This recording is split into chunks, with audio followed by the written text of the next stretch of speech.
Lin, I yearn to once again create a world that encompasses you. The poignant words of Obito echoed in Lin Ye's mind. As the scene shifted, he found himself standing in a river of blood, cradling Lin, whose body was drenched in crimson. Lin Yu was bewildered. What transpired? Wasn't I merely at home, watching Naruto? He raised his gaze to behold a blood moon hanging high above, with towering trees looming behind him. On one of those trees, the lifeless body of a mist ninja dangled, blood raining down upon him. His right arm was missing, a jagged stump protruding from his shoulder, while the vortex of hell enveloped his frail form. "Is this a dream?"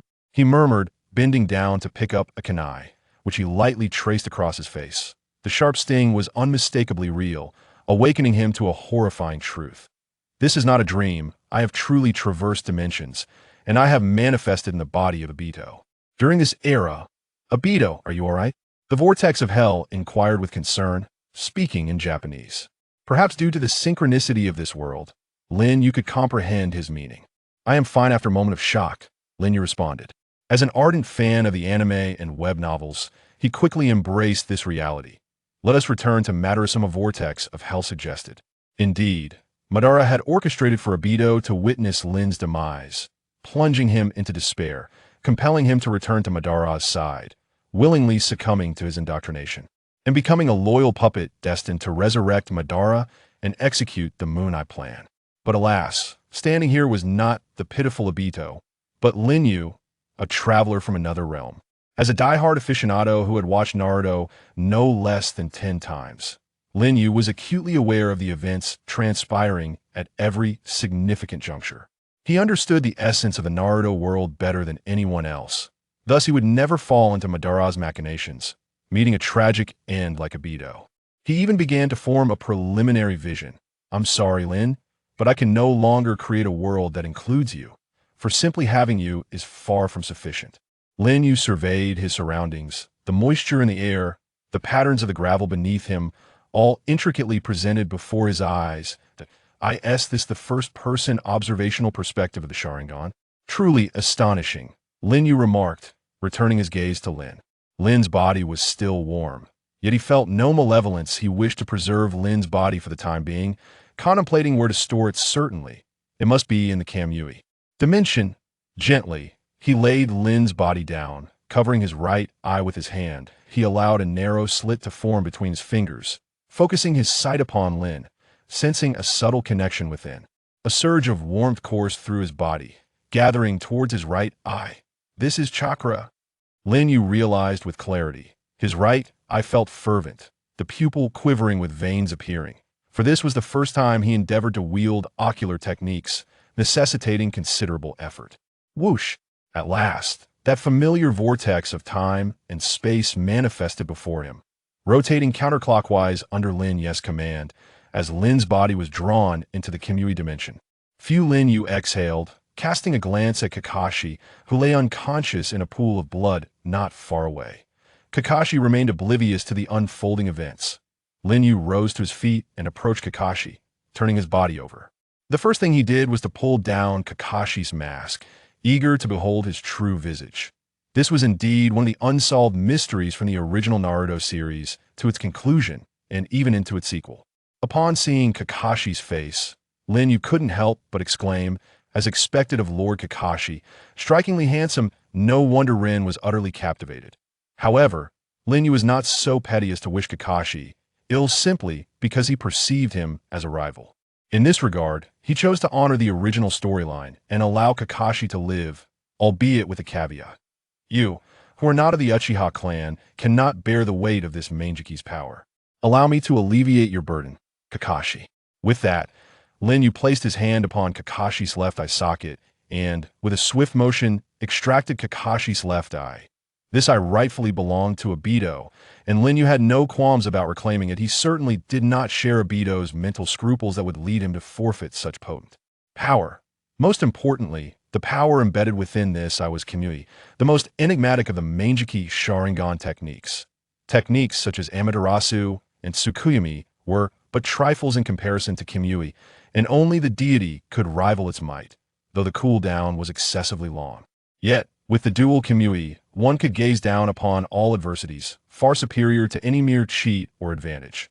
Lin Yu emulated Madara, inserting the eyeball directly into the hollow socket of his left eye, a crimson streak trickling down from the corner of his eye.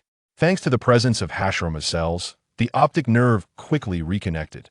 Lin Yu's left eye opened, revealing the swirling pattern of the Mangeki Sharingan the world through his eyes transformed anew. Indeed, everything appears much clearer than through a single eye. Power continues to surge forth, just as Madara asserted whether it is the Sharingan or the Rinnegan.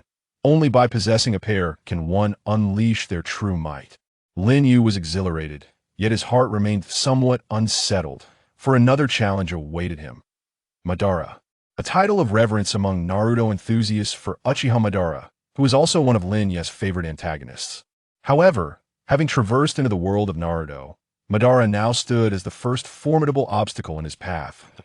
In the underground base, the outer path golem loomed large, with Madara seated upon a stone chair before it, his neck connected to 3 white tubes extending from the golem.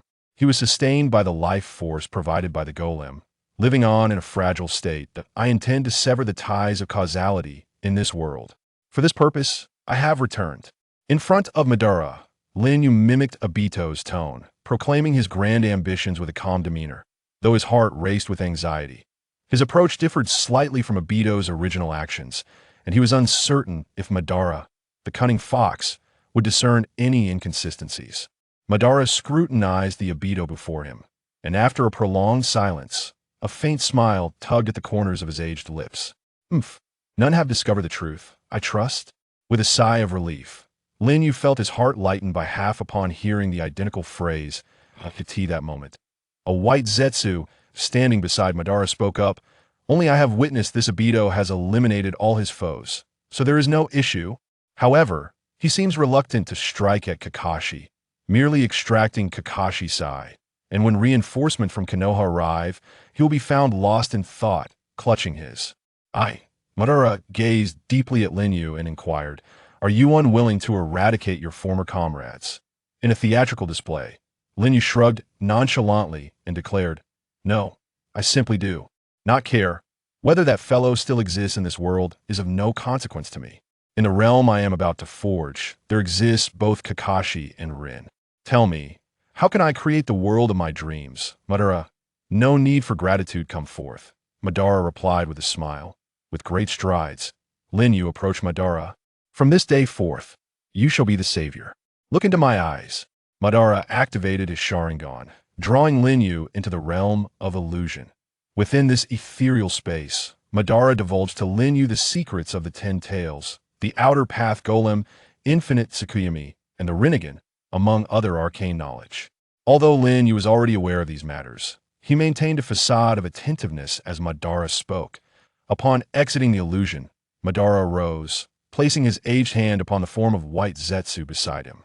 "Obito, I shall impart upon you the Uchiha's forbidden techniques, the 6 Paths technique and Yin-Yang release." With a hissing sound, half of white Zetsu transformed into a deep black, giving birth to black Zetsu. Lin Yu cast a lingering gaze upon it.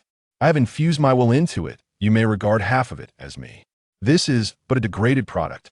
You can utilize these entities born of Yin-Yang release as mere pawns." As he spoke, Madara formed hand seals with 2 fingers. With a crackling sound, a black rod emerged from the chest to the Hashirama artificial body cultivated by the Outer Path Golem. That black rod is the embodiment of my consciousness. It can be employed when utilizing the 6 Paths technique. Having arranged everything, Madara stepped forward. With a resounding snap, 3 tubes connecting the golem shattered, leaving the weary Madara slumped in a stone chair, gasping, "Very well, go forth during this time before my resurrection. You shall be Uchiha, Madara."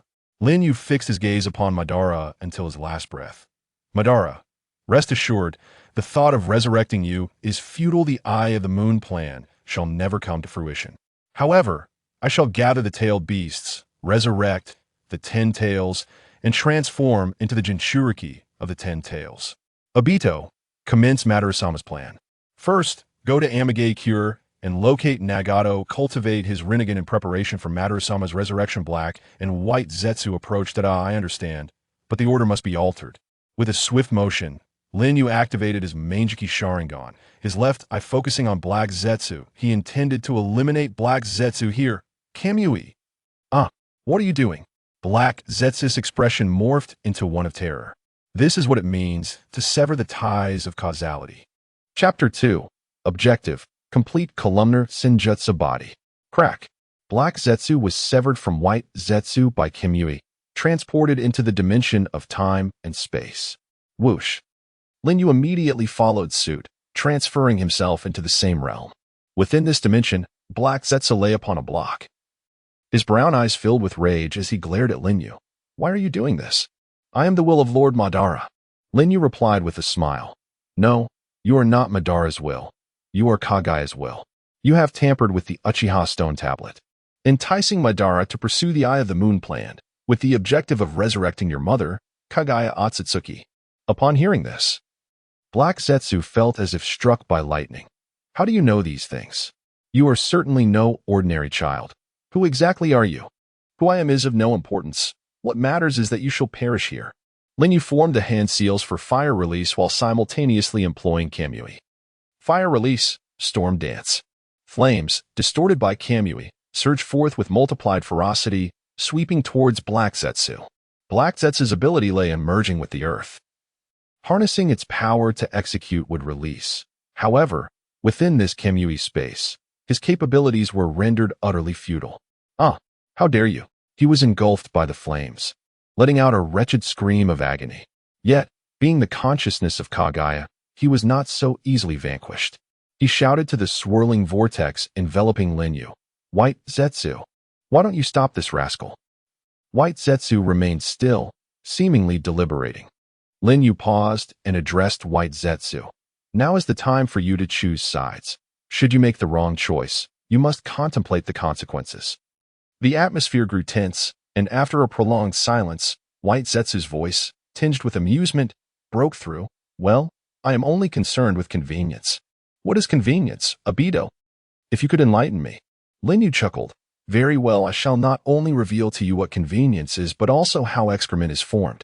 A pact was made, and thus, lured by the promise of enlightenment, White Zetsu chose his allegiance. You lot are insufferable. Black Zetsu roared in frustration. Let us go? White Zetsu. Crack, crack, crack. Branches sprouted from Lin Yu's right shoulder, the column's artificial body, as he swung his arm vigorously, sending a barrage of wooden limbs towards Black Zetsu. He hastily dodged, yet several branches struck true. This accursed thing. Black Zetsu gritted his teeth, attempting to pull the wooden branches embedded in his body. Not so fast. Lin Yu swiftly formed seals. Would release. Insertion technique. Snap. Snap. Snap. Snap. The branches sprouted barbs, transforming Black Zetsu into a sieve. Lin Yu altered his hand seals, combining them with Kamui, unleashing an even more potent fire release. Roar. My nearly 1,000 years of scheming. Undone by a fledgling Uchiha. In a final, unwilling roar, the grand conspirator of the ninja world's history, Black Zetsu, was thus obliterated by the newcomer, Lin Yu. Heaving heavily, Lin Yu gasped for breath. Although his chakra was abundant due to the presence of 1,000 hand cells, he was still unfamiliar with the ninja techniques required to form seals, as he hailed from a different world. This lack of proficiency rendered him more chakra depleted than usual. However, as he acclimated to the seals and chakra usage, this expenditure would diminish. Upon exiting the Kamui space and returning to the cave, the recent upheaval had alarmed all the White Zetsu, who abandoned the golem and surrounded him. Lin Yu remained vigilant, prepared to retreat into the Kamui space at a moment's notice should any disturbances arise. At this juncture, Vortex Zetsu spoke, reassuring him, there is no need for concern. The White Zetsu share a collective consciousness. Furthermore, we have never held affection for Madara, who regards us as inferior artificial beings and uses us as mere pawns. In truth, we artificial beings possess emotions as well. Lin Yu reflected on this, sighing with relief at the sincerity of Afus' words. In the ensuing period, Lin Yu did not leave the cave. Under the guidance of the White Zetsu, he honed his chakra manipulation skills, mastering fundamental techniques such as concentrating chakra at the soles of his feet and adhering to surfaces like water and ceilings, as well as basic ninja techniques.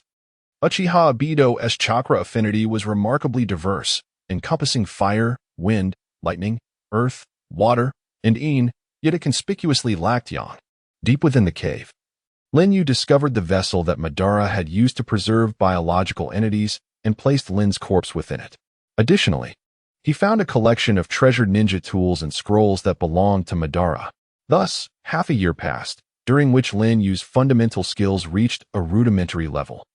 He felt confident that, bolstered by the power of his Sharingan, he could face even those of Kage level without fear. However, when confronted with adversaries of the Sage of Six Paths caliber, he felt a pang of trepidation. Excluding Kagaya Otsutsuki, future threats like Kinshiki Otsutsuki, Mamashiki Otsutsuki, and the formidable Shin Uchiha from the Boruto era posed significant challenges. To contend with them, his current capabilities were woefully insufficient. Thus, the Ten Tails was essential. And to resurrect it, he required the power of the Rinnegan. Nagato possessed a pair of Rinnegan, yet their original owner was Madara, which would impose a tremendous burden on him. He could only implant one, but doing so would be tantamount to sacrificing one of his Sharingan's powers. A price Lin Yu was unwilling to pay. The Rinnegan is an evolution of the Sharingan, capable of utilizing the original Mangeky's might. Rather than resorting to such a desperate measure, he preferred to evolve the Rinnegan himself. To achieve this evolution, it was imperative to unite the powers of the Senju and Uchiha clans. Lin Yu currently possessed a pair of Mangeky Sharingan. However, the Senju's strength was still lacking. The Hashirama clone on his left side was merely an ordinary white Zetsu, far too inferior. The pressing priority was to acquire a complete sage body of Hashirama. Lin Yu lifted his gaze towards the Hashirama clone upon the golem. According to the white Zetsu's description, this clone lacked consciousness but was the most accurate reproduction, closely resembling the original Hashirama. Yet Lin Yu was at a loss as to how to integrate the Hashirama clone. Ibido had once transplanted a piece of Hashirama's flesh into his wound, thereby acquiring a fraction of Hashirama's power, only awakening the Rinnegan in his later years. Lin Yu's aspirations were far grander. He desired not a mere fragment, but the entirety. This required a meticulous approach. For the power of Hashirama is notoriously challenging to control. Perhaps that individual's expertise could assist. Lin Yu pondered, recalling the person in the world of Naruto who possessed core technology, one of the legendary Sannin, Orochimaru. White Zetsu, where can I find Orochimaru? Lin Yu inquired. With a rustling sound, White Zetsu emerged from the golem. Orochimaru is located in a secret base in the southern forests of the Land of Fire. But it seems he is contemplating a relocation. Then we must hasten to meet him, Lin Yu declared. Swiftly donning a dark cloak from the wall and striding purposefully out of the base. Chapter 3. Conquering Orochimaru. In the southern forests of the Land of Fire, outside Orochimaru's stronghold, the young pharmacist Kabuto respectfully reported, Lord Orochimaru, all experimental subjects have been processed. Before him stood a man clad in the attire of the Leaf Village ninja, adorned with the Leaf Village forehead protector. His long black hair cascaded down his shoulders, and his golden, elongated pupils glimmered with an eerie charm. His pale complexion was accentuated by purple eyeshadow extending to the bridge of his nose, and he wore blue-green, comma-shaped earrings. This was none other than the resplendent Orochimaru. At the end of the 47th year of Konoha, the fourth Hokage had ascended to power. Orochimaru had been defeated in his bid for the Hokage position against Minato Namikaze and had since devoted himself to clandestine human experiments, though he had not yet defected. Danzo had hinted that the Umbu had become aware of the missing ninjas in the village, indicating that this stronghold might soon need to be abandoned. Orochimaru glanced back at the entrance of the stronghold and rasped, "It seems it is time to leave." Suddenly, he sensed something amiss. His golden pupils fixated on the dark shadows among the trees. "Lord Orochimaru?" Kabuto inquired, puzzled. "It appears we have a visitor." Orochimaru licked his lips, exclaiming, "Shadow snake hands." With a swift motion, several venomous snake-like appendages shot forth from his sleeves, lunging towards the shadows. Boom! Trees splintered, startling birds into flight. And a cloud of dust was raised. Orochimaru narrowed his eyes as he gazed into the billowing smoke. As expected of the legendary Sannin, Orochimaru. From the haze emerged Lin Yu, unscathed. With a flick, the snake hands retracted into Orochimaru's sleeve. He placed one hand on his hip, regarding Lin Yu with a keen gaze. It appears you are not from Konoha Zumbu. State your identity. Lin Yu raised his head, revealing his left Sharingan eye to Orochimaru. The pupils of Orochimaru gleamed with surprise. Uchiha-sai. In an instant, Orochimaru activated his body flicker technique, reaching out towards Lin Yu's left eye, grinning. How fortunate to have a Sharingan delivered right to my doorstep. Yet, as he attempted to breach Lin Yu's space, his smile faltered in disbelief. What? What just happened? Lord Orochimaru, watch out behind you. Kabuto's alarm rang out. Lin Yu's hand had already settled upon Orochimaru's shoulder. Zing. The three tomo transformed into a kaleidoscopic pattern, symbolizing the power of Kamui. Swish. A vortex of Kamui emerged, distorting Orochimaru's figure, pulling him toward the realm of time and space. This is the ocular technique of time and space. Orochimaru's heart raced with shock. Without hesitation, he opened his mouth wide, allowing an arm to emerge, followed by his body, which fell to the ground, covered in a viscous liquid, as his feet transformed into a serpent's tail, propelling him away. Once a safe distance was established, he regarded Lin Yu with a grave expression. The previous nonchalance replaced with profound seriousness. Lin Yu looked at the deflated skin in his hand and sighed. Indeed, quite troublesome. It's not so easy to capture. The technique Orochimaru employed to escape the pull of Kamui was his signature skill, the snake substitution technique. By using an external body as a decoy and transferring his essence from his mouth without the need for hand seals, it was the epitome of substitution techniques. It had previously allowed Sasuke to evade Amaterasu, but any individual other than Orochimaru using it would exhaust a significant amount of chakra. Your eyes seem to possess extraordinary powers beyond the ordinary Sharingan. As the kaleidoscope of space-time unfolded, Orochimaru, both apprehensive and respectful, inquired. When did the Uchiha clan give rise to such an individual as yourself? What is your esteemed name? After a moment's contemplation, Lin Yu replied, My name is Uchiha Yu. Well then, Yu-kun, how much do you know about me? Orochimaru asked with significant undertones. Lin Yu responded, I am aware that you have been conducting human experiments to develop a power known as Cursed Seal. Your knowledge of me is quite extensive. It appears I cannot allow you to live, Orochimaru declared, casting a meaningful glance at Kabuto stationed ahead. In a flash, Kabuto launched an attack. Blue chakra coalescing into a blade aimed at Lin Yu's back. You, insignificant ones, may retreat, Lin Yu declared. His gaze fixed ahead as he deftly seized Kabuto's arm with one hand and delivered a powerful kick to his abdomen. Kabuto was sent crashing through trees, landing clumsily on the ground. Orochimaru's expression turned grave. Though Kabuto is a medical ninja, his combat prowess rivals that of A.J. Nin. Yet, he was overwhelmed solely by physical techniques. It seems you do not intend to engage in a civil conversation, Lin Yu remarked. I have no desire to expose my research findings to someone as perilous as you, Orochimaru retorted. Throwing shurikens and rapidly forming hand seals to execute the shuriken shadow clone technique learned from the third Hokage, Sarutobi Hiruzen. The shurikens erupted in a barrage, soaring towards Lin Yu. Orochimaru did not expect this maneuver to defeat Lin Yu. Rather, he aimed to gauge Lin Yu's capabilities through a wide-scale assault. The shurikens pierced Lin Yu's form, embedding themselves in the ground. Indeed, his body could be traversed, yet it seemed that to strike his opponent, a physical manifestation was necessary. Only at the moment of mutual attack could it be effective. With Kabuto incapacitated, summoning that esteemed individual appeared to be the only option for provoking a response from Lin Yu. True to his reputation as one of the legendary three ninjas, Orochimaru quickly discerned Lin Yu's abilities through this brief test. He bit his finger, forming seals, Hai, Inu, Tori, Shin, Yu, and placed both hands upon the earth. Summoning technique, 10,000 snakes. With a resounding boom, a colossal cloud of smoke erupted as the myriad of snakes emerged, their serpentine bodies coiling high into the air. The terrifying vertical pupils of the 10,000 snakes gazed down upon Lin Yu, and the towering Orochimaru commanded, Damn you, Orochimaru! You dare summon me for the sake of a mere human? Believe me, I could swallow you whole. Orochimaru replied, He is not just any human. He wields the power of the Sharingan, and possesses formidable ocular techniques.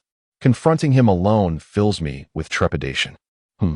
The 10,000 snakes scrutinized Lin Yu once more, declaring, upon closer inspection, his eyes are indeed different, evoking a most distasteful sensation within me. Afterward, provide me with 100 live sacrifices, or I shall consume you. With a fierce hiss, the massive serpent surged forward with remarkable agility. Crash! Crash! The ground where Lin Yu stood was violently struck by the head of the 10,000 snakes, creating a vast pit. He leapt into the air, forming hand seals as his chest swelled dramatically. Fire release. Great fireball technique. The inferno blazed forth. A colossal fireball erupted, engulfing myriad serpents. After 6 months of rigorous training, Lin Yu unleashed this formidable fireball, its power rivaling that of his previous tempestuous dance of flames. As the flames dissipated, a charred shell emerged, disintegrating and shedding its skin. Lin Yu gazed at the gaping hole beneath the disintegrating serpent skin. Had the true body burrowed underground? Boom!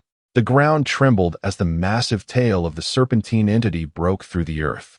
Nearby, a serpent head emerged, baring its fangs and lunging at Lin Yu, only to pass harmlessly through his form.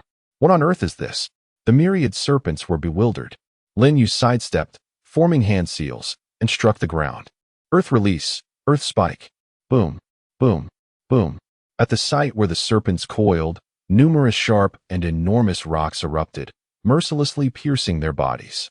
Now is the moment. Yet at that instant, the colossal Orochimaru above them performed a seal. Boom, boom, boom. Countless serpent heads emerged from the earth, each spitting forth a Kusanagi sword, aimed at Lin Yu. As the moment to materialize my technique arrived, there was no turning back. Lin Yu murmured, a wooden sprout erupting from his left arm, blossoming into a towering tree. The intertwining trunks with barbed thorns descended, shredding the incoming serpentine forms. Orochimaru was utterly astonished. Would release. You possess the powers of both Uchiha and Senju. Cursed Orochimaru, if you wish to live, I shall settle this score next time. The injured myriad serpents cursed, transforming into a plume of white smoke and vanishing. Crack! Lin Yu twisted his body, separating his left arm from the tree.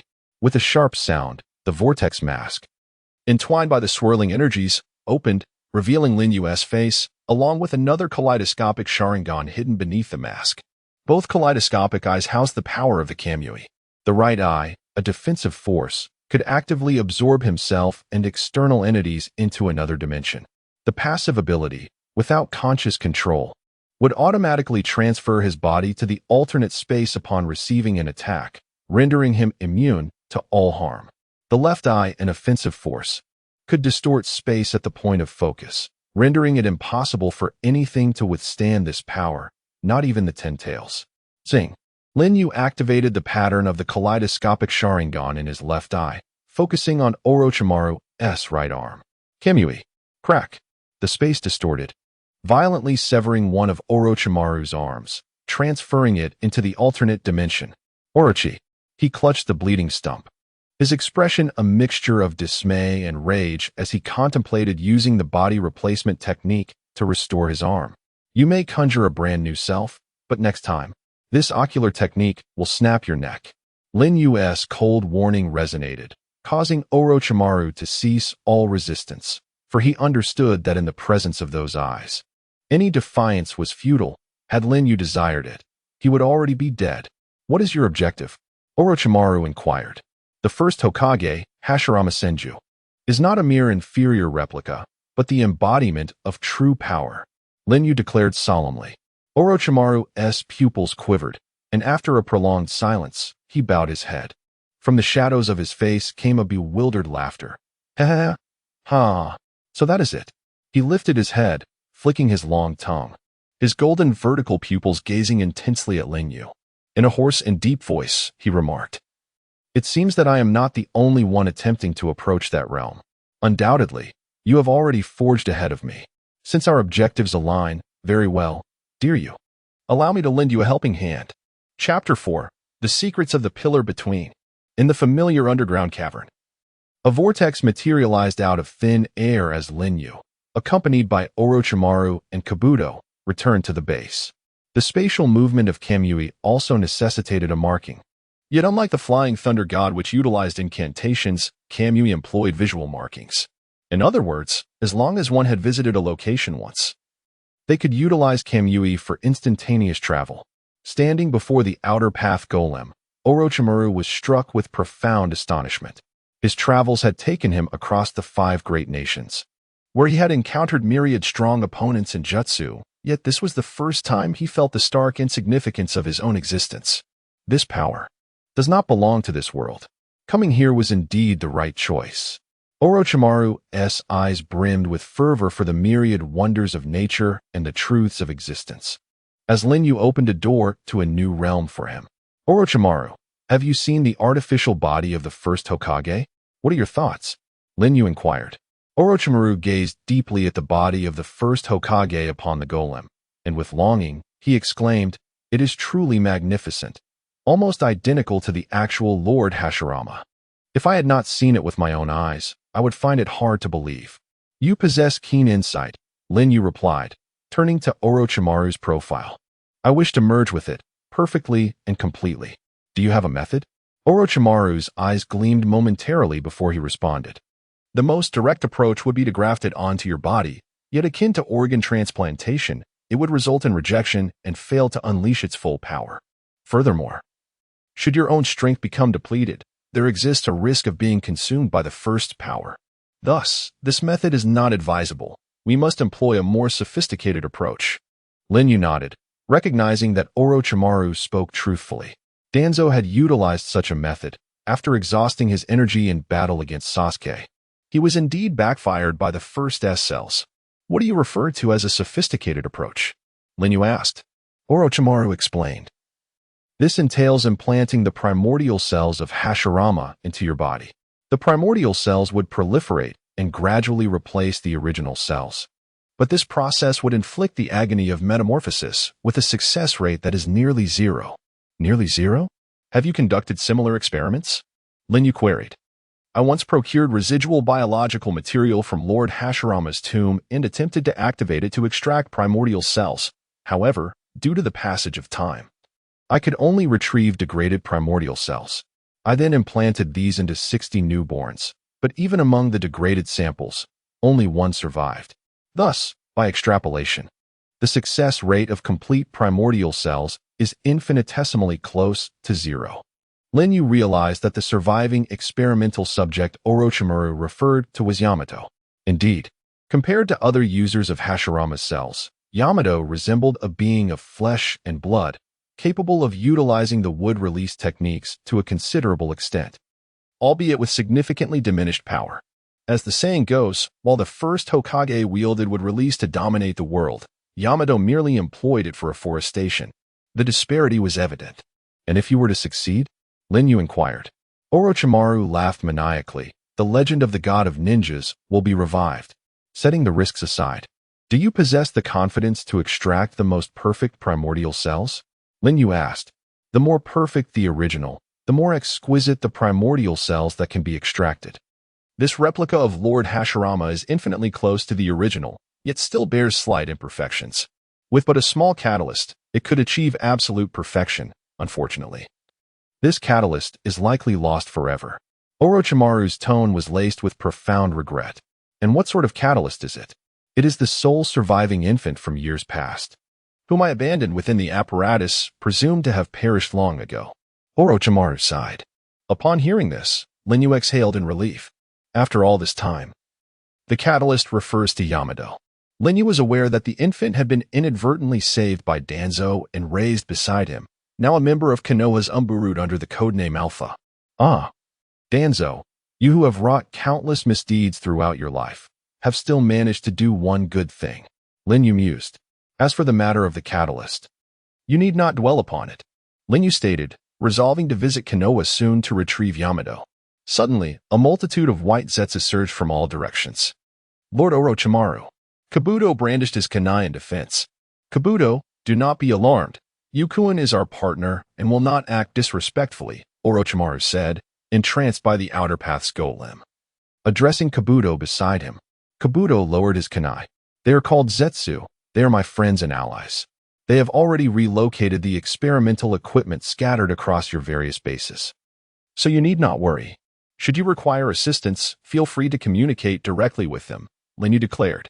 Humph, quite the strategist, Yukuin, Orochimaru responded with a beguiling smile. Orochimaru, we have heard many tales of you while surveying the outside world. To speak plainly, should you entertain any treacherous thoughts, you will not leave here alive. The white Zetsu warned. Oh dear, I am truly flattered. Fear not. I shall not easily relinquish such an important experimental site before unveiling the veil of truth. So you can rest assured, Yukuin. Orochimaru glanced at Linyu. Indeed. Linyu replied with a faint smile, Zetsu, please escort Mr. Orochimaru and his assistant to their quarters. Your rooms have been prepared. Please follow me. One of the white Zetsu stepped forward to guide them. Orochimaru observed the white Zetsu, contemplating. Upon closer inspection, these white beings are filled with Lord Hashirama's cells, albeit in a degraded state. Yukuin, how much truth does he truly possess? In the deep of night, Linyu sat upon the massive skeletal spine at the entrance of the base, gazing at the resplendent moon in the sky. Beside him lay Obito's fan. He genuinely felt that the moon in the world of shinobi was rounder and brighter than any he had ever seen before. Before his traversal, Linyu's academic performance was mediocre, lacking any notable talents. He possessed an introverted and taciturn nature, with no friends to converse with in daily life. His parents had divorced during his middle school years, quickly remarrying and establishing new families, neither willing to support him, leaving only the mandated alimony each month while showing no interest in his life. He has now vanished, and they probably have not yet noticed. Even if they do, at most they will hastily call the police and let it be. Such is their nature. After entering high school, he fell into the depths of depression and entertained thoughts of suicide. It was during this dark period that he discovered the world of the second dimension, immersing himself in anime. From that moment on, he was captivated by the exhilarating and imaginative tales of adventure: Naruto, One Piece, Dragon Ball, Bleach, Fairy Tail, A Certain Magical Index, One Punch Man. Especially Naruto.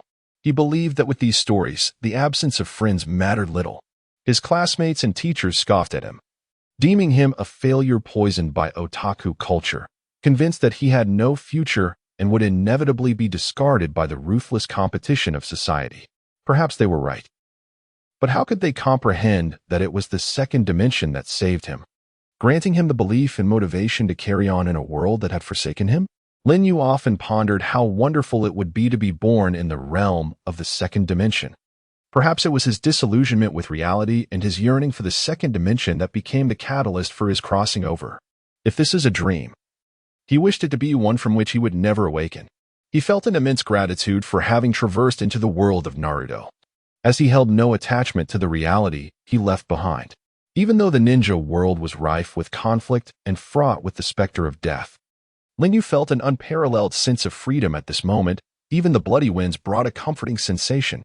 This was where he was meant to exist. He yearned to live without restraint, free from any shackles. In the past, he lacked the power to alter reality. But now that fate had granted him the opportunity to enter the world of Naruto, he would seize it. In this world, he would no longer seek the approval of others. Thus, he desired strength, the strength to confront every challenge. Gazing at the moon, Linyu expressed his innermost aspirations, with only the ever-present Kurama as his audience. Through their bond, Kurama could sense Linyu's emotions, a sentiment known only to the lonely. In stark contrast to Obito, who, despite his imprisonment, still held on to memories of Kakashi, Rin, Minato-sensei, and Konoha before his descent into darkness. Linyu harbored nothing but a thirst for power and a longing for freedom. Kurama understood that the one he enveloped was no longer the Uchiha Obito who aspired to be Hokage and admired Kakashi, but rather Uchiha Yu, who knew the secrets of the ninja world, yearned for strength and freedom, and fought for himself. Kurama was eager to witness where this Yu would venture. As the wind began to stir, Linyu rose with his fan in hand. With a snap, Kurama transformed his head into a brand new mask from which two eyes, reflections of the spirit, emanated a radiant glow in the darkness. He set forth, heading towards Konoha. Chapter 5. The Nightmare of Roots. At noon, Lin Yu stood atop the tallest edifice in the Hidden Leaf Village, gazing at the Hokage rock etched upon the opposing mountainside. Following the signing of a truce between the Leaf and Rock villages, the Third Great Ninja War had reached its conclusion. The third Hokage had resigned in disgrace, and the fourth Hokage, Minato Namikaze, had recently assumed office, with the Hokage rock having just been completed. Due to Lin Yu occupying Obito's body, he felt a faint sense of belonging to the Hidden Leaf Village. Had he not harbored ulterior motives, he would have relished the opportunity to explore the village. Alas, the course of events seldom aligns with one's desires. Beneath the village, in the depths of the Root headquarters, the atmosphere starkly contrasted with the sunlit world above, perpetually shrouded in dimness and oppressive hues, reflecting the organization's clandestine nature. Before Lin Yu stood two guards of the Root, clad in umbu armor and adorned with masks. Who is this?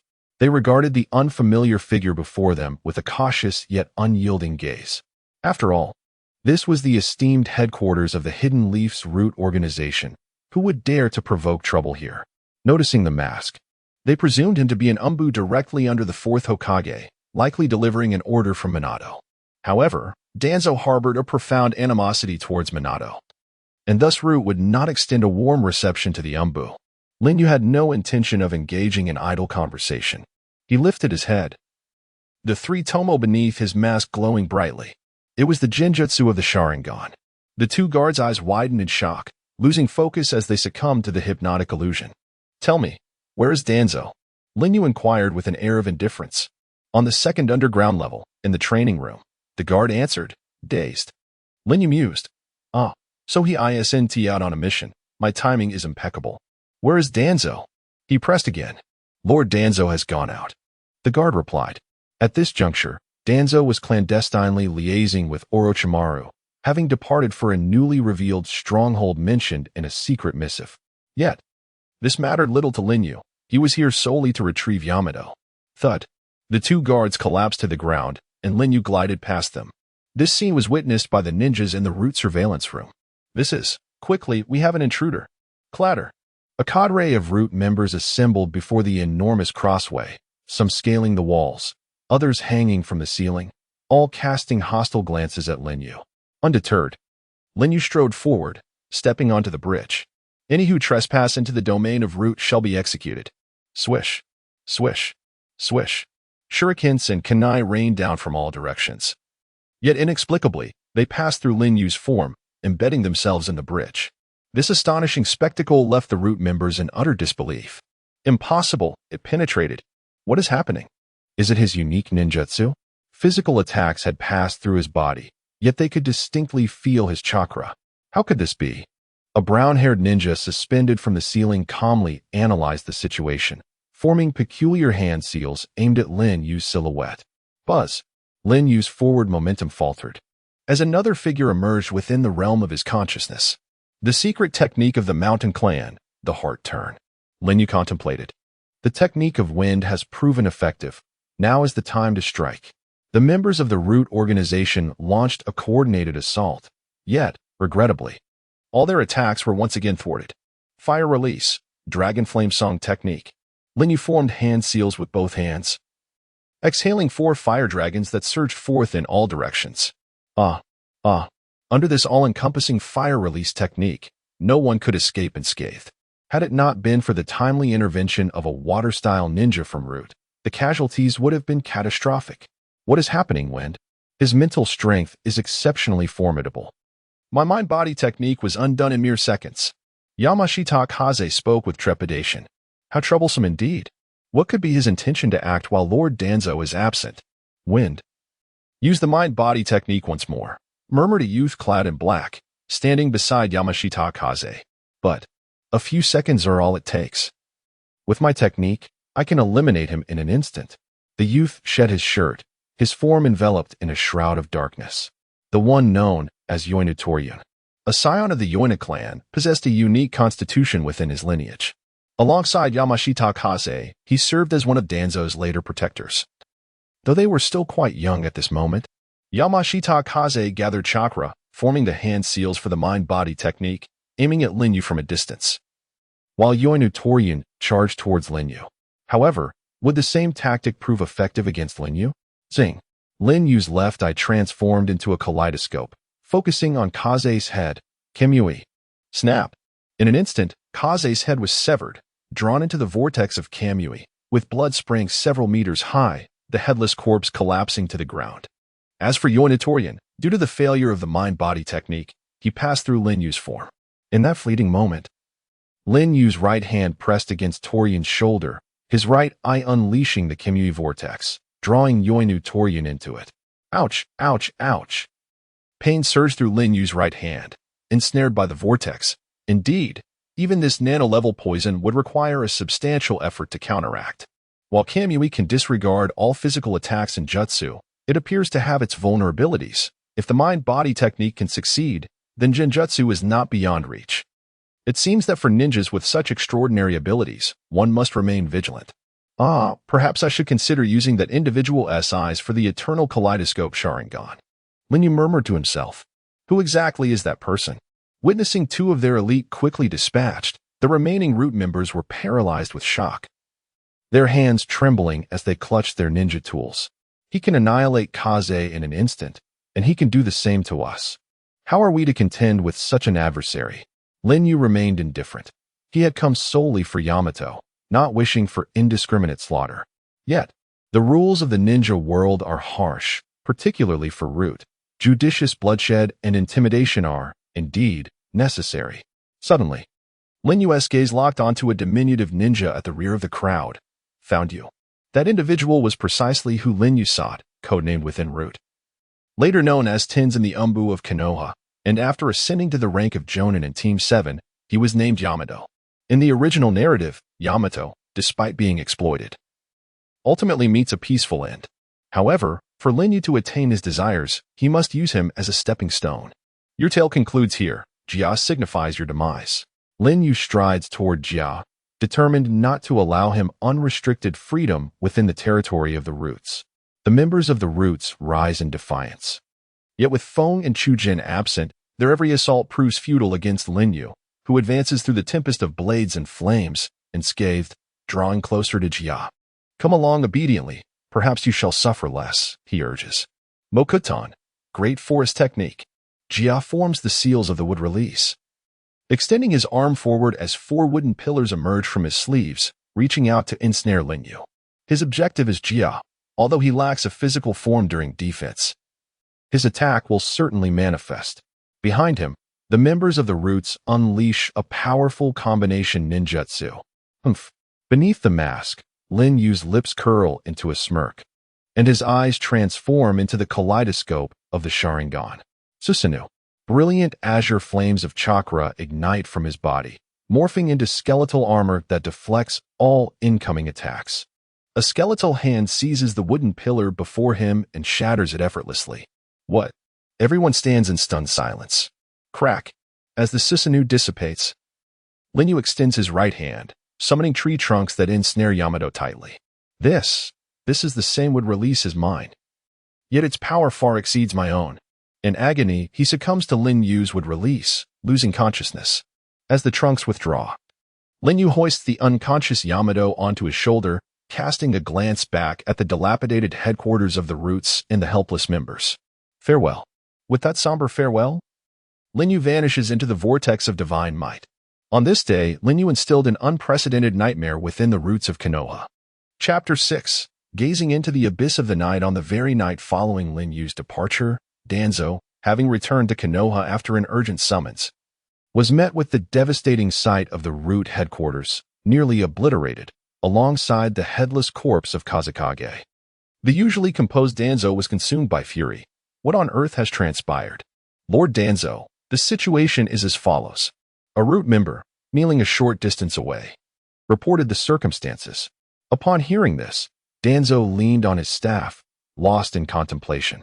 The ability to silently breach Konoha's barriers, to invade the subterranean headquarters immune to all physical and ninjutsu attacks, coupled with space-time ninjutsu surpassing both the 2nd and 4th Hokage, and that ominous chakra enveloping the intruder, could only belong to the fabled Susanoo. The only potential assailant I can conceive of is none other than Uchiha Madara. With this thought, Danzo quietly tightened his grip on the staff, only to reconsider. No, Madara is a figure from the Warring States period. Even with all his means of prolonging life, he should not exist in this era. It must be a descendant of the Uchiha clan who inherits Madara's will, capable of utilizing wood release and targeting Jia, who possesses the cells of Lord Hashirama. Hence, the conspiracy involves the powers of both Uchiha and Senju. In other words, he seeks to acquire the Nine Tails. The fact that Orochimaru is inexplicably absent at this juncture, surely this cannot be mere coincidence. Immediately report this matter to the daimyo of the Land of Fire. Danzo commanded. Lord Danzo, this incident occurred within our root headquarters. If it becomes public, it will tarnish our reputation, which is why, his subordinate interjected, perplexed. Huh? What does reputation matter? This incident serves to highlight the incompetence and weakness of Konoha under the fourth Hokage, allowing enemies to exploit the vulnerabilities, and causing significant losses to the diligent guardians of Konoha, the root. The fourth has only just ascended, his position remains unstable. This blow will be heavy and is precisely to my advantage. Danzo replied ominously. But the fourth was recommended by the third and is a hero of the Ninja World War. Bringing him down like this is, after all, unrealistic. At the very least, it will tilt the situation in my favor. For instance, to rightfully place the Nine Tails Jinchuriki under the supervision of the root, Danzo stated, his voice low and resolute. Lord Danzo, your wisdom is unparalleled. Danzo's gaze deepened. Kushina's chakra stands out even among the Uzumaki clan, capable of effectively suppressing the Nine Tails. That is why she was chosen as the second Jinchuriki after Minato. Now that she is pregnant, the seal is weakening. This is the perfect opportunity to act. Once the Nine Tails is under my control, I shall frame the Uchiha for the murder of the Jinchuriki, thus dismantling the Fourth S regime while eliminating the Uchiha clan as a destabilizing factor. In the end, it will be I, Shimura Danzo, who leads Konoha to dominance in the ninja world. Danzo's ambitions and strategies were far grander and more profound than one could imagine. Outside Konoha, within the forest, Linyu raced ahead. His decision to forego using Kamui to return to the base immediately was deliberate. He sought to mark more locations with his Sharingan, facilitating seamless transitions between spaces. In the later stages of the original work, Obito possessed the ability to traverse every corner of the ninja world with his Kamui, a feat achieved through his extensive travels throughout the realm. Wenyu, who seldom visited Konoha, pondered why he should not also capture the Nine Tails. He recalled Obito's ambition to become the Jinchuriki of the Ten Tails. Uzumaki Ju questioned, shouldn't we take action? Yu replied, we must approach matters one step at a time. One cannot grow fat by attempting to swallow everything at once. Moreover, Konoha's strength should not be underestimated at this moment, with the Yellow Flash guarding the village, and the third Hokage in his prime alongside Jiraiya and numerous elite jonin. A lack of thorough preparation would make success elusive. True enough, Ju acknowledged. The Nine Tails Jinchuriki is not due for delivery for another 6 months. We can afford to wait until the seal loosens further. Yu remained silent. For the true reason he refrained from acting at this time was, he did not wish to harm a pregnant woman. Attacking Kushina during her labor to extract the Nine Tails, leading to her death, was one of the few indelible stains on Obito's past. Unlike Obito, Yu would not choose to strike while Kushina was in labor. He would capture the Nine Tails with honor. Even if extracting the Nine Tails resulted in Kushina's demise, that would be a different matter, as it pertained to Yu's principles. It is nearly time to return, Yu remarked as he surveyed his surroundings. Suddenly, a commotion arose not far away. Yu observed a tall boy instructing a shorter boy in shuriken techniques before a stone and a target. The focused child, diligently throwing shuriken, was none other than the 5-year-old Itachi Uchiha. Beside him, guiding his efforts, was the 8-year-old Shursui Uchiha, whose 3 tomo, embedded in his crimson irises, contrasted sharply with his youthful visage. Yu's eyes sparkled with interest. Shursui Uchiha, known as Shunshin Shursui, was heralded as the greatest Jinjutsu prodigy in the history of the Uchiha clan, while Itachi astounded the village by awakening his Sharingan at the age of 8. Little did anyone know that Shursui had done so even earlier, at just 7 years old. After merely a year of honing his skills, he had mastered the 3 tomo. The sound of shuriken striking the target echoed as Itachi demonstrated his precision, hitting the bullseye from 10 meters away. Itachi, allow me to teach you how to strike targets in blind spots, Shursui smiled. Blind spots? Wouldn't that require the shuriken to curve? How could that be possible? Itachi responded, astonished. Like this, Shursui said, stacking 2 shuriken at a slight angle and casually tossing them. Clang, clang. The shuriken collided midair, altering their trajectory, and accurately struck the target behind the stone. Impressive. Truly worthy of being called Brother Shursui. When will I be able to do that? The young Itachi marveled. With your talent, a little practice will suffice. In fact, when I was your age, I hadn't. Suddenly, Shursui's pupils flickered, as if sensing something. And he looked up. A gust of wind swept through, rustling a myriad of leaves. Brother Shursui, what's wrong? Itachi inquired. Nothing. It must have been my imagination. Shursui murmured, gazing at the empty treetops. Ah, exquisite insight. Forgive my candor, but the potential encapsulated in those eyes of yours surpasses all that has come before. In the distance, the vortex is indeed astonishing. Such is the case, for otherwise, he would not have been chosen by Lin Yu. Jishui, I shall patiently await the brilliance of your eyes, for they possess the worthiness that warrants my anticipation. Only your unique celestial divinity is deserving of merging with my divine might, culminating in the unparalleled and eternally potent kaleidoscopic Sharingan. Beneath Lin Yu's mask, his pupils shimmered with an extraordinary luminescence. Whoosh! Accompanied by the vortex, he vanished into the night sky. Chapter 7. Rain Concealment, Intrusion. In the underground base, Lin Yu released Day from the Shinwei space. It was truly unexpected that this child had survived and was retained by that old fox, Danzo. Yukuin acted decisively, managing to extract this child from the very heart of the enemy territory. Orochimaru remarked with a hoarse voice, rather than dwell on such matters. How shall we proceed next? Lin Yu inquired indifferently. Orochimaru approached the outer path golem. This colossal golem serves as the vessel for cultivating the Senju Hashirama clone. By directly inserting the catalyst, the catalysis should be completed. Zetsu, leave it to us. A few white Zetsu emerged from the ground, dragging Day into the golem. Soon, thick smoke billowed from the skin of the Hashirama clone atop the golem, while numerous trees sprouted from the surrounding cliffs. What an extraordinary vitality, how marvelous. Orochimaru's eyes gleamed as he licked his signature long tongue. Lin Yu's gaze was fervent. He understood that this Senju Hashirama clone had achieved perfection and was nearly indistinguishable from the original. Retracting his gaze, Lin Yu glanced at Orochimaru. I have assisted you in refining the sample, and you must present me with a satisfactory outcome. Extracting the most pristine cells from the first Hokage, Senju Hashirama. Orochimaru replied, I have a premonition that this will be an unprecedented masterpiece. Of course, this will require time. How long? A month. During this period, I will work tirelessly, never leaving the experimental apparatus, as the extraction process demands utmost precision. Any slight misstep could lead to failure, leaving no room for carelessness. Thus, Yukuin, I cannot afford any disturbances during this time. Orochimaru stated. Lin Yu cast a sidelong glance at Orochimaru, gravely responding, as long as you harbor no ill intentions, Zetsu will not interfere with you. As for Danzo and the Konoha Umbu, you need not worry. I assure you, they will not discover this place. Orochimaru chuckled. Then I shall rely on you. Yukuin likewise. Lin Yu withdrew his gaze. The Hashirama clone was detached from the golem and placed into Orochimaru's extraction apparatus.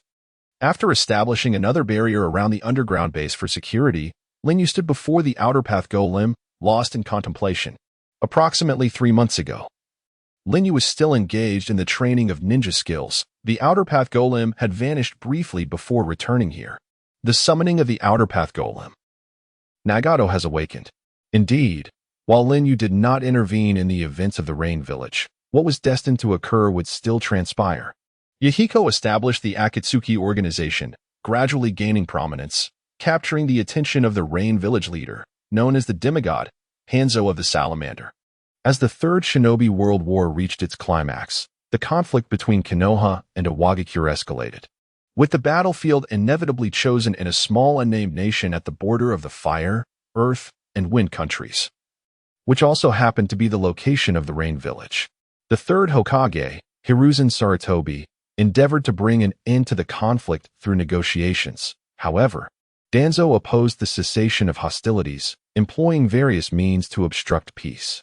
The Akatsuki organization was manipulated by Danzo. Under his incitement, Hanzo ultimately decided to strike down the Akatsuki. The task of executing this was assigned to the Umbu of Konoha under Danzo's command. In that fierce battle, Yahiko met a tragic end, while Nagato succumbed to rage, further awakening the powers of the Rinnegan. The summoned Outer Path creature slaughtered numerous range shinobi, forcing Hanzo and Danzo to retreat. Danzo's interference ultimately failed, as Konoha and Iwagakure successfully reached a ceasefire agreement, thus concluding the Third Shinobi World War. Hanzo, feeling threatened by Nagato, organized a pursuit party to hunt down Nagato and the remnants of the Akatsuki. Unlike before, without Obito's assistance, the weakened Nagato, drained of strength by the Outer Path creature, found himself cornered multiple times by the pursuing forces. If this continued, the situation would become dire. Before my Rinnegan awakens, I must gather the tailed beasts, relying on Nagato and the Akatsuki. And the Outer Path, samsara of heavenly life technique, seems to demand a life as its price.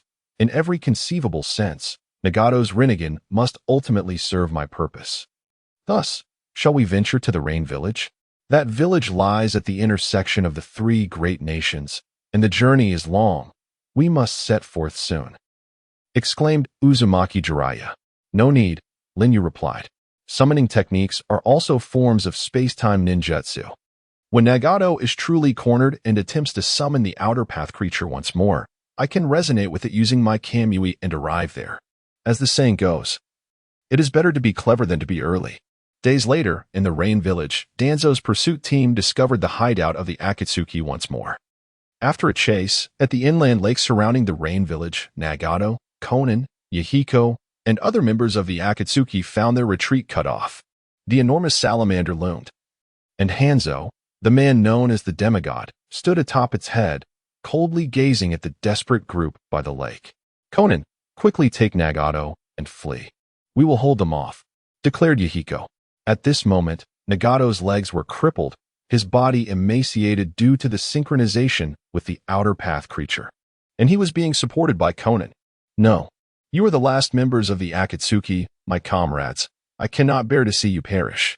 Nagato insisted. Nagato, you are the hope of the Akatsuki, the inheritor of Yahiko's will. We will protect you with our lives. Yahiko shouted. Not a single remnant of the Akatsuki shall leave the Rain Village alive. Hanzo's cold words rang out, fingers forming seals as barriers rose, encircling them like a prison. The ninjas of the Rain Village donned their gas masks. With a roar, the salamander beneath Hanzo opened its mouth, unleashing a torrent of poisonous mist that rapidly filled the entire barrier. Water release. Water barrier. Yahiko formed seals, generating a water barrier, which then transformed into a wall of concrete. The poisonous mist was momentarily obstructed, but it soon spread from above. Ugh! The colossal hammer in the great Buddha's grasp whirled, conjuring a formidable gust that rendered the noxious fog impotent. In a futile struggle, the ninjas from the hidden Rain Village unleashed a barrage of kunai affixed with explosive tags, creating a cacophony of thunderous detonations. Amidst the blazing conflagration, both Jay-Z and the great Buddha met their tragic demise before the eyes of Nagato and Konan. A resounding roar erupted from Nagato, as a tempest of potent chakra surged forth, dispersing the toxic miasma. Nagato, cease this at once. In your current state, using that technique will surely lead to your demise. Konan implored anxiously. Hans's pupils constricted. He sensed that Nagato was preparing to employ that technique again, and he could not allow it to succeed. In a flash, Hans vanished from atop the salamander, his side soaring toward Nagato. Yet, for reasons unknown, the Outer Path golem did not materialize. Hans' scythe approached with alarming swiftness. This is the end, he mused, though uncertainty lingered. Suddenly, in midair, a vortex materialized, heralding the arrival of hate.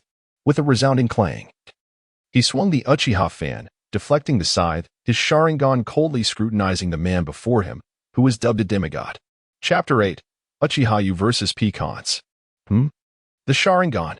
The moment Hans caught sight of Lin Yu's Sharingan, he hastily averted his gaze. As a pinnacle figure in the ninja world, He was naturally accustomed to clashing with the elite of the Uchiha clan. During the Third Great Ninja War, the current head of the Uchiha clan, Uchiha Fugaku, was defeated by Hans. In that battle, Fugaku's comrades sacrificed themselves to save him, prompting Fugaku to awaken his Manjiki Sharingan. Hans possessed an acute battle instinct and was adept at engaging in combat without making direct eye contact. "Oh, you won't even give me a chance to cast an illusion." Linyu was astonished. Clang. After a brief clash, the two separated, and Hans formed hand seals, flipping to the ground and pressing his hands against the earth. Ninja art. Earth deity spell. Gurgle, gurgle. Purple poison surged from the ground, engulfing the corpses of Jay-Z and the Great Buddha, instantaneously turning them to dust. Conan assisted Nagato in retreating, yet the venom quickly corroded the earth, soon encroaching upon the two. Gurgle, gurgle. In midair. Linyu gazed intently. He summoned a poison pool, sealing off my landing spot. Even Nagato and Conan are within the attack range. There is no way out. Susanoo. Crack. Azure chakra flames enveloped Linyu entirely, transforming into the skeletal form of Susanoo, which landed and shielded both Conan and Nagato within its embrace. "Who are you, and why are you saving me?" Nagato inquired. "Who I am is of little consequence. What matters is, Nagato, you should not perish here. You have yet to unleash the true power of the Rinnegan." Linyu's voice trailed off. "Do you know my name and my eyes?" Nagato was astonished. "In time, you will come to understand," Linyu replied solemnly. Back atop the salamander's head, Hans gazed into the distance with a grave expression. "The Manjiki Sharingan. Susanoo could actually withstand my lethal poison. Does Akatsuki harbor such individuals? However, fire release, exploding great flame array. Whoosh. The ground beneath Susanoo sank, and countless explosive tags surged from the soil, flowing onto Susanoo's form. Linyu's Sharingan discerned. The number of explosive tags exceeded 1,000, not a prearranged trap. But summoned alongside the technique, this form of Susanoo cannot endure. Nagato's expression grew more serious. For Hans's fire release was an amplified version of the technique that had previously scorched his leg. Had he not utilized the power of the Rinnegan to absorb part of the explosion's force back then, the outcome would have been dire. Yet the scale of this technique was several times more formidable than before. Die. Hans formed hand seals. Boom. The explosive flames shot skyward, the heat even evaporating the rainwater within several dozen meters. Buzz. Amidst the flames, two orbs of golden light emerged. Those were the eyes of Susanoo. As the flames receded, an astonishing scene unfolded before Hans and the other rain ninjas. The tattered skeletal form of Susanoo rapidly mended, muscles and tendons weaving among the bones, forming a layer of flesh that enveloped the skeletal body. Susanoo, second form. ZZZZ. A colossal obsidian shuriken materialized within the palm of Susanoo. What is that? Hans's pupils constricted. The shuriken of Kamui. Whoosh. After gathering strength, Susanoo hurled the shuriken of Kamui. Not good. Hans swiftly leaped back. The shuriken of Kamui struck the mountain pepper fish beneath his feet. Crack. The distortion field of Kamui manifested. Ack. The mountain pepper fish emitted a harrowing shriek as its massive form was contorted by the power of Kamui. Ultimately, it exploded with a resounding boom, enveloping the surroundings in a mist of blood and venom. Nearby, the rain-nin were caught in the toxic fog, collapsing lifelessly to the ground, their gas masks proving futile. In the rear, Hans's eyes were filled with gravity, a gaze technique capable of distorting space. A force even more terrifying than the Rinnegan. In an instant, it obliterated the mountain pepperfish, the Akatsuki. What secrets do they conceal? Whoosh. The shuriken of Kamui flew towards Hans once more. It was coming for him. To be struck would mean certain doom. The rain-nin of Amigakure scrambled to flee. Humph. Earth style, earth burial. Hans snorted, slamming his palm onto the ground, causing a massive stone to detach and rise into the air. Boom. Upon striking the boulder, the shuriken of Kamui triggered a distortion field, shattering and displacing the rock. Within Susanoo, Linyu raised an eyebrow. Oh, he realized that the shuriken of Kamui initiates spatial distortion upon hitting a tangible object, and immediately thought to use this tactic of substitution. Truly, he is Hans. Yet, his words paused, and Linyu's gaze sharpened. What will you do about the second one? Whoosh. To his astonishment, Concealed within the shadow of the previous shuriken of Kamui was yet another shuriken, spinning as it advanced towards Hans. Shuriken of Kamui. Shadow. What? This maneuver completely caught Hans off guard. At this distance, even the body flicker technique would be insufficient. Boom. Ah.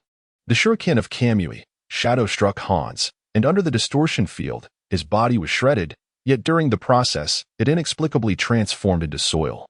The Earth-style, shadow clone, concealed amidst the toxic fog of the mountain pepperfish's explosion. Even my Sharingan failed to detect it. Truly remarkable. But what of the real body? Lin Yu glanced downwards. Crack. The earth beneath Lin Yu fractured, and a chain shot forth from the ground, ensnaring Lin Yu's weaponized fan. It turns out Hans had discerned the weakness of Susanoo lay beneath, a common vulnerability shared by the half-formed Susanoo. Taijutsu. Chain-side second strike. Crack. The other end of the chain, armed with a lethal poison-coated scythe, aimed for Lin Yu's neck. For anyone else, this would be a moment of certain demise. But Lin Yu was an exception. Kamui possesses an infinite margin for error. Whoosh. The scythe passed through Lin Yu's form, inflicting no harm whatsoever. Huh. Hidden underground? Hans, controlling the scythe, expressed astonishment. It is time to conclude this. Whoosh. Lin Yu crouched low, his right arm plunging into the earth. A torrent of wood release chakra surged forth. Wood release. Hell's turmoil. Crack. Crack. Crack. Countless wooden branches erupted from the ground, blossoming across the earth. Amidst the piercing screams, all of the rain-dwelling shinobi, whether Ch Nin or J Nin, were mercilessly pierced and slaughtered by this chaotic eruption of wood release. Boom.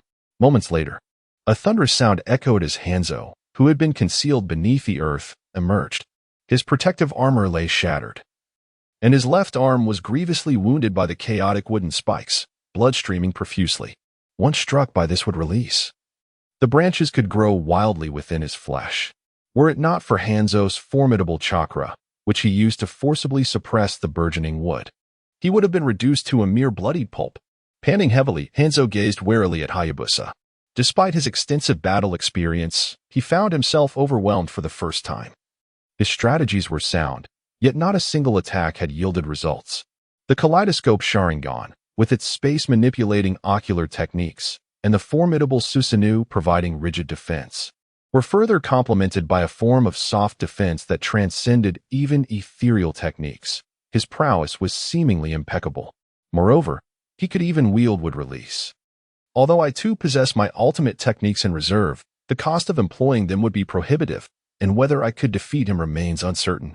Filled with profound reflections, Hanzo fixed his gaze on Hayabusa and solemnly declared, "You are a rare powerhouse that I, Hanzo of the Salamander, have encountered in my lifetime. Your strength far surpasses that of the legendary Sannin of Konohagakure. Pray, reveal your name." "Uchiha Hayabusa," came the resonant reply. "Uchiha Hayabusa, I shall remember your name. From this day forth, I, Hanzo of the Salamander, will regard you as my equal. Your name will echo from the hidden rain village to the 5 great nations. In the future, we shall meet again, and at that time, we shall determine our fates." With that, Hanzo activated his body flicker technique, vanishing along with his presence into the blood-soaked rain. Chapter 9. The birth of pain. In this present day, Hanzo had departed, leaving Lin Yu with a slightly labored breath. Engaging in combat with Hanzo at his peak was far from the ease he had envisioned. To defend against the illusions cast by the Sharingan, Hanzo maintained a considerable distance from him throughout the encounter, rendering Lin Yu's left eye's long-range Kamui difficult to focus accurately. He had to rely solely on his Susanoo to wield the Kamui Shuriken, a task that proved immensely taxing. Without the chakra support from Hashirama Senju, he would have been utterly exhausted by now. However, this confrontation solidified Lin Yu's conviction about one thing: the potential of his Manjiki Sharingan was vast. With the second form of Susanoo, he was able to gain the upper hand against the renowned Hanzo of the Salamander. Hanzo had not utilized his full strength, thus Lin Yu too had held back. Who could compel him to unleash the third form of his Yatagarasu Susanoo? With a swift motion, Susanoo dissipated, and the previously halted rain began to pour down anew. Behind him, Nagato gazed at Lin Yu with fervent eyes, exclaiming, "Incredible, you were able to injure that Hanzo." Lin Yu refrained from turning around, He did not wish for Nagato to witness the slight fatigue etched on his visage. Maintaining an air of absolute mystery was essential for the plan he intended to execute next. If you can master the true power of the Rinnegan, you too can achieve this, perhaps even surpassing what I have accomplished, Linyu stated with gravity. The Rinnegan, the true power? Nagato's pupils quivered in contemplation. Linyu lifted his gaze to the heavens, arms outstretched to welcome the rain, and solemnly declared, "Indeed. The bearer of the Rinnegan can not only summon the outer path's Gedomazo, but can also wield the powers of the six paths, as you have occasionally demonstrated. You can repel surrounding attacks and absorb a portion of ninjutsu's potency. These are all aspects of the six paths' powers. You must grasp them with precision and extend them purposefully to enter the realm of the six paths." Nagato raised a hand to his eyes, filled with yearning. And mused, "You understand my eyes better than I do. If only I had met you sooner, perhaps Yahiko and the others from Akatsuki would not have perished." At this, Konan, standing nearby, lowered her light blue eyes, her expression a portrait of sorrow. Linyu remained silent. Whether he had arrived earlier or later, death was inevitable. Yahiko had to die. Without his demise, Nagato could never truly experience pain. The Rinnegan evolved from the Sharingan, and the awakening of its powers followed a similar pattern, stemming from intense mental stimulation. Yet, Linyu felt fortunate to have come after Yahiko's death. In this period, Nagato was more sensitive, more helpless, and more eager for power, thus making him easier to control. Nagato spoke despondently. "Once, my dream was to protect Yahiko and Konan. Later, as a member of Akatsuki, I genuinely wished to fulfill Yahiko's aspirations and bring peace to this war-torn rain village and the ninja world. Yahiko, Konan, and all of Akatsuki truly believed in me, but it was only when Yahiko perished before my eyes that I began to doubt my capabilities. It is not too late now. Yahiko can be resurrected, and the ninja world shall witness peace, all through your Rinnegan." At this moment, Linyu finally dropped a weighty bombshell. "What did you say?"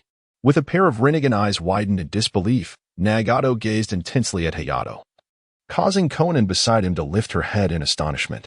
Hayato turned to face Nagato directly, stating, "The power of the Rinnegan's outer path can indeed grant one the ability to transcend life and death. Is that truly the case?" Nagato gasped, nearly breathless. "Indeed. But it comes at the cost of one's life," Hayato revealed without hesitation. Upon hearing this price, Konan's expression darkened. In stark contrast to Konan's reaction, Nagato appeared elated. "So I can wield that power right now?" It seemed he was eager to resurrect Yahiko, even at the expense of his own life.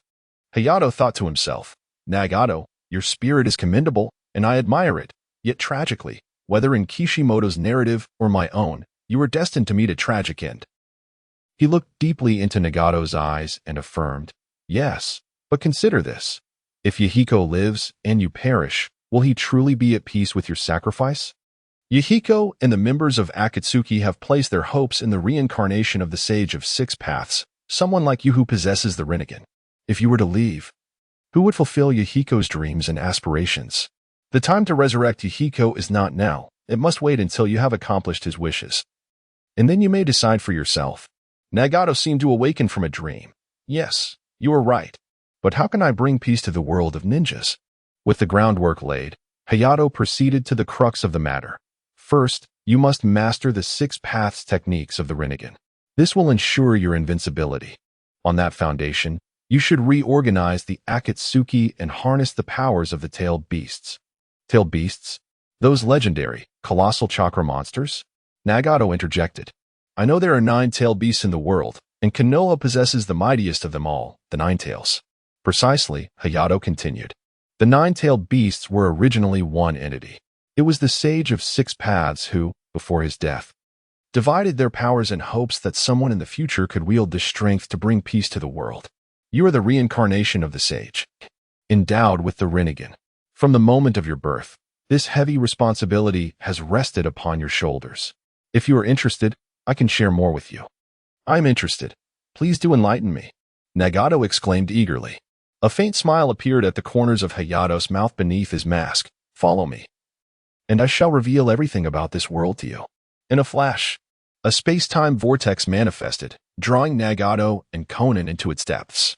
Days later, Outside the Rain Village, atop a towering structure, Nagato stood within a chakra transmission apparatus, his back adorned with black rods. With a creak, the iron door opened. Konan entered, clad in the Akatsuki's crimson cloud attire, her pale lips now bearing a black lip stud. Accompanying her was a handsome, tea-haired young man. His expression cold and merciless, also dressed in the crimson cloud robe. With black rods piercing his nose and ears, it was Deva Pathpain, the reincarnation of Yahiko. I never imagined I would once again fight alongside Yahiko. Thank you, Hayato, Nagato remarked, casting a glance at the shadow beside him. There. Linyu rose and draped a black cloak over himself. It is nothing. This will not only compensate for your lack of mobility, but also safeguard your true self. Now, I must take my leave. Mr. Yu, I shall forever honor you as the unseen leader of Akatsuki, Nagato fervently declared, addressing Lin Yu's retreating figure. Indeed, Lin Yu replied softly, momentarily pausing in his steps. As he departed, Nagato turned to Pain. The current leader of Akatsuki will always be you, Yahiko. What shall be our course of action next? Konan inquired. Pain responded, we shall follow Mr. Yu's suggestion. First, gather the rogue ninjas from various nations, regardless of their origins or pasts, focusing solely on their strength. We will transform Akatsuki into a multinational mercenary organization, amassing wealth and power, and when the time is ripe, we shall begin to collect the tailed beasts. A deep rumble echoed from the oppressive clouds overhead, a mournful thunder reverberating as if the sky itself were lamenting. Lin Yu stood in the rain, gazing back towards the Rain Shinobi village, murmuring, this perpetually weeping small nation is most suitable for the roots of darkness to take hold. Today, Pain is born. Chapter 10, The Ascendant Feather. Having managed matters with Nagato and Akatsuki, Lin Yu was not idle. He resolved to refine certain aspects before Orochimaru achieved his results. Life is inextricably linked to the essentials of clothing, food, housing, and transportation. And the world of shinobi is no different. In terms of attire, Lin Yu held no particular preferences. The black cloak left by Madara perfectly aligned with his aesthetic. With the power of Kamui, his mobility surpassed even the advanced lightning vehicles of the post-Hokage era. His living quarters were rather modest. The underground base provided a bed and a group of white zetsu to keep him company, alleviating any sense of monotony. However, he found himself lacking a woman, one with warmth and the ability to move on her own. Regarding sustenance, thanks to the cells of the first Hokage, he could survive without food. Nonetheless, the absence of necessity did not extinguish his desire to partake in culinary delights. For instance, he had long yearned to savor the mythical taste of Ichiraka ramen. Unfortunately, financial resources were lacking. Among Madara's legacy were his ninja tools, techniques, and even the outer path golem, but conspicuously absent was any currency. This was, of course, understandable. Madara had distanced himself from worldly matters, dedicating his life to the Moon's Eye plan, and had long ceased to care for earthly pleasures, thus rendering money unnecessary. Lin Yu, however, was different. One might question why. With his capabilities, he could not simply dine and dash or seize whatever he desired. Who could possibly stop him? Yet, bullying the common folk was not in Lin Yu's nature. Thus, he found himself in need of money. Without it, he must find a way to earn it. The methods available to ninjas for generating income were quite varied. The most rudimentary involved becoming bandits or robbers, preying upon the innocent and merchants, a path Lin Yu would never consider. A slightly elevated option included offering one's services to individuals or organizations for protection or assassination, yet Lin Yu was disinclined toward this as well. Being beholden to others contradicted his yearning for freedom. Another avenue involved serving a ninja village and receiving rewards for missions, which he also chose to disregard. Although he could easily return to Konoha under the guise of Uchiha Obito, he wished to avoid deep ties with the village. His ambitions were destined to clash with Konoha, potentially leading to conflict. Unnecessary bonds would only hinder his endeavors. Once indecisive, in the world of shinobi, he was now resolute in pursuing his goals with unwavering determination. His ninja way, in a sense, resonated with Naruto's. Therefore, he decided to emulate Kakuzu's method of earning money, hunting down the ninjas listed on the bounty roster and exchanging their heads for substantial rewards. At the Valley of the End, with waterfalls cascading around him, Linyu perched atop the statue of the first Hokage. Gurgle. White Zetsu emerged from a nearby rock. Found anything? Linyu inquired. Honestly, you're quite the idle one, searching for such trivialities. White Zetsu retorted while placing a bounty ledger beside Linyu. Linyu picked it up and began to peruse. This ledger cataloged the bounties from various ninja villages, arranged by the amount of the reward. Following the principle of proximity, Linyu opened the section for Konoha ninja bounties. Only those ninjas who are worthy of being placed on the bounty list possess a certain level of strength. Ordinary Jinin and Chunin are simply unqualified. At the very least, they must be of special Jonin rank or pose a significant threat as rogue ninjas. Moreover, the majority of ninjas have bounties ranging from 5 million to 10 million ryo. Those whose bounties exceed 10 million are typically either exceptionally powerful or highly dangerous. Kabuto Yakushi, a spy from Konoha and a rogue ninja, has a bounty of 10 million ryo. Linyu disregarded him and continued flipping through the list. Kakashi Hitaki, the son of the White Fang, a Jonin of Konoha, has a bounty of 13 million ryo, but a red cross beside this figure indicates a correction to 11 million ryo. Oh, how could Kakashi's bounty be lowered by 2 million ryo? This is certainly your doing. Ah, yes. The first act Linyu committed upon his arrival in this world was to extract Kakashi's eye, inevitably diminishing Kakashi's value in the eyes of his benefactors. However, considering the long term, Kakashi, devoid of the Sharingan, possesses greater prospects for development. His chakra is already limited. Acquiring the Sharingan mid-journey forcibly altered his growth trajectory, significantly constraining his original potential. Kakashi, being the son of the White Fang, specializes in the secret techniques left behind by his father and could potentially reach the level of a Kage. Linyu continued to turn the pages. Asuma Saratobi, a Jonin of Konoha and the son of the third Hokage, has a bounty of 15 million ryo. I recall that Asuma's bounty at his peak was 35 million ryo. That must have been after he became one of the 12 guardians. Linyu murmured as he continued to browse. He found nearly everyone, including Konoha's elite Jonin, the legendary 3 ninjas, and even the 3rd and 4th Hokages listed among the bounties. Choji Akimichi, Kiba Inuzuka, and Shikaka Nara, the trio of Konoha, have bounties of 20 million, 25 million, and 28 million ryo respectively, which align closely with their abilities. Tsunade, Jiraiya, and Orochimaru, the legendary 3, have bounties that are relatively even, 50 million, 52 million, and 55 million ryo, with Orochimaru's being slightly higher due to his engagement in perilous experiments and notorious reputation. As for the 3rd Hokage, Hiruzen Saratobi, and the 4th Hokage, Minato Namikaze, their bounties stand at 66 million and 77 million ryo respectively.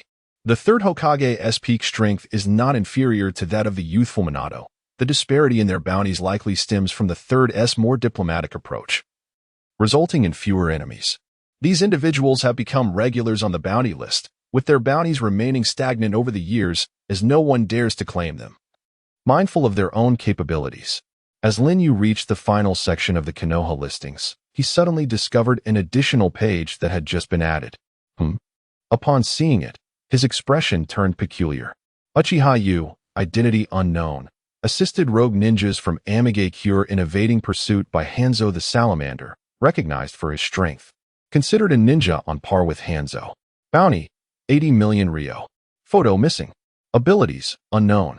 This news seems to have spread too swiftly, Linyu murmured. Hans has indeed proven true to his word. He claimed his name would resonate across the 5 great nations, and it appears that has come to pass rather swiftly. Many shinobi are now inquiring about your affairs, including those from the Umbu of the 5 great nations, remarked White Zetsu. Well, it matters little.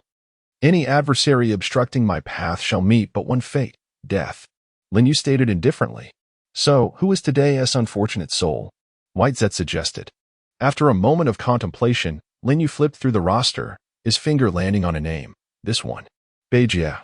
The visage of this ninja in the photograph exudes a menacing aura, a rogue from Konoha, with a bounty of 16 million ryo. Oh, this fellow hails from Konoha's elite, a Jainin who failed to assassinate the daimyo of the Land of Fire a month ago and subsequently defected. He is currently being hunted by Konoha's Umbu. White Zetsu elaborated. Where is he? Lin Yu inquired. Fortune favors you. He is not far from here. In the forest you marked last time. Vortex Zetsu replied. Then what are we waiting for? Let us seize the 16 million Ryo. Whoosh. Lin Yu vanished into the vortex of Kamui. Chapter 11. An Unexpected Delight. Whoosh. In the heart of the forest, a vortex materialized, and Lin Yu descended to the ground. After surveying his surroundings with his Sharingan, he picked up a branch.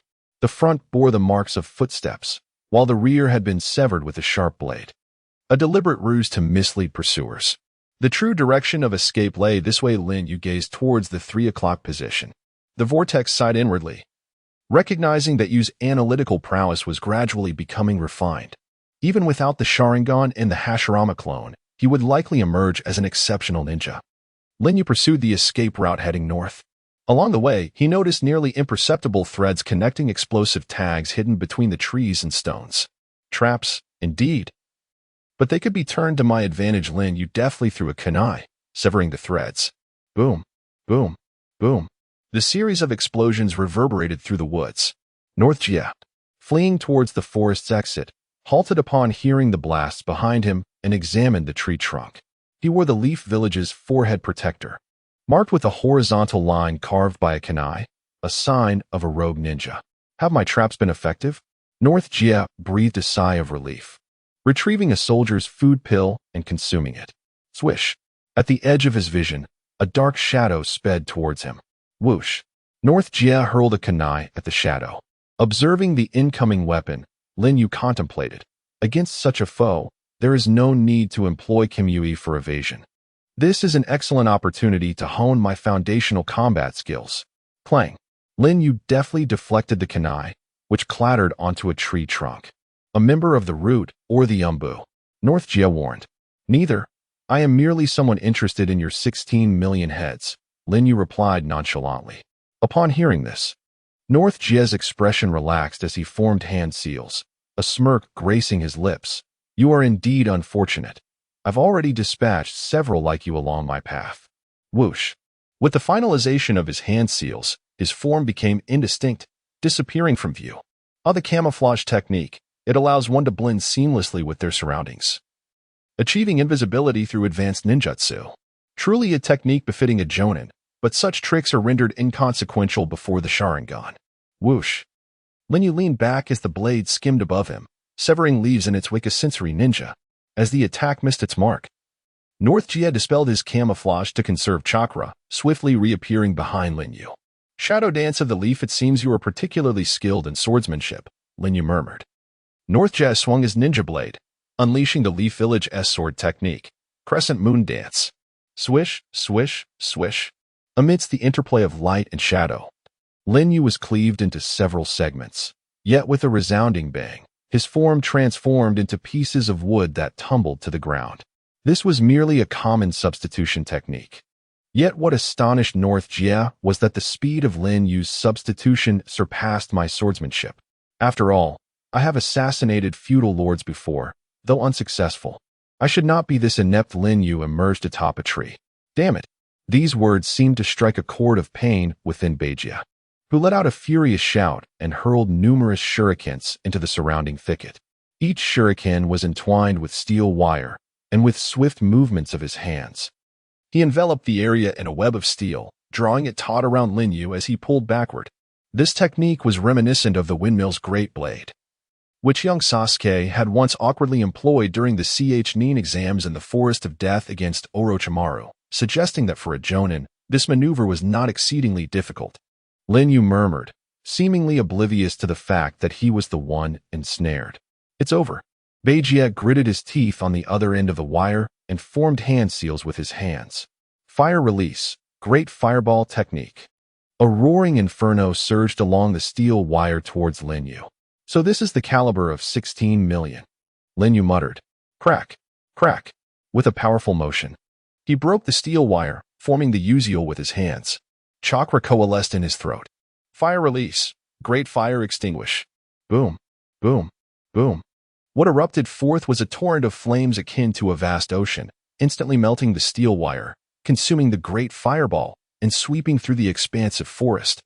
During the Fourth Great Ninja War, Uchiha Madara had once suppressed the combined water release of 20 ninja with this very fire release. Though Lin Yu's great fire extinguish lacked the potency of Madara's, it still bore a hint of his grandeur. The scorching heat surged forth, and Beijie, gazing at the oncoming sea of flames, despaired. What exactly are you? Ah, boom. The flames erupted, lighting up the sky, visible from a great distance. In the distance, 3 Umbu ninja from Konoha, pursuing Beijie, halted, shielding their faces against the heat wave as they gazed at the blaze. What magnitude of fire release is this? Could it be that Root has acted first? The 2 male Umbu ninja exclaimed in horror. Let us go see. The female Umbu led the way. When they arrived at the scene, the sight before them was truly unforgettable. The fire release had scorched a clearing in the forest, and in the charred earth stood a masked boy in a black robe, holding the body of a charred figure, so burnt that its face was nearly unrecognizable. He murmured in distress, "This is quite the conundrum. Now I can't even recognize the face. It can't just be wasted like this, can it? If it's just the face, I could restore it with my abilities." Another voice, distinctly different in tone, emanated from the boy's body, laced with a hint of flamboyance and frivolity. Damn it, it's Beijie, and he's been preempted by Root. The male Umbu ninja clenched his fist in frustration. It turned out that Beijie was originally a member of Konoha's Umbu, tasked with protecting the daimyo of the Land of Fire, yet he had unexpectedly launched an attack on the daimyo without warning. Subsequent investigations revealed that prior to his escape, Beijie had been in contact with Root, leading to suspicions that Root had manipulated him in a scheme to frame the 4th Hokage. Given Root's modus operandi, it was certain they would seek to silence him at the earliest opportunity. The mission of the 3 Umbu was to apprehend Beijie before Root could intervene. No, he is not a member of the clan. His attire is distinctly different, and he clearly mentioned 16 million taels. The leading female ninja, sensing something amiss, stepped forward and called out to Lin Yu's silhouette. Who goes there? We are from the Umbu of Konoha, and this is territory under Konoha's jurisdiction. State your identity. Hearing her voice, Lin Yu slowly turned his face, the Sharingan beneath his mask radiating brilliance. Quickly close your eyes. Do not meet her gaze. The female ninja's pupils constricted, and she abruptly shut her eyes. Thud, thud, but it was too late. The 2 male Umbu behind him had already succumbed. This hair color, this voice, could it be? Lin Yu murmured, dragging Beijie's lifeless body closer to the female ninja. She swiftly retreated, only to find her back pressed against a large tree. Lin Yu was already upon her. Damn it! The female ninja drew her kunai and slashed forward. Whoosh! Yet the blade merely passed through Lin Yu's form, devoid of the expected sensation of impact. What in the world is this? As the female ninja was gripped by horror, she realized her body had fallen prey to a jinjutsu, rendering her immobile, fear coursing through her veins, causing her shoulders to tremble slightly. Lin Yu extended his hand and removed the animal mask from her face, revealing a remarkably beautiful yet youthful visage. Lin Yu's eyes brightened. Yu Xian, it truly is you. Chapter 12, Beneath the Setting Sun, This Cruel Ninja World. How do you know my sister's name? Yuzuki Yukino. The woman before Lin Yu exclaimed in astonishment upon hearing his words. Lin Yu regained his focus, scrutinizing the woman more intently. Indeed, her features bore a striking resemblance to those of Yuzuki Yukino, albeit with subtle differences. It was plausible, at this time, Yuzuki Yukino was merely 9 years old, freshly graduated from the Ninja Academy, yet to join the Umbu. The woman before him appeared to be around 17 or 18. Could she be Yukino's elder sister? What is your name? Lin Yu inquired. I am Yuzuki Yuyang, Yukino's sister. Who are you, and what are your intentions? Yuyang demanded. Lin Yu raised his gaze to the evening glow in the sky. Yuzuki, Yuyang. Their absence from the narrative of Hokage does not imply their non-existence. Much like how Kishimoto refrained from depicting ninjas in the act of nature's call does not suggest that ninjas are exempt from such human experiences. Oh, how this is a topic dear to Akatsuki. Kishimoto harbored a penchant for intertwining the fates of characters with their names. As the moonlight swift as the wind, vanishing like a fleeting breeze on a moonlit night. Thus, Yuzuki Yuyang, akin to the setting sun before the arrival of Yuzuki, symbolizes a life of fleeting beauty and tragic destiny. In Lin Yu's mind, a scenario unfolded. The inseparable sisters, one perishing on an Umbu mission, while the young Uzuki Yukino vowed to carry forth her sister's legacy, striving toward her goal of joining the Umbu. A gentle breeze swept past, and Lin Yu glanced back at Uzuki Yuyang, contemplating the grim fate that awaited her if he had not crossed into this realm, if their paths had never intertwined. "I am inquiring about you. Answer me," Yuyang urged anxiously. "Would you be willing to accompany me?" Lin Yu countered, seemingly evading her question. "What nonsensical words are you uttering? Do you wish for me to betray Konoha?" Yuyang retorted indignantly. In a surprising gesture, Lin Yu extended his hand, lightly resting it upon Yuyang's pristine cheek. Instinctively, she yearned to recoil, yet her body remained immobile, her eyes reflecting a profound humiliation that made her wish for immediate demise. "I merely wish to prevent a woman like you from becoming a casualty in this merciless ninja world," Lin Yu declared, his words enigmatic, yet his gaze unfathomable. Yuyang felt an unsettling conviction that this man was not merely spouting nonsense. There must be reason behind his assertions. Nonetheless, she resolutely replied, "Since the day we joined the Umbu, we have all pinned our last letters. Even in death, we shall not betray Konoha." A smile graced Lin Yu's lips as he gently grasped Yuyang's delicate chin, lifting her gaze slightly. "And what if I were to say that if you refuse to accompany me, I shall eliminate your comrades?" Yuyang's eyes flickered momentarily as she surveyed her fallen companions. Her jaw clenched tightly. "They are also Umbu members, just like me, and have long accepted the reality of life and death. What if it were your 9-year-old sister?" Lin Yu posed menacingly. Yuyang's pupils abruptly froze in shock. "You despicable fiend. Answer me, will you follow me?" Lin Yu offered no further explanation. Ozuki Xiang's face twisted in struggle, but thinking of her sister, who had lost their parents and relied on her since childhood, she made a painful choice and compromised, saying, "What do you want me to do?"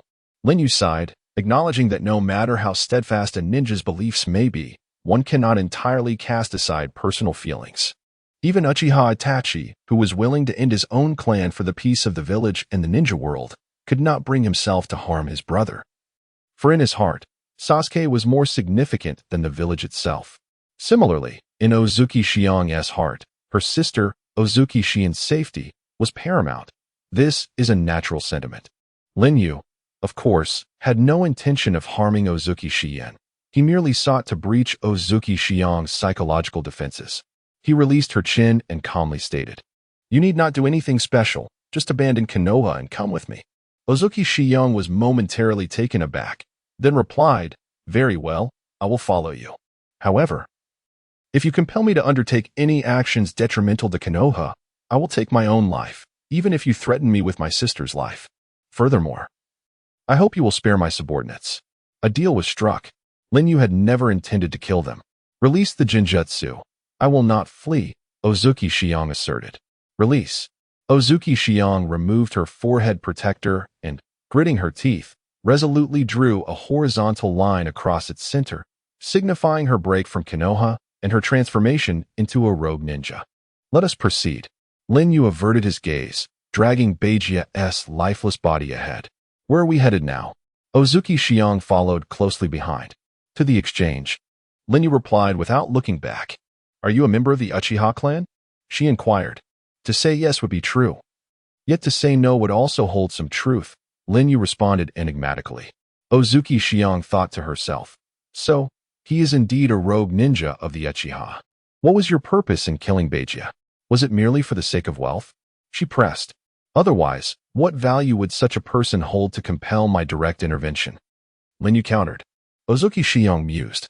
"It seems he is not colluding with the root. If that is a messenger scroll in your possession, I suggest you stow it away," Lin Yu advised. Ozuki Xiang froze momentarily, retracting the scroll she had been about to draw. Her intention had been to relay Lin Yu's information back to the village. It appears that will not be possible, given his abilities. He could easily use the Sharingan to forcibly control my mind, yet he chooses not to. As she gazed at Lin Yu's silhouette, her confusion deepened, along with an involuntary curiosity towards him. Regardless, he could pose a threat to the village. I shall remain by his side to uncover his true intentions and await an opportunity to eliminate him, she resolved quietly. She remained unaware of the faint smile gracing Lin Yu's lips ahead. He may not comprehend the thoughts of women in the real world, but he understood those of women in the world of fantasy all too well. Her efforts were destined to fail. Years ago, Xiaonan, in her relentless pursuit to eliminate Abido, prepared an astonishing array of 600 billion explosive tags, yet ultimately met with failure. Lin Yu does not believe that Xiang possesses greater strength than Xiaonan, nor does he consider himself weaker than Abido.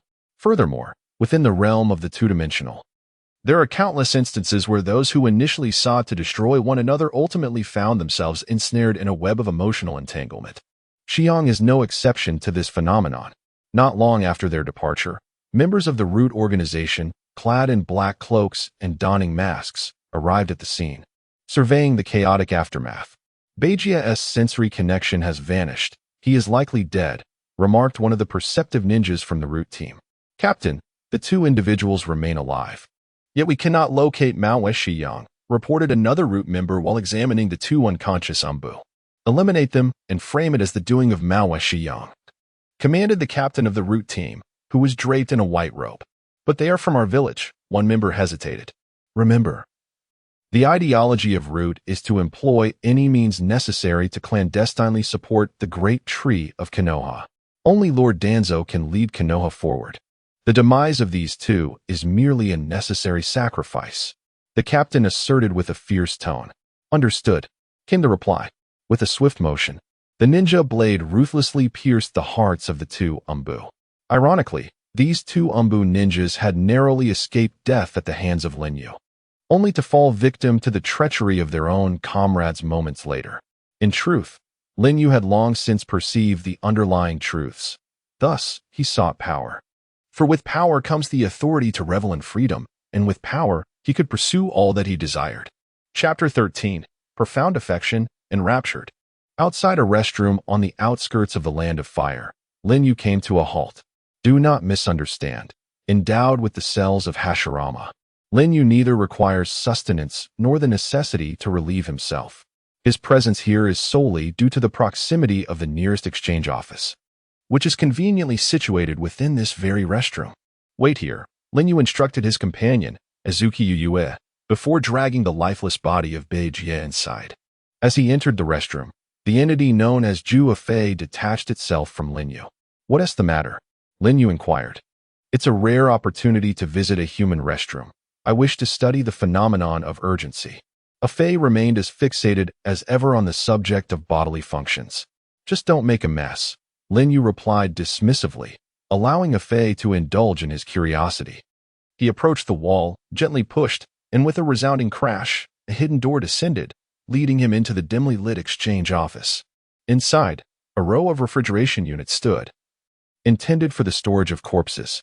With a thud, Lin Yu carelessly discarded Bei Jie's body onto the floor and coldly declared, "Exchange." The exchange office's overseer, a burly man with a thick beard, leaned against the desk, a cigarette dangling from his lips as he scrutinized the corpse at his feet. Bei Jie's face had been restored to a recognizable state by Ju, yet the extent of the damage was unprecedented for the man. He could not help but raise his gaze, his eyes deeply assessing the youth before him, a sense of alarm creeping into his mind. The disparity between the boy's age and the prey he had brought was stark. However, in this world of ninjas, judging by appearance is an exercise in folly. The annals of war are replete with young prodigies possessing extraordinary abilities, and this boy was undoubtedly among them. The bearded man set down his cigarette, approached, and placed Bei Jie's body into the refrigeration unit. He then perused the bounty ledger, marking a red cross on Bei Jie's page, before retrieving a money box from the safe and placing it before Lin Yu. The underworld abides by its own rules. Neither party inquires too deeply. One exchanges the corpse for the currency. Lin Yu did not count the money like Kakuzu. Instead, he seized the box and turned to leave. Is this your first visit? Aren't you going to count the amount? The burly man asked, curiosity piqued as he lit another cigarette, watching Lin Yu's retreating figure. Lin Yu paused, but did not turn. There's no need. The burly man's expression grew contemplative. In this world, it is unwise to place trust in others so easily. Are you not concerned that I might shortchange you, or that the money might be counterfeit? Lin Yu turned to face him, his demeanor indifferent. Wouldn't that be even better? It would provide me with a reason to eliminate you and claim all your wealth. His casual remark belied an unwavering confidence in his formidable strength. The burly man's hand, which had raised the cigarette to his lips, faltered, and even he, a man accustomed to dealing with death, felt a chill run down his spine. He was dead serious. Regaining his composure, the burly man quickly replied, "Little brother, you jest. Our organization only profits from the deceased. We would never deceive the living. I look forward to our next collaboration." Lin Yu averted his gaze and walked outside. In the foreseeable future, he would not return, as his need for money was rather minimal. Upon exiting the currency exchange, Lin Yu found himself rendered speechless by the sight before him. A Fei was squatting by the latrine, prodding a long-dried pile of excrement with a stick. "Could you refrain from utilizing your wooden escape technique in such a peculiar manner?" Lin Yu remarked, with a flick of his wrist. A Fei discarded the stick and clapped his hands, exclaiming, "I have just invented a technique more formidable than the wooden escape." "What technique?" Lin Yu inquired. "Secret art. Excrement escape technique," A Fei declared, forming hand seals. Nothing transpired, and an awkward silence enveloped the air. Did it fail? A Fei scratched his head sheepishly. In this confined space, the scent of absurdity was palpable, leaving Lin Yu feeling as though the very air had become tainted. "What a fragrant technique indeed," he quipped coldly. Stepping outside, A Fei shrugged and attempted to envelop Lin Yu in his presence, but was met with disdain. "No thanks, you reek of feces." Lin Yu opened a money box, tossed a wad of cash onto the ground, and shot A Fei a glance before departing. "Well, never mind." A Fei sighed, picking up the money and vanishing into the earth. Awaiting outside, Azuki Xiang caught a glimpse of Lin Yu's true visage. "He is surprisingly young," she mused, astonished that one of such prowess appeared to be even younger than herself. "Where shall we go next?" Xiang steadied herself and asked. "To my residence, 100 miles away." Lin Yu replied, 100 miles? Even with relentless effort, it would take 2 days and nights, wouldn't it? Xiang remarked. "No need. It will take but the blink of an eye." Lin Yu placed his hand on Xiang's shoulder, and the three tomo transformed into a kaleidoscope. Whoosh!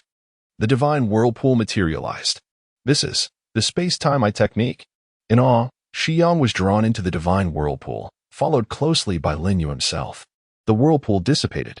100 miles away, in an underground base, Xiang surveyed her unfamiliar surroundings, filled with white absolutes and enigmatic magical statues, her emotions in turmoil. After about a minute, a phase had emerged from the ground. "You're slow," Lin Yu remarked. "I'm not like you. I can't disregard the limits of space," A Fei candidly admitted. "Is everything prepared?" Lin Yu inquired. As A Fei fully emerged, he placed a box on the ground. Lin Yu addressed Azuki Xiang. "Your room is ready, located right next to mine. Additionally, this box contains clothing for you, as well as some ninja-exclusive bento. Please make do with it for the time being. I will soon arrange a private hot spring for your bathing pleasure." Having conveyed these instructions, Lin Yu ignored Xiang's astonishment and carried the money box toward his quarters. After a brief moment of shock, Xiang followed Lin Yu closely. At the doorway, Lin Yu paused.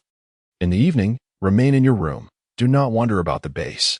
If you require anything, you may summon you, those white fellows." With that, Lin Yu entered his room. In the stillness of the night, the door to the room adjacent to Lin Yu's creaked open quietly. Bathed in the dim light, Mayuzuki Xiang emerged. She paused momentarily before Lin Yu's door, contemplating whether to rush in and confront him, yet she quickly shook her head.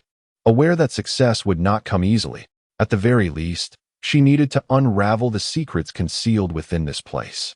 Mayuzuki Xiang gazed towards the end of the corridor, where a sturdy iron door stood resolutely closed. Unlike the wooden doors of the other rooms, this one was obstructed by a formidable barrier, leading her to surmise that it must conceal significant secrets. Stealthily, she approached, halting before the iron door, ensuring that no traps lay in wait outside, before looking up at the skylight above. Channeling her chakra, she ascended the wall beneath the skylight and retrieved a small mirror. Extending it forward, through the reflected image, she glimpsed the interior of the stone chamber. Inside, various large experimental apparatuses were displayed. But what caught her eye was a cylindrical vessel brimming with a green liquid, within which lay a person. The surface of the vessel was hazy, obscuring the individual features, though it appeared they were connected to numerous tubes. Drip, drip, at the apparatus's end. A spout released a droplet of golden-hued blood at intervals, accumulating steadily within the glass tube, which was already filled to nearly one-third of its height. Before the equipment stood a tall, slender man clad in a white robe, exuding an ethereal presence. His long hair accentuated his allure, and a peculiar arrangement of rope tied at his waist added an air of mystery as he intently observed the experimental setup. For reasons unknown, Mayuzuki Shiyang felt a strange familiarity with the man's silhouette. It resembled someone they in Konoha's Umbu had been vigilantly monitoring, a figure of immense danger and terror. Suddenly, the man halted his actions and slowly turned around. In that instant, Xiang felt as though her heart was gripped by an invisible hand, leaving her breathless. The menacing gaze of a serpent's slit pupil pierced through her. Ah!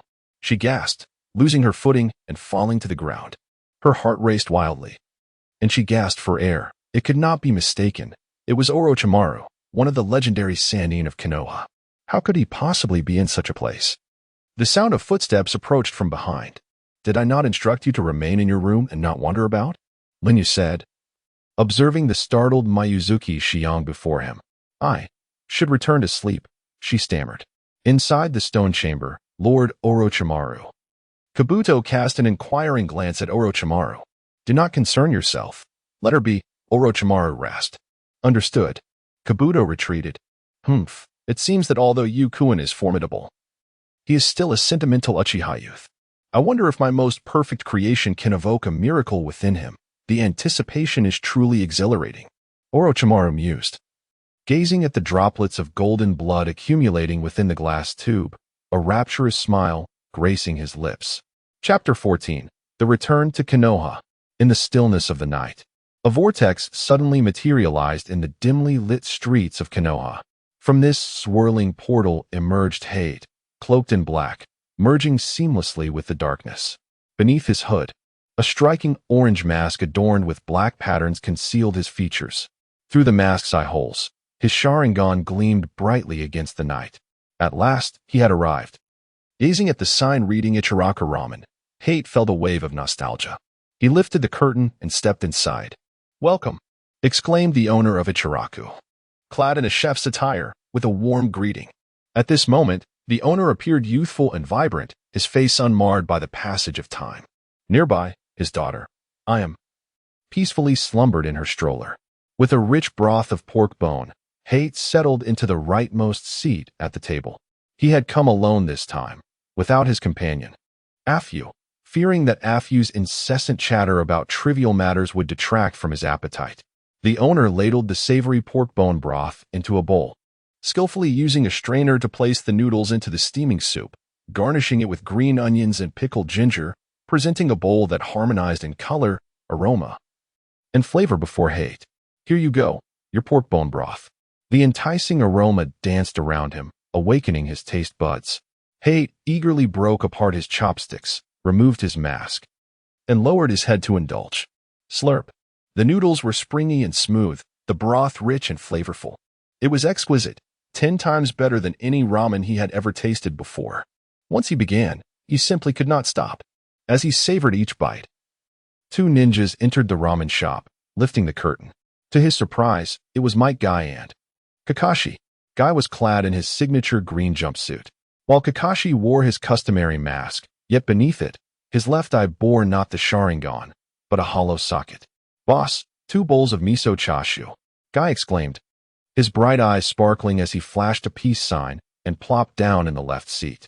Kakashi took his time, settling into the middle seat, casually turning his head, and caught a glimpse of Hayate's profile obscured by long hair, momentarily lost in thought. Here are your miso chashu, the owner served, and Kakashi returned to reality. Hey, Kakashi. So far, our record stands at 20 wins and 20 losses. How about this time we see who can finish their ramen the fastest? Guy proposed energetically. Sorry, I really lack the enthusiasm for that right now. Kakashi replied, his voice lacking vigor as he broke his chopsticks and lowered his mask, eating absent-mindedly. Guy glanced at Kakashi with a complex expression. 6 months prior, Kakashi had lost Rin and his Sharingan, returning to Konoha in a profoundly traumatized state. spending time in a rehabilitation center until a month ago, and he had remained in this despondent state ever since. Kai withdrew his gaze, breaking apart his chopsticks, and devoured the noodles with fervor, finishing them in less than a minute. He then gulped down the broth, set the bowl down, wiped the remnants from the corners of his mouth, and solemnly regarded Kakashi. Kakashi, as both your rival and dear friend, I empathize with your feelings. I have traversed a similar period. The matter of my father might away. To remain despondent is a desecration to the departed. What I wish to entrust to you regarding Obito is not merely his eyes, but also his will. If he were alive, he would certainly not wish to see you like this. Kakashi paused, his chopsticks halting as he sighed. I understand everything you say. Yet, despite this understanding, I cannot find solace. Having failed to protect Rin, I feel unworthy of possessing that eye. I think this must be Obito's punishment from beyond. Reclaiming his eye as he surely must loathe me to the core. Kai frowned and replied, Kakashi, aren't you being a bit too obstinate? Perhaps, but I have resolved to join Root. Kakashi's declaration was startling. Bang! Kai sprang up, incredulous. Root? Kakashi, are you serious? Noticing the gaze from the owner of the restaurant, Kai realized he had lost his composure, apologized, and sat back down, whispering to Kakashi, Is this the fourth's intention? Kakashi replied, No, it is my own decision. Half a month ago, Root's headquarters was attacked by mysterious ninjas, resulting in several members' deaths. Danzo exaggerated the incident and reported it to the daimyo of the Land of Fire, claiming the fourth had deliberately allowed enemies to infiltrate in an attempt to undermine the foundation of Konoha. Kai frowned. Would the daimyo believe such nonsense? Kakashi responded, Perhaps not before, but a month ago, the assassination of the daimyo by the fourth's direct subordinate, Beijiya, has sown seeds of doubt in the daimyo's mind. Coupled with this recent incident, the situation is quite unfavorable for the fourth. Beijiya, though he is formidable, he does not seem the type to engage in such actions. Could it be the doing of Root? The Umbu share this suspicion. Thus they dispatched individuals to pursue Beijiya to uncover the truth. However, just last night, the dispatched Umbu were killed, led by the team leader, Tsukuyama Yuyuki.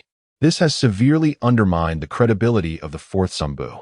Only the third stepping in and vouching for the fourth with his own reputation barely quelled the situation. But the condition set by Root was to place the Nine-Tails Jinchuriki, Kushina, under Root's supervision, which the daimyo consented to. Kai astutely remarked, the Jinchuriki. Could it be that Danzo intends to? Kakashi replied in a grave tone. Indeed, Danzo has coveted the position of Hokage for a long time. He must seek to seize control of the Nine-Tails to undermine the fourth's position. With matters having reached this point, even the Umbu cannot intervene. The only course of action left for me is to join Root, to the best of my abilities protect Kushina, ensuring that the fourth has no lingering concerns as he navigates through this crisis. Kai expressed his concern, but Kakashi, you know what kind of person Danzo is. You might not make it out alive. Kakashi resolutely declared, it matters not. I failed to protect Obito, and I failed to safeguard Rin. A person like me is unworthy of life. At the very least, I must alleviate some of my teacher's burdens. Meanwhile, Lin Yu finished his meal, settled the bill, donned the mask that lay aside, and rose to depart. On the sparsely populated street, Lin Yu gazed at the moon obscured by ominous clouds, his eyes reflecting profound contemplation. Although he had no immediate intention of capturing the Nine-Tails, allowing it to fall into Danzo's hands would undoubtedly lead to numerous future complications. In the narrative I aspire to realize, Naruto is no longer the protagonist. I must ensure he experiences a carefree childhood, lest history repeat itself. Kushina shall be the last Jinchuriki of the Nine-Tails in the annals of ninja history. A chilling wind swept through the street as Lin Yu turned his gaze towards the village's darkness. Danzo, it seems, it is time to confront him. Chapter 15. The Deterrence of Danzo. In a secluded and dimly lit chamber within the hidden village of Konoha, two formidable statues loomed over the high platform at the entrance, marking the residence of Danzo Shimura, the leader of the Root. Inside the room, Danzo sat at a table, illuminated by the flickering candlelight as he perused a confidential missive from Hans of the Salamander, the leader of the Rain Ninja. The message revealed, Pain has escaped from my grasp and is secretly revitalizing the Akatsuki organization.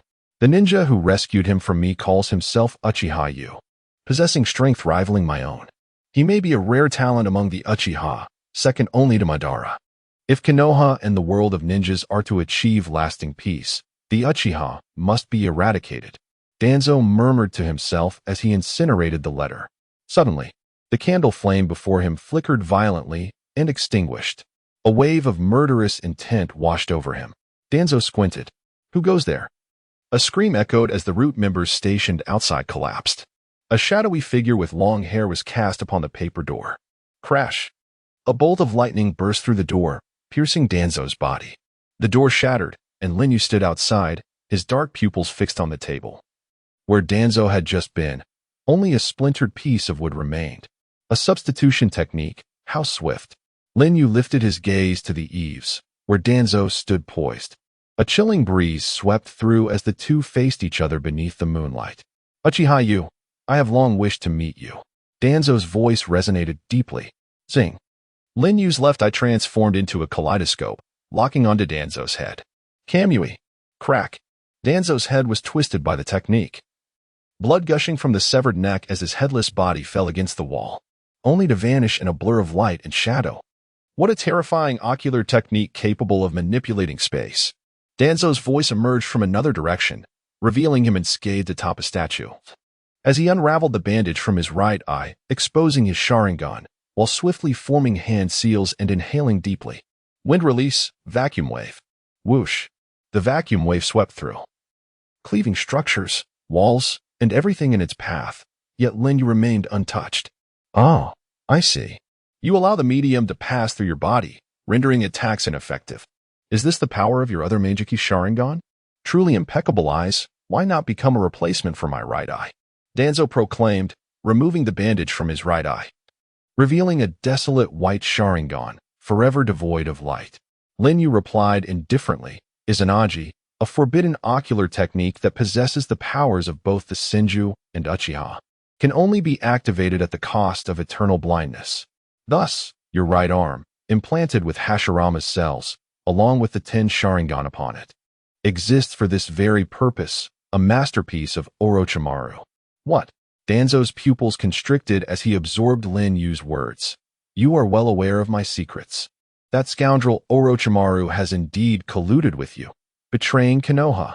Though you may let the medium penetrate your body, to attack, it must materialize. In other words, as long as you engage in battle, you will inevitably lose. Tuanzong spoke, extending his right arm from within his garments to remove the iron plate, revealing the 10 Sharingan that resided upon it, each spinning ominously. For every Sharingan he expended, he could sustain the use of Izanagi for 1 minute. Thus, these 10 Sharingan would afford him a full 10 minutes of invincibility, during which no matter how many times he was killed, he would not perish. This was the source of Tuanzang's confidence. Then give it a try, Linyu replied. Boom. Tuanzong initiated the body flicker technique, closing in swiftly, thrusting a kunai toward Linyu. Whoosh. As anticipated, Tuanzong passed right through Linyu, both his form and the kunai having no effect whatsoever. Swiftly, he pivoted, sweeping the kunai once more, only to find it passing through again. A chill ran through his heart. This man clearly intended to refrain from counterattacking, seeking instead to exhaust my Izanagi. Linyu chuckled mockingly. You might contemplate relinquishing Izanagi, but my left eye's ocular technique will, as before, instantaneously sever your head. You know I possess the capability to do so. This is what one refers to as strategic deterrence. It compels Tuanzong to acknowledge he has fallen into a trap, yet he must comply. Damn it! Tuanzong seethed with fury, yet found himself powerless. He clasped his hands in a series of seals, unleashing a formidable wind release technique. This is far from over. Boom, boom, boom. Tuanzang's powerful ninjutsu erupted in succession, the seamless transitions between techniques evoking admiration. Linyu furrowed his brow. I see. He intends to maintain a barrage of attacks during the duration of his Izanagi, preventing me from easily disengaging from my intangibility. Swish, swish, swish, swish, swish. Tuanzang's speed in forming seals became a mere blur. And he pondered. While the kaleidoscope's ocular techniques are indeed formidable, they possess their limits. The duration for which he can maintain his penetrative mode must be finite. Linyu mused. It appears he wishes to wager that the duration of his Izanagi exceeds that of my intangibility. Very well, I shall indulge him in this gamble. Boom, boom, boom. Under the relentless onslaught of Tuanzang's ninjutsu, the surrounding area was nearly leveled to the ground. As seconds ticked by, one by one, the Sharingan upon Tuanzang's right arm began to close, diminishing in number as he could no longer reopen them.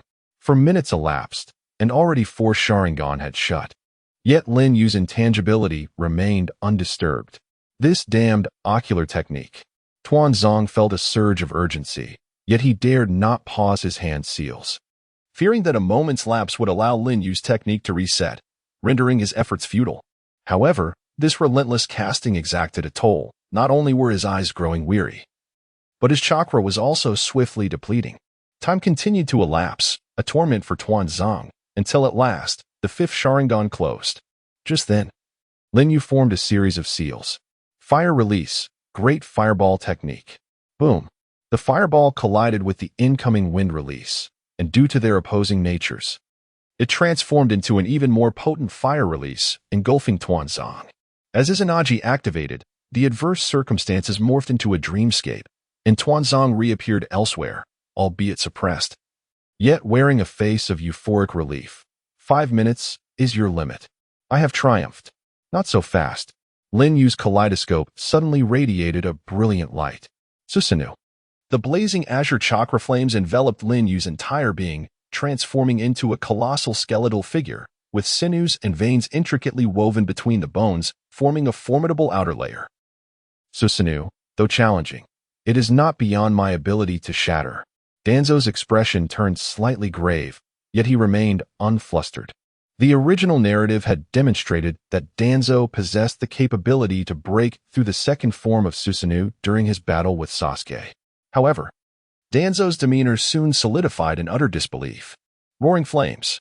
4. Outside the skeletal structure of Susanoo, an even more potent chakra flame ignited, its immense power stabilizing into a majestic armored shell that encased the Susanoo securely. Susanoo, 3rd form, Yutengu. This was the half-formed Susanoo, its most formidable manifestation. A superior complete Susanoo that could only be activated with the eternal Meijiki Sharingan or upon acquiring the powers of the Sage of Six Paths. Danzo gazed at the towering 20-meter-high Susanoo, his expression frozen in shock. Lin Yu spoke solemnly. Danzo, do you still possess the confidence to shatter it within the remaining 5 minutes? Danzo gritted his teeth, unwilling to concede. I refuse to believe that you can maintain such intense chakra for long. Haha, it seems you have forgotten something. Lin Yu chuckled, as the tree trunk twisted and entwined like a helix beneath his right arm. Would release. Why had I forgotten that he also wields the power of the first Hokage? Danzo's heart sank. He recognized that his remaining strength was insufficient to breach this Susanoo. Yet, Danzo was a seasoned leader. Unflinching in the face of adversity, the commotion we are causing will surely alert the powerful individuals within the village. There is no need to wait 5 minutes. They will arrive shortly, Hiruzen Sarutobi, the Yellow Flash, and numerous elite jonin. No matter how strong you are, survival against our onslaught is impossible. Lin Yu smiled nonchalantly. Haha. There is no urgency to kill you just yet. Orochimaru is already at my command, and the eyes in your right arm cannot replenish anymore.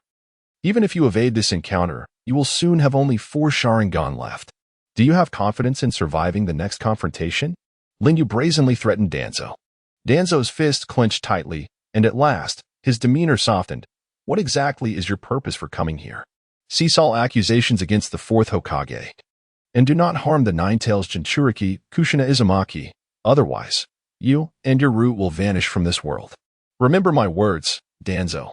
With that, Lin Yu vanished into the vortex of Kamui, and only after several seconds did the towering Yutenga Susanoo, which had loomed before Danzo, dissipate with a thunderous roar, leaving only indelible marks upon the earth and the expression of endless resentment and humiliation etched upon Danzo's face.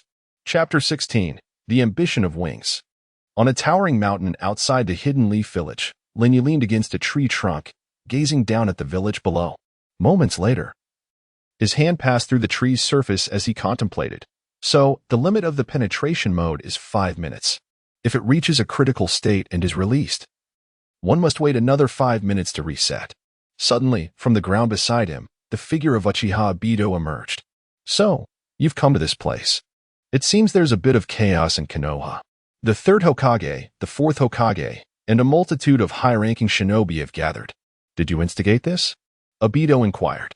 Ah. I just went out for a meal and casually alerted Danzo. Linyu replied. Obito approached Linyu, standing shoulder to shoulder with him as they gazed at the hidden leaf village. A mere reminder, yet no direct action taken. I suppose the conditions did not permit such measures. Linyu nodded. Indeed. If circumstances allowed, I would much prefer to eliminate Danzo, this malignant tumor, at once. However, after tonight's incident, he likely won't dare to act against the Ninetales for a while. It sounds like he remains somewhat unsatisfied, Obito remarked. There's little that can be done. An organization like Konoha, which collaborates with great nations and possesses leadership, is difficult to confront with individual strength unless one reaches the domain of the Sage of Six Paths. Linyu stated. The domain of the Sage of Six Paths? Are you not considering gathering the tailed beasts and becoming a Jinchuriki? Obito turned to look at Linyu. Linyu shook his head. Madara has transformed Rin into the Three Tails Jinchuriki. With Rin now deceased, the Three Tails will not revive for another decade. Even if I were to capture all the remaining tailed beasts now, lacking the Three Tails, I could not form the 10 Tails. Without being a 10 Tails Jinchuriki, it holds no significance. He shifted his focus. Thus, I have decided to establish a shinobi village. Nagato's Akatsuki will operate in the shadows, while my village will thrive in the light. At this moment, Linyu's ambition mirrored that of Orochimaru. Years ago, Orochimaru had sought to destroy Konoha by founding the Sound Village, and years later, he attempted to ally with the Sand Shinobi during the Chunin exams to deal a devastating blow to Konoha, yet ultimately failed. Orochimaru's downfall was not merely due to the third Hokage sacrificing his life for the Reaper Death Seal. The root cause lay in the weakness of the Sound Village he had established, which could hardly make an impact. Moreover, the alliance with the Sand Shinobi proved unreliable. Linyu's vision for his shinobi village was not to create a feeble entity like the Sound Village, but rather a formidable power that could stand shoulder to shoulder with the 5 great nations and, in fact, surpass them. Quite an ambitious plan. When shall it commence? Obito inquired, showing rare interest beyond his usual demeanor. As soon as I obtain the true power of the first Hokage, Hashirama Senju, I shall begin without delay. Linyu declared, his aspirations soaring. That means, in about half a month? Obito surmised. Let's return to prepare. Before I report back to Orochimaru, I must visit one more place to accomplish a task. Linyu activated his Kamui, and together with Obito, they departed. In the subterranean base, Linyu donned a pristine outfit reminiscent of the armor worn by Uchiha Madara during the tumultuous Warring States period, his Uchiha fan slung gracefully across his back. Coupled with his flowing locks, he bore an uncanny resemblance to the legendary figure. This was not an act of imitation. Rather, the attire was strategically advantageous for his impending destination. Do you not wish for me to drape it over you? Asked Akatsuki. Not at all. I yearn to experience the thrill of battle firsthand, Linyu replied. While being enveloped by the Vortex's protective shroud would undoubtedly enhance his defense and the potency of his would-release techniques, it often left him with an insatiable yearning. As battles would conclude before he could fully immerse himself in the experience. As his ocular prowess grew, so too did his appetite for combat. An instinct inherent to the Uchiha clan. Well, very well then, Akatsuki said, retrieving a black robe and adorning himself in preparation to accompany Linyu. Where are you headed? At that moment, Yuzuki Yuang approached.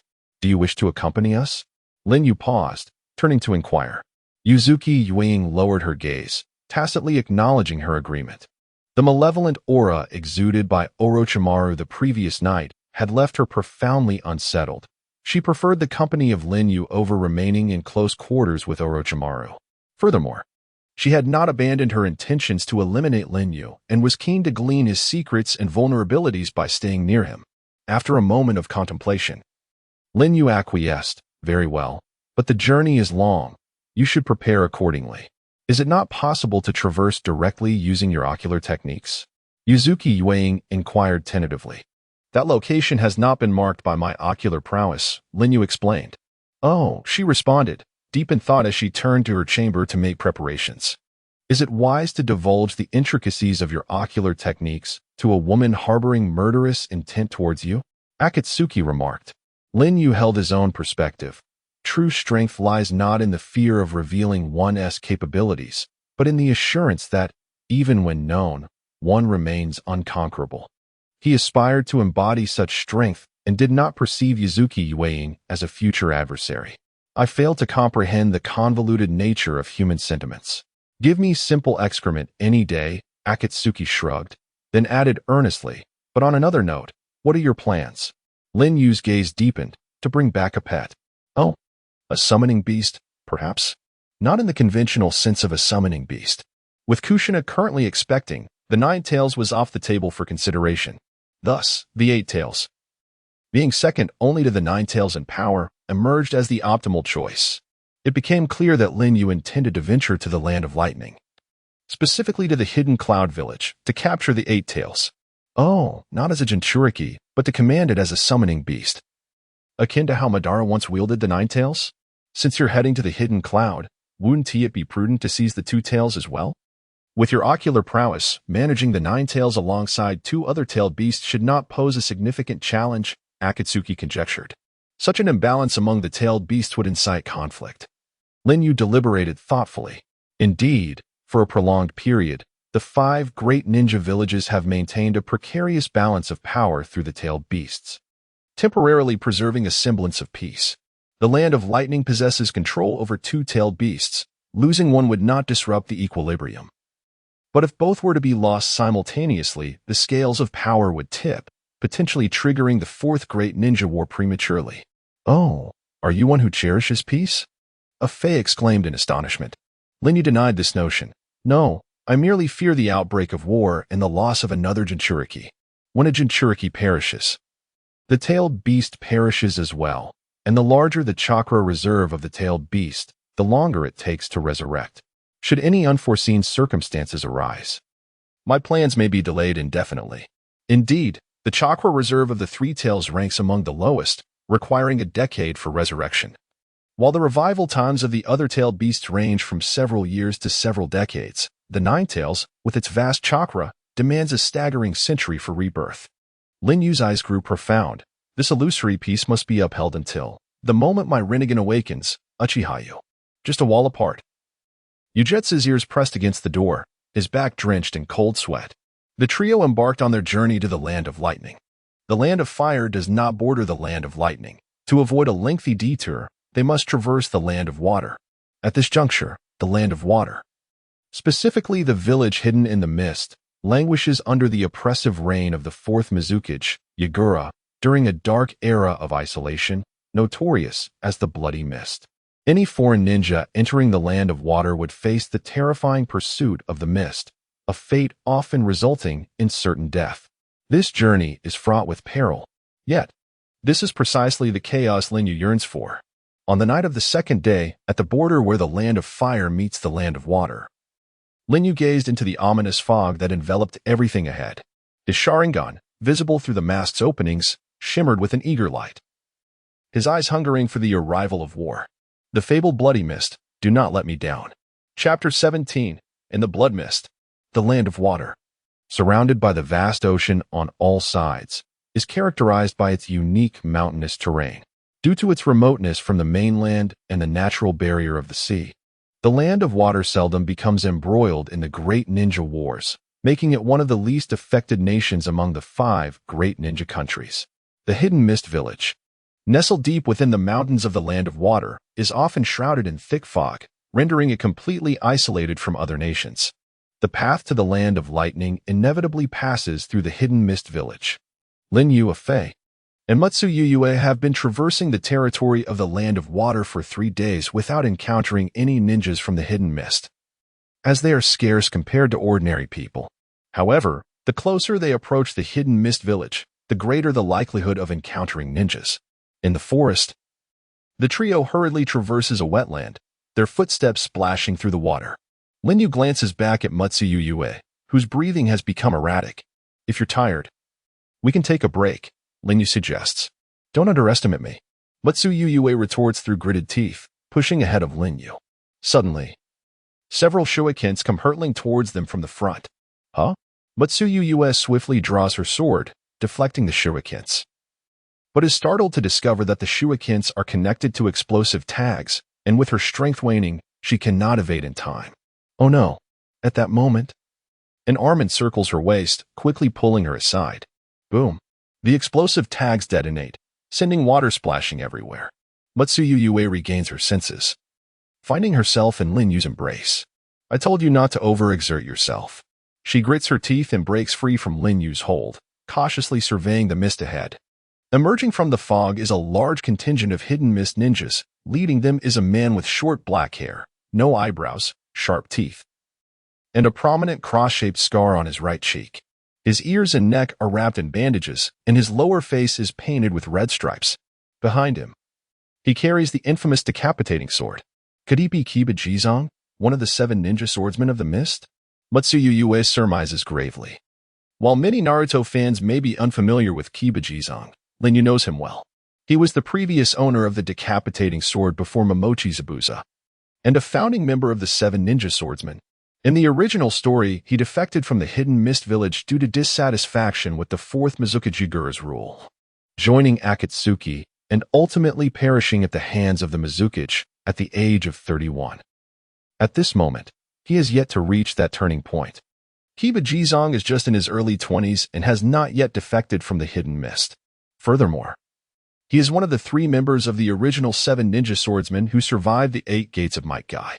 You are not ninjas from this village, are you? Kiba Jizong steps forward, coldly questioning. Afei responds flippantly, oh dear, what bad luck. Running into the renowned 7 ninja swordsmen right off the bat. I really want to go home. Jizong furrows his brow, eyeing the forehead protector of Matsuyu beside Lin Yu, a rogue ninja from Konoha. Jizong murmurs, drawing his decapitating sword and raising it high. Speak. What is your purpose for coming here? To be honest, if you cooperate, I can ensure your bodies remain whole. However, this is contingent upon extracting the entirety of your ninjutsu secrets, as is the custom within the Blood Mist. Afei exclaimed dramatically. Step aside and join Afei. Lin Yu instructed Yuzuki see you. Though reluctant, Yuzuki complied. After all, could he truly face the 7 ninja swordsmen and a multitude of mist ninjas alone without it descending into chaos? She pondered. Who knows? Speaking of which, what does it feel like?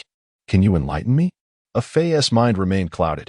Yuzuki shook her head, feeling that conversing with Afei was a sheer waste of time. Aren't you going to prevent the 2 behind you from fleeing? Shirzua inquired of Lin Yu. There is no need for that. Lin Yu replied. You are correct.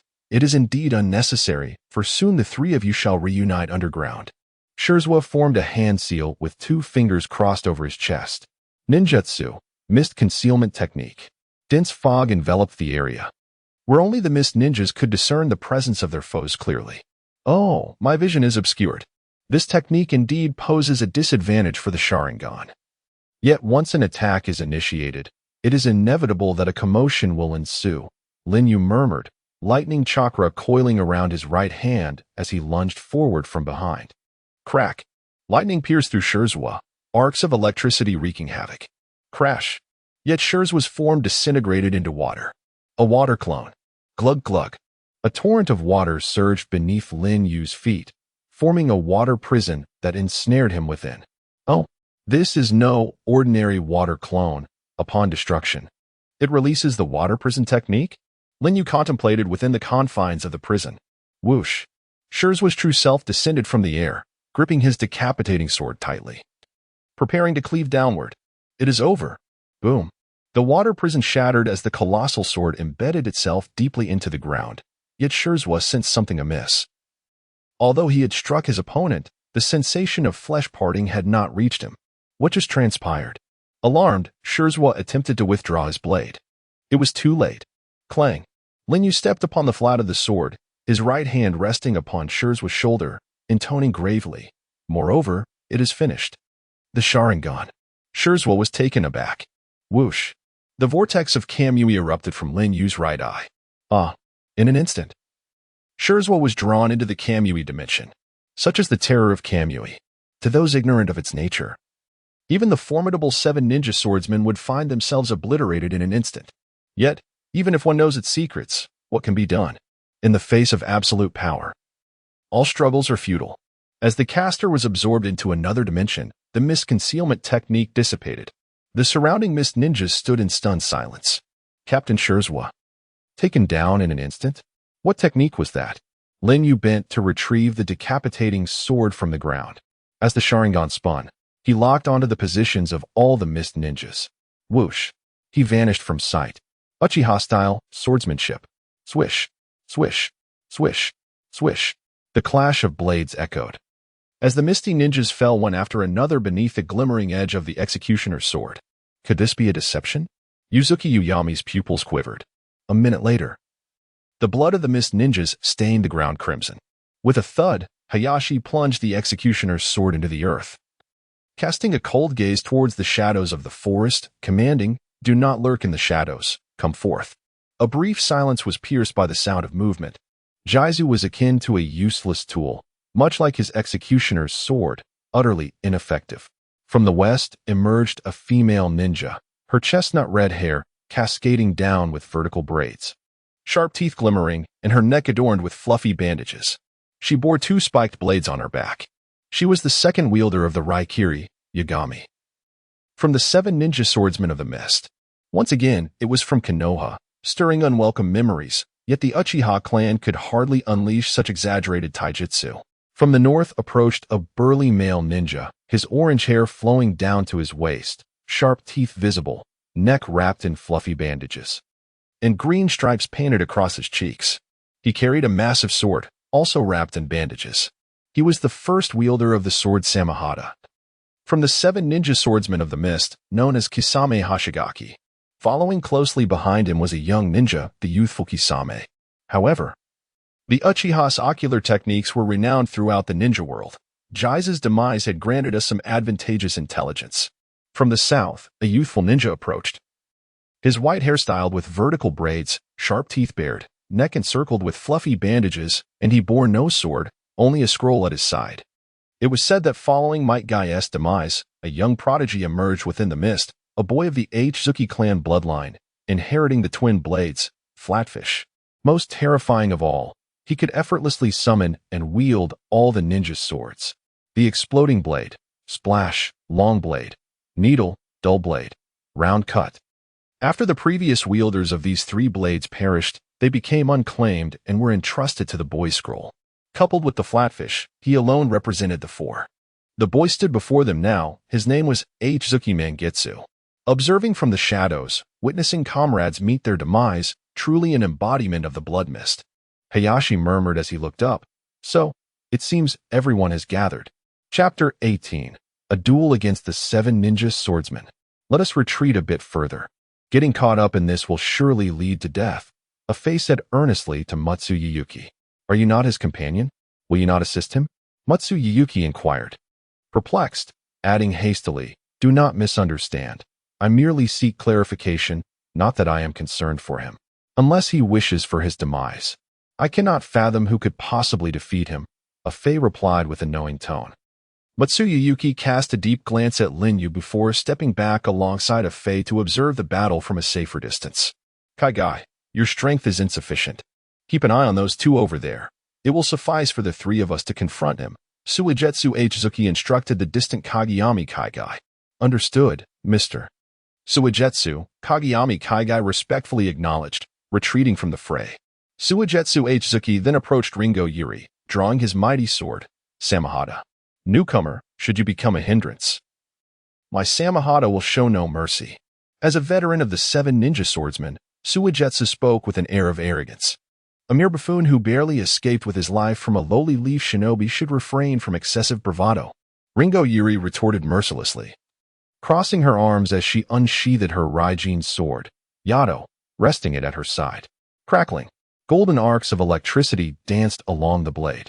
She was renowned as the lightning-release genius ninja of the Mist Village, wielding the Raijin sword to its utmost potential, far surpassing its previous master.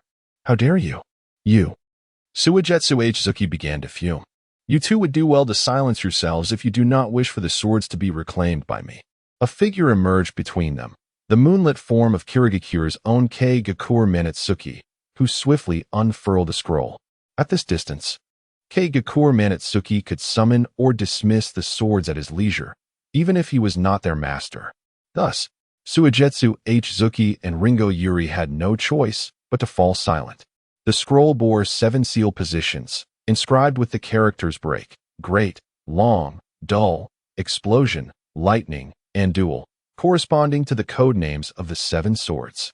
Among them, the positions for long, dull, explosion, and duel glowed, indicating the presence of the swords. Keigakur Manatsuki laid the scroll upon the ground, bit his finger, and let a drop of blood fall upon the break position.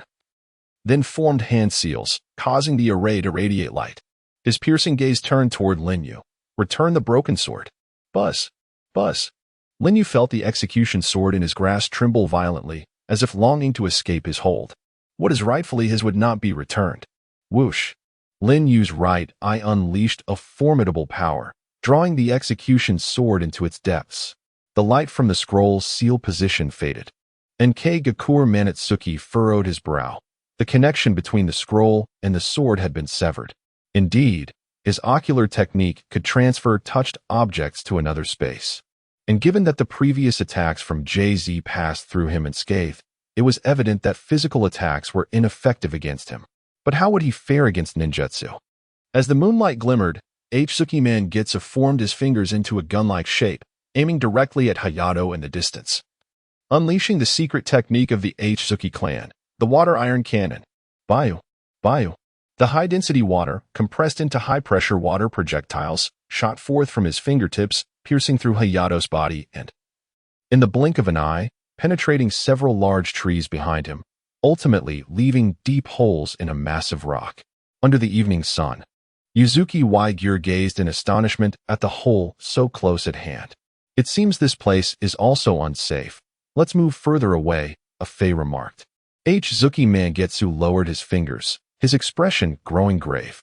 If even ninjutsu attacks prove ineffective, then the only opportunity lies in the fact that he must materialize when launching his assault. His analysis was astute. However, Hayato formed the hand seal. Dense fire chakra gathering at his throat. Fire release. Great fire annihilation. A raging sea of flames surged forth across the ground, sweeping toward the 3. Instantly evaporating the water pooled on the surface. Such an exaggerated fire release. Even the 3 adept in water release dared not underestimate it.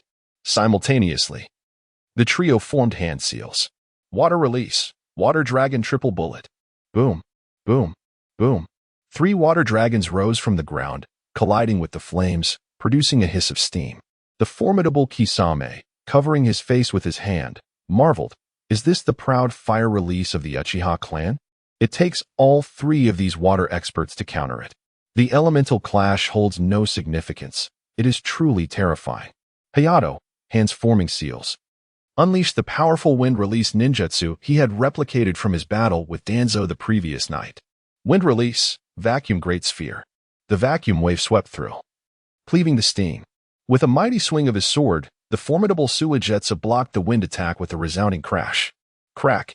A flash of lightning appeared as Kirin Rain Wairi closed in on Hayato, her dual blades crackling with golden electricity, crossing downwards in a fierce strike.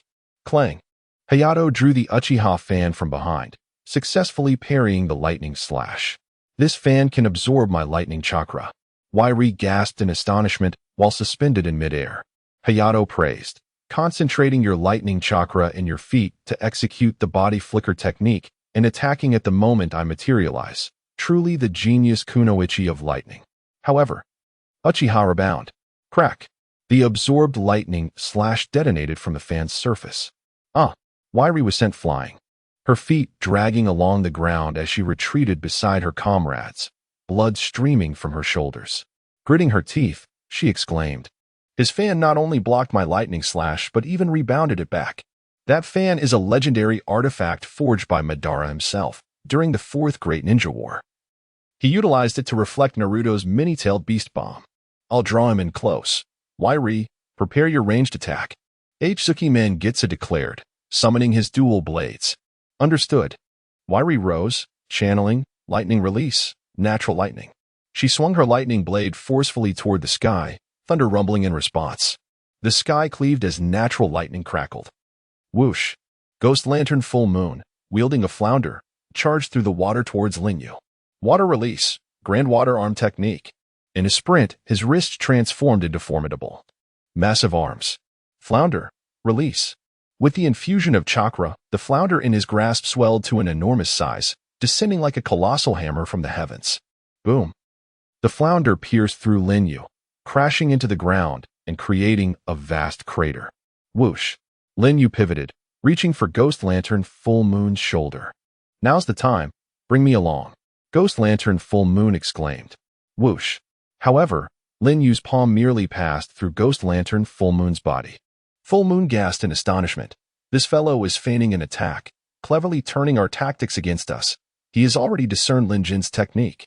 Thunderblade Technique, Thundergate. In the distance, Lin Jin Yui swiftly plunged her twin blades into the earth. Crackle, crackle, crackle. The natural lightning she had previously severed, guided by her Thunderblade, transformed into a widespread lightning assault.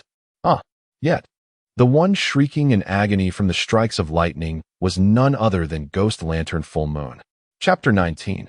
Overwhelming Power. Crackle. Had I not timely employed the technique of hydration, I would have truly met my end. Yet, the lightning has nonetheless inflicted considerable injury upon me. The body of Ghost Lantern Man you transformed into a puddle, lying upon the ground. Allow me to escort you on your journey. Hiss. The formidable lightning released chakra coalesced in Lin Yu's right hand, emitting a sharp hiss. It was none other than Kakashi Hitaki's signature move, Lightning Release. Chidori. He feigned an attack, thrusting towards Ghost Lantern Manu. At that moment, Ringo Yuri soared into the fray, her dual blades entwined with lightning, striking forth. Beneath the mask, a cunning glint flickered in Lin Yu's eyes. Whoosh! Whoosh! The dual blades once more pierced through Lin Yu, employing the same ruse. Yet this time, he executed it with even greater realism. What? By the time Ringo Yuri sensed something amiss, it was already too late. The two lightning blades had pierced Ghost Lantern Manu. The latter emitted a heart-wrenching scream of agony. Before Lin Yu lay Ringo Yuri's completely unguarded back. He recognized an undeniable truth. When wielded skillfully, the power of illusion can indeed lead to one's demise. Crack! Lin Yu's right hand, enveloped in electricity, emerged from Ringo Yuri's chest. Wow! Ringo spurted forth a mouthful of blood, her eyes wide open. Already, beyond salvation, Lin Yu withdrew his arm, and Ringo Yuri collapsed lifelessly to the ground. His peripheral vision caught sight of the distant, terrified expression of Suka Mountain Pufferfish Ghost. Thus, what follows? Whoosh! His right eye's illusion drew in upon itself, manifesting like a specter behind Suka Mountain Pufferfish Ghost, hand reaching towards his shoulder. It is finished. Suddenly, a sword lunged from the side. It was Kisame Hashigaki. Lin Yu instantly shifted to a penetrating mode. Kisame's sword pierced through, simultaneously locking eyes with Lin Yu beneath the mask. Genjutsu, Sharingan. Kisame's pupils constricted in shock. Suka Mountain Pufferfish Ghost sensed the anomaly behind him. Swinging his massive blade, Samahata, in defense, Lin Yu parried with a fan. With a clang, Lin Yu leveraged the force to retreat. Kisame, well done. Were it not for you, I would have been in real danger just now. Suka Mountain Pufferfish Ghost felt a lingering dread. Crack! Without warning, Kisame's sword had slashed across Suka Mountain Pufferfish Ghost's throat. Kisame you. Thud! Suka Mountain Pufferfish Ghost knelt, clutching his bleeding throat, his bloodshot eyes fixed on Kisame. Yet Kisame appeared dazed. So it was the illusion of the Sharingan. It is time to die, time and again, Konoha. In the depths of unending resentment, Suka Mountain Pufferfish Ghost breathed his last. Fate is indeed intriguing. In the original narrative, Suka Mountain Pufferfish Ghost met his demise at the hands of his capable subordinate, Kisame Hashigaki. Here, Lin Yu ensured he received the same fate.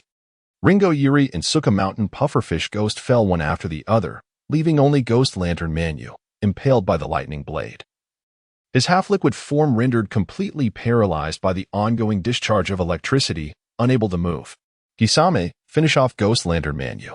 Lin Yu commanded Kisame within the illusion. The stoic Kisame stepped forward, standing before the formidable Aoigiri, and raised his sword high, plunging it downwards. Crack. Blood spurted forth. Lin Yu narrowed his eyes. Kisame, the dry persimmon, had driven the blade into his own thigh, drenched in cold sweat, gasping for breath. He had managed to break free from Lin Yu's illusion through sheer agony. Even Lin Yu could not help but sincerely admire him. Kisame, you truly are remarkable. Kisame sighed weakly. Even I cannot accept being manipulated by an illusion twice. Yet, the fact remains that I have slain my superior, and thus, I have lost all face to meet the fourth Mizukichi. As he spoke, he withdrew the thunder blade that had bound Aoijui's movements. Aoijuri rose, grave in demeanor. I fear we may not meet the fourth Mizukichi, for this man's power eclipses even that of Lord Yugura. Lin Yu remained non-committal. Stepping forward to kick the discarded shark skin, grasping it in his hand, and absorbing its essence with his right eye. He then dismissed the corpse of the watermelon fish with a kick. Roar. The azure chakra flames ignited. Susanoo was unleashed, entering its second form, draped in Susanoo's formidable presence. Lin Yu advanced towards Kisame and Aoijuri, proclaiming with authority, "If you wish for me to spare your lives, you must first shatter this Susanoo. A reprieve from you is indeed a welcome prospect, yet I find no joy in it." Kisame lamented before the daunting figure of Susanoo. Aoijuri shared his sentiment. Unfurling a scroll. Boom, boom, boom. Summoning, long blade, needle stitch. Summoning, dull blade, hammer strike. Summoning, explosive blade, spray. Kisame, choose any blade from these that suits you. Aoijuri offered. Then I shall not hold back. Kisame replied, his gaze flitting among the three ninja blades. The long blade, needle stitch resembled an enormous sewing needle, connected to a resilient wire at its rear, possessing the greatest piercing power among the 7 blades, capable of stitching enemies together upon piercing. Weighing the needle stitch in his hand, Kisame ultimately set it aside, finding it too light, lacking the heft for a decisive swing. The dull blade, hammer strike.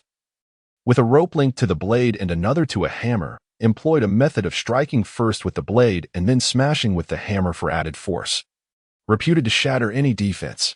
Kisame assessed its weight as just right but still opted against it. He preferred a more straightforward approach to ending the battle. Thus, he chose the explosive blade, spray, a blade perfectly fused with explosive potential. Upon striking an enemy, the explosive scroll would unleash a fierce detonation. The greater the force of the swing, the more terrifying the explosion, possessing the most lethal destructive power. To obliterate those, the explosive blade, the dull blade, and the flounder, the 3 most formidable ninja blades, are all essential.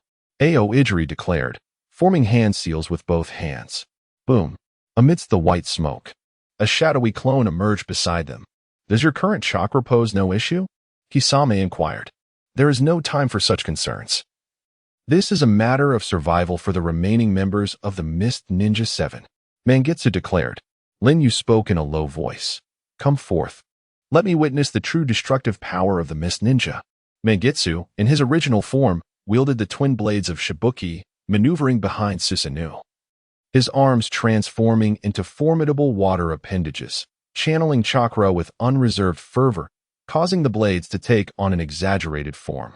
The shadow clone of Mangetsu brandished the blunt blade of D-Giri, charging directly at the front of Susanoo, also activating the water appendages, one hand gripping the sword, the other grasping a hammer.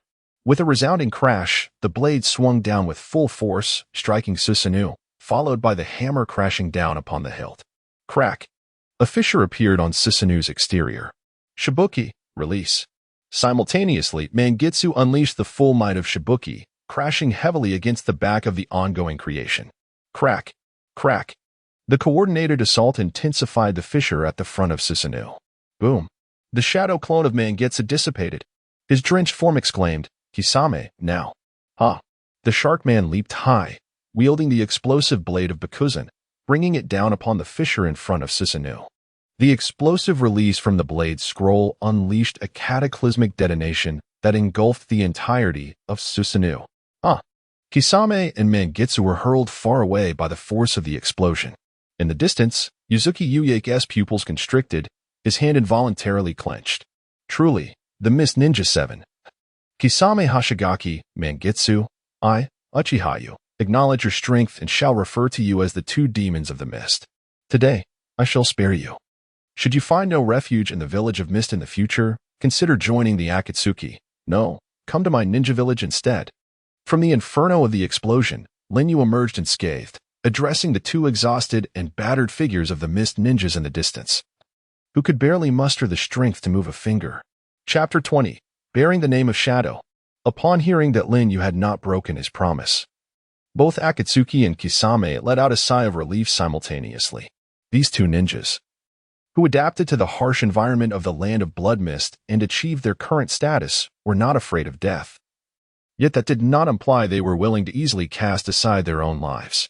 Linyu sheathed the thunder blade, Fong, and approached Akatsuki, tossing the decapitation sword before him, stating, "One for one, is that agreeable?" Akatsuki chuckled wryly. "Even if you were to take all 7 swords, what objections could I possibly raise?" Linyu remained non-committal and inquired, "You have a younger brother, correct?" Akatsuki paused, responding, "Yes, his name is Suigetsu. He is not yet 2 years old. When you come to report in the future, please bring him along." Linyu turned and walked towards Kisame. Akatsuki gazed at Linyu's retreating figure and remarked, "Are you so certain that I will lose my place in Kirigakure? The 7 ninja swordsmen are second only to the Mizukage within the village. Even though Kirigakure is known as the land of blood mist, it cannot thrive without our strength." Linyu did not respond to Akatsuki's inquiry and approached Kisame. At that moment, Kisame's arms were mangled from the explosive recoil, revealing bone beneath his torn flesh. This was a testament to the immense power contained within his final strike. After a moment of contemplation, Linyu reached a decision. He retrieved the sword, Samahata, placing it before Kisame, then picked up the explosive blade, Mizukagami, declaring, "Kisame, from this day forth, you are the new master of Samahata. I shall keep Mizukagami in my possession." Kisame, taken aback, replied, "Wait a moment. While Mizukagami possesses formidable destructive power, Samahata is the strongest of the 7 ninja swords in terms of its unique properties. Surely you are aware of this?" Having witnessed Linyu's formidable strength, Kisame always addressed him with respect. Linyu was certainly aware of Samahata's might. It could even consume the chakra of tailed beasts, and merging with it would not only enhance sensory perception but also grant near-immortal regenerative abilities. However, Linyu would never choose to merge with Samahata for such trivial gains. He would never do so, because the resultant form was far too grotesque. Linyu had no desire to transform into a half-human, half-fish creature reminiscent of the fishmen in One Piece. He sought only to merge with the Tintails. Thus, after careful consideration, it seemed best for Samahata to find its way into the hands of one more suited for it. In the original narrative, Kisame, devoted to his beliefs, refused to betray his comrades even unto death. Captured, he would rather bite through his own tongue to prevent divulging secrets, summoning a shark to consume him, all the while faithfully executing the mission entrusted to him by Obito. For both Obito and Linyu, Kisame was a ninja worthy of admiration and trust. Linyu sincerely remarked, "A worthy blade must find its rightful wielder. Kisame Hashigaki, in comparison to the worth of this Samahata, I value you even more." Kisame did not feign astonishment. Instead, he replied, "Though I am uncertain why you hold me in such regard, I will graciously accept your thanks. Furthermore, I have no intention of betraying the hidden mist village. I hope you understand this." Linyu stated, "The choice lies within your hands. I merely provide you with a platform. Should you ever discover that both your comrades and your own existence are but illusions, and if you find it challenging to discern your own identity, 2 paths will unfurl before you. If your heart still yearns for darkness, then seek out the organization known as Akatsuki in the Hidden Rain Village. If you aspire towards the light, then come to In Hidden Village." Just moments ago, Linyu had named his future ninja village In Hidden Village, thus he would bear the title of the Shadow. Kisame chuckled, to name it Akatsuki while symbolizing darkness, and to name it In while embodying light. "I must candidly say, your choice of name is rather perplexing." Linyu smiled. The facade of things often belies their essence. Does this not reflect the absurd yet authentic nature of the ninja world? Kisame replied, "At present, I cannot envision that step. Perhaps, as you indicated, I will eventually face a choice. However, at this moment, my heart still seeks the light. You mentioned that joining Akatsuki requires a journey to the Hidden Rain Village. How then does one join the In Hidden Village?" Lin Yu answered, "It does not yet exist, but it shall soon come into being. When the time arrives, its name will resonate throughout the ninja world, and the path shall not be arduous to find. I fear, however, that by then, your heart may yearn for darkness." Ha ha. "Then let us hope your prophecy does not come to fruition," Kisame respectfully replied. With that, Lin Yu turned to depart. As he passed by the corpse of Ringo Yukimaru, he paused for a moment, surprised to see her, for in his understanding, the Thunderblade, Kiba, remained with its first master, Kirakuraiga. She was one of the 3 from the 7 ninja swordsmen who had survived the encounter with Might Dai, continuing to live until Naruto's era. However, upon reflection, it seemed that was merely an original plot of the anime. It appeared that the anime's original narrative was not acknowledged in this world of Hokage. Evidence of this lay in the fact that the Thunderblade, Kiba, was not in Raiga's possession but rather inherited by Ringo Yukimaru. Additionally, Ringo Yukimaru was a distinctive female ninja. Beautiful and youthful, yet Lin Yu did not let compassion sway him. When the moment arose, he struck decisively, demonstrating that he was not a man swayed by mere appearances. The only reason he spared Yuzuki Yugugo was due to the significance carried by her name, which slightly stirred his gradually numbing heart. "Yugugo, this is for you." Approaching Yuzuki Yugugo, Lin Yu drew forth the Thunderblade, Kiba. "You brought this for me?" Yuzuki Yugugo appeared genuinely surprised. "What other reason could there be?" Lin Yu replied. As the evening sun cast its golden hue, Yuzuki Yu appeared hesitant, her hand lingering in indecision. "Haven't you always wanted to kill me? With such a powerful ninja blade in your possession, wouldn't that enhance your chances of success?" Lin Yu remarked with a hint of teasing. "Just make sure you don't regret it later." Yuzuki Yu shot him a fierce glare, accepting the Raikiri, Yado, and securing it behind her. Lin Yu offered a subtle smile. He had long recognized her affinity for lightning chakra and her exceptional swordsmanship. With this blade, perfectly suited to her, her strength would undoubtedly soar. After a brief respite, the trio resumed their journey. "By the way, the lightning techniques you employed in battle, I once witnessed someone wielding them. What is your connection to the son of White Fang, Hatake Kakashi?" Yuzuki Yu inquired suddenly. Chapter 21, Shadow of Blood Mist, The Arrow Attack. In response to the sudden inquiry from Yuzuki Yu, Lin Yu replied, "I suppose, an old acquaintance." Yu Yang mused. "An old acquaintance, perhaps someone linked to Hatake Kakashi."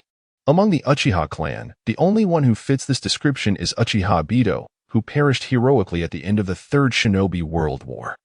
It is worth noting that Kakashi's Sharingan originated from Obito, which he inexplicably lost later on. As she gazed at Lin Yu's silhouette, she recalled her time in the Konoha Umbu, where she was tasked with monitoring the Konoha Guard, allowing her access to the Uchiha clan's genealogy. Yet, despite her thorough examination, there was no mention of anyone named Yu among them, not even a newborn. Suddenly, a chilling realization struck her, causing beads of cold sweat to form along her spine. Could it be? You are Uchiha Obito? Ahead. A faint smile played upon Lin Yu's lips as he chose not to respond. It was rather ironic that the first to uncover the mystery of Lin Yu's identity was not Kakashi, Obito's closest friend, nor his mentor, Minato Namikaze, but rather the unfamiliar Yuzuki Yu. In truth, Lin Yu had no reason to conceal his identity. He could easily admit to being Uchiha Obito. However, the prospect of her exploring his identity intrigued him. Maintaining an air of mystery would only deepen her curiosity, a far more advantageous approach. Perhaps yes, perhaps no, Lin Yu remarked. Yu Yang pouted in frustration. What do you mean? Perhaps yes, perhaps no. You are Obito, aren't you? Who knows? Lin Yu replied playfully. Yu Yang's face flushed with indignation as she pondered. Perhaps she had encountered Obito before, but simply did not remember clearly. Then, would you unveil your mask for me? Please, she implored. Very well, you may unmask me, Lin Yu chuckled. Yu Yang dashed forward, extending her hand towards Lin Yu's mask. Whoosh. Yet, her hand passed right through his face. Lin Yu grasped her wrist, activating his Kamui to draw her in, only to release her moments later. Are you more compliant now? I swear, I will kill you. No matter who you are. Yu Yang fumed. Is this what humans refer to as a light bulb? Murmured a watching Akai, quietly observing the playful banter between the two. After a day of arduous travel, the trio had traversed the majority of the Land of Water. arriving at the foothills of the village hidden in the mist. Being a woman, Yang could not endure the discomfort of her perspiring body after such a long trek. After securing Lin Yu's solemn promise that he would not peek, she discovered a secluded mountain spring, glancing around cautiously before shedding her garments. Possessing exquisite beauty with long purple hair, her figure was impeccably sculpted, a perfect blend of femininity and the prowess of a ninja. While not as exaggerated as Tsunade, she was certainly comparable to the grown Hinata. Under the moonlight, her flawlessly developed form was revealed as she delicately covered her chest with her hands, a faint blush adorning her cheeks. Previously, Lin Yu discerned subtle discrepancies between her appearance and that of Mizuki Yuin. The distinction lay in the beauty mark beneath the left eye of Mizuki Yuin, a feature absent from Yuin herself. She immersed herself in the spring water, washing away the tension and fatigue of recent days. The unfolding events diverged from her expectations. After being captured by Lin Yu, she found herself spared from any humiliating experiences. By the fire, Lin Yu savored wild fruits while Xuan Wu languidly reclined against a tree. Lin Yu remarked, "Speaking of which, the place we previously arrived at is still quite distant from Mist-Hidden Village. Why did the 7 ninja swordsmen appear there simultaneously? If it were mere coincidence, the odds would be exceedingly slim." Indeed, he had been so engrossed in the thrill of battle that he overlooked these details. From the tree, a Fae interjected, "If it is not coincidence, then perhaps someone has learned of your whereabouts and disclosed them." Lin Yu pondered, who might that someone be? Could it be? He turned to Wan and inquired, "At this distance, can you still communicate with the other white Zetsu?" "Yes, it's no problem." They periodically send updates to report on the situation back home. After all, Orochimaru's achievements are crucial to your grand plans and must not falter. A Fae's reliability surprised him. "Have you taken note of Yakushi Kabuto?" Lin Yu asked. "The bespectacled man under Orochimaru's command? He doesn't seem particularly remarkable, so I haven't paid him much mind." A Fae replied. "Is that so?" Lin Yu's eyes narrowed. Though he did not regard Kabuto as a significant threat at present, he recognized the ominous potential within him. Were it not for Kabuto's value as a trusted aide to Orochimaru, Lin Yu would have dispatched him at the first opportunity. "Do you suspect that bespectacled man?" A Fae queried. "It is not suspicion." Lin Yu was already convinced it was Kabuto's machinations. Originally serving under Danzo, Kabuto had traversed various nations as a multifaceted spy. After being forsaken by Danzo, he found refuge with Orochimaru and became unwaveringly loyal to him. However, his devotion to Orochimaru does not equate to loyalty toward Lin Yu. One must consider how Kabuto would react upon witnessing his esteemed Lord Orochimaru reduced to a mere tool for Lin Yu to attain Hashirama's powers. It would not be surprising at all if he covertly divulged Lin Yu's movements to Orochimaru, given his character. If that is indeed the case, I shall have White Zetsu eliminate him immediately. A Fae declared, an unusual killing intent emanating from him. For now, it is prudent to refrain from hasty actions and simply monitor him. No matter the circumstances, nothing holds greater significance than Orochimaru's results. The Hashirama cells are pivotal to my future, thus we must not allow anything to jeopardize Orochimaru's progress. Even if it is true that Kabuto is scheming against us, we must feign ignorance for the time being. Though Lin Yu spoke these words, a tempest of murderous intent brewed within his gaze. He had never anticipated that. In this world of shinobi, there would be someone capable of orchestrating schemes against him. Therefore, he resolved that once he obtained Orochimaru's results, he would immediately eliminate Yakushi Kabuto, even if he were innocent of wrongdoing. As the evening sun dipped below the horizon, Yuzuki Yuyue returned and, upon seeing the fire pit before Lin Yu, furrowed her brow and exclaimed, "Do you not possess the fundamental knowledge of a ninja? Lighting a fire while camping at night is a grave mistake. It could easily reveal our location to hostile ninjas. Isn't that even better? If I were to be eliminated, you would be free." Lin Yu replied with a smile. Yuzuki Yua gritted her teeth, unable to counter his words, and could only stomp her foot in frustration. Suddenly, the once vibrant flames of the bonfire extinguished violently, and an immense fog enveloped the entire mountain. This was no ordinary mist. It was the mist concealment technique of the hidden mist. However, the scale of this fog was far beyond what the 7 ninja swordsmen could muster. In the blood-soaked mist, there was only one individual capable of wielding such a formidable mist concealment technique. To conquer the 7 ninja swordsmen alone, I must personally take action to eradicate the intruder.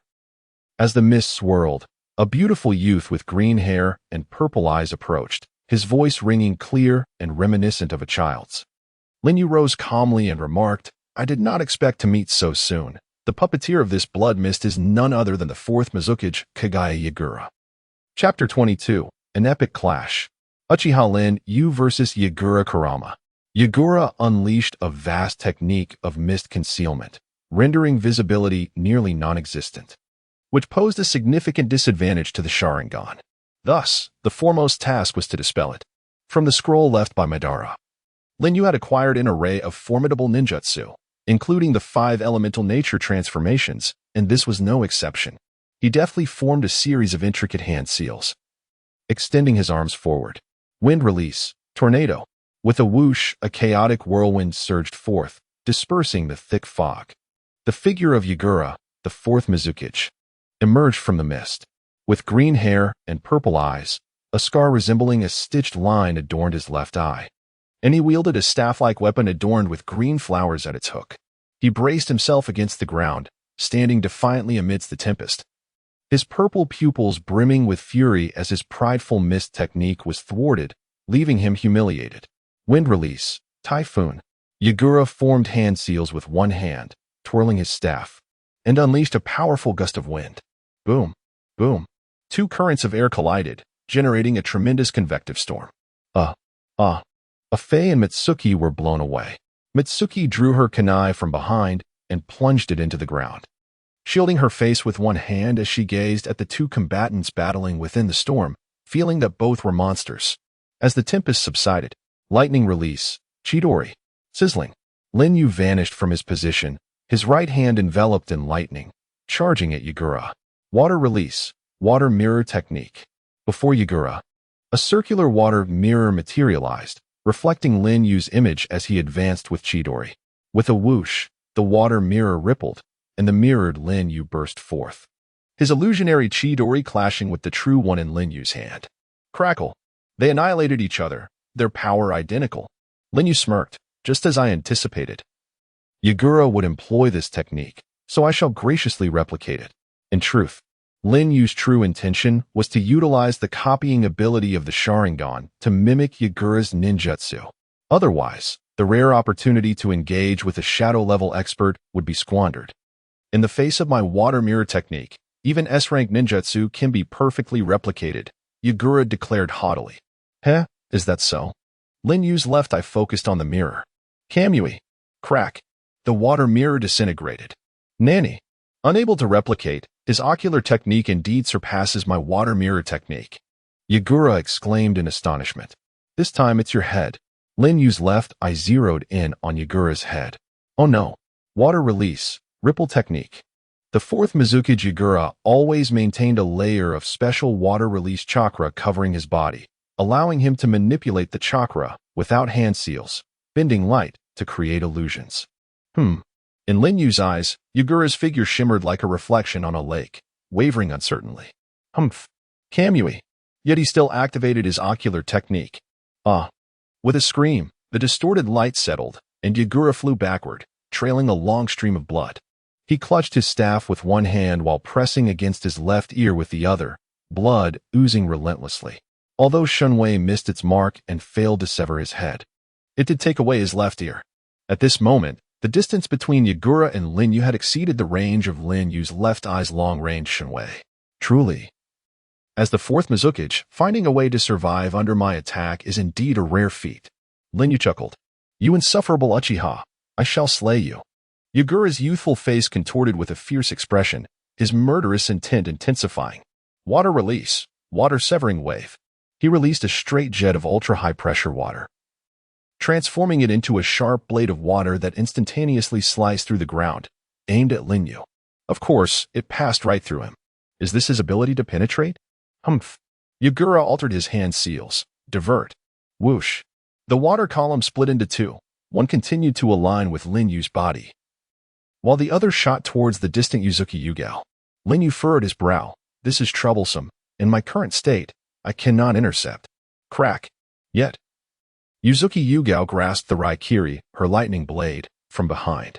As she drew her blade, it crackled with electricity, crossing before her to block the water-severing wave.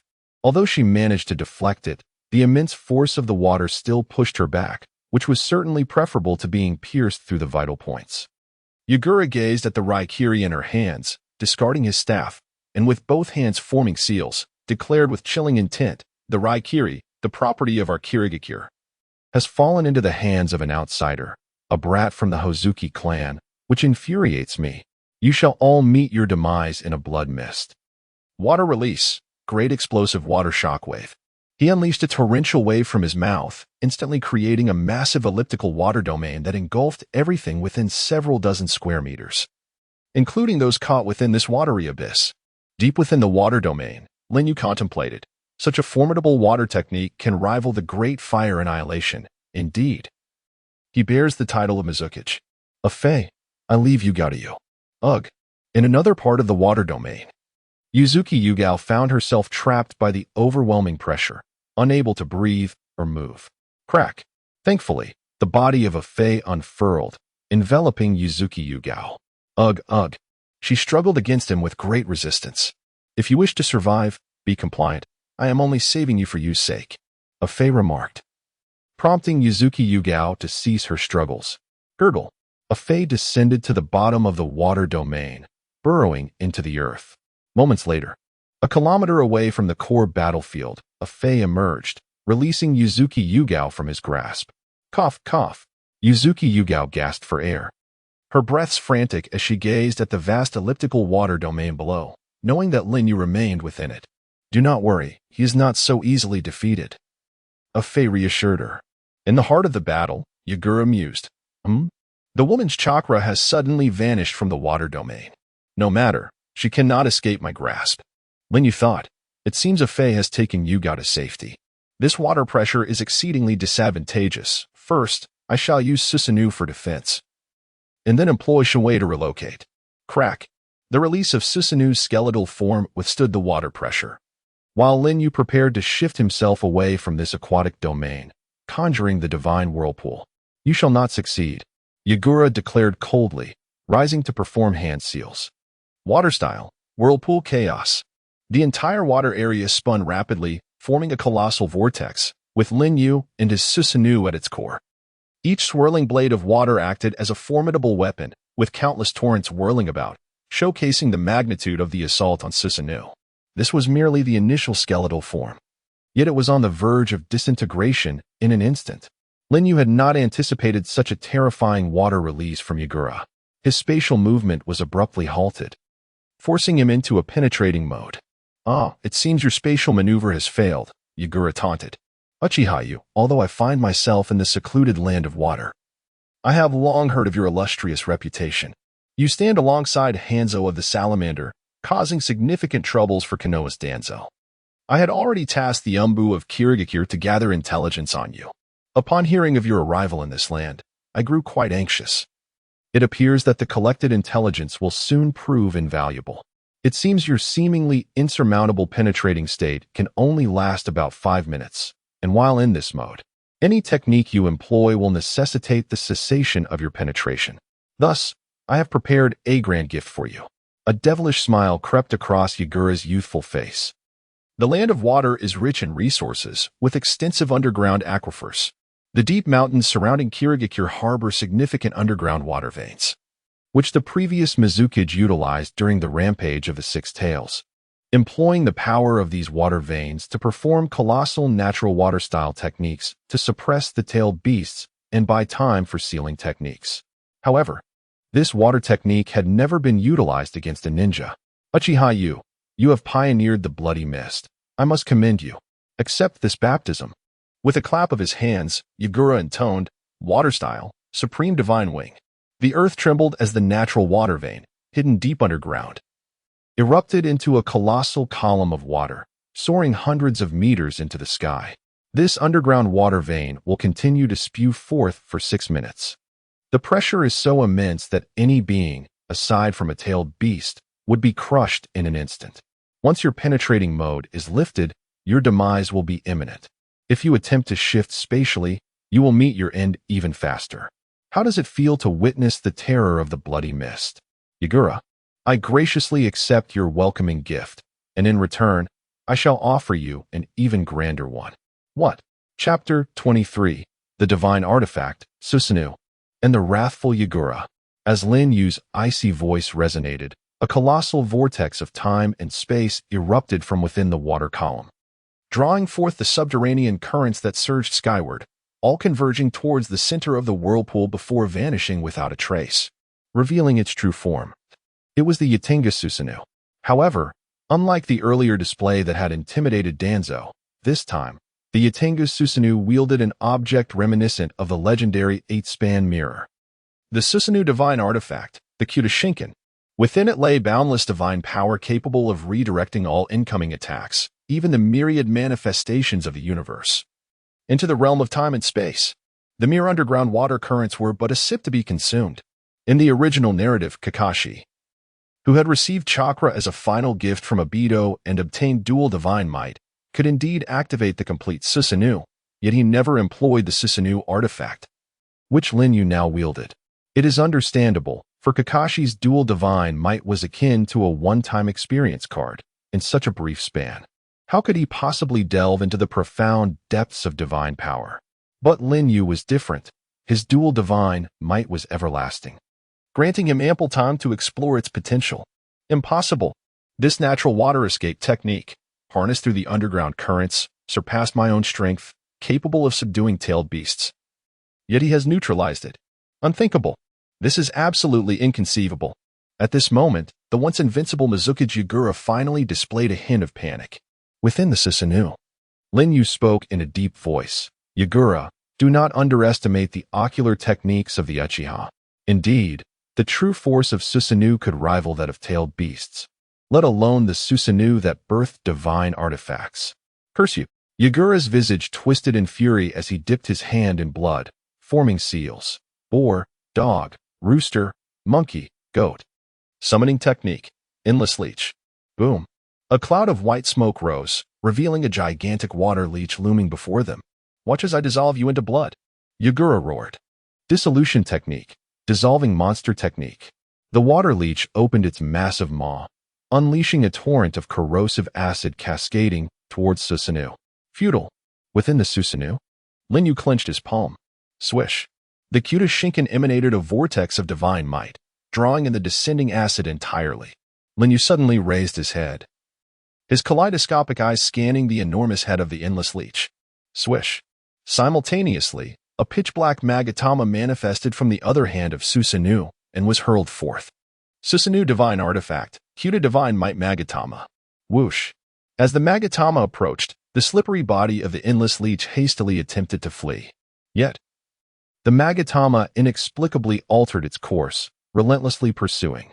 The Kyuda Divine Might Magatama automatically locked onto the target marked by Lin Yu's gaze, engaging in an unending chase. Damn it! Yagura realized the dire situation, hastily forming seals and depleting his dwindling chakra to unleash water escape. Water Dragon's Bite. Splash.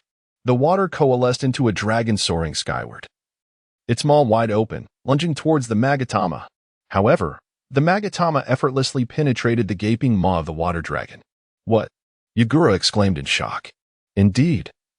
The true terror of the nine-branch Divine Might Magatama lies not in its pursuit, but in its ability to penetrate non-target entities. This signifies that it cannot be intercepted by any means.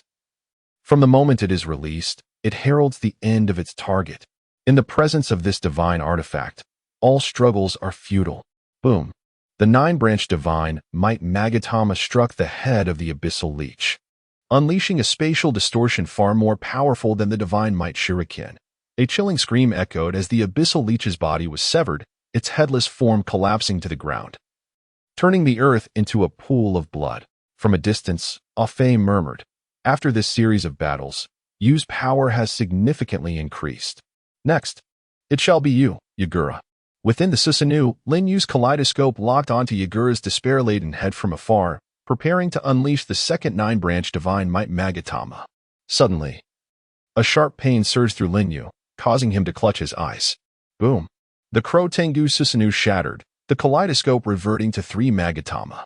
Two streams of blood trickled down Lin Yu's face as he weakly remarked, I never anticipated that utilizing the Susanoo artifact would demand such an immense expenditure of chakra and ocular power. Even the Hashirama cell struggled to endure this strain. Yagura, witnessing this, roused himself.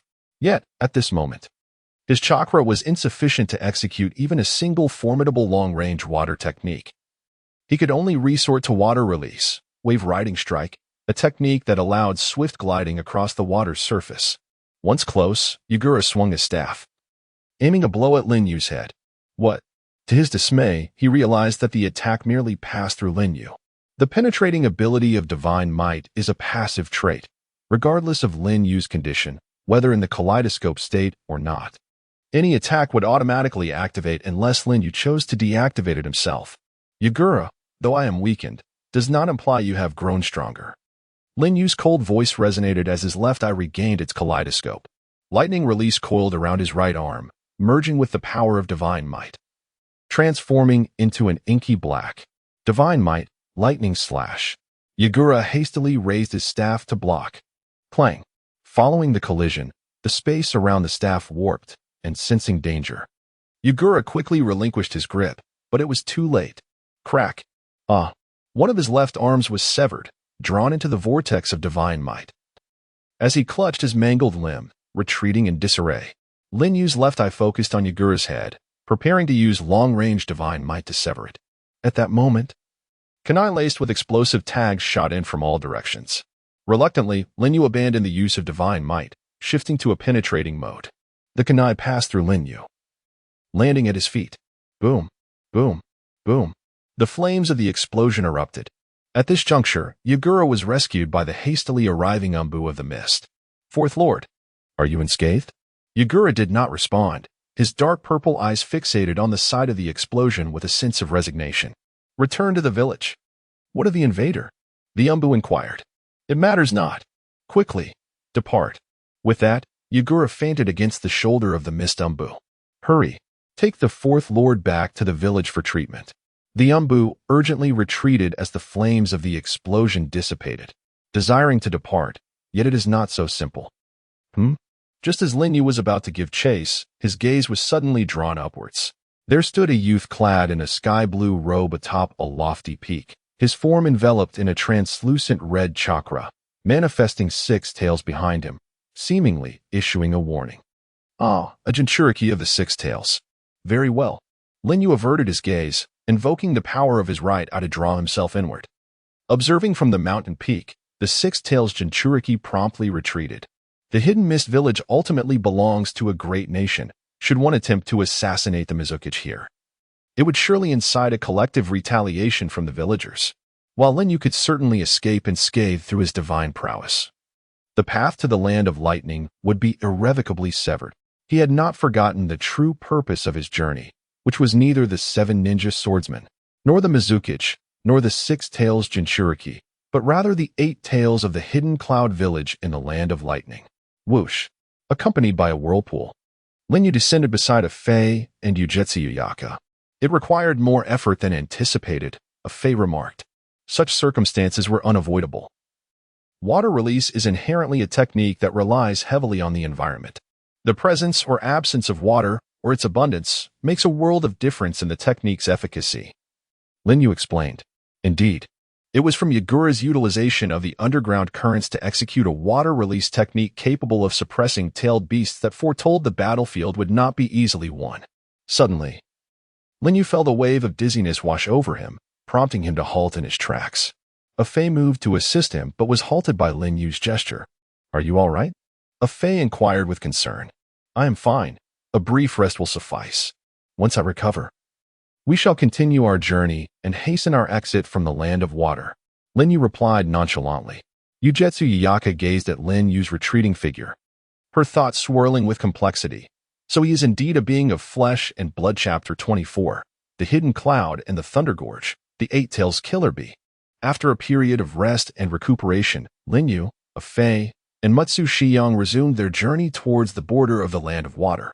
Along the way, Lin Yu was deep in thought regarding the Kaleidoscope Sharingan and the Susanoo artifacts.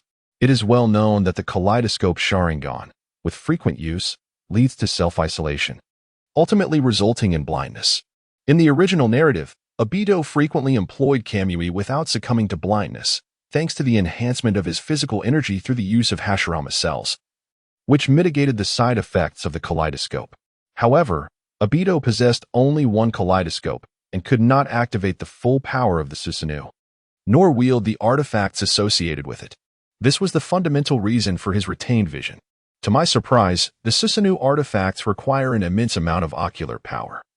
Should they be used excessively, even with Hashirama's cells, the risk of blindness remains a concern. Linyu pressed his hand against his eye sockets. Not all Susanoo can nurture artifacts. To the best of Linyu's knowledge, even Indra's reincarnations, Uchiha Madara and Uchiha Sasuke, were unable to harness the power of artifacts. Could it be that within the Uchiha clan, it is the non-Indra reincarnates who possess the potential to manifest such artifacts? Take Uchiha Itachi, for instance. His Susanoo wielded the three sacred treasures, the Totsuka blade, the Yada mirror, and the Yada jewel, providing both offensive and defensive capabilities, complete with sealing techniques. Yet, lacking the strength of Senja Hashirama, Uchiha Itachi bore the heavy price of severe illness at a young age, relying on medicine to prolong his life. I will eventually obtain the eternal kaleidoscope Sharingan, so the risk of blindness is not a significant concern for me.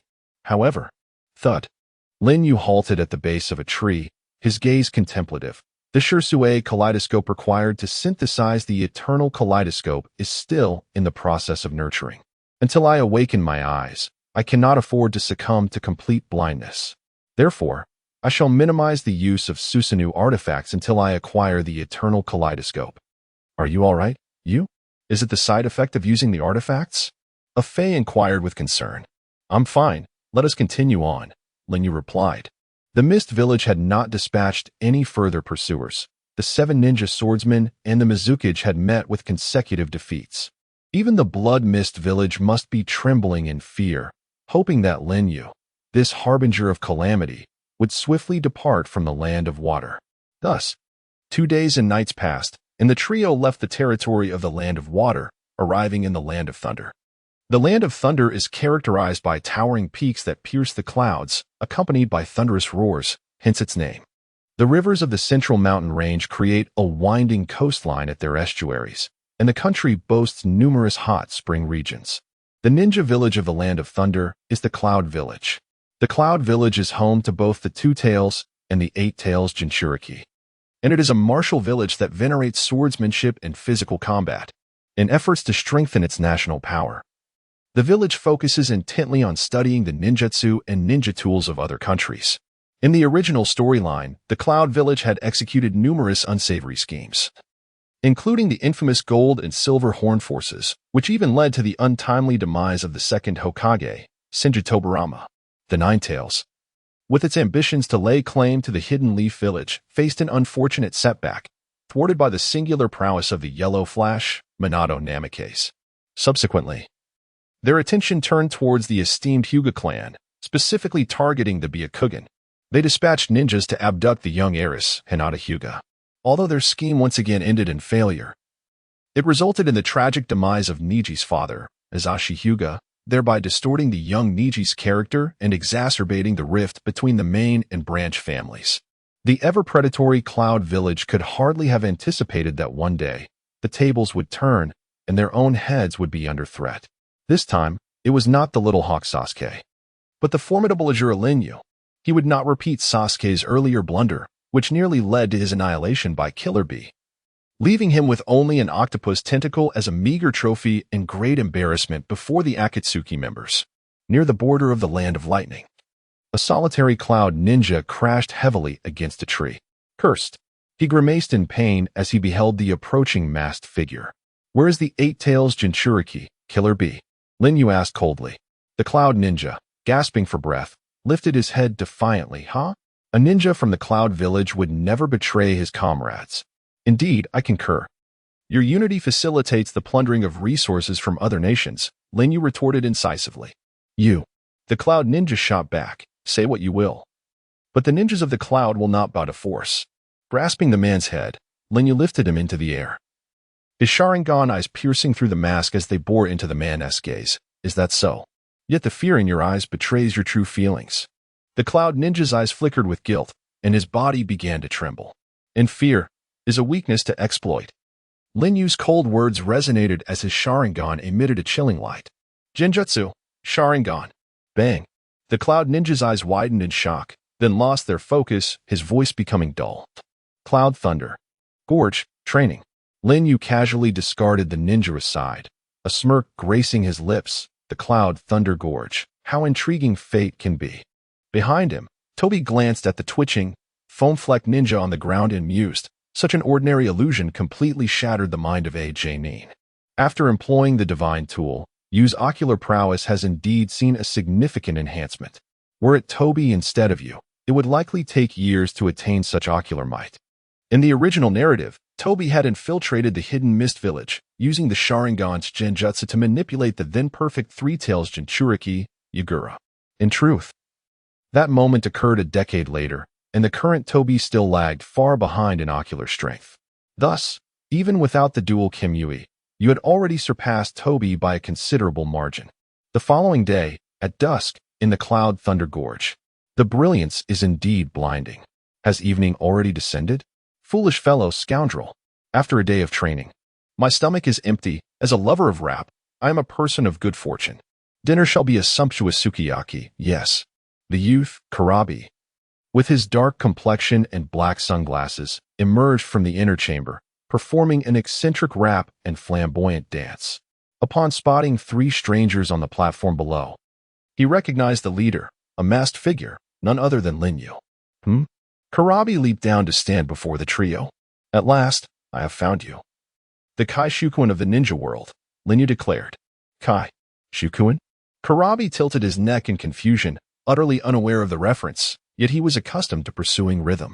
He began to dance and chant. Who do you call Kai Shukuin? You are Kai Shukuin. Your entire family is Kai Shukuin. Cabbage and dragon beard vegetables, plus insect grass. Tonight, we feast on deep-fried Kai Shukuin. Oh, foolish fellow, scoundrel, W.I. At the end of his performance, Karabi struck a ridiculously flamboyant pose.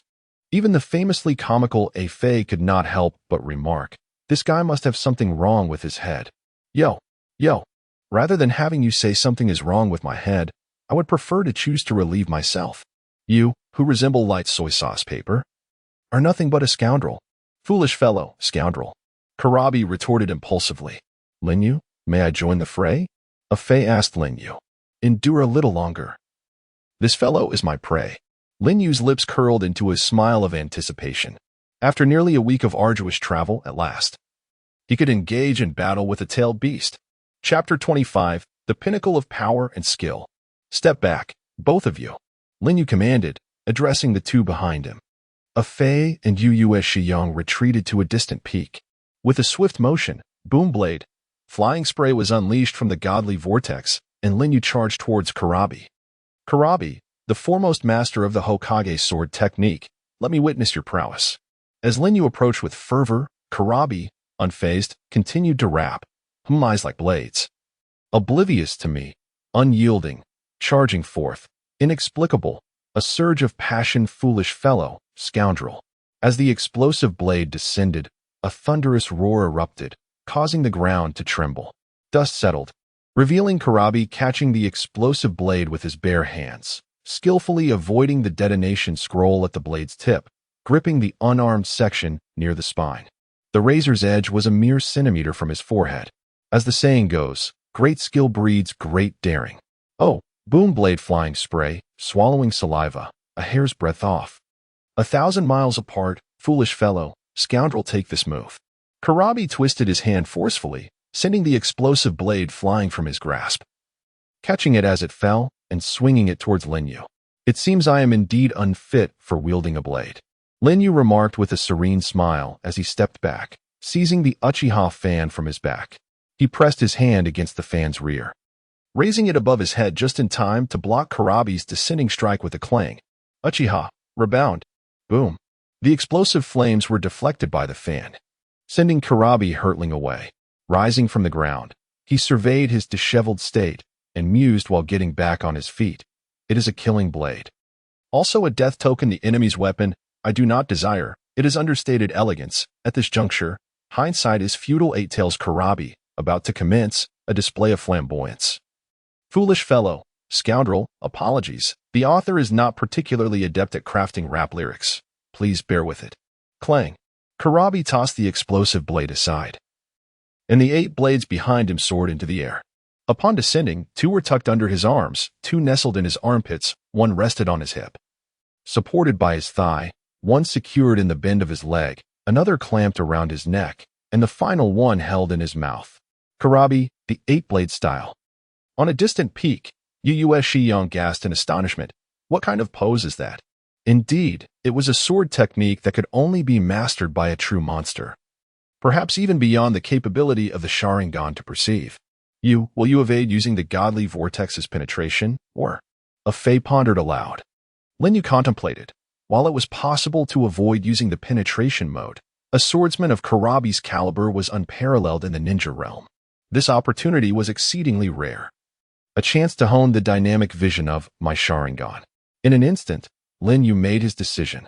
Dancing, like a butterfly in motion, Kurabi spun and leapt, and remarkably. The 8 blades, while seemingly on the verge of falling, adhered mysteriously to his body. As the 8 blades encroached upon him with a ferocity akin to a tempest, Lin Yu wielded his fan to counter the onslaught. Beneath his mask, the Sharingan spun rapidly, capturing the swift trajectories of the blades. The speed was astonishing. Lin Yu found himself overwhelmed, sustaining multiple lacerations across his shoulders and arms. This marked the first occasion since his arrival in the world of Naruto that he had been injured in battle, yet having chosen this path to hone his perceptive abilities, he remained indifferent to such minor costs.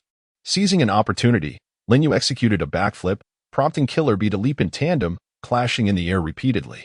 Lin Yu was the first to land, but Killer Bee, in a flash, hurled 3 blades towards him.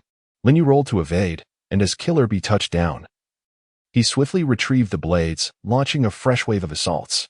Whoosh, whoosh, whoosh. The 8 tails, like a swarm of bees. Struck with precision, Killer Bee adeptly maneuvered the 8 blades, his movements fluid and relentless, appearing before, behind, beside, and above Lin Yu, with the blades moving so swiftly that they left trails in the air. This technique was formidable, prompting Lin Yu to marvel. While it was not a bloodline limit, the Sharingan could not replicate it. This was the most potent swordsmanship exclusive to Killer Bee. To borrow a term from the realm of martial arts literature, Killer Bee had attained the state of unity of man and blade, even without the 8 tails. He possessed undeniable strength on par with the Shadow. Yet, the inability to replicate did not equate to an inability to perceive. Lin Yu's pupils quivered, blood vessels appearing in the whites of his eyes. The frequency of his eye movements had reached its zenith. In such a critical state, the dizzying trajectories of the 8 blades gradually became discernible to him. Killer Bee initiated yet another assault. Lin Yu's idle left hand flicked a kunai into the fray. As the blades approached, he deftly evaded 4, blocking 3 with his fan, while the kunai met an unavoidable blade. Furthermore, it was infused with lightning chakra. Crack! The kunai collided with the blade, shattering it. Simultaneously, the kunai carved a long gash across Killer Bee's chest. Killer Bee, transfixed by the blood flowing before him, stood momentarily stunned. Bang! Lin Yu executed a spin, delivering a powerful kick to Killer Bee's chest. Boom! Killer Bee's back crashed against the rocks. Daring to toy with lightning in my presence, watch as I dismantle you piece by piece, foolish fool, wretched scoundrel. Enraged, Killer Bee unleashed 7 blades, entwined with lightning, hurling them relentlessly at Lin Yu. Lin Yu's Sharingan flared to life, his lightning-infused kunai dancing through the air, clashing against the blades in rapid succession. Crack! After deflecting 3 blades, his kunai shattered, leaving him with half in hand and the other half falling away. Unfazed, Lin Yu hurled the remaining half forward to deflect yet another blade, leaping into the air, positioning himself as 2 blades narrowly grazed his chest and back. The 7th blade drew near, and in midair, Lin Yu found himself unable to evade.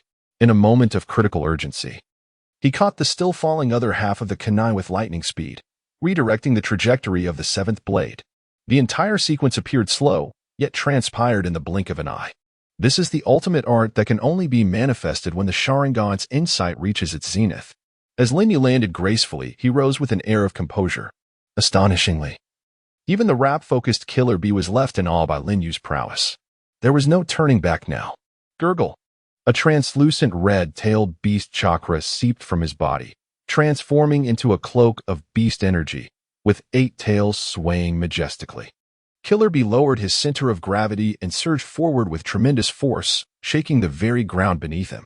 You are formidable, but I am the 8 tails, Killer Bee. Raging Scythe. Boom. His powerful arm struck Lin Yu's chest, a technique that had once sent Sasuke's innards flying. Boom. Lin Yu was propelled backward, crashing into the mountainside amidst a cloud of dust. Way. Killer Bee raised his arms in triumphant celebration. Thus, it became clear that by amplifying strength and speed with tailed beast chakra, the power of the ninjutsu was indeed extraordinary. From within the swirling dust, Lin Yu's deep voice resonated. Killer Bee's rap abruptly ceased as he adjusted his sunglasses, his gaze fixated on the dust cloud in disbelief. It was inconceivable that anyone, aside from Brother, could withstand such a technique as Raging Scythe. Clad in Susanoo, Lin Yu approached, the kaleidoscopic patterns of his mask shimmering with radiant light. His voice imbued with an air of authority. Thus, the warm-up is concluded. Let us commence the true contest, Killer Bee. No. 8 Tails. Chapter 26, Intensification. This adversary is formidable. If one continues to approach this with a frivolous attitude, one's life may be at stake. The 8 Tails sternly cautioned within Killer Bee. I understand I will interstate too for a swift resolution. You foolish fool. Killer Bee declared. Grr. A more concentrated and potent chakra of the tailed beast surged forth, rapidly condensing to form a crimson cloak upon Killer Bee's body, with even the formation of tailed beast-like white bones at his elbows. Bang! Killer Bee's limbs pressed against the ground, and a searing breath emanated from his tailed beast cloak and gaping mouth. This forceful compression of the tailed beast's power into human form is known as State 2, a form just shy of complete tailed beast transformation. Although its absolute power pales in comparison to complete transformation, its speed and instantaneous explosive force surpass it. Whenever Killer Bee activated this form, it often signified that the battle would conclude in an instant. Within the Susanoo, Lin Yu remarked indifferently, Oh, half-tailed beast transformation. I have never unleashed this form outside of sparring with my elder brother. This will be the end. 8 blades. Boom. Killer Bee surged forward, employing a straightforward and brutish attack, colliding headlong into the Susanoo. The skeletal state of the Susanoo evidently could not withstand the savage impact of half-tailed transformation, cracks swiftly spreading from the point of collision until it shattered with a resounding crash. Effortlessly, this is the essence of competition. Killer Bee accelerated towards Lin Yu, only to pass through him. What? As expected, he was momentarily taken aback. This was nearly everyone's instinctive reaction upon witnessing phasing for the first time. Lin Yu turned, aiming the kaleidoscope of his left eye at Killer Bee's back. Kamui. Snap. In an instant, a gaping hole appeared, penetrating through Killer Bee's back and front. Ah. The tailed beast transformation was dispelled, and Killer Bee cried out in agony as he plummeted to the ground, his body landing in a pool of blood. Lin Yu gazed coolly at the barely conscious Killer Bee. I have avoided the head. For a Jinchuriki, such an injury is not necessarily fatal. When a Jinchuriki perishes, the tailed beast follows suit. Thus Lin Yu could not slay Killer Bee, but rather sought to weaken him in battle before releasing the ironclad seal that bound the 8 tails, allowing it to detach from its host. Thud, thud. Killer Bee's heartbeat rapidly diminished. Cold, so cold. In Killer Bee's spiritual realm, the light faded, and an endless chill spread forth. Bee, hold on. I shall save you. The 8 tails called out to Killer Bee, generously transmitting its chakra. Under the infusion of the 8 tails' formidable chakra, the gaping hole in Killer Bee's back and front began to mend. Only those with immense vitality like Hashirama Senju, or those who possess the 100 healings mark such as Tsunade Senju, or Jinchuriki who have mastered control over their tailed beasts, could achieve such a near-rebirth phenomenon. Lin Yu's lips curled into a slight smirk. This outcome was anticipated. In Killer Bee's spiritual realm, such terrifying ocular techniques, so powerful they induced tremors. He nearly met his demise. Karabi was filled with trepidation. Did you notice, Bai? Just now, he could have easily aimed for your head, yet chose not to. The 8 tails remarked. Could it be that he was awed by my genius rap skills, and thus couldn't bring himself to strike? You think too much. I believe his true aim is to capture me, which is why he spared you. The Eight Tails discerned Lin Yu's true intentions. Now that we are aware of his motives, there is no need to worry about a sudden change of fate. Karabi rose to his feet. Lin Yu remained indifferent. Have you become a tad more honest? You fool. You scoundrel. Boom. Karabi once again entered his second state, opening his mouth wide as the yin-yang chakra of the tailed beast compressed into a super-dense black sphere in a ratio of 2:8. The sheer weight of that chakra caused the ground beneath Karabi to collapse. The tailed beast ball, although a miniature form in his semi-tailed state, possessed the power to obliterate a small mountain. Lin Yu shook his head, truly incorrigible. Boom. The miniature tailed beast ball was launched. Without a hint of suspense, it soared past him. Rumble, rumble, rumble. Accompanied by a blinding explosion, a small mountain in the background behind Lin Yu vanished. Is this the power of a Jinchuriki? On the opposite mountain, Yuzuki Yuyo was astounded. So powerful. Not only physical attacks, but even the tailed beast ball can penetrate. Incredible! He is simply unbeatable! Karabi exclaimed in shock. Why, his abilities are too peculiar. Without intelligence, we have practically no chance of victory. It would be wise to retreat. The Eight Tails suggested. I concur, but there is one thing I must ascertain. Karabi opened his mouth wide once more, gathering another tailed beast ball. Lin Yu remained indifferent. Here we go again. No matter how many times you try, it will only be a waste of chakra. Suddenly, Karabi changed direction, aiming the tailed beast ball at another location, the mountain where Akatsuki and Yuzuki Yuyo were situated. This is a surprise, Akatsuki noted. Boom. The tailed beast ball was fired, soaring with incredible speed. Damn it.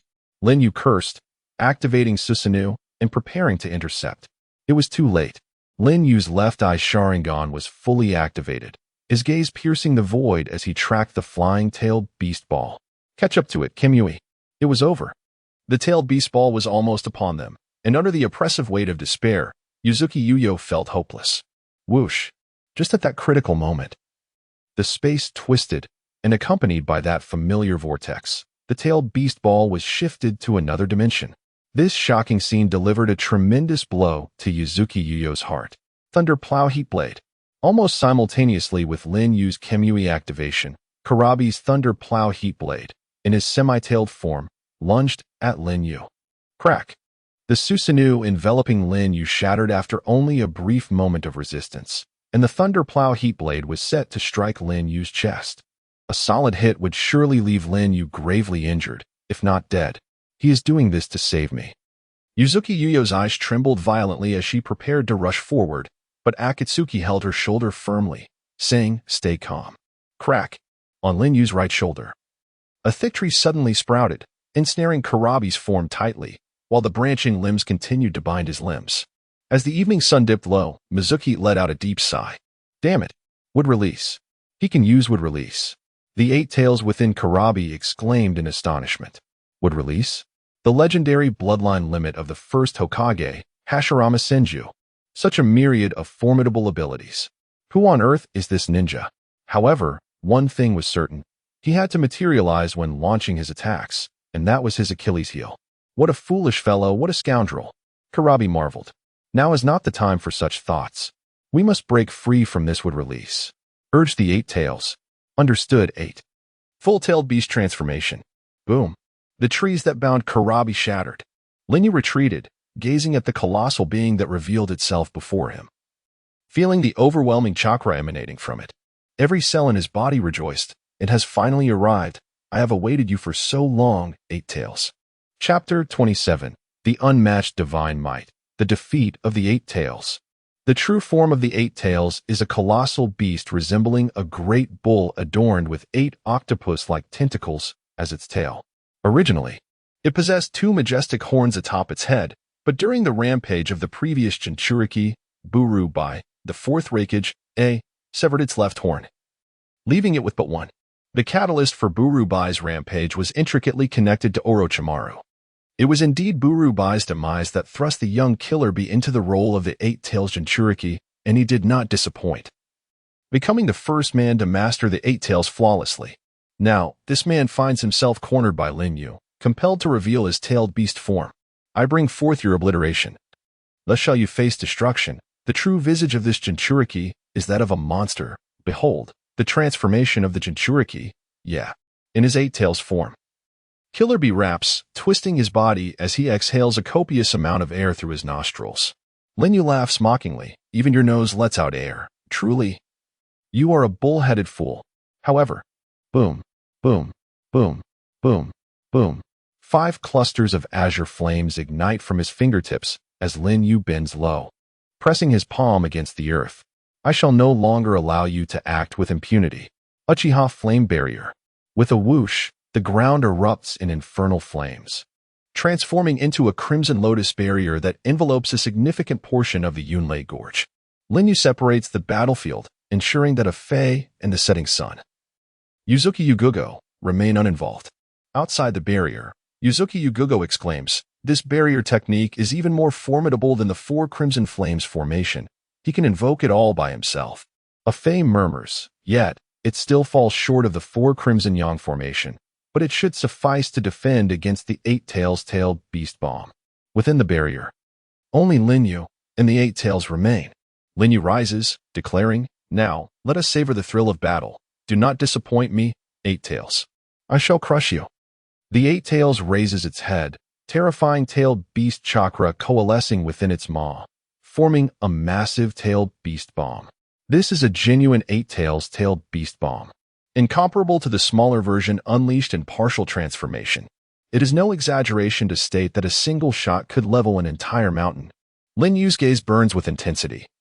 Excellent, just like that. Boom. Brilliant azure chakra flames ignite, enveloping his form, transforming him into a colossal entity rivaling the 8 Tails. Yada no Kagami Susanoo. Boom. Boom. The mountains tremble under the weight of the Susanoo and the tailed beast, teetering on the brink of collapse, yet this is merely the prologue. The 8 Tails opens its cavernous mouth, swallowing the tailed beast bomb, then unleashes an overwhelming wave of golden light forward. Boom. Explosive energy fills the barrier, causing the walls of the Uchiha Flame Barrier to ripple like waves, yet showing no signs of breaking. This immense energy must find an outlet. A fissure opens above the barrier. Boom. The energy condenses into a beam shooting toward the heavens, then bursts forth like fireworks, cascading down to the earth. Boom. Boom. Boom. Moments later, an explosion reverberated from all directions, causing the very earth to tremble. What level of battle is this? Yuzuki Sunset was shaken by the opaque barrier, her hands clenched in anxiety. Within the settled barrier, the Yatenga Susanoo stood tall, relying solely on its innate defenses to withstand the assault of the 8 Tails tailed beast ball, without employing any divine artifacts.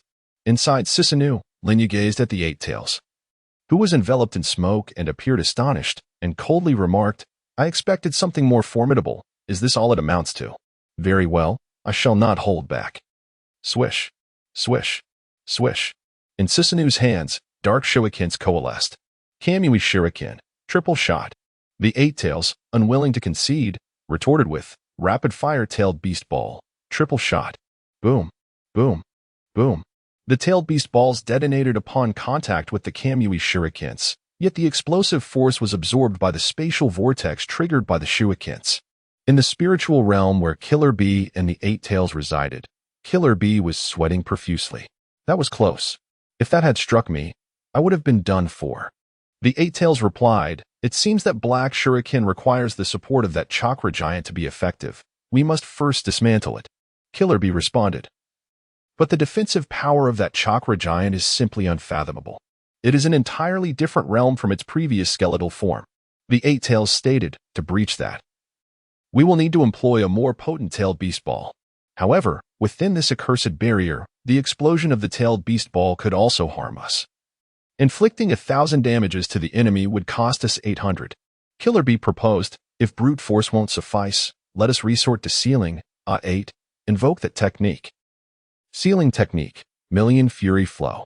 The 8 Tails opened its mouth, spewing forth a vast amount of ink that rapidly spread towards Susanoo. Lin Yu commanded Susanoo to leap. Yet, the ink abruptly transformed into 8 colossal black octopus tentacles, ensnaring Yatenga Susanoo tightly, while the inky hue swiftly permeated Susanoo. This. Lin Yu's eyes narrowed slightly.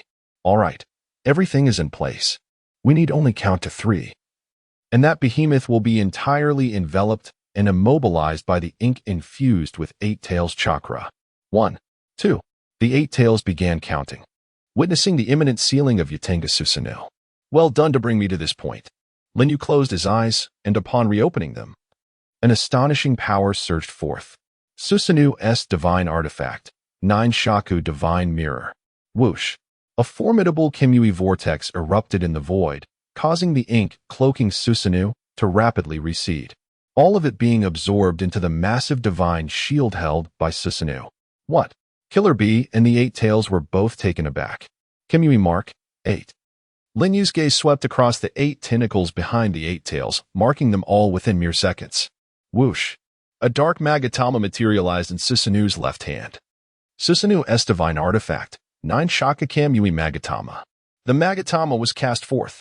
The Eight Tails launched a tailed beast ball for interception, only to be astonished as the Sharingan pierced through the tailed beast ball. Could that thing also be penetrable? Curse be it, evade quickly. The Eight Tails dashed within the barrier, pursued relentlessly by the Kamui. Cursed fate.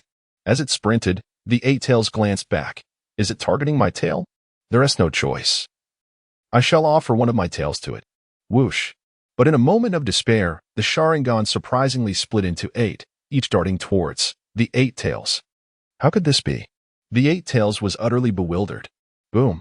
Almost simultaneously, the 8 Sharingan struck the Eight Tails, and 8 spatial vortices appeared, causing the tails to separate from the body and vanish into the maelstrom of time and space. Ah! Beneath the sky, the anguished wail of the Eight Tails echoed. Meanwhile, the tailed beast ball launched by the Eight Tails was also absorbed by the spatial vortex emanating from the 9-foot divine mirror.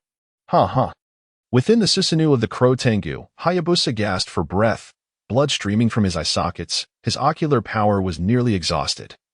Yet he was not as disheveled as during his previous use of the Susanoo, unable to maintain even its form. Curse beast, I shall obliterate you to smithereens. Foolish creature. Wretched being. The injured Eight Tails was consumed by rage, gathering an utterly terrifying chakra. Within the Susanoo, Hayabusa lifted his gaze, his expression profound. Has it completely lost its reason? Must I continue to deplete my ocular power to use the third divine artifact? No. There is no need for that. Hayabusa formed seals with 2 fingers crossed over his chest. Ninja art, misconcealment technique. Mist filled the barrier, obscuring vision. He crossed 4 fingers in front of his chest, executing another seal. Ninja art, shadow clone technique. Boom. From the smoke, shadow clones emerged. This is true Kamui. The proper application. Hayabusa's true form vanished into the vortex of the right eye, leaving only the shadow clones within the Crow Tengu's Susanoo. What has transpired within? Outside the barrier, atop a mountain peak, Yuzuki Uyue's expression was one of urgency. The vortex spun, and Hayabusa materialized before him. Uyue exclaimed in astonishment. How did you end up here? Where's the Eight Tails? Soon, it will meet its own demise. Let us retreat for now. Whoosh! Hayabusa drew in a Fei, Yuzuki Uyue, and himself into the spatial realm. Inside the barrier, the oblivious Eight Tails, having gathered its chakra, opened its gaping maw. A series of tailed beast balls. Boom, boom, boom, boom, boom. Under the relentless bombardment of the tailed beast balls, the Crow Tengu's Susanoo was obliterated, and chaotic energy rampaged within the barrier, reducing everything to nothingness. Crack. Finally, even the Uchiha fire formation could not withstand the assault, beginning to show spiderweb-like cracks before collapsing. Rumble, rumble, rumble, rumble, rumble, rumble. Without the constraints of the barrier, the explosion's brilliance swept in all directions, engulfing the towering peaks, one after another, as they vanished. The explosion ravaged the entire Cloud Thunder Gorge, and the shockwaves even reached the Hidden Rain village 10 miles away. The fourth Reikage, A, was lifting weights in his office when suddenly the building shook, debris falling around him. What is happening? As AI gazed out of the window, he beheld a tremendous radiance on the horizon, his pupils constricting in alarm. It was the direction of Cloud Thunder Gorge. Something dreadful had occurred. Boom. He shattered the wall and dashed outside. After a full 8 minutes, the explosive brilliance finally subsided. Whoosh. In midair, a vortex swirled, and Linyu materialized, landing upon a floating fragment of wood, surveying his surroundings. The cloud thunder gorge had vanished, leaving only an endless expanse of ocean. The debris and rubble drifting on the water's surface symbolized the earlier carnage. Lin Yu could not help but exclaim with deep admiration, the power of the tailed beasts can only be truly comprehended through direct experience. The sheer magnitude of its scattered strength is staggering. One can only wonder what devastation would ensue should they unite. 10 tails, one day, I shall acquire your power. His gaze fixated upon the bloodied Karabi, sprawled atop a shard of rock. For now, let me claim this dispersed fragment. Whoosh. The scene shifted to Karabi's mental realm. B. Pull yourself together, B. Don't panic. I shall use my tentacle clones to extricate you right away. The 8 tails looked at the silent form of Karabi. It was too late. Lin Yu's voice echoed. It's you. How can you still be alive? How did you manage to enter here? The 8 tails roared at Lin Yu, who should not have lived, nor appeared in this place. With the power of my Sharingan. It is not difficult. And is this what they call the iron armor seal? Lin Yu walked past Karabi, observing the thick iron armor enveloping the 8 tails. With a 2-finger seal, his left eye beneath the mask radiated brilliance. Kamui, armor-breaking release. Chapter 28, a grand conclusion. The divine might is an irresistible force, capable of distorting even space itself, let alone the intricacies of sealing techniques. Thus, by warping the sealing formula with divine power, the seal is inevitably shattered. Divine might, armor-breaking release. Under the influence of the divine vortex, the ironclad sealing technique contorts, revealing cracks on the armor manifested within the Jinchuriki's body, through which the 8 tails chakra seeps. This sensation indicates that the ironclad seal is on the verge of being undone. Damn it, this must be stopped. The 8 tails octopus-like appendages strike fiercely toward Lin Yu. Ignoring the assault, Lin Yu's ocular technique intensifies. The armor shatters. Suddenly, Lin Yu raises his head, his eyes glowing crimson, halting the octopus appendage mid-air, while the 8 tails gaze morphs into the kaleidoscopic pattern of Lin Yu's eyes. A clear sign of being ensnared in his ocular control, such potent ocular power, I am immobilized. Outside, Lin Yu forms hand seals with 2 fingers, exclaiming, Arise. 8 tails. Boom. The 8 tails chakra erupts from Killer Bee's crown, transforming into a streak of crimson light that soars skyward, connecting with the dark vortex above. This ominous vortex is not a result of divine might, but rather a natural phenomenon triggered by the manifestation of tailed beast chakra. Scarlet lightning ravages the vortex, each bolt imbued with annihilating force. Lin Yu gazes skyward, reflecting. In comparison to the 8 tails' power, one can only imagine the formidable strength of the 9 tails. It is astonishing that Senja Hashirama and Uchiha Madara could tame the 9 tails as if it were a mere pet. The chasm between us is far from trivial. Yet, someday, I shall bridge this divide. The surging crimson chakra column persists for quite some time before exhibiting signs of waning, eventually detaching completely from Killer Bee's head and converging towards the crimson chakra mass in the sky. Lin Yu realizes that the 8 tails has entirely separated from its Jinchuriki, leaving Killer Bee to face the fate of death. However, an unexpected scene unfolds. In midair, the terminus of the red light suddenly morphs into an octopus tentacle, firmly adhering to Killer Bee. Lin Yu narrows his eyes. Visibly moved, the 8 tails should be fully under my ocular control. Could it be a lingering desire to spare Killer Bee's life? Such touching camaraderie, very well. I shall honor your bond. With a swift leap from the ocean surface into the air, Lin Yu, wielding a lightning-infused hand strike, severs the end of the red light. The octopus tentacle writhes back into Killer Bee's body. This minor setback is inconsequential. The essence of the 8 tails has already been extracted, and the chakra of a single tentacle will soon be replenished, not diminishing its power. Reflecting on the past, when Madara forcibly drew the tailed beasts with the outer path golem, the 8 tails had utilized a similar method to prolong Killer Bee's life. Lin Yu harbors no enmity towards Killer Bee. There is no necessity to bring about his demise. Killer Bee's life is preserved, the 8 tails' yearning fulfilled, ceasing its resistance. Once the chakra coalesces, it rises in mid-air, restoring its bull-headed octopus form, crashing down upon the ocean's surface, generating colossal waves. It remains the 8 tails. Yet now it returns to its wild essence. The control of ocular power will not last long. It is imperative to conclude this matter swiftly. Snap! The robust tree sprouted from Lin Yu's right shoulder, entwining around the eight tails. Lin Yu aimed to transfer the colossal beast into the space-time continuum. To accomplish such a formidable feat, both of his ocular powers needed to be employed simultaneously. It is pertinent to elucidate that the prowess of Lin Yu's right eye is primarily utilized for personal relocation. Transferring external entities necessitates proximity or physical contact with the object in question. Conversely, the left eye's power is capable of long-range effects.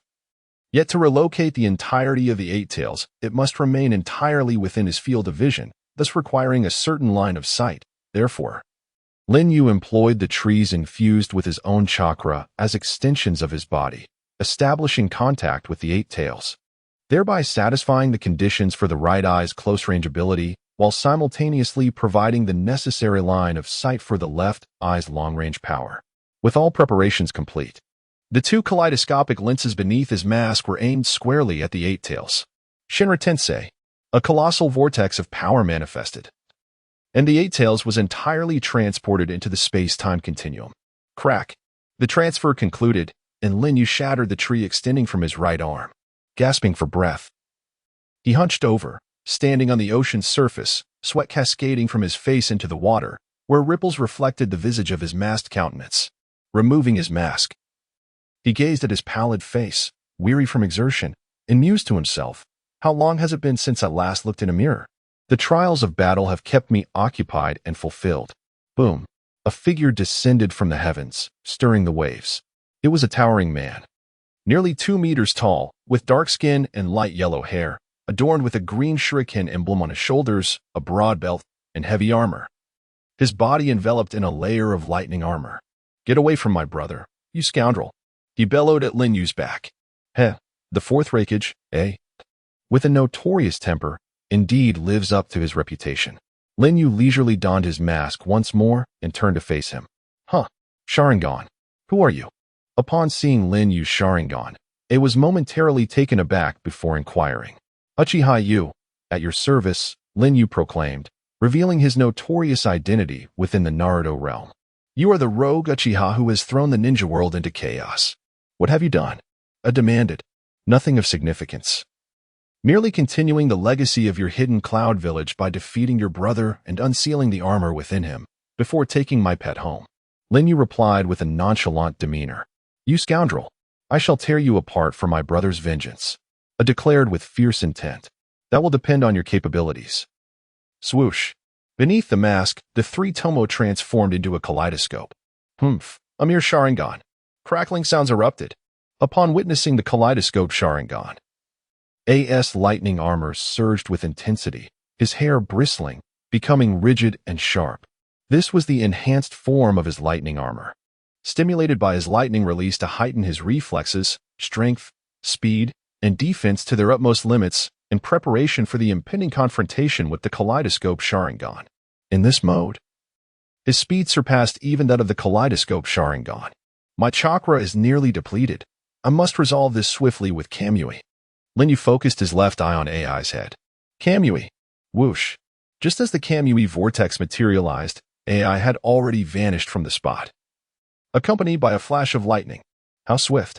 His speed even exceeds the activation speed of my Kamui. Lin Yu marveled.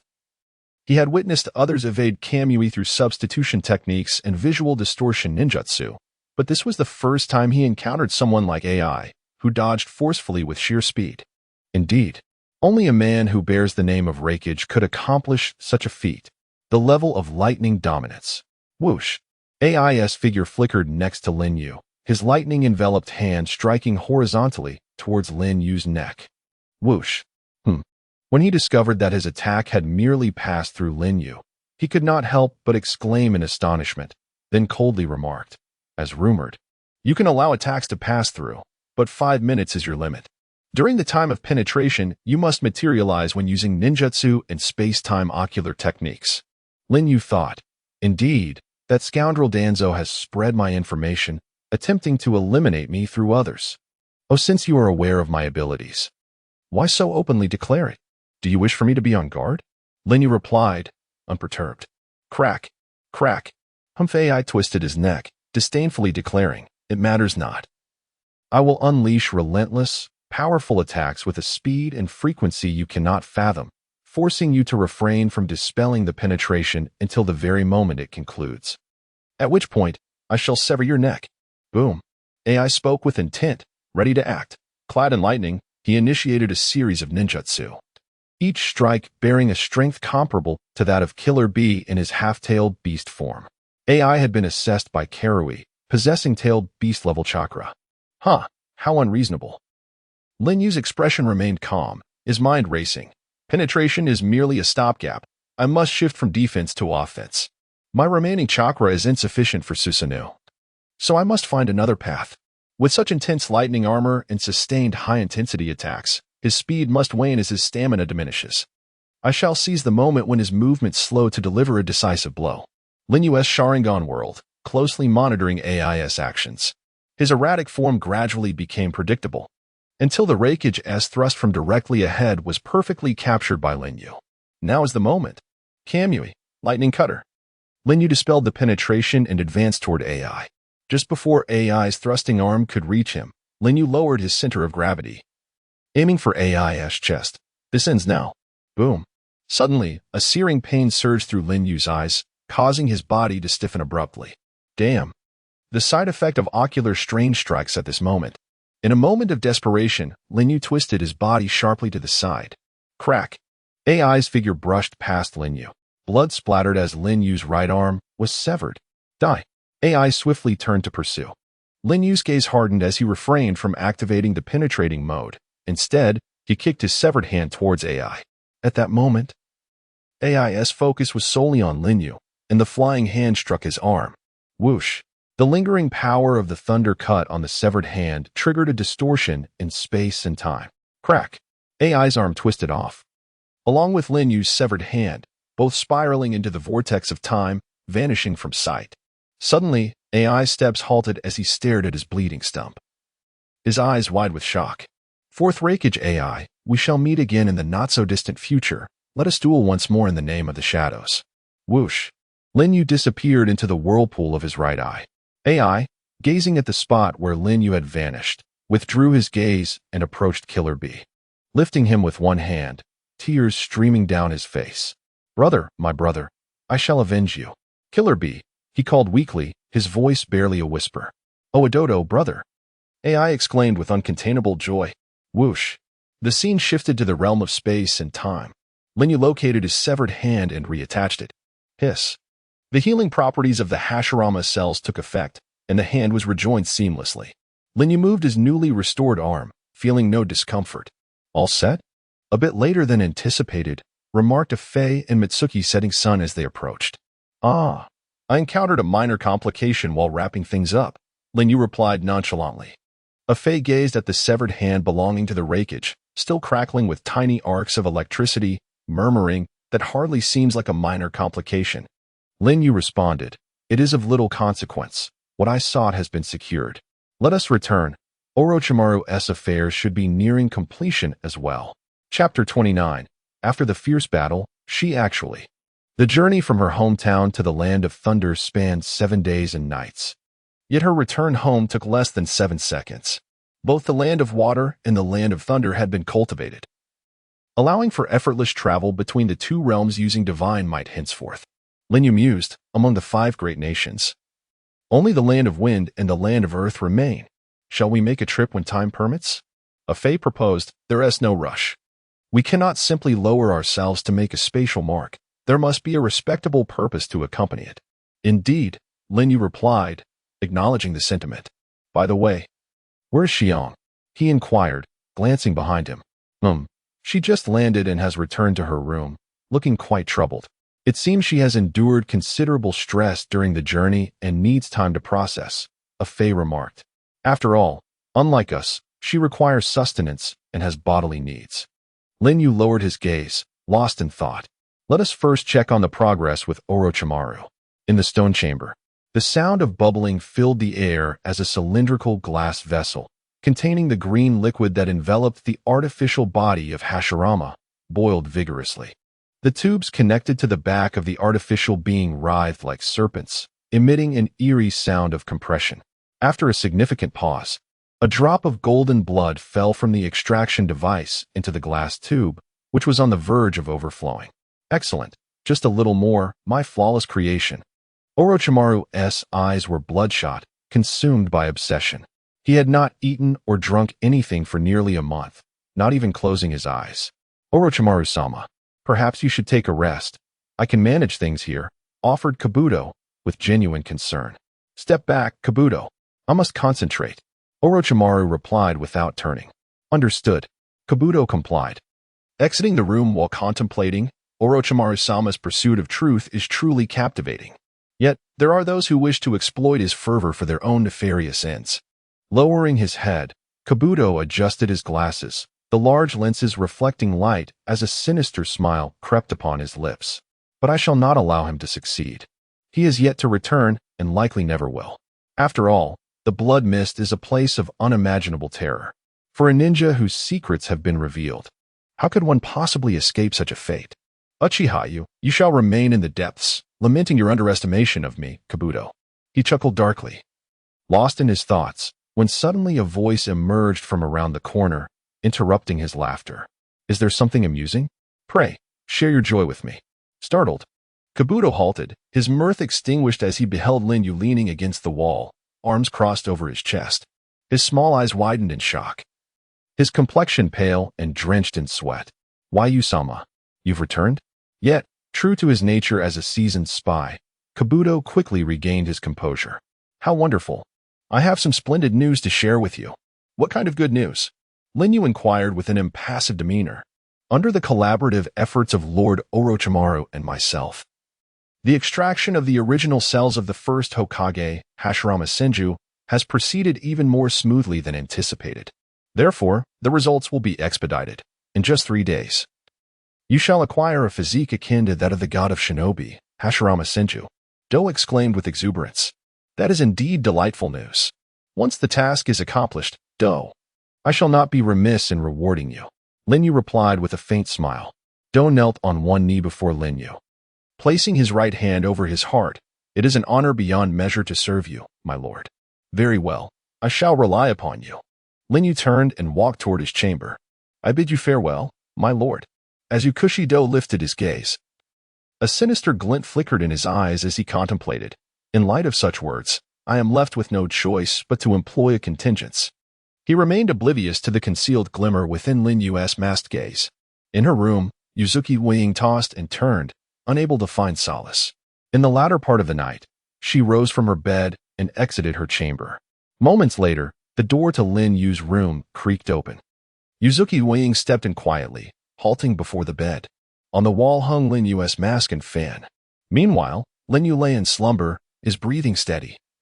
Having endured a series of fierce battles, bathed in the faint light of the corridor, Yuzuki Wing gazed upon Lin Yu's sleeping visage, which lacked the usual coldness, instead resembling a peaceful neighborhood youth. A torrent of complex thoughts swirled within her eyes, her eyelids fluttering shut as memories of their shared experiences flickered through her mind. Would you be willing to accompany me? I merely wish to prevent a woman like you from becoming a victim in this brutal world of ninjas. You need not do anything extraordinary, simply abandon Konoha and come with me. These were the words she recalled when Lin Yu had taken her away. Your room is prepared, just adjacent to mine. Additionally, this box contains clothing for you to change into, as well as some ninja-specific meals. Please make do for now. I will soon arrange a private hot spring exclusively for your use. This was her initial arrival at the base, filled with trepidation. In the evenings, remain quietly in your room and refrain from wandering about the base. Did I not instruct you to stay put and not roam aimlessly? Return to sleep now. This was when she had ventured out, only to be intimidated by Orochimaru's murderous aura. If you are weary, then take a moment to rest. Do not overexert yourself. I have told you repeatedly, do not overexert yourself. These were Lin Yu's words as he saved her from the Mist Ninja. Holding her waist protectively. Yue, this is for you. Did you not profess a desire to slay me? With this powerful ninja blade in your possession, your odds of success will surely improve, will they not? This was Lin Yu's half-jesting manner as he handed the Raikiri, Fong, to her. Moreover, when faced with the Biju Bomb of the Eight Tails, she had thought her demise was imminent, yet Lin Yu took the risk to save her. Through this journey, Yue was confronted with a reality she was most reluctant to accept. She gradually grew accustomed to being by Lin Yu's side, and even found herself somewhat enamored with this life. If this continued, she feared she would forget her original intentions and become ensnared.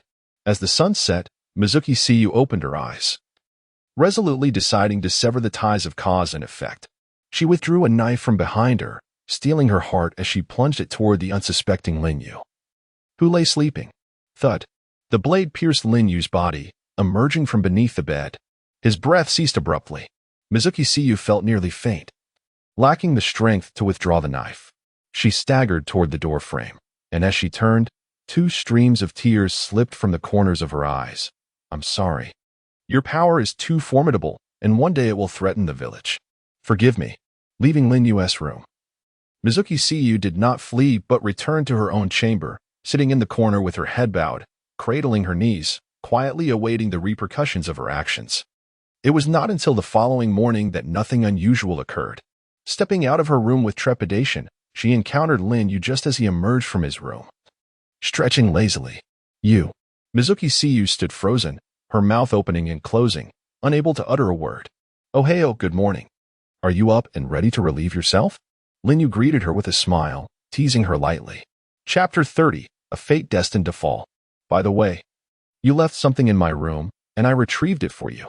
With a clang, Lin Yu discarded the knife used by Mitsuki Setsunaka the previous evening onto the floor. Mitsuki Setsunaka gazed at the knife on the ground, and then at Lin Yu, who appeared unharmed, and inquired, why are you unharmed? Lin Yu replied, you are indeed astute, recognizing my ability to penetrate, and choosing to strike while I slumbered. However, you may not be aware that my ability remains effective even in deep sleep. Understanding dawned on her, and a melancholic expression crossed Mitsuki Setsunaka's face, yet inexplicably. A sense of relief washed over her from a hidden corner of her heart. She then picked up the knife from the floor and thrust it violently towards her own heart, intending to end her own life. Lin Yu narrowed his eyes, stepped forward, and seized the blade with his hand. Blood dripped to the ground as Lin Yu's hand was lacerated. What are you doing? He asked. Mitsuki Setsunaka responded. Since my plan has been revealed, I have nothing more to say. I have been by your side solely to find an opportunity to kill you. Since I have failed, I can only resort to suicide. Are you afraid I would harm your sister? Initially, yes. But after being near you, I realized a man like you would never harm an innocent girl. Then it must be for the village. Konoha raised me and taught me. Knowing you might pose a threat to the village, I cannot remain indifferent. Is this what they call the will of fire? Lin Yu murmured, looking down. Moreover, I still do not comprehend the meaning behind your words back then. Lin Yu understood that Mitsuki Setsunaka referred to his statement. I simply do not wish for a woman like you to become a victim in this cruel ninja world. Very well, look into my eyes. Lin Yu raised his head, his 3 tomo transforming into a kaleidoscope. The scene before Mitsuki Setsunaka shifted. In Konoha's cemetery, a woman bearing an almost identical resemblance to Mitsuki Setsunaka was paying respects at a gravestone. Captain Setsunaka, Lord Fifth summons us. A man from the Umbu called from behind. Understood, Mitsuki Setsunaka replied, donning the mask of the Umbu and vanishing in a flash. Is that Setsunaka? She joined the Umbu. Mitsuki Setsunaka, observing from a distance, wore a look of bewilderment. You may wish to see what is inscribed on the gravestone, Lin Yu said beside her. Mitsuki Setsunaka approached the gravestone, which read, Grave of the Moonlight Gale, Lover, Mitsuki Setsunaka, established in the 61st year of Konoha. Setsunaka's lover is deceased? The 61st year of Konoha? That is 14 years from now. Take a look at this one. Lin Yu gestured to a nearby grave adorned with fresh flowers. Mitsuki Setsunaka followed his indication and froze in shock. Grave of Mitsuki Setsunaka, sister, Mitsuki Setsunaka, established in the 48th year of Konoha. As the vision faded, reality returned. Konoha. 48 years? I am dead. Mitsuki Setsunaka's face was filled with astonishment. Indeed, next year, you shall fall in the line of duty for the Umbu. You have perished, and your sister has resolved to join the Umbu, Lin Yu declared. How could you possibly know this? Izuki Sayaka responded, perplexed. The power of the Sharingan can reach such heights that it even allows one to glimpse the future, Lin Yu casually provided an explanation, refraining from revealing his true origins. So, you took me away in order to alter the future in which I perish? A decisive ninja like you would engage in such actions? Eizuki Sayaka expressed disbelief. You may consider this a momentary whim of mine. However, to be honest, when I witnessed you truly attempting to harm me, I felt a surge of anger and was at a loss for how to proceed, Lin Yu said. Grasping Sayaka's delicate chin and lifting her face as he had done upon their first encounter, his gaze bore an extraordinary intensity, far more intimidating than that of Orochimaru. Lin Yu scrutinized Sayaka, stating, Your parents perished for the sake of Konoha, leaving you and your younger sister behind.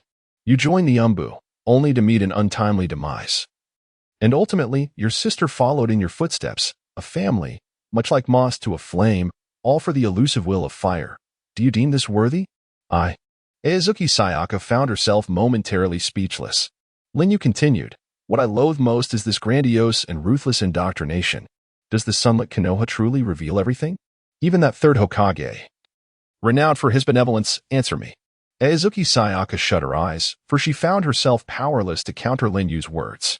As a member of the Umbu, she had inevitably encountered the village's darker side, yet she had been so preoccupied with survival that she neglected to ponder whether it was right or wrong.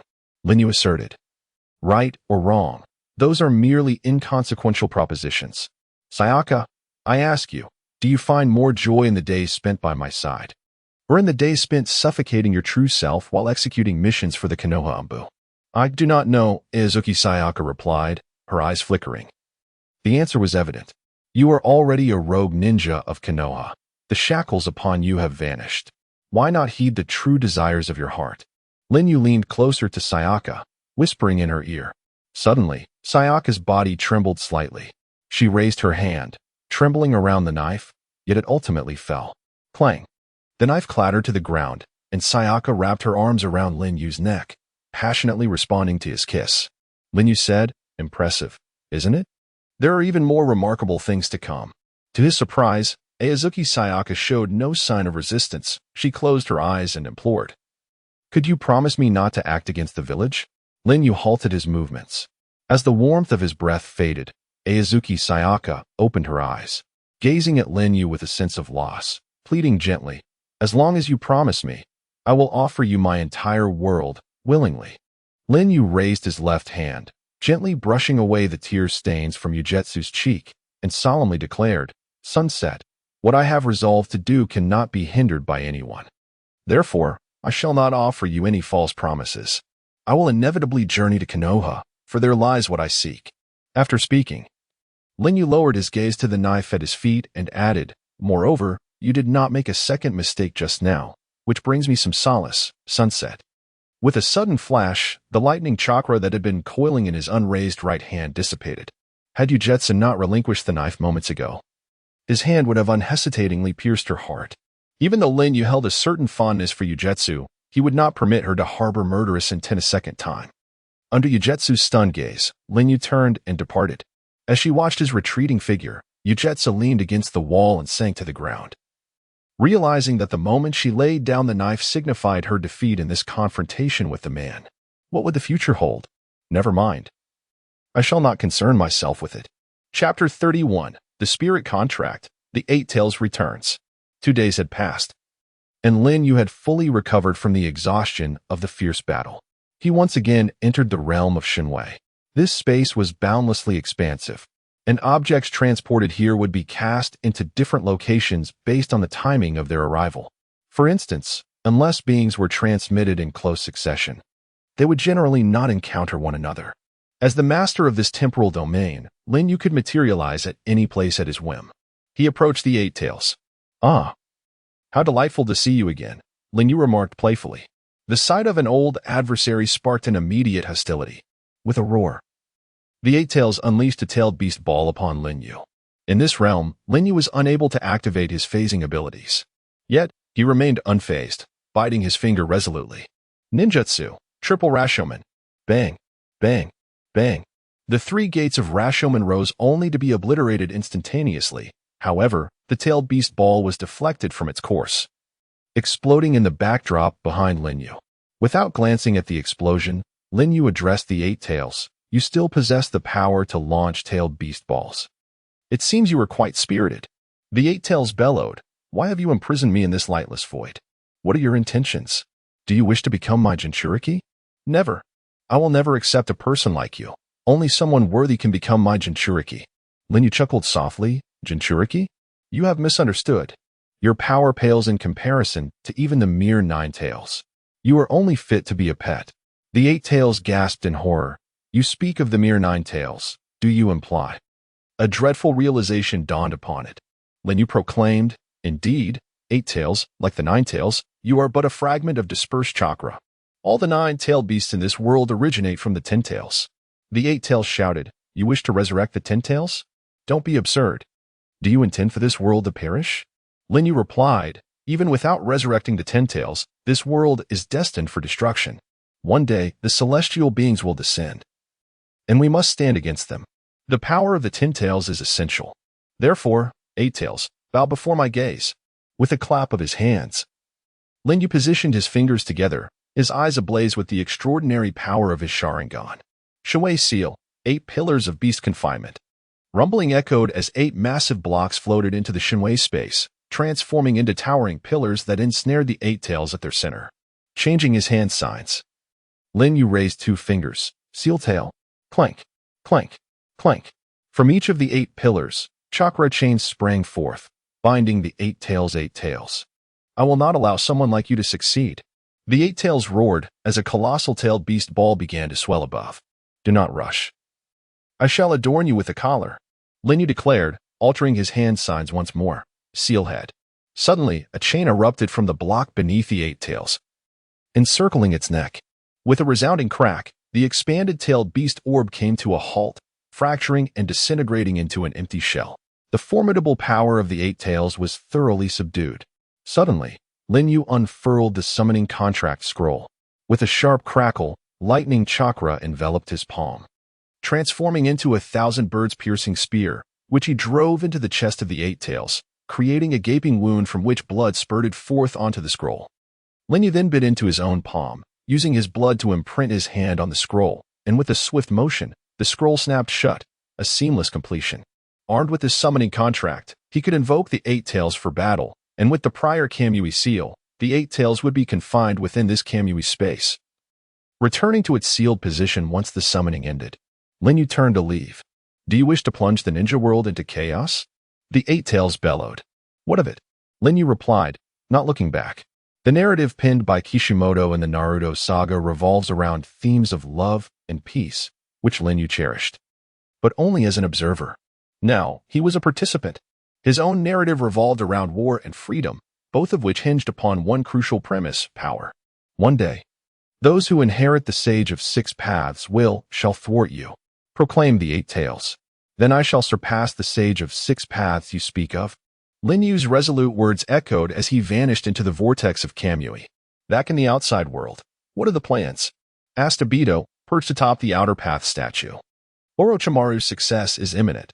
There is no need to wander elsewhere. Let us remain here and wait, Lin Yu replied as he settled onto a stone bench.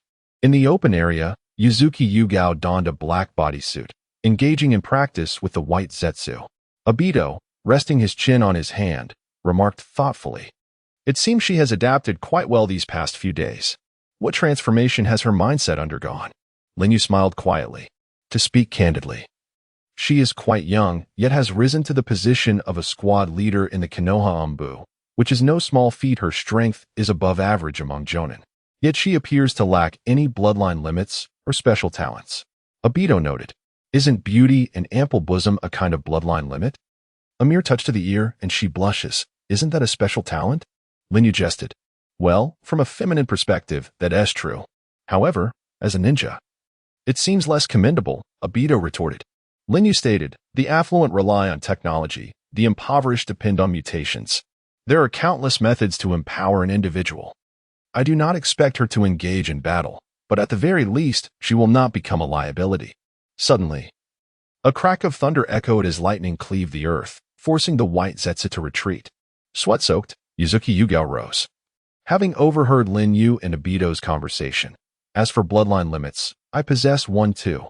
Oh, What kind of bloodline limit do you have? Lin Yu inquired, raising an eyebrow. After a moment's contemplation, Yuzuki Yugao shook her head, but I probably won't need it. By the way, after a slight hesitation, she continued, did you not say you would create a hot spring just for me? Why has it yet to materialize? I completely forgot about that. I will attend to it post-haste, Lin Yu assured her. Very well. She blushed and nodded, preparing to return to her room to freshen up and change her attire. Suddenly, a voice emerged from the outer magic statue. There's a situation. Speak, Lin Yu commanded. The people from Konoha have discovered this place. They are approaching with the intent to target Orochimaru. Who is leading them? Lin Yu inquired. The third Hokage, Hiruzen Sarutobi. Lin Yu thought to himself, It seems this is just Diyu's desperate struggle. Afei, keep a close watch on Diyu. And what about you? Lin Yu rose and stated. The third Hokage is renowned as the professor of ninjutsu. His power in his prime is unfathomable. Soon, I shall acquire the true strength of Senja Hashirama and ascend to the next level. Let my battle with him serve as a farewell to the past. Whoosh. Clad in a black robe, with a fan upon his back, Lin Yu vanished into the vortex of Kamui. Chapter 32. Uchiha versus the pinnacle of the third Hokage.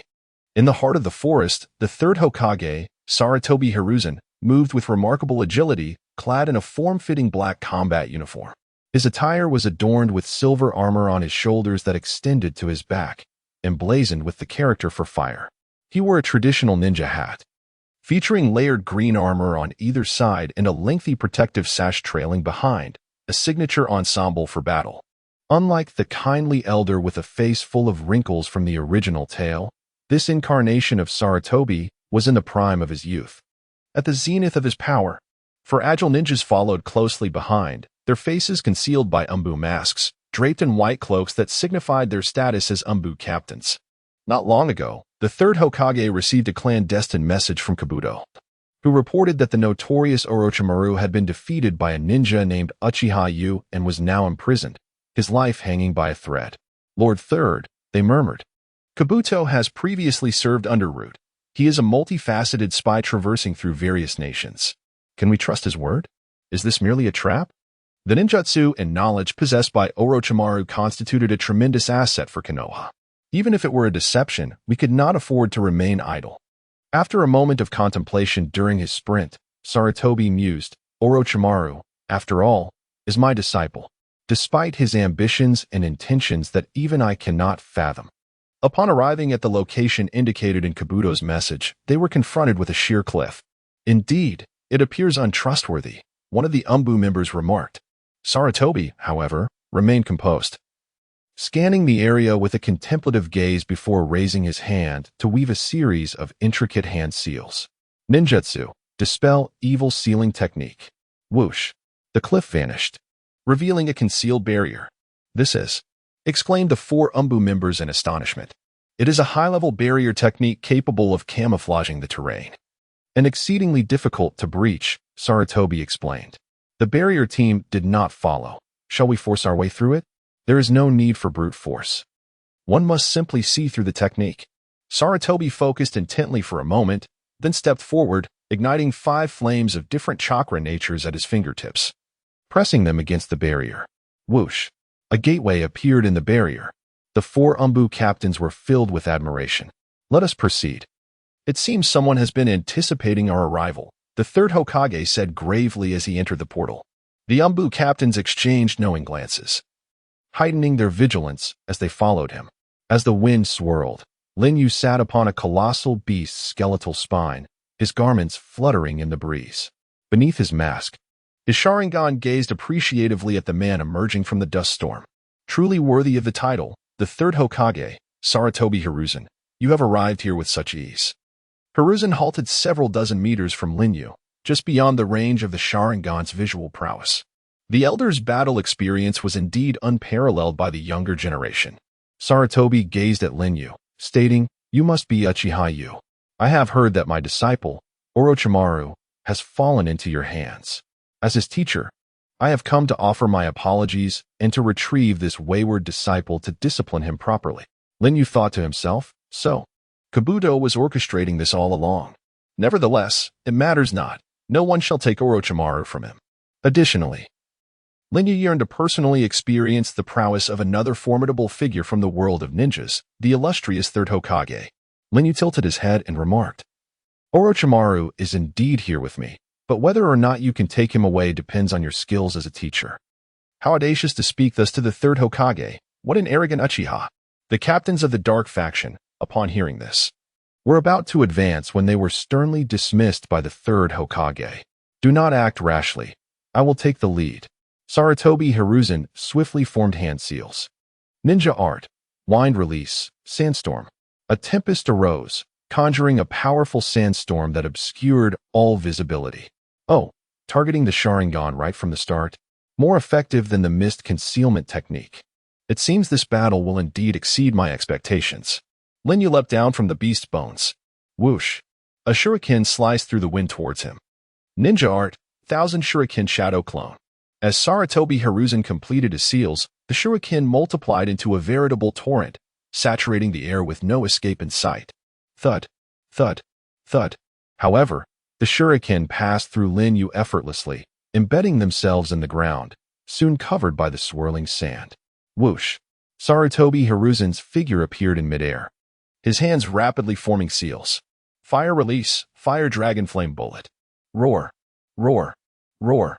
He unleashed 3 colossal fire dragons that surged from the left, center, and right, crashing into the beast bones where Lin Yu sat, erupting into a massive fireball. Yet, Lin Yu remained completely unscathed. Sarutobi Hiruzen's expression grew solemn.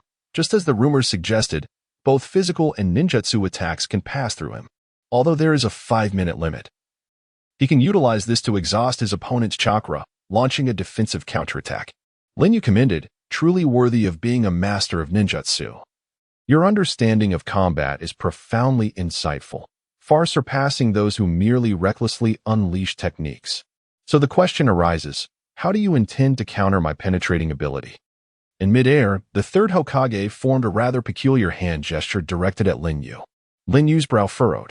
Could this be? A smirk creased the lips of the third Hokage. I possess chakra of 7 elemental affinities: wind, lightning, water, earth, fire, yin, and yang.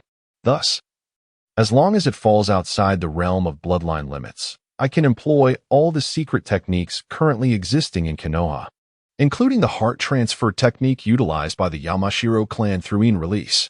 It turned out that in the original story, the elderly third Hokage was unable to use certain ninjutsu solely due to his age and significantly diminished chakra reserves. But now he was in his prime. Secret technique. Heart transfer technique. Oh no. Lin Yu's pupils constricted as he prepared to evade. Buzz. Lin Yu's body froze in place. As Sarutobi Hiruzen's spirit temporarily took control, such formidable mental strength, it appears even I can occupy this body for no more than 10 seconds. The heart transfer was successful. Shinsho, use your technique to attack me. He commanded his squad captain, seizing Lin Yu's body. Lord Third. Shinsho hesitated, for in the state of heart transfer, any damage would also be inflicted upon the third Hokage. Do not worry, I shall unleash the heart-turning technique the moment you strike. Understood. Xian Cho drew his ninja blade and leapt into action. Sonic Thunderblade. Utilizing lightning release to generate high-frequency vibrations, it possessed penetrating power that surpassed that of wind release. Aimed swiftly at Lin Yu's neck. In the realm of the mind, the heart-turning technique is it. The third Hokage, the Yamanaka clan, shall face utter annihilation due to your actions today. Lin Yu's cold voice resonated. Crack. A massive hand suddenly grasped the spiritual essence of Sarutobi Hiruzen. Behind him, a colossal figure radiating a deep azure aura exuded an overwhelming malevolence. This sinister chakra, could it be? Sarutobi Hiruzen was taken aback. That is the power of Susanoo. Even if not manifested externally, it can awaken within, transforming into formidable spiritual energy. Heart-turning technique, nullified. Ugh. Sarutobi Hiruzen opened his eyes, blood trickling from the corner of his mouth. Having succumbed in the mental clash, he naturally bore the wounds. He glanced at Xian Cho, who was still unaware of the situation as he approached Lin Yu, urgently shouting, Xian Cho, retreat quickly. It was too late. Lin Yu lowered his head to evade Xian Cho's lightning strike. Simultaneously, Chidori mercilessly pierced through Xian Cho's chest. thud, gazing at Xian Chao's lifeless body on the ground. Sarutobi Hiruzen wiped the blood from his lips and silently rose. Meanwhile, Lin Yu stood expressionless, confronting him. The wind and sand intensified, the howling winds seemingly lamenting beneath the intertwining murderous intent of the two. The confrontation between Uchiha and the peak of the third Hokage has only just begun. Chapter 33, The Pinnacle of Ninjutsu Application. Boom, boom, boom. Sarutobi Hiruzen summoned 4 shadow clones, encircling Lin Yu and preparing to form hand seals. His thoughts raced, having already deciphered the heart-turn technique. Employing it again would be a futile endeavor. Yet, the penetrating ability remained a significant nuisance. Continuous, saturated assaults, while theoretically feasible, would deplete an unimaginable amount of chakra. It would be wiser to utilize shadow clones to instill caution in him, causing him to hesitate at the moment of manifestation, thus exposing vulnerabilities more readily. Lin Yu surveyed the 4 shadow clones and mused, attempting to distract me. How cunning. Alas, I too possess the ability to create shadow clones. And with the strength of 1,000 hands, my chakra far exceeds his. Lin Yu formed hand seals, summoning his own shadow clones, with clones restraining clones. And the original facing the original, nothing changed. Sarutobi Hiruzen frowned upon witnessing this. Truly, I have been outmaneuvered, but fortunately, I have prepared a contingency. 5 elements. Great multi-shadow clone technique. Sarutobi Hiruzen and his 4 shadow clones coordinated, employing 5 different elemental ninjutsu: fire, lightning, water, earth, and wind. Lin Yu thought, though the attributes are comprehensive, they are merely B-rank ninjutsu, a level I can instantly replicate. In an instant, Lin Yu copied the 5 elements, great multi-shadow clone technique, and both the original and the clones formed hand seals, launching their combined assault. Boom, boom, boom. The spectacle of 10 ninjutsu erupting simultaneously was nothing short of spectacular, leaving the 3 captains of the Umbu utterly astonished. What on earth am I witnessing? To be able to rival the vastness of ninjutsu of the renowned third Hokage, when did the Uchiha clan produce such a prodigy? I now ponder whether Danzo's policy towards the Uchiha was indeed correct. Even my former comrade, Uchiha Kagami, could not wield the Sharingan to such an extent. If only he were not my enemy. Maintaining his ninjutsu with one hand, Sarutobi Hiruzen produced a kunai with the other and hurled it towards Lin Yu. Targeting me upon manifestation was astute, but what could a mere kunai accomplish? At the very least, it should have been accompanied by an explosive tag. Lin Yu deftly evaded, the kunai whizzing past him. Suddenly, his peripheral vision caught a glimpse of peculiar patterns on the kunai. Could it be? Boom, boom, boom, boom. The 4 shadow clones of Sarutobi Hiruzen vanished simultaneously. Whoosh. In an instant, his original form appeared behind Lin Yu without warning. The kunai imbued with wind chakra aimed at Lin Yu's back. Swish, but it passed right through. What? The third Hokage was taken aback. Abruptly halting his steps and retreating hastily, Lin Yu turned around, hand reaching toward the third Hokage. The power of his right eye, the eye of the Shinigami, was primed and ready. Flying Thunder God technique. You too possess this ability, third Hokage. Had I not sensed something amiss with the kunai in time, the situation could have escalated perilously. As he gazed at the approaching hand, the third Hokage thought, my mastery of the Flying Thunder God pales in comparison to that of the second and fourth Hokage. At this distance, it's too late. There is no alternative but to activate my backup plan. Swish, swish. The third Hokage began forming hand seals with both hands. Lin Yu observed the sequence of seals and thought to himself, is that the earth flow wall? Desperate measures, indeed. Boom. Suddenly, the ground split open, and a hand grasped Lin Yu's ankle, halting his outstretched arm instantly. Lin Yu's heart trembled. There was another shadow clone beneath the earth. When did this happen? Could it be that during the initial confrontation, when he unleashed the first wave of shurikens with his shadow clone, he concealed his clone amidst the swirling sand? Earth release. Heart decapitation technique. Boom.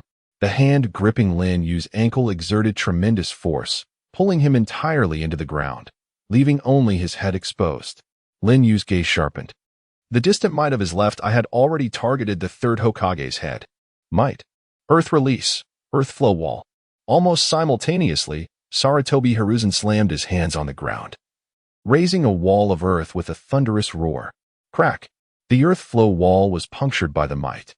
But thanks to a delay of less than a second, Sarutobi Hiruzen evaded a fatal blow.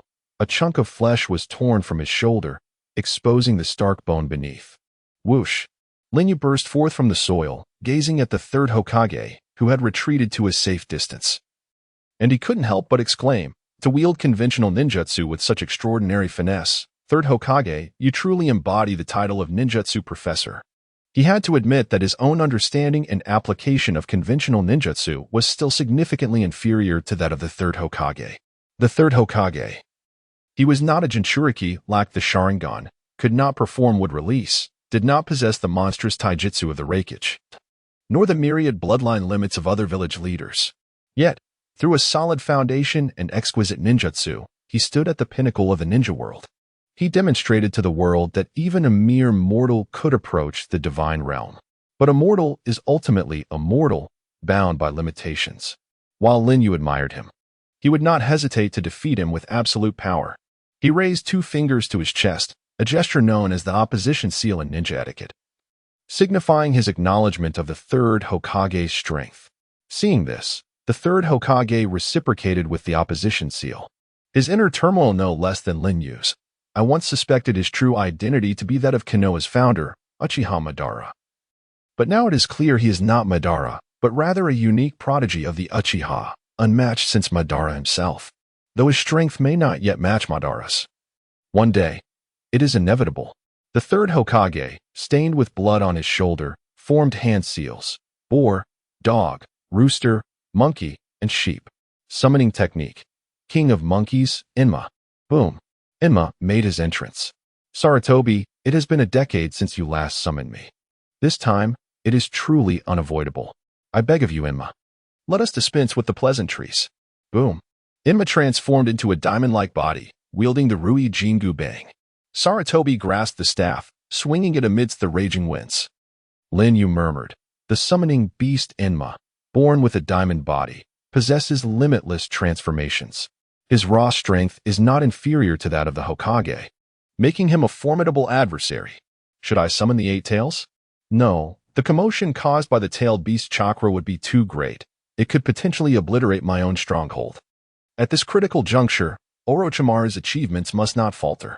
His eyes, adorned with the kaleidoscope, radiated brilliance.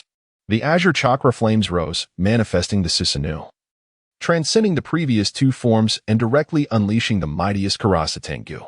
Gazing upon the towering behemoth before them, the Umbu were struck with dread. What on earth is that? How could the third Hokage possibly contend with such a monstrosity? Could it be that the third is being forced to resort to that state? Sarutobi Hiruzen stated gravely, "This malevolent chakra bears a striking resemblance to that which was unleashed when the heart was turned against him. Is this truly the Susanoo?" Upon the Rui Bang, the Sara demon opened a singular eye. "Hiruzen, breaking through this will not be so simple. We can hold nothing back now." "Ah, I understand." Boom. The frail form of Sarutobi Hiruzen rapidly expanded. Meanwhile, among the 3 Umbu, one exclaimed, "Is that not the supermultiplication technique of the Nara clan? Why would the third use it?" The multiplication technique of the Akimichi clan is a secret ninjutsu based on yang release, and the third is the only one outside the Akimichi to employ it. However, lacking their corpulent physique, the cost of its use would leave him utterly exhausted. Bedridden for half a month, the esteemed third Hokage has truly been driven to the brink. The Rui Bang, held in Sarutobi's grasp, transformed into an enormous weapon. The Sara demon is unleashed. Roar. Boom, boom, boom. The super-multiplied Sarutobi Hiruzen, with earth-shaking strides, charged towards Linyu's Susanoo. The Karasa Tengu Susanoo conjured a colossal sword, not a divine artifact, to cleave through the air. Rumble, rumble, rumble. The collision was akin to 2 mountains colliding. Within the underground base, in the stone chamber, debris and rubble cascaded down with a clattering sound. Oh dear, it seems a commotion is afoot outside. Is it a grand tribute to my exceptional creation? Orochimaru chuckled seductively. Orochimaru-sama, the third Hokage has indeed arrived. You are most familiar with his strength. Even that Uchiha, you cannot escape this calamity. We should make haste to leave this place. Kabuto urged. Kabuto, You underestimate Yukuin's prowess. Before the might of those eyes, even that monstrous old man would be no match. Orochimaru replied with a laugh. Kabuto, observing the unyielding Orochimaru, thought to himself, "Forgive me, Orochimaru-sama, for my disrespect. A being of your exalted stature should not be subjected to manipulation. Therefore, even if it means striking you unconscious and dealing with the aftermath, I shall not hesitate." Buzz. The blue chakra enveloped his hand as he stealthily approached Orochimaru from behind, aiming for the back of his neck. Crack. However, a powerful hand seized his wrist. Kabuto stared in shock at the figure of Uzumaki J. Akatsuki. "Don't overreach, you filthy dog." The abyssal black pupils of Uzumaki J radiated an icy, bone-chilling aura of murder. Chapter 34. The dust settles. The third generation's defeat. Boom. Boom. Boom. The plains reverberated with a thunderous roar as Susanoo clashed repeatedly with the Rui Bang. Even the indomitable armor of Susanoo bore numerous fissures from the relentless strikes. Yet, the Rui Bang was stained with crimson blood, indicating that even the mighty body of the monkey demon could not withstand Susanoo's formidable power. Gasping for breath, Sarutobi Hiruzen leaned heavily on the Rui Bang, beads of sweat and blood cascading from his body. This was the vital essence of his being, a foreboding sign of the toll it would exact upon him. Within Susanoo, Hayashiryu gazed at Hiruzen and declared, "You are the only one, aside from the tailed beasts, capable of contending with this Yatagarasu Susanoo. Even in death, you shall have the right to take pride in your strength, Third Hokage." The Umbu urged with urgency, "Lord Third, please withdraw. It is not too late to retreat.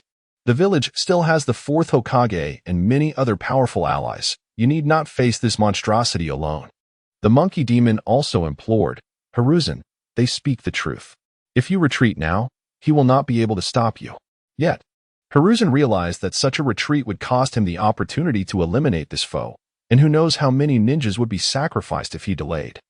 "For the sake of Konoha, I must give my all," he proclaimed, once again charging forward with the Rui Bang. Susanoo met him head-on. Boom. The colossal shadows collided. Clang. The Rui Bang fell to the ground, reverting to the bloodied form of the monkey demon, who could no longer endure.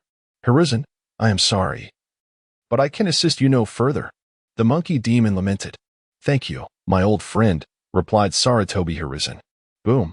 The monkey demon vanished. Hiruzen turned, and Susanoo mirrored his movement. "How many times must you astonish me, Third Hokage?" Hayashiryu mused. Suddenly, the shadow of Susanoo intertwined with that of Hiruzen. This was the Nara clan's secret technique, shadow imitation technique. With the activation of the multiplication technique, the massive shadow created by his form was powerful enough to bind even Susanoo, albeit temporarily. "Hinata, Hino, Hisa, I cannot maintain this for long. Break that Susanoo, please," Hiruzen commanded. "Understood." The three Umbu squad leaders chorused, landing upon three surrounding boulders. Hinata formed hand seals. Lightning release. For pillars of binding. Boom. Boom. For massive stone pillars rose from all sides of Susanoo, unleashing a torrent of powerful lightning. Hino formed hand seals. Earth release. Clay drop. Boom. A great fissure opened in the air, and a colossal mass of clay plummeted down, enveloping Susanoo. Hinata again formed hand seals. Lightning release. 16 pillars of binding.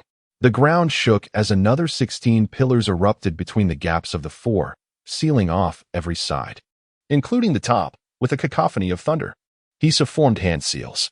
Fire release. Fire production technique. Within the enclosed confines formed by the 20 lightning pillars in clay, a fierce inferno erupted, igniting the air with raw power. Under such a fierce and coordinated assault, the formidable Susanoo of the Crotan Guild, with its armor riddled with cracks from the relentless strikes of the Rui Bang, ultimately collapsed. The muscles and tendons were stripped away, leaving only the frail skeleton to protect Lin Yu, which, evidently, could not endure for long. This collaborative ninjutsu even accounted for the duration of my penetration. I must admit, the ninjas of Konoha are quite capable. Very well, I shall reciprocate with all my might. Lin Yu's eyes, adorned with a kaleidoscope of patterns, brimmed with crimson threads as he unleashed his ocular power without reservation. Boom. The azure flames surged forth, rapidly restoring the disintegrating skeletal structure of Susanoo. muscles and tendons intertwined with haste, culminating in the rearmament of the majestic heavy armor. The Crow Tengu Susanoo re-emerged, but there was more to come. In Susanoo's hands, a colossal divine shield manifested, radiating an unprecedented whirlpool of divine might. Susanoo's artifact, the Kusanagi sword. Flames were absorbed, clay was consumed, and fragments of shattered lightning were likewise drawn in. Even the shadow imitation technique beneath Susanoo's feet was devoured. Dust returned to dust, earth returned to earth. Yet Susanoo stood unwavering. How could this be? The three Shadow Division captains trembled. Were we still unable to halt it? The third Hokage sighed, releasing the amplification technique. Exhausted of his physical energy, he lay on the ground, reduced to a mere shadow of himself, unable to muster the strength to move. Boom. As Susanoo dissipated, Linyu closed his eyes to regulate his breathing before approaching the third Hokage. Do not approach the third. The three Shadow Division captains interposed themselves. Get out of the way. Linyu unleashed a powerful lightning technique beneath his feet. The three fell to the ground, struck down. Linyu stepped over them and halted before the third Hokage. He had defeated the legendary figure at the pinnacle of his power, the third Hokage, Sarutobi Hiruzen, which would surely become explosive news throughout the ninja world. Uchiha-yu, will you spare my disciple, Orochimaru? Sarutobi Hiruzen remained preoccupied with thoughts of his pupil. I had no intention of harming him. How could I speak of sparing him? Linyu replied. What did you say? Sarutobi Hiruzen gasped in shock. He is correct. Sensei Sarutobi, this is my own choice. At that moment, a raspy yet magnetic voice emerged from behind.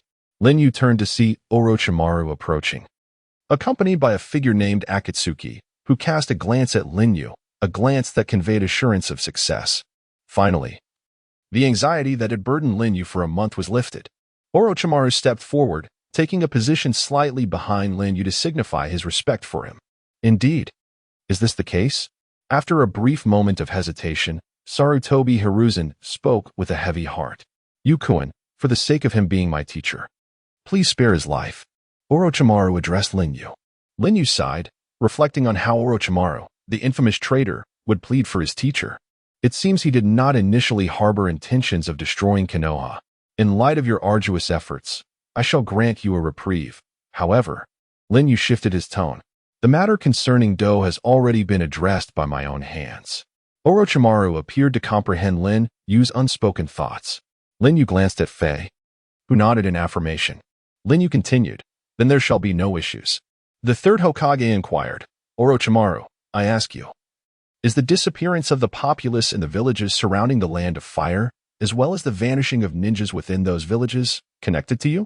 Orochimaru candidly replied, indeed, it was all my doing. In the past, I was constantly on edge, fearing exposure, but now there is no cause for concern. You lack the strength to deal with me now, don't you, teacher? Orochimaru, do you truly refuse to return to the village? Even if I were to absolve you of punishment, Sarutobi Hiruzen attempted to salvage the situation. I seek to approach the truths of this world. A village cannot possibly satisfy my desires, teacher. Alas. Sarutobi Hiruzen was reminded of the moment spent teaching Orochimaru. Letting out a deep sigh and closing his eyes. Lord Third, exclaimed several captains from the Umbu division. Do not fret, he has merely fainted. If we swiftly return him for Tsunade to treat, there may still be hope. Orochimaru remarked. Bang! The gate of the stronghold slammed shut. Yukuin, what are your thoughts on your confrontation with the third? Orochimaru inquired. Using him as a mirror to bid farewell to the past was exceedingly fitting. He made me realize that this stage of my journey has reached its limit, and it is time to advance to the next phase. Linyu gazed into the distance. So, Yukuin, shall we proceed immediately? Orochimaru asked. Indeed. I can hardly contain my eagerness to acquire the true power of the first Hokage, Senju Hashirama. Linyu's eyes blazed with determination. Orochimaru chuckled. Then, please follow me. This moment has finally arrived. Chapter 35, The Moment of Transformation in the Innermost Chamber of the Underground Base. Linyu sat upright, facing Orochimaru, Akatsuki, and Uzuki Yuyue. Orochimaru produced a glass vial filled with golden blood, each drop a culmination of his utmost efforts, encapsulating the pathway to a luminous future for Linyu. Before we commence, do you have any inquiries? Orochimaru inquired. How long does the entire process take? Linyu asked. It varies per individual, but for the vast majority, the transformation concludes in less than a second.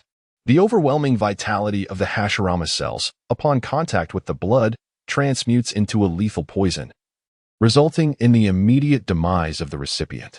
However, this is the most merciful outcome, for the agony lasts but a fleeting moment.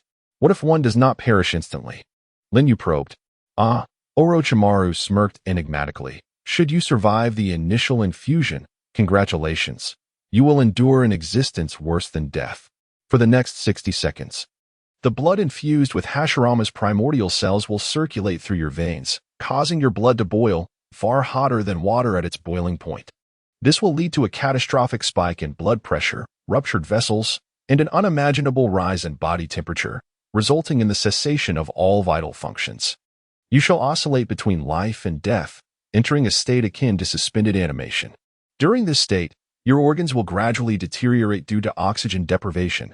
Heart, liver, spleen, lungs, kidneys. None shall escape this fate. The limit of suspended animation is 15 minutes, the maximum duration the brain can withstand hypoxia. If you awaken before your brain succumbs and manage to harness chakra to guide a portion of Hashirama's power for organ restoration, you may survive. Otherwise, you shall enter eternal slumber. So, if I do not awaken within 15 minutes, I will succumb to death, correct? Linyu stated. Indeed, Orochimaru confirmed with a knowing smile. What then? Are the conditions for awakening? Linyu inquired further. Orochimaru shrugged. That remains unknown, as my research has thus far been confined to the corporeal realm, leaving the domain of the mind unexplored. My experience in this aspect is still blank, assuming I awaken before brain death and successfully guide Hashirama's power for organ restoration. Does that signify success? Linyu questioned. Not quite. Orochimaru waved a finger. That merely indicates you are eligible to officially undergo this baptism of power. The true ordeal begins in the subsequent 24 hours, during which the Hashirama cells will uncontrollably divide and proliferate within your body, gradually supplanting your own cells. In essence, it is a process of the Hashirama cells devouring your body. These cells, at this juncture, resemble cancer cells, which we shall term Hashirama cancer. Unlike any other cancer, its incubation period lasts merely 24 hours. The verdict of life or death will be rendered within this time frame.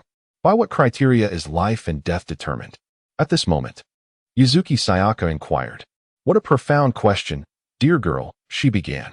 Using illness as an analogy, she explained that when disease invades the body generates antibodies. The same holds true for the cells of the Hashirama lineage. They too will gradually elicit antibodies from the body's cells, leading to a certain degree of tolerance. This 24-hour period is a trial, determining whether Yukuin's own cells will succumb to the Hashirama cells first, or if Yukuin can produce sufficient antibodies. Ultimately, the outcome will be revealed within these 24 hours. Of course, this process is accompanied by unimaginable suffering, as every cell within the body cries out in agony. Gulping, Yuzuki Sayaka cast a complex and perplexed gaze at Linyu. Maintaining a calm demeanor, Linyu urged, continue. If you successfully endure the 24 hours, congratulations. You will have achieved half of your goal.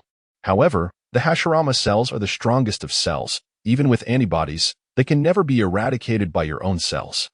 They will continue to proliferate within you, but your cells will no longer be so easily destroyed. The Hashirama cells and your own cells will coexist within you, gradually tending toward a form of balance, which will lead to two possible outcomes: assimilation or fusion. What is the distinction between the two? Linyu pondered, realizing the crux of the matter was at hand. In assimilation, the Hashirama cells will actively degrade to adapt to your own cells, while your cells will optimize to accommodate the Hashirama cells.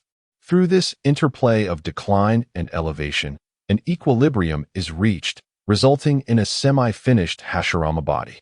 Though it may be incomplete, it will undoubtedly be far more powerful than your current state. And what a fusion! Orochimaru chuckled with fervor. When the Hashirama cells merge with your own, they will truly and irrevocably become part of you, Uchiha-you, no longer distinguishable from one another, granting you the complete Hashirama body. Linyu clenched his fist and declared, then there is no question, it must be fusion. I would rather die than settle for anything less. Orochimaru regarded Linyu with admiration, finding him increasingly agreeable, and remarked, "A commendable determination, Yukuin. While I hold high hopes for you, considering the considerable risks, it would be prudent for you to arrange your affairs just in case. What do you think?" Linyu nodded in agreement. Orochimaru smiled knowingly, then gracefully withdrew from the room. Linyu gazed at Akai, reflecting on the fact that he had traversed this world for over 6 months, with Akai being the only true friend he could claim. Though Akai was not a human in the conventional sense, and possessed certain peculiarities that Linyu struggled to accept, he had steadfastly accompanied him through thick and thin, becoming an irreplaceable confidant. "Akai, since we are so familiar with one another, I shall spare you the sentimentalities. I am grateful for your care during this time. Should I? No. If you were to perish, I would not mourn. Ah, your candor is rather striking. However, your existence renders life far more intriguing. Allow me to share a secret with you. Even the illustrious Hashirama Senju must partake in sustenance and answer nature's call." "How do you know this?" Linyu inquired, astonished. A Fae leaned closer to Linyu and whispered, "This was spoken in dreams by Madara during his lifetime." "You rascal." Linyu shook his head in bemusement. A Fae turned to leave, yet his thoughts lingered. Should you truly depart this world, one day I shall implore Nagato to resurrect you with the rebirth of the earth technique. For life without you would undoubtedly become tedious." In the room, only Linyu and Yuzuki Uyue remained. A soft sob broke the silence. "Oh dear, why are you crying?" Upon contemplating the possibility of a sorrowful parting, Linyu, rare for him, exhibited tenderness. "You will not perish, will you? Though I fail to comprehend why you endure such risks and burdens to grow stronger. I know that even if I express my reluctance for you to face such dangers, you would not heed my words, would you?" Yuzuki Uyue gazed at Linyu with tearful eyes. "Your tears bring me joy, Uyue. If I were to leave, I hope you. I do not wish for you to leave." Yuzuki Uyue's emotions surged suddenly. "You promised me the hot spring has yet to be built. You cannot simply depart." "Ah, so you hold such fondness for hot springs?" Linyu replied. "Do you understand what it feels like for a girl to go an entire month without a warm bath?" "Baka baka." Yuzuki Uyue stepped forward and embraced Linyu. "Once the hot spring is completed, may I join you?" Linyu's hand brushed against Yuzuki Uyue's cheek. She looked up, her eyes shimmering with unshed tears, and countered, "Simply bathing together would suffice for you? What more is there to desire?" Linyu asked, bewildered. "To accomplish what we did not finish last time. This time, it is not for the sake of Konoha, but willingly from my heart." Yuzuki Uyue declared with a gaze full of affection. "Then, will you help me conceive a child?" Linyu chuckled. "Oh, that. I am merely 17 this year. Still too young. Perhaps, in a couple of years?" Yuzuki Uyue bit her crimson lip. Her cheeks flushed as if they could bleed. "Oh, so you too can exhibit such adorable expressions," Linyu laughed. "Therefore, promise me, do not die, all right?" Yuzuki Uyue implored earnestly. "Very well, I promise you." Linyu nodded solemnly. Furthermore, before departing, Yuzuki Uyue initiated a kiss upon Linyu's lips. 5 minutes later, Orochimaru entered. "Are you prepared, Yukuin? Let us commence.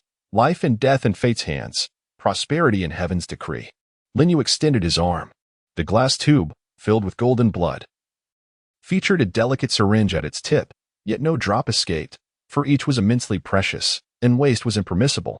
Taking a deep breath, Orochimaru steadied himself, located a vein, and inserted the needle.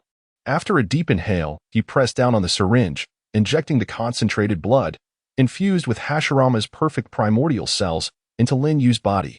At this moment, transformation began. Chapter 36. Boiling, Sublimating, Transcending Oneself. In the first moment, nothing occurred. Linyu exhibited no signs of discomfort. On the contrary, he felt an overwhelming sense of joy, for before him lay not only death, but a more exalted and luminous future awaiting him.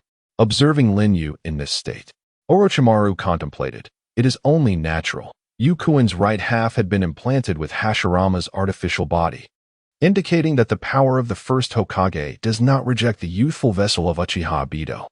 The concern lies in whether the soul belonging to you, which resides within the shell of Obito, can endure the unknown trials while lingering in the liminal space between life and death. Truly, Orochimaru is remarkable, for he has discerned the truth of Uchiha-U's existence through his limited perspective and profound knowledge. In the subsequent minute, the Hashirama cells infused into Lin Yu's bloodstream circulated throughout his body, causing a tumultuous boiling of blood, a surge in blood pressure, and the rupture of blood vessels. Thud. Accompanied by the sound of a thunderous heartbeat, Lin Yu's eyes widened abruptly. Ah! A wailing scream, piercing and heart-wrenching, transcended the thick walls and reverberated throughout the underground base. You. In the corridor, upon hearing the agonizing cry, Uzumaki Yue, disregarding all caution, rushed towards the room. But Uchiha Obito restrained her shoulder, shaking his head in warning. Yue bit her lip, fists clenched, anxiously awaiting the outcome. Roaring with agony, Lin Yu's palms crushed the steel armrest of the chair. His entire skin glowed like molten iron, scorching steam erupted from every pore. And everything reflected in his eyes turned a deep crimson. Suddenly, his eyes rolled back, leaving only the pallid white of his pupils, and the scream ceased. Thud. Thud. The heartbeat within his chest grew increasingly faint, ultimately ceasing altogether. His eyes gradually closed, his head drooped limply. And all signs of life came to a halt as Lin Yu entered a state of apparent death. Has it begun? Orochimaru extracted a pocket watch, gazing at the moving hands with a somber expression, awaiting the moment. In a vast expanse of azure, occasionally illuminated by shooting stars, lay the sea of consciousness, the deepest recesses of Lin Yu's subconscious. Here, Lin Yu wandered aimlessly. Drip. Suddenly, ripples spread across the water beneath his feet, revealing a memory from before his crossing. On a stormy night, amidst the flashes of lightning outside, a frail, pale boy cowered beneath the blankets, tightly covering his ears. This was young Lin Yu, yet he was not afraid of the thunder. In the adjoining living room, his parents were embroiled in a fierce argument over trivial matters. The sound of a kettle being hurled, tables overturned, and dishes shattering. To his tender heart, these sounds left a far greater scar than the thunder itself. Feeling the urge to relieve himself, Lin Yu could no longer bear it. Reluctantly, he pulled back the covers, slipped on his slippers, and prepared to open the door to the bathroom. Crack! Just as he grasped the doorknob, a glass cup shattered violently against the door panel. That night, Lin Yu remained confined in his room, never venturing outside. In a scene reminiscent of his childhood, Lin Yu's life unfolded until he reached middle school, when his parents, having found new affections, abandoned him after their divorce. To him, this abandonment felt like liberation. Yet, the nightmare persisted as we transitioned to his high school years. Lin Yu navigated his days alone, commuting to school and dining in solitude. During physical education classes, while his classmates engaged in spirited games and athleticism, he remained isolated in a corner of the playground. He had no friends and refrained from engaging with others. Everywhere he went, he was alone. What was wrong with being solitary? Lin Yu cherished tranquility. However, why was it that his mere desire for solitude, which harmed no one, invited violence and ridicule upon him? As the scene shifts, we witness boys in the back row tossing remnants of chicken bones at the back of his head and throwing sunflower seed shells at his face. On a snowy day, an unfamiliar boy stuffed a large snowball down the collar of his coat. A soccer ball struck his face, and instead of sympathy, he was mocked for retrieving it. If he chose not to, he faced a beating. Being assaulted became a regular occurrence. He had sought help from teachers, but they questioned why he was targeted, suggesting he should introspect. Fine, he thought. If I'm timid and weak, perhaps I should resist. When he finally fought back, the teacher summoned him to the office, reprimanding him sternly and threatening to involve his parents, who were too preoccupied to respond, leaving the teacher to handle the situation. Should I even exist in this world? Lin Yu pondered as he sank into depression, growing increasingly cynical about life. He recollected a time when he spent a week gathering hundreds of sleeping pills from various pharmacies, consuming them in the solitude of his rented room. At last, I can depart, he believed. Yet, the landlord discovered him and called an ambulance, leading to a stomach pump at the hospital. His divorced, busy parents eventually arrived, sharing the medical expenses before leaving, never once entering his room to utter even a single word, not even a harsh one. This epitomized their utter indifference. They fulfilled their legal obligations without offering any warmth of familial affection. Perhaps most parents are not like this, Yet Lin Yu found himself in a heartless household, where the warmth of kinship was a distant dream. Upon returning to school post-discharge, his life resumed its monotonous course. Fortunately, no one dared provoke him anymore, perhaps out of fear that he might attempt suicide again. However, the cold, disdainful glares remained omnipresent, until one day, he chanced upon a roadside stall and purchased a pirated collection of Naruto manga, thereby discovering the realm of the second dimension, which he embraced wholeheartedly. He genuinely felt that reality had become inconsequential. He was now perceived by teachers and parents as one of those misguided souls ensnared by the allure of anime, destined to be eliminated by the ruthless competition of society. Perhaps this was indeed the case. Lin Yu did not wish to argue or contest it, for anything in the three-dimensional world had ceased to matter to him. The reflection upon the water's surface faded away as it froze. This mental realm gradually succumbed to darkness. Lin Yu came to a halt, crouched down, and buried his head in his knees, his consciousness blurring and receding into the void. He was acutely aware that his demise was imminent. Lin Yu murmured, "So, in the end, have I truly failed?" It led him to ponder. Why had his three-dimensional self traversed into this realm? For you, at that moment, the reality was akin to hell. For Uchiha Obito, the world of ninjas was also a hell. At the intersection of these two dimensions, the souls of both individuals, who felt ensnared in their own hells, resonated with one another. Thus, their souls transcended dimensions and exchanged bodies. You became the Uchiha Obito of the Hokage, while he became the Lin Yu of reality. At that moment, a voice echoed before Lin Yu, prompting him to lift his gaze, and there stood another version of himself.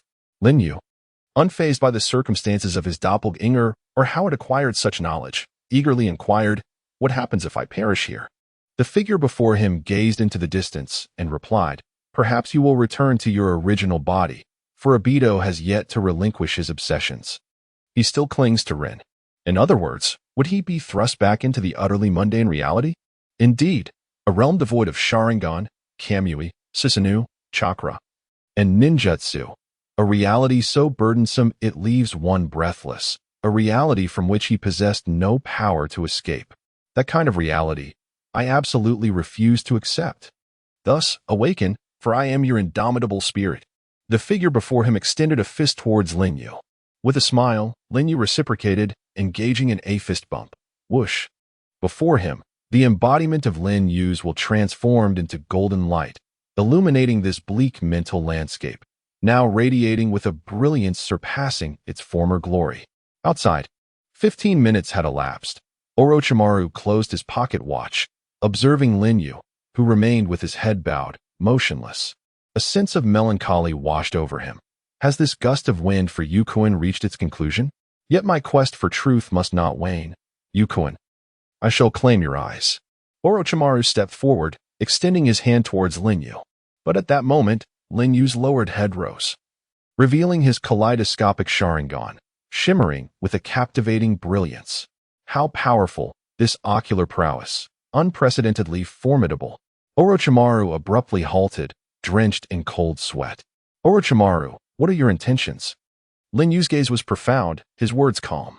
Nothing, Yukuin, Orochimaru replied, lowering his hand with deference.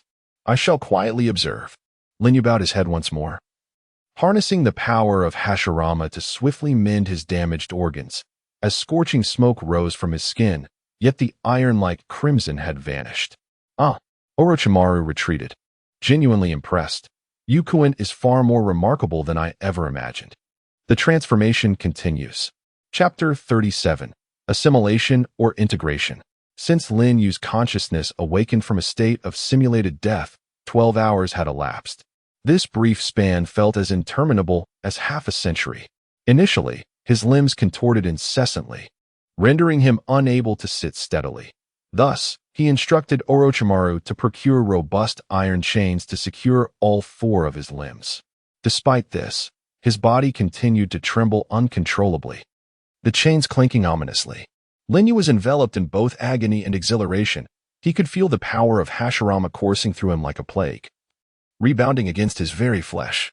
This force made every cell in his body quiver and lament. How formidable! Shall I administer an analgesic, Yukuin? Although it cannot entirely suppress the pain, it may alleviate it somewhat, Orochimaru suggested. Lin Yu vehemently shook his head, his countenance brimming with fervor. No. This pain allows me to truly experience the magnitude of Hashirama's power. Once I master it entirely, to what extent will my strength ascend? Merely contemplating this sends a thrill coursing through my veins. Orochimaru mused. The restless blood of the Uchiha flows thickly within Yukon. Suddenly, a crack appeared on Lin Yu's right arm and cheek. Orochimaru's brow furrowed ever so slightly, his expression growing increasingly grave with the passage of time. What is it? Lin Yu inquired, sensing Orochimaru's unease. Orochimaru contemplated. Does Yukon not perceive this himself? Indeed, it unfolds as I suspected. He then retrieved a mirror. Upon seeing his reflection, Lin Yu's pupils involuntarily contracted. The right side of his body had almost entirely transformed into wood, with branches and leaves sprouting forth, an unsettling sight. What is happening? Lin Yu questioned Orochimaru. After carefully choosing his words, Orochimaru replied gravely. Your right side was nearly obliterated due to severe injury. The white zetsu used as a substitute is a product of degraded Hashirama cells, having lost nearly all flesh-like characteristics, leaning more towards a plant-like state. This is the fundamental reason for your lack of metabolism. However, Hashirama himself was a human with extraordinary vitality and physical energy. The white zetsu on your right side, catalyzed by the vitality of Hashirama's cells, is beginning to revert to its plant-like essence. This is an oversight on my part. Despite my meticulous calculations, I failed to foresee this. Orochimaru felt a pang of regret and self-reproach. Even the most astute of minds, such as his, can overlook critical details. Yet, this was not the time for reflection. Lin Yu inquired, what will happen if this continues? Orochimaru responded, you may very well transform into a towering tree, tearing your body apart. Lin Yu clenched his fists.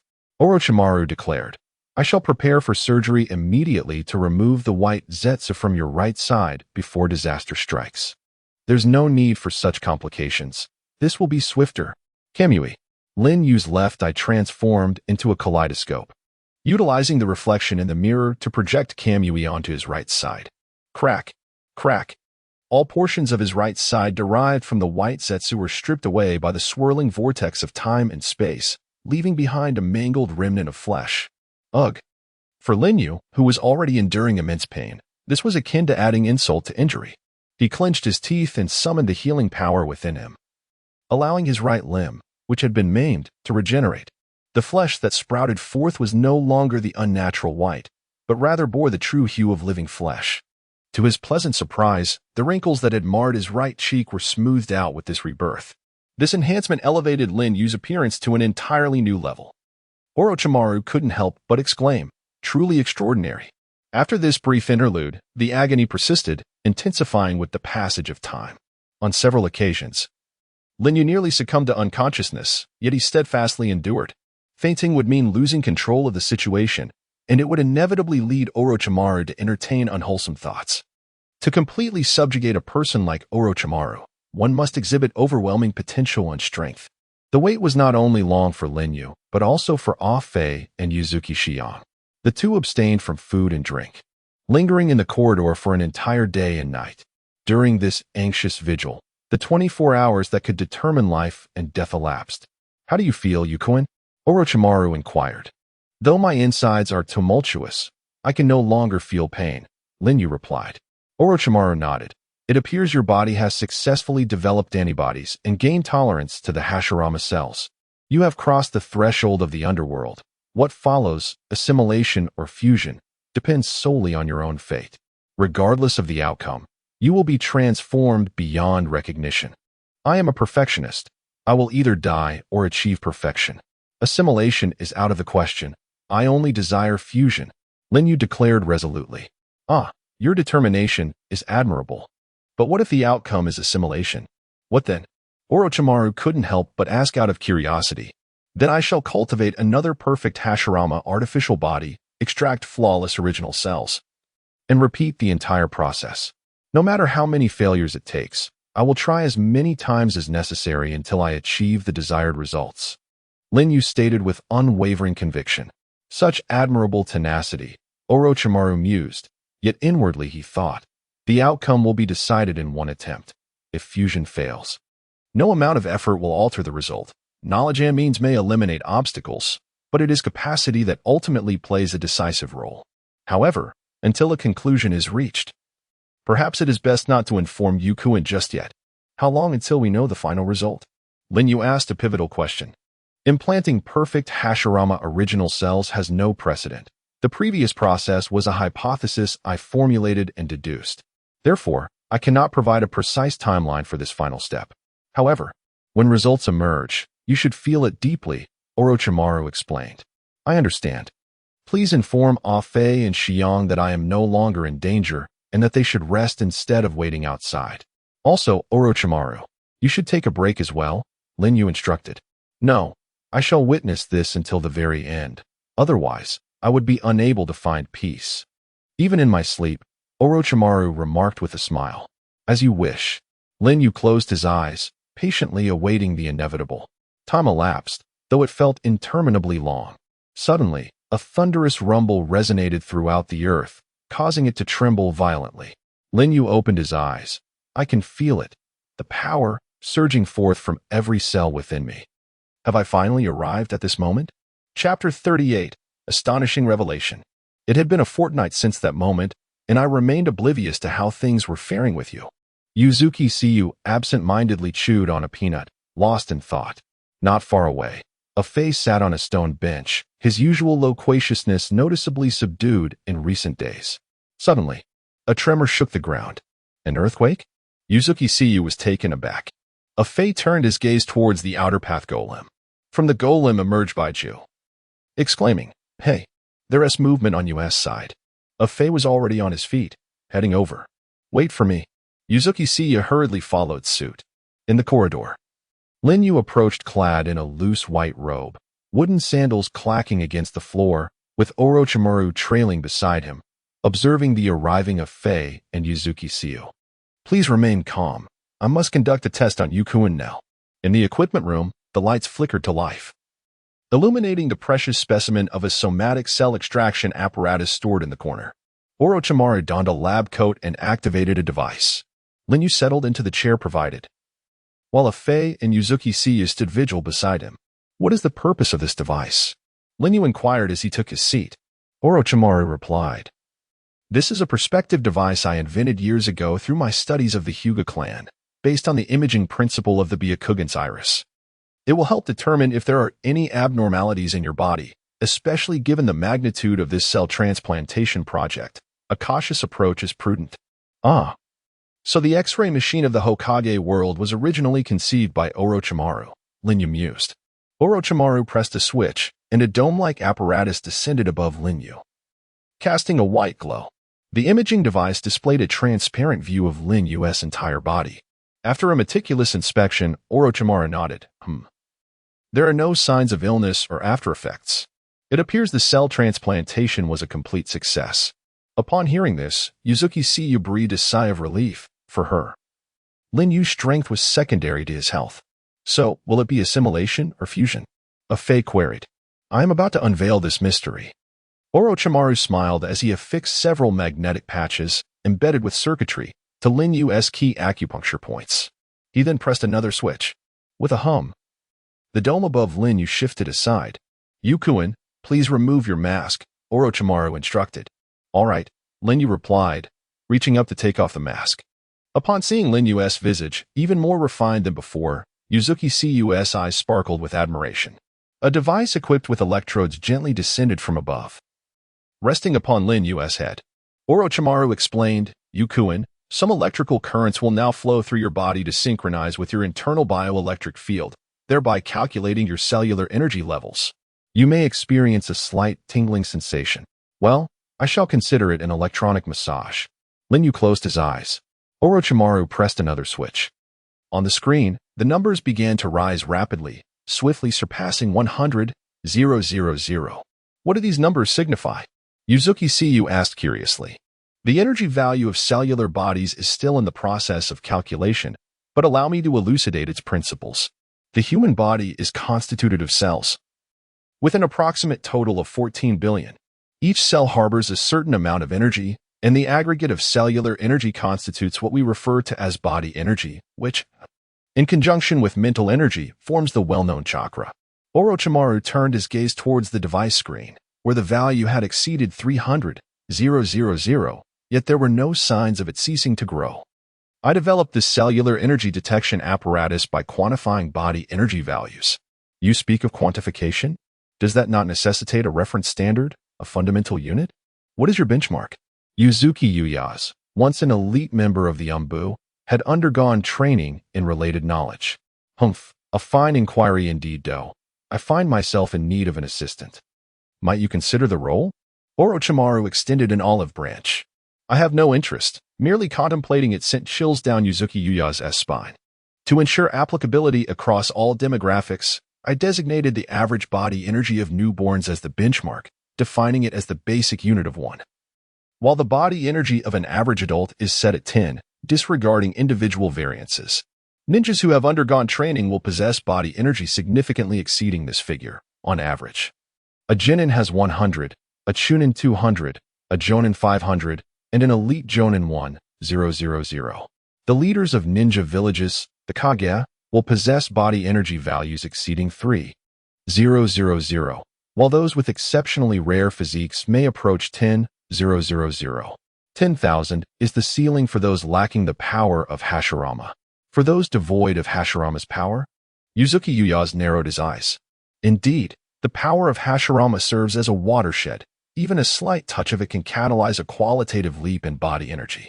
Consider the ordinary white Zetsu, for instance. They possess a body energy value of 15,000, yet their combat prowess does not seem particularly formidable. Yuzuki Uyas expressed his astonishment. Humph, who says that body energy value equates to combat strength? Combat capability encompasses myriad factors and cannot be generalized. Orochimaru chuckled. Yuzuki Uyas pondered deeply. The body of Yakuin was partly composed of white Zetsu, yet that white Zetsu form, after merging with Yakuin, attained enhancements, resulting in a body energy value nearing 50,000, substantially surpassing one of my previously successful subjects, Danzo, who had a body energy of 42,000. Orochimaru remarked with a smile. Casting a glance at the silent Obito, his gaze suddenly sharpened. Obito, you are a unique entity among the white Zetsu, although I have not conducted precise assessments on you. Your body energy value is conservatively estimated to exceed 500,000. Yuzuki Uyas stared at Obito in utter shock. Even Hate opened his eyes, looking at Obito with surprise. Obito's fathomless pupils met Orochimaru's gaze. Orochimaru, I must admit, I previously underestimated you. At that moment, the numbers on the instrument surged past 500,000,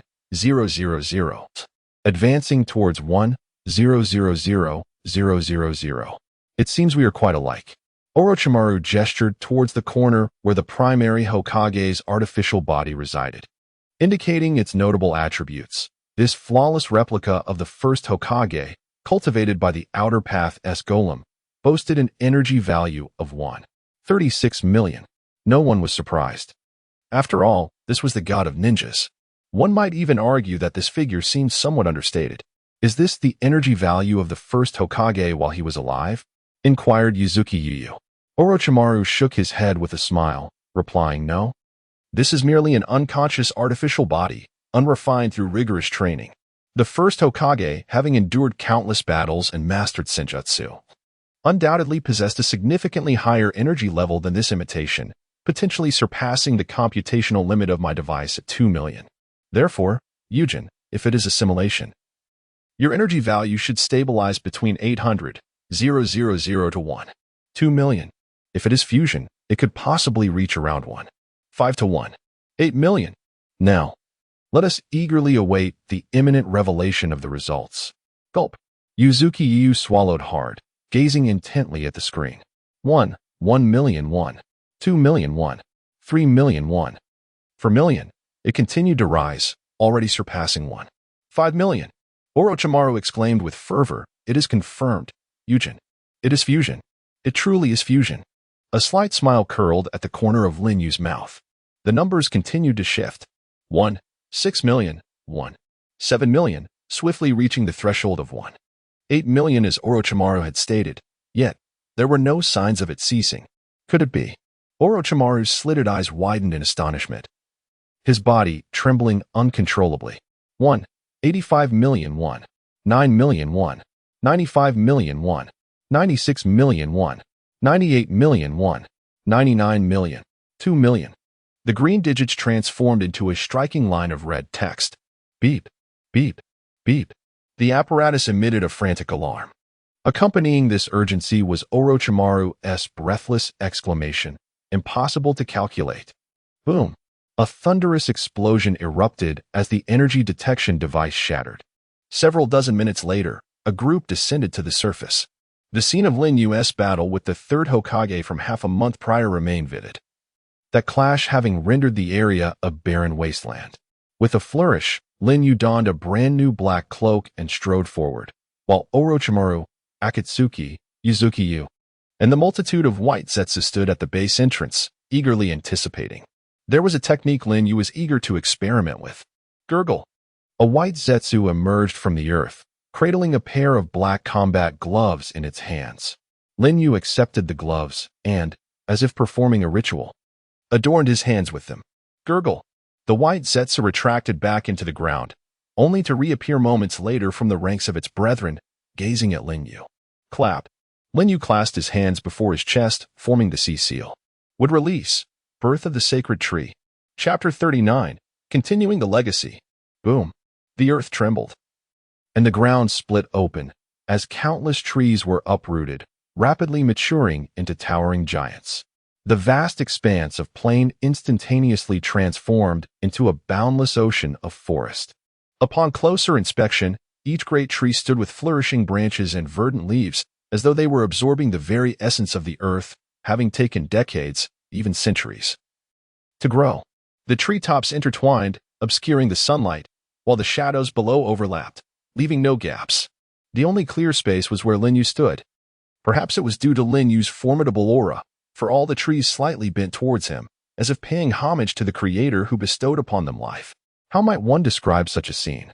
After much contemplation, only 4 words suffice: peerless in the world. In the distance, those fortunate enough to witness this spectacle felt a stirring in their hearts. Oh, behold, the divine technique of the first Hokage that quelled chaos has manifested. The white Zetsu, some standing, some seated, and others half embedded in the soil, were whistling and chattering. These beings, born from Kagaya's infinite Tsukuyomi god tree, had lived for nearly a millennium under the shade of a fragment of Hashirama's power, yet they could not help but yield to the grandeur of that force. Is this the caliber of our ancestors? The ninjas of later generations are simply not of the same echelon. The young Kunoichi, Yuzuki-yu, could not help but express her awe and admiration. Long live, long live. Ah-Fei danced with exuberance, seemingly reverting to his playful self. Yet his innermost thoughts remained unknown to others. It appears that from this moment forward, you truly no longer requires my protection. So beautiful. Orochimaru was perhaps the most profoundly touched among the crowd, tears of emotion streaming down his cheeks. The legend of the first Hokage, Senju Hashirama, has finally been revived in Yukuen, thanks to my facilitation.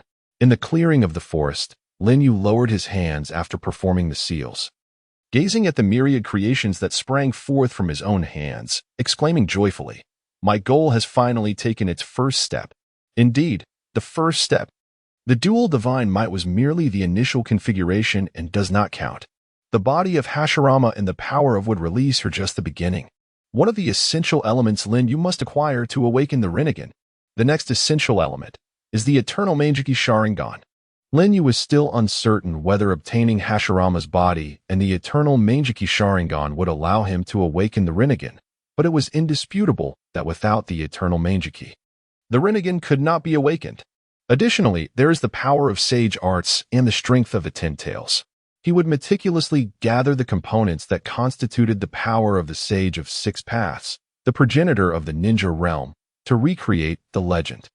But is the power of the Six Paths the ultimate goal? Not at all.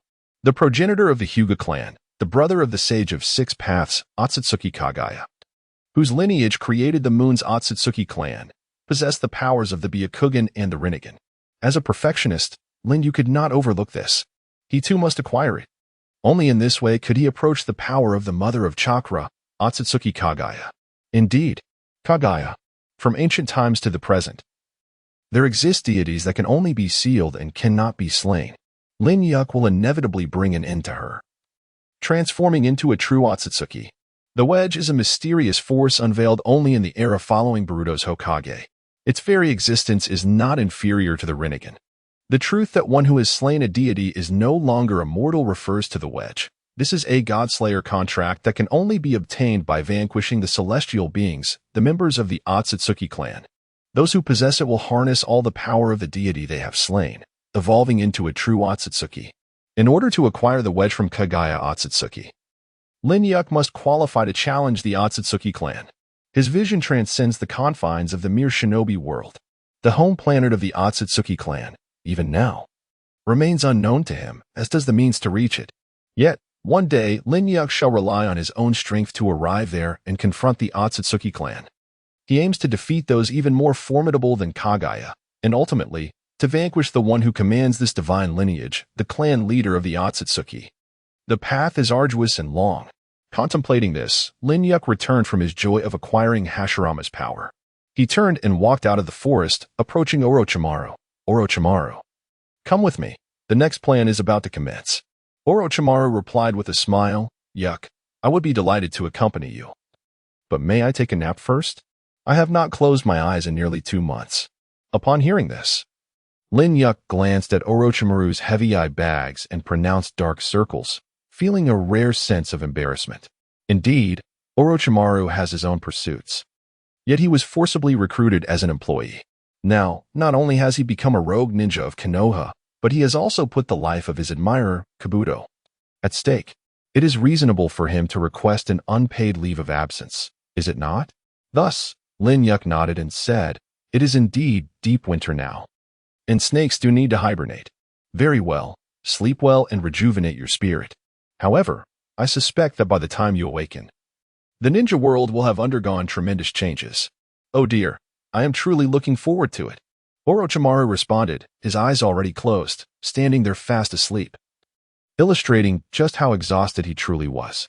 Ju, please assist Mr. Orochimaru in resting. Remember to be gentle and do not wake him. Lin Yuk instructed by Ju. Ju stepped forward, shouldering Orochimaru's precious form. Look at how soundly he sleeps. Kicking him might not even rouse him. That would be quite disrespectful. To achieve Lin Yuk's goals, possessing the core technology of this Hokage world through Orochimaru is indispensable. At last, it is accomplished. These past days, I have not slept well. Beneath the setting sun, Yuzuki Uyuki nestled in Lin Yuk's embrace. I am sorry for worrying you, Lin Yuk said, wrapping his arm around Yuzuki Uyuki's shoulder. Suddenly, an odd sound erupted. Yuzuki Uyuki blushed. Could it be my stomach growling? Upon reflection, she had just eaten and was not hungry. She glanced at Lin Yu, who was also gazing at his own abdomen. The sensation of gastrointestinal movement, a longing for sustenance, was something Lin Yu had not experienced in quite some time. It felt remarkably foreign. Are you hungry? Asked Hazuki Sayaka. Well, I am a bit hungry. This body truly feels more like a living being, Lin Yu replied. Let us find something to eat. This can be considered our first date. Hazuki Sayaka gently twirled a strand of her purple hair, her complexion flushed by the setting sun. Then let us go to Konoha. Chapter 40, A Journey to Konoha. Without hesitation, Lin Yu accompanied Yuzuki Yu and, utilizing the technique of Kamui, they instantaneously arrived at the village of Konoha. Naturally, due to the sensitive nature of their identities, they could not make a grand entrance and thus don masks for their arrival. The familiar Hokage Rock, the well-known buildings, and the bustling crowds. Returning to her childhood home, Yuzuki Yu was inevitably overwhelmed by a cascade of complex emotions.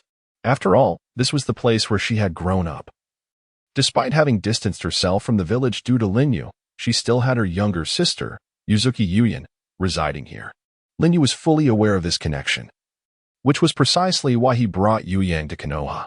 After purchasing some dango from a shop, Lin Yu inquired, Would you like to see your sister?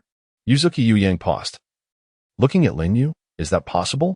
Of course, You have sacrificed your ties to the village for my sake. How could I possibly ask you to forsake your sister? Lin Yu replied with a gentle smile. Thank you. Yuzuki Yuyang expressed her gratitude, touched by his kindness. At the Konoha Ninja Academy, Yuzuki Yuyang, age 9, was just finishing her classes. Lin Yu and Yuzuki Yuyang concealed themselves in the shadows, observing the scene when they witnessed a heart-wrenching moment. At the school gate, Yuzuki Yuyang was surrounded by a group of boys. The leader of the group tossed a stone in his hand, glaring at Yuzuki Yuyang. This is the one. Her sister is a rogue ninja, the murderer of her comrades. She is the traitor's sister. Upon hearing this, the young Yuyang lowered her head. Murderer comrades? Yuzuki Yuyang looked at Lin Yu with concern. Oh, that was relayed to me by my subordinates in the Yumbu. Shortly after we left, members of Root arrived at that location, killed them, and conveniently tarnished your name in the process, Lin Yu explained candidly. Root, Danzo. Yuzuki Yuyang gritted her teeth in anger.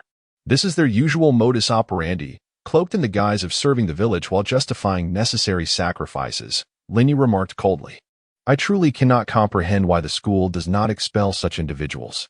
After all, the sister of a traitor will inevitably become a traitor herself. I certainly do not wish to be killed by her during a mission. The boy hurled the stone he was holding at Yuzuki Yuyang. She did not evade, and it struck her forehead, leaving a bruise.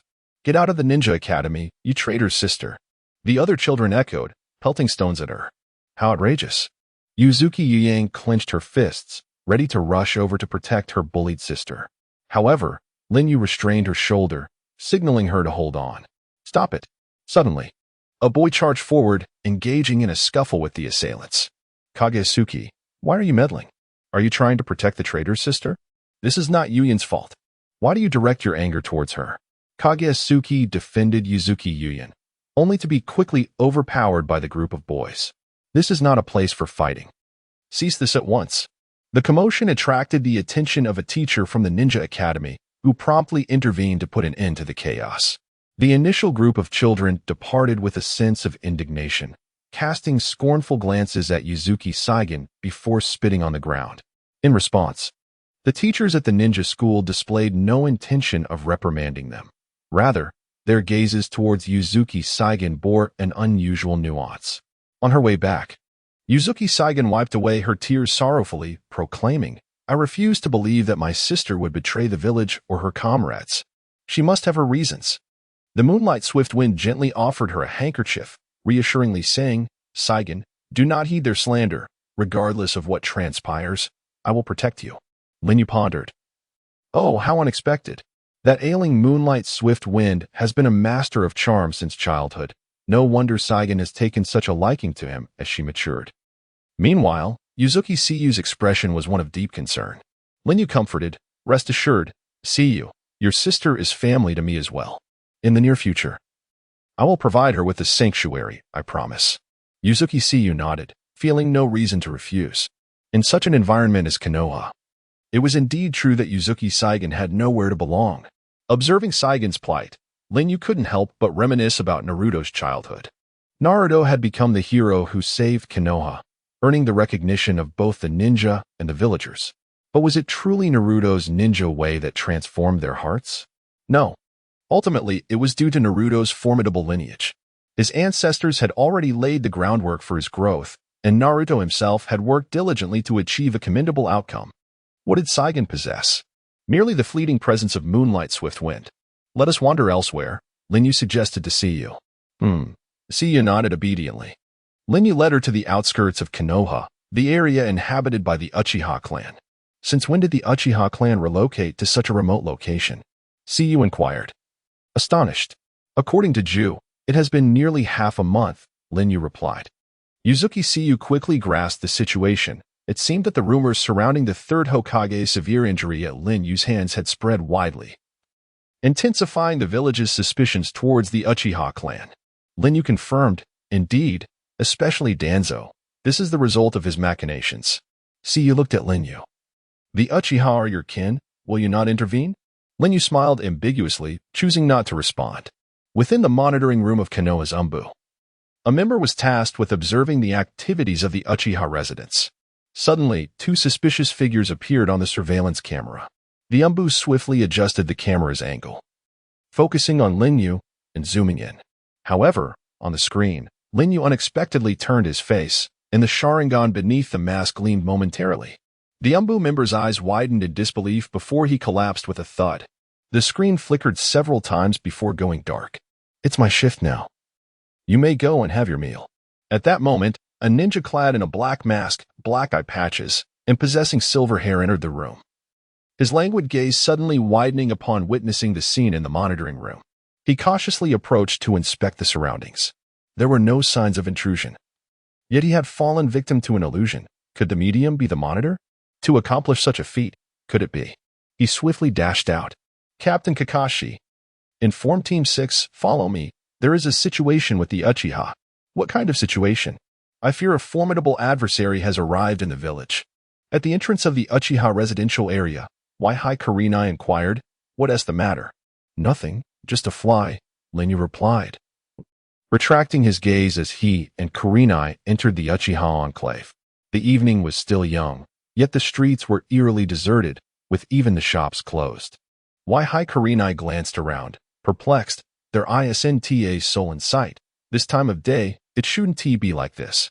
Linyu, understanding the situation, remarked, "They are likely gathering at the Southie Shrine. Let us go. We should join them." In the woods near the Southie Shrine, Linyu retrieved a crystal ball. Remember that orb used by the third Hokage for spying in the early days of the original story? By utilizing the crystal as a medium, one can observe the village's surroundings. This crystal ball allows one to locate individuals anytime and anywhere, provided one knows the type of chakra they possess or is close to their location. As long as these conditions are met, it can be used for surveillance without detection. This technique was employed by Hizashi to maintain order within the village. The method of its use is also recorded in the scroll left by Madara. Why did Madara utilize such a ninjutsu during his lifetime? It likely has connections to Hashirama, whom he often murmured about in his dreams. But this was not a concern for Linyu. Ninjutsu, telescope technique. With a swift incantation, Linyu activated the crystal ball, revealing a live feed from within the Southie Shrine. Before the ancestral stone tablet of the Uchiha clan leader Uchiha Fugaku stood, arms crossed, deep in contemplation as the crowd before him surged with fervor. "Captain, let us act.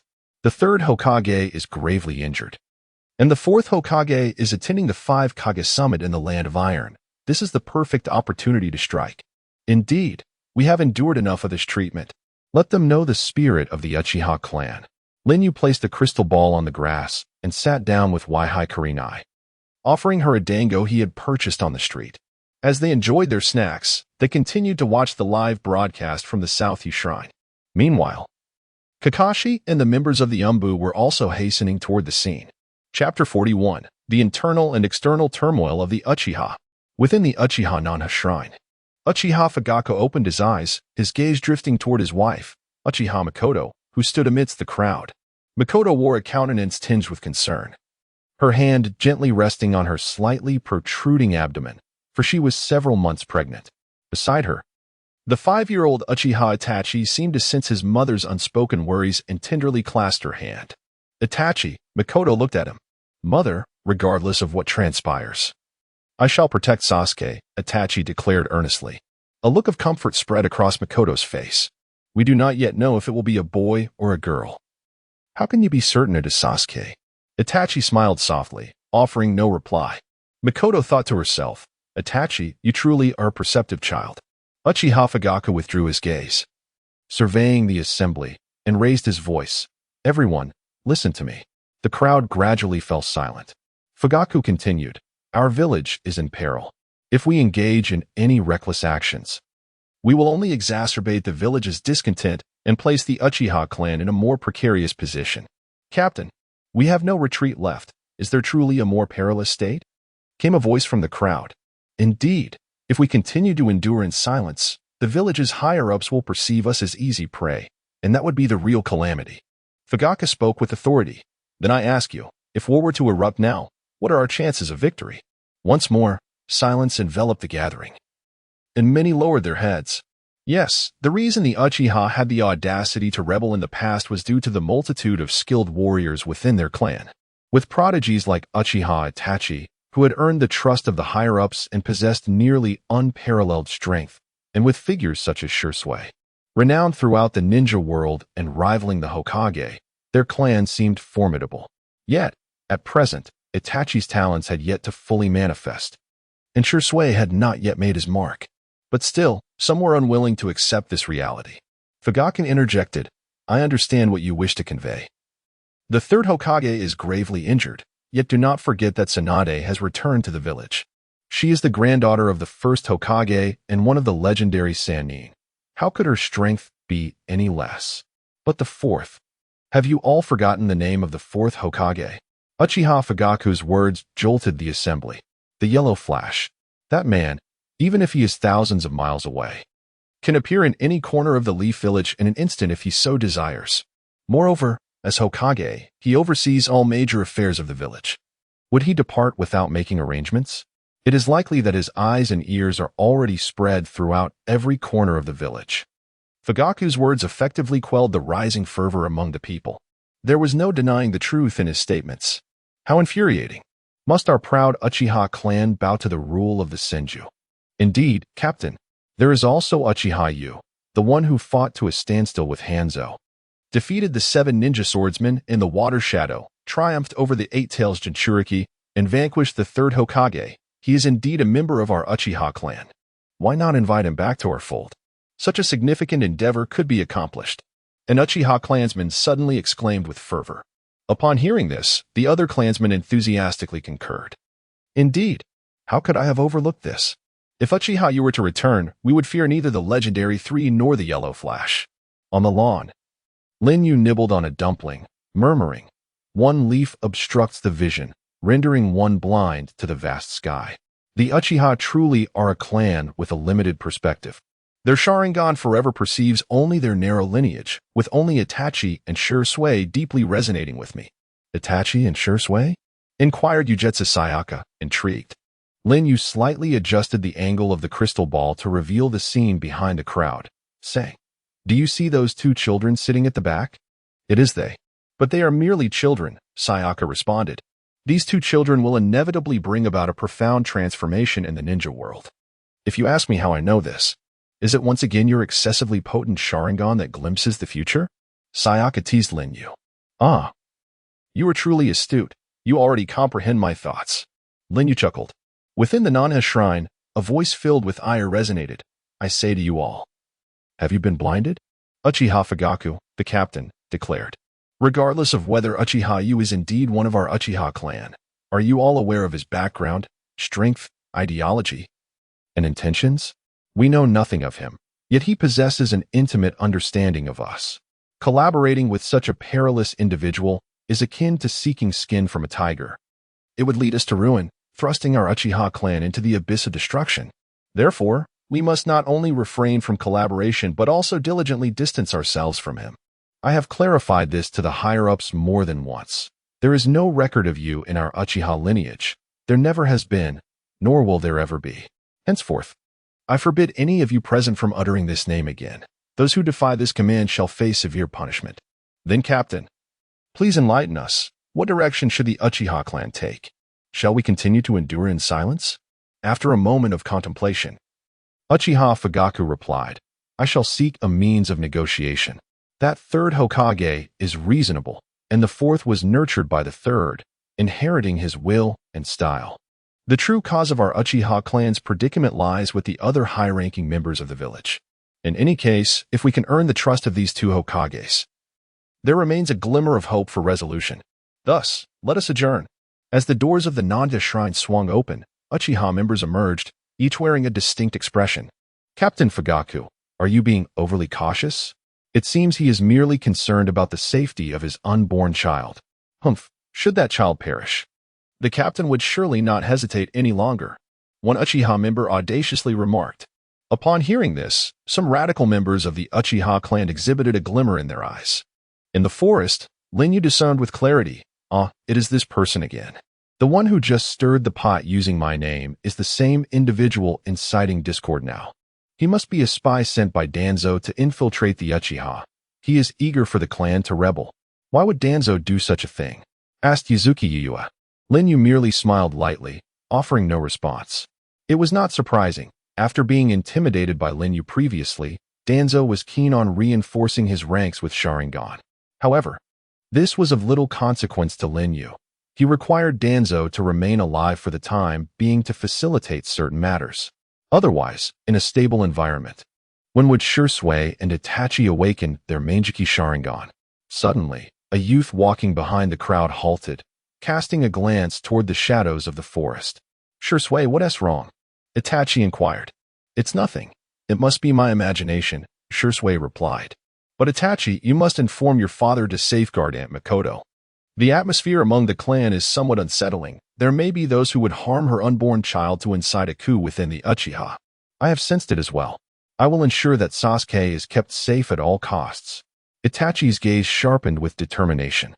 Itachi, your eyes? Shursui exclaimed in astonishment, noticing the flicker of the single tomo in Itachi's pupil. Lin Yu smirked slightly. Indeed, adversity breeds growth.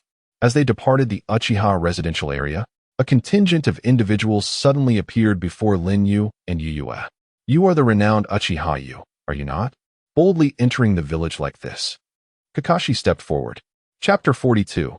Yu and Kakashi. As Lin Yu gazed upon the figure of Kakashi before him, a flicker of surprise crossed his features, soon replaced by a profound intensity in his eyes. Kakashi, how fortunate it is that it is you who has arrived. Had it been another, a simple meal could have turned fatal. Lin Yu inquired nonchalantly, it seems there are a few astute individuals within the roots of Konoha who could detect my presence. Kakashi furrowed his brow, responding coldly, Roots? You seem to be mistaken. I am not part of the Roots, but rather a member of Konoha's Umbu. Lin Yu mused. Indeed, after I intimidated Danzo last time, he dared not openly target the fourth Hokage and Kushina. Kakashi, you have chosen to remain with the Umbu directly under the fourth Hokage, avoiding the risks of joining the Roots. Yet, Kakashi, your keen perception allows you to sense my arrival, yet you remain blind to the disparity between us. What obscures your vision? It seems I must impart a lesson upon you. Regardless of whether you are from the Roots or the Umbu, you shall meet your demise here. With a chilling declaration, Lin Yu's figure abruptly materialized behind Kakashi. What? Crack. By the time Kakashi became aware, his front and back were pierced by kunai. Well, Kakashi spat a mouthful of blood, his body disintegrating into a powerful lightning strike. Bathed in the lightning, Lin Yu thought, humph, so it is indeed a lightning clone. Swish. Kakashi's true form, concealed in the shadows, sprang forth, his thoughts racing. To err on the side of caution, I employed the lightning clone from the outset. But I never anticipated being dispatched so swiftly. However, I still have him under my control. According to the intel, Uchiha Yu will inevitably materialize at the moment of attack. Thus the lightning triggered by the disappearance of my clone will be effective. His body is already paralyzed. Now is the time to eliminate him. Swish. Kakashi's short blade, engulfed in potent lightning chakra, slashed toward Lin Yu's neck. Clang. Yet, Lin Yu effortlessly pinched the electrified blade with just 2 fingers. How is this possible? You should have been incapacitated by my lightning. Cold sweat drenched Kakashi's back. Yes, it struck Lin Yu. But that degree of lightning was no more than a gentle breeze to him now. He could stand undisturbed for years, unfazed. Bang! Lin Yu kicked Kakashi away, sending him crashing through a wall, his body feeling as though it might shatter, utterly immobilized.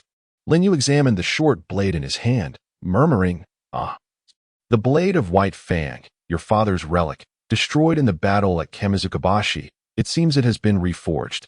Without your Sharingan, are you attempting to inherit the will of White Fang once more?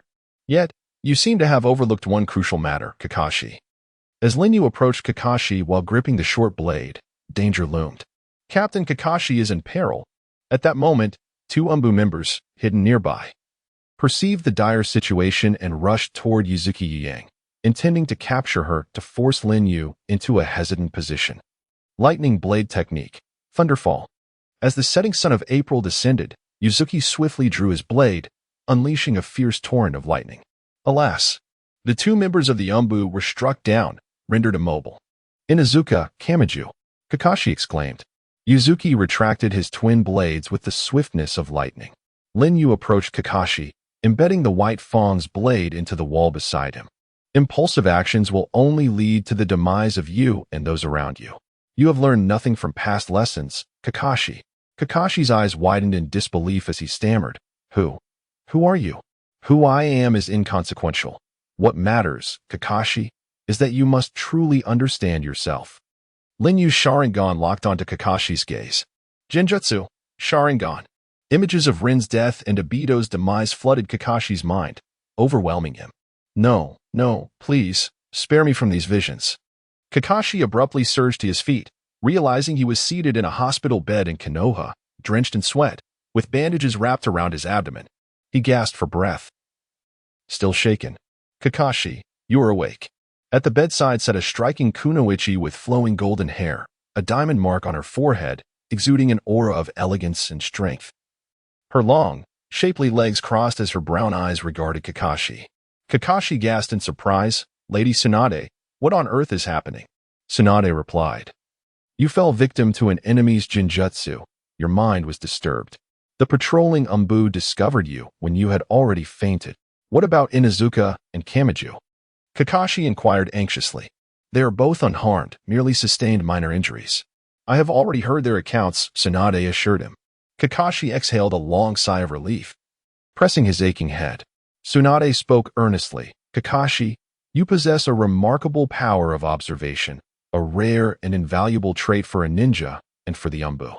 However, you must never misjudge the strength of your enemies. It is a miracle you survived this time. I apologize, Lady Tsunade. I foolishly believed that by taking them by surprise, I could eliminate the enemy. I feared missing an opportunity and failed to report. Kakashi paused, then continued. No, that's not right. These are mere excuses. I was simply too eager to achieve merit, wishing to atone for my past mistakes and the void of the past 6 months. To acknowledge your faults and strive for correction, Kakashi, you will become an exceptional ninja, she replied.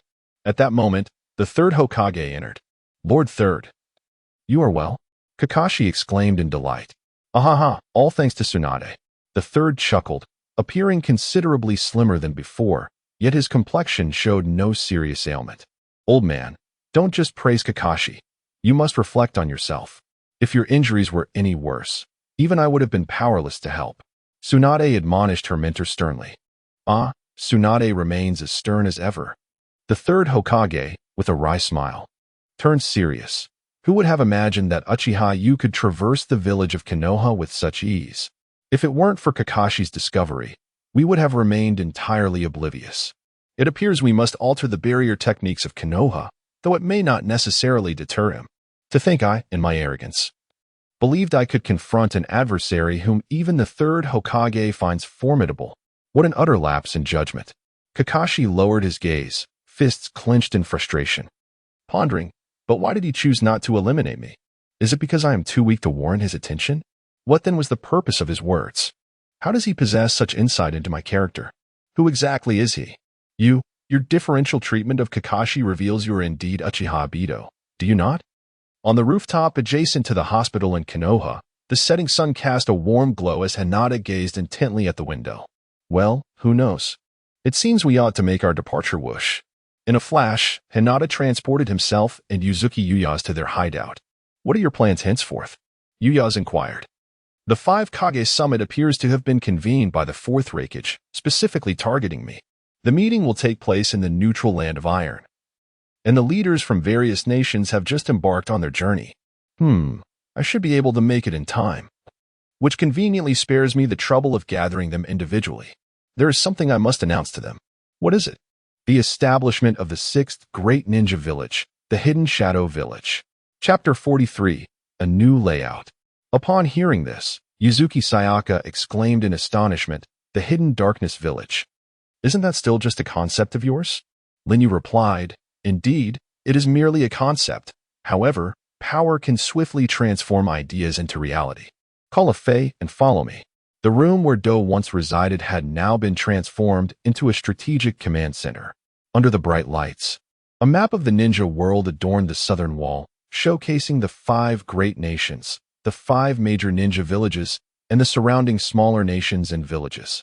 Lin Yu approached the map, his small wooden stick tapping on a tiny nation nestled between the land of fire and the land of earth, surrounded by 4 larger countries. This was the land of waterfalls, characterized by numerous cascades, with its formidable waterfalls thwarting foreign invasions, one of which concealed the village of the waterfall ninjas. Linyu stated, "Soon, the hidden waterfall village will vanish from the map, while our hidden darkness village will rise from its ruins." A Fae inquired, "With so many nations to choose from, why have you set your sights solely on the land of waterfalls? Is it perhaps due to its advantageous geographical position, making it easy to defend while offering scenic views?" Linyu seated himself at the table, crossing his legs, and replied gravely, "The geographical environment plays a role, but it is not the primary factor. The hidden waterfall village is the only small nation outside the 5 great ninja villages that possesses a tailed beast. Indeed, the 7 tails belongs to the hidden waterfall village. And to this day, there has been no Jinchuriki for the 7 tails. The original Jinchuriki Fu has yet to be born." Linyu continued, "The hidden waterfall village, though a small nation, wields the power typically held by larger nations. Conquering it would not only grant me a tailed beast for free, but also maintain the balance of power among the 5 great nations." His wooden stick then tapped on the map, where the land of waterfalls bordered the land of iron. "Moreover, look here, the land of waterfalls conveniently shares a border with the land of iron, allowing us to avoid wasting too much time on the journey. Once we finish, we can conveniently visit the 5 Kage." A Fae nodded in agreement. "Indeed, that is a splendid idea." Yuzuki Sayaka asked Lin, "Are you planning to go directly and annihilate the hidden waterfall village?" Linyu pondered deeply and replied, "No, my intention is certainly not to resort to violence. It will take a day to travel from the land of fire to the hidden waterfall village. I plan to first send a messenger, one of our best, to inquire if the hidden waterfall village is willing to submit in my name as Uchiha Lin. If they agree, it will be a cause for celebration. If they refuse, let them promptly evacuate the villagers, seek external support if necessary, and prepare for battle. In any case, by this time tomorrow, I, Uchiha Lin, will be there to clear the area." Yuzuki Sayaka's eyes sparkled with admiration. "As expected, you will not harm innocent civilians." Linyu leaped down from the table.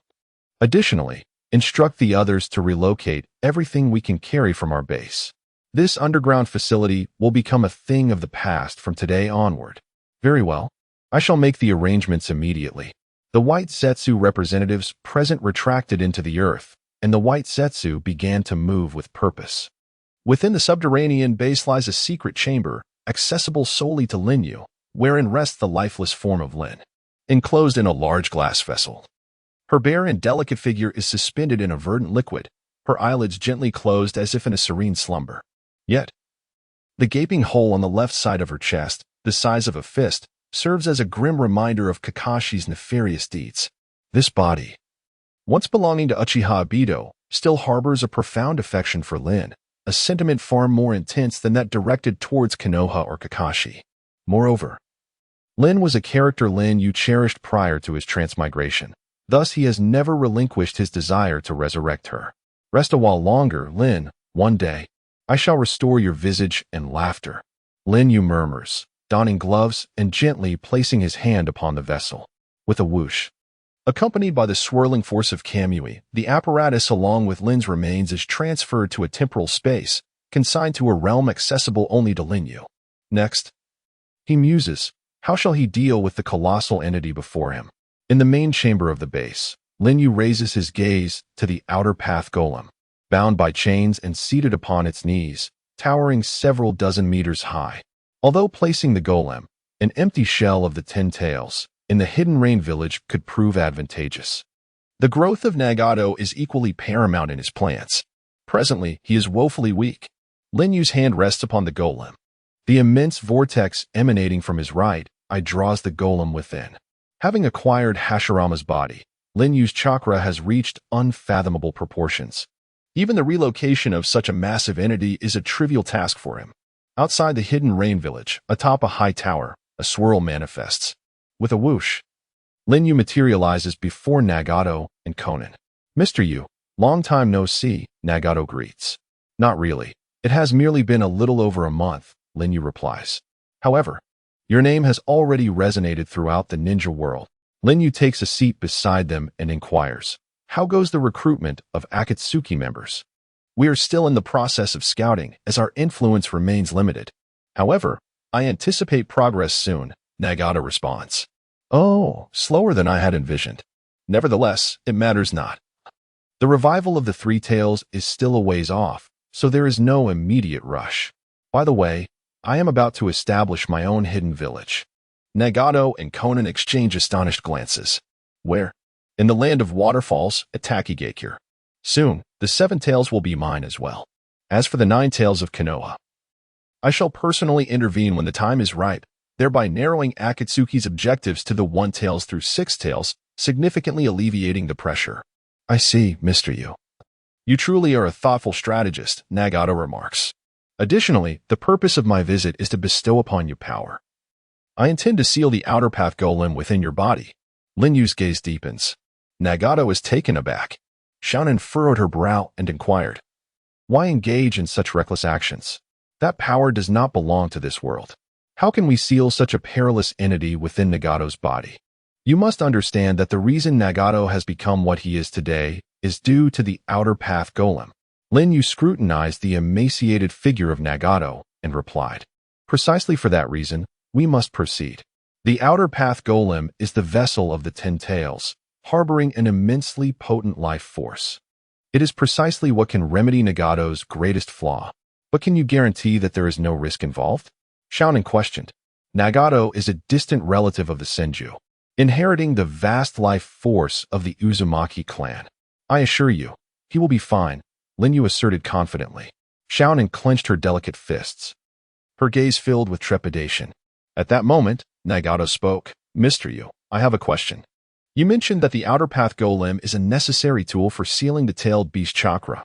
If it were to be sealed within me," Lin Yu reassured him, "rest assured, I will not seal it entirely. It will be a partial seal, allowing you to harness the life force of the golem while also enabling you to summon the outer path golem when necessary to seal the tailed beast chakra." "I understand, Mr. Yu. I accept," Nagato responded. "Nagato."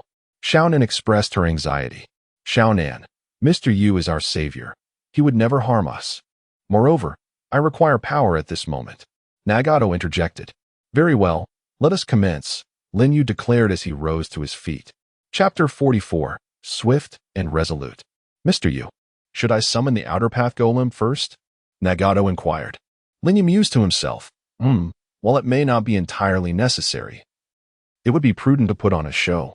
Indeed, considering the commotion it may cause, let us conduct both the summoning and sealing rituals within my time-space."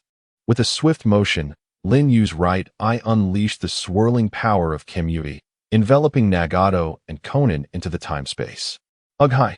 Summoning technique. Outer path golem. After a painful preparation, Nagato formed the necessary seals, and with a resounding bang, the outer path golem materialized behind him amidst a cloud of smoke. In truth, the golem had already been stored within this time-space by Lin Yu. Otherwise, with Nagato's current strength, he would not have been able to perform a cross-space summoning.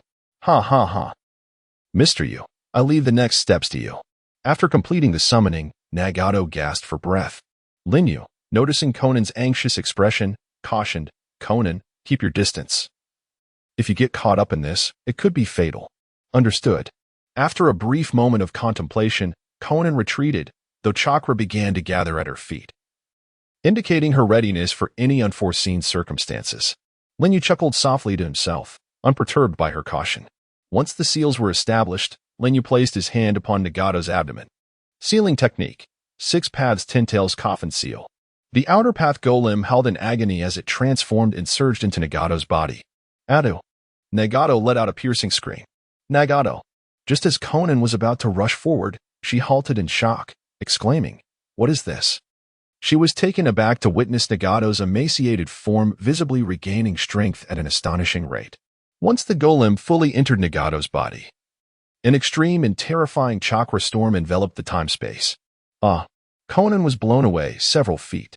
Yet Lin Yu remained unfazed, contemplating, as expected. The vitality and physical energy of the Uzumaki clan is second only to the Senju. With a flick of his wrist, Lin Yu activated a partially open sealing technique inscribed upon Nagato's abdomen, emanating scorching smoke. Nagato stared incredulously at his own hands. How do you feel? Linyu inquired. I feel as though I can accomplish many things now. Nagato's Rinnegan shimmered with newfound power. You will gradually realize that it is not merely feeling. It is a natural progression, Linyu replied with a smile. Nagato lifted his gaze, peering into the infinite distance. What is it?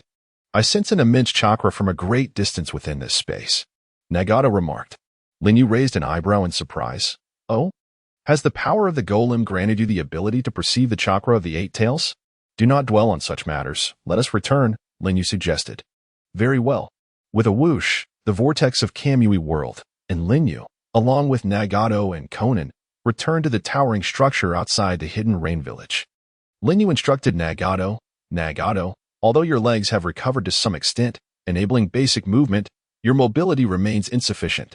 In future battles, we must rely on the 6 paths of pain. Nagato expressed his profound gratitude, saying, Mr. Yu, you were truly my benefactor.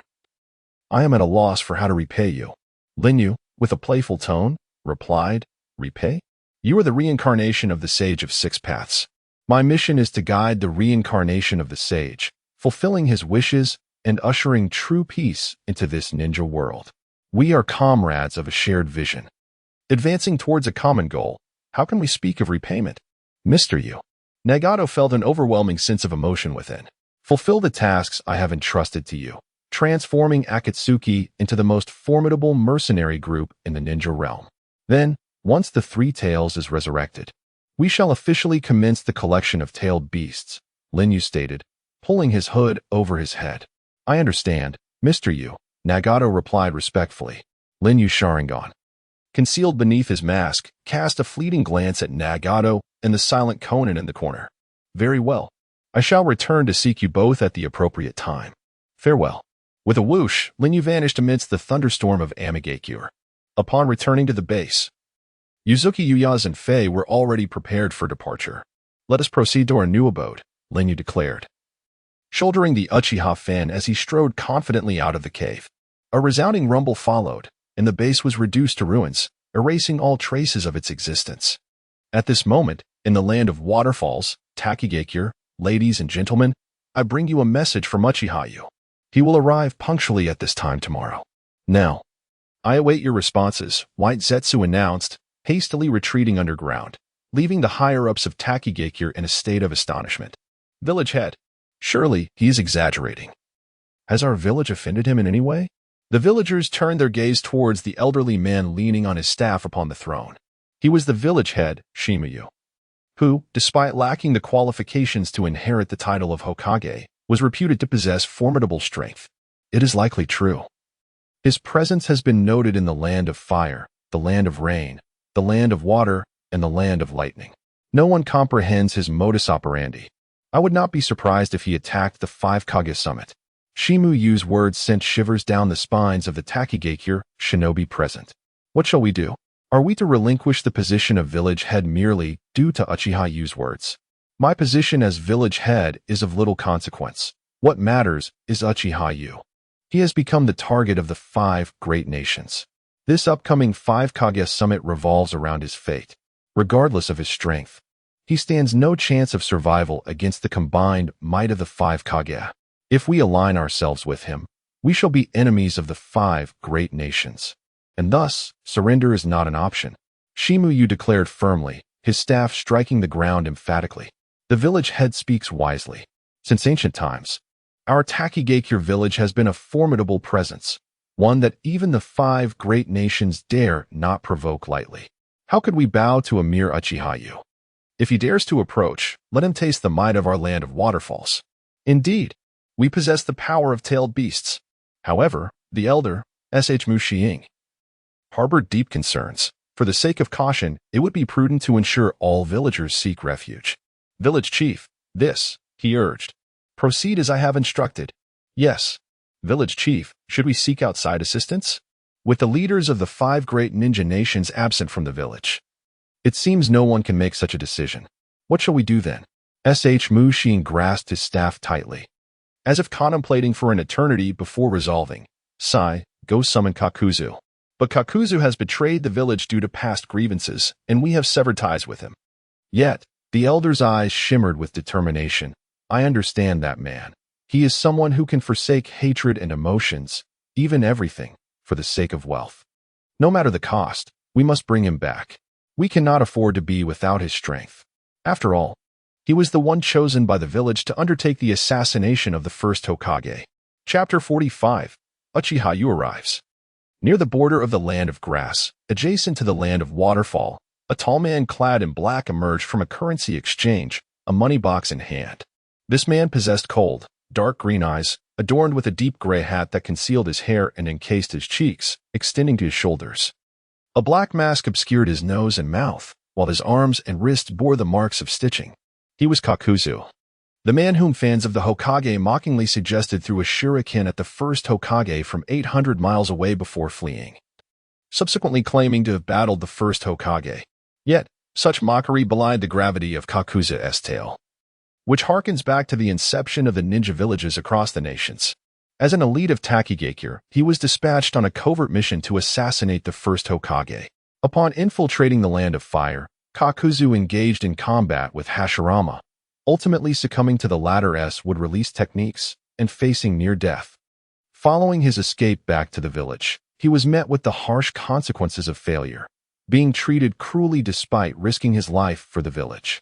Fueled by intense hatred, Kakuzu broke free from confinement, seizing the village's treasured forbidden techniques, which he employed to extract the hearts of all the village's higher-ups using his bloodline manipulation, Doton, SC no Jutsu. As Kakuzu departed from the currency exchange, he had not ventured far when a group of ninjas obstructed his path. His cold green gaze scanned their forehead protectors before he spoke in a low tone. What business do you, Takigakure, have with me? Kakuzu. We are here on the orders of Chief Sh Mu. Please return to the village, the leader of the Takigakure ninjas stated, his tone somewhat brusque. Huh. Kakuzu tilted his head, his voice devoid of emotion beneath the black mask. Is this your final message? Crack, crack, crack. Atte. Jet black tendrils erupted from Kakuzu's body, instantaneously impaling the Takigakure ninjas like insects. With the tendrils swaying, adorned with lifeless bodies, Kakuzu coldly advanced, addressing the now paralyzed leader of the Takigakure with indifference. What schemes does Sh Mu have in mind?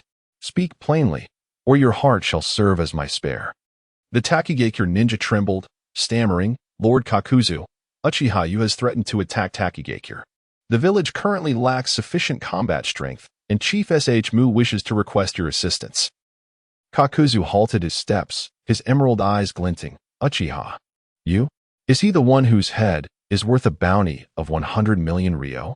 Why yes, that's correct, the Takigakure ninja replied cautiously. Do you wish to drag me down with you to your demise? Absurd. Kakuzu lifted him into the air with one hand, preparing to seize his heart. The Takigakure ninja hastily interjected. Lord Kakuzu, the chief understands your lingering resentment towards the village for past grievances. If you agree to return, he promises you a generous reward, a sum that will not disappoint. Oh? Jiaodu's eyes brightened noticeably. How much? 100 million taels, replied the man. There must be a limit to disdain. Jiaodu retorted angrily. This 100 million is on top of the bounty. If you eliminate Uchiha Yu, you can use his severed head to claim another 100 million taels. That amounts to 200 million taels. The man hastily added. This seemed rather enticing. Jiaodu's attitude shifted. Then, Takinen rejoiced.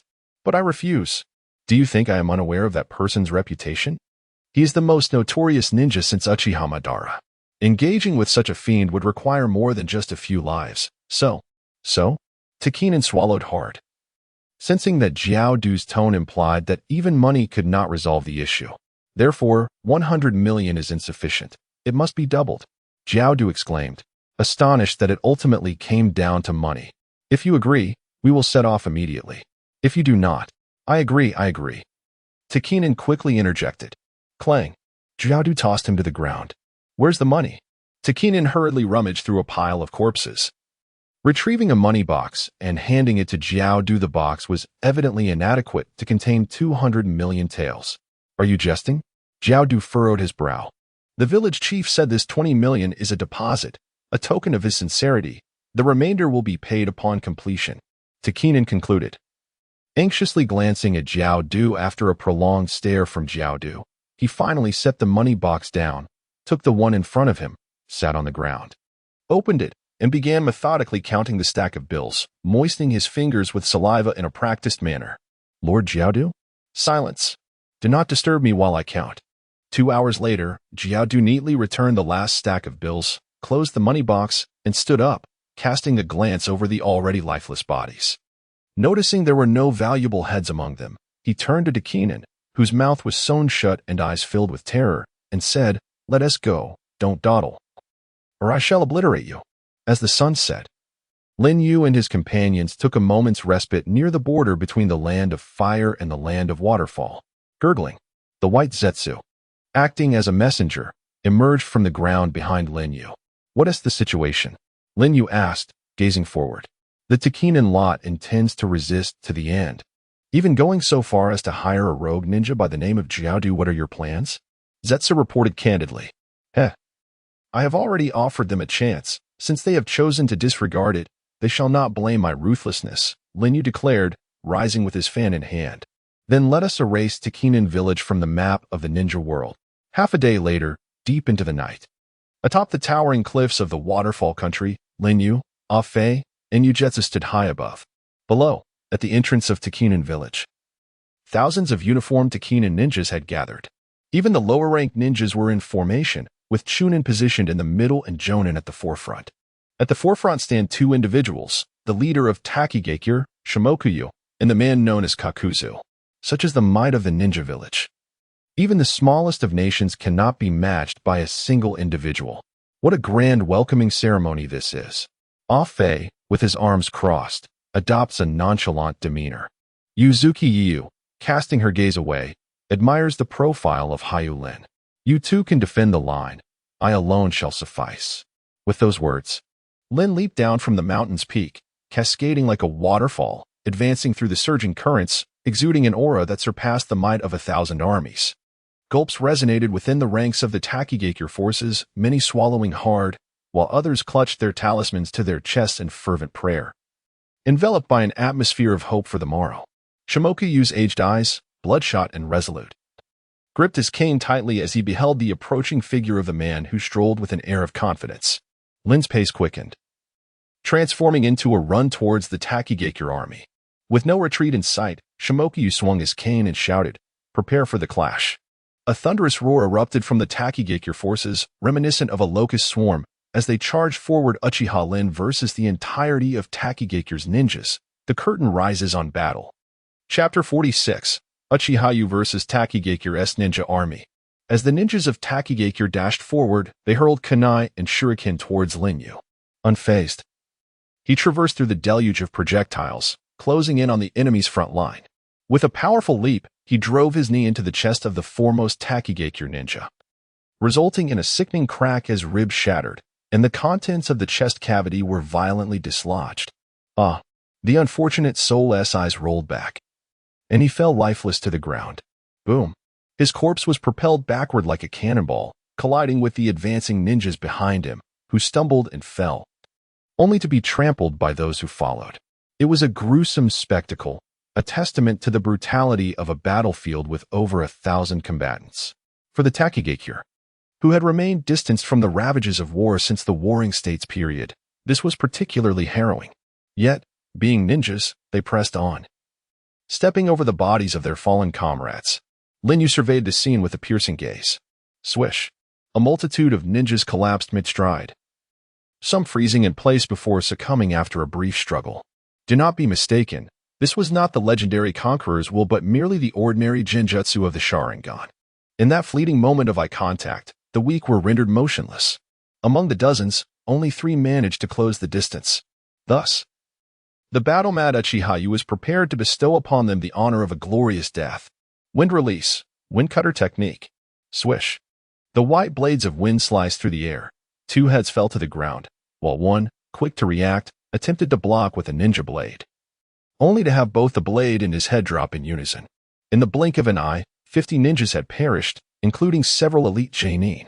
Such losses might be inconsequential to the great nation's ninja villages, but for a small village like Takigakure, the cost was staggering. Thousands of warriors halted their advance simultaneously, their hands trembling to the point they could barely grip their weapons. Lin Yu stepped forward. Swish. The multitude retreated a step in unison. Such an occurrence, if recounted, would surely provoke laughter. Only those present could grasp the profound tremor of fear that enveloped them, witnessing the battle's onset. The morale of their forces was crushed.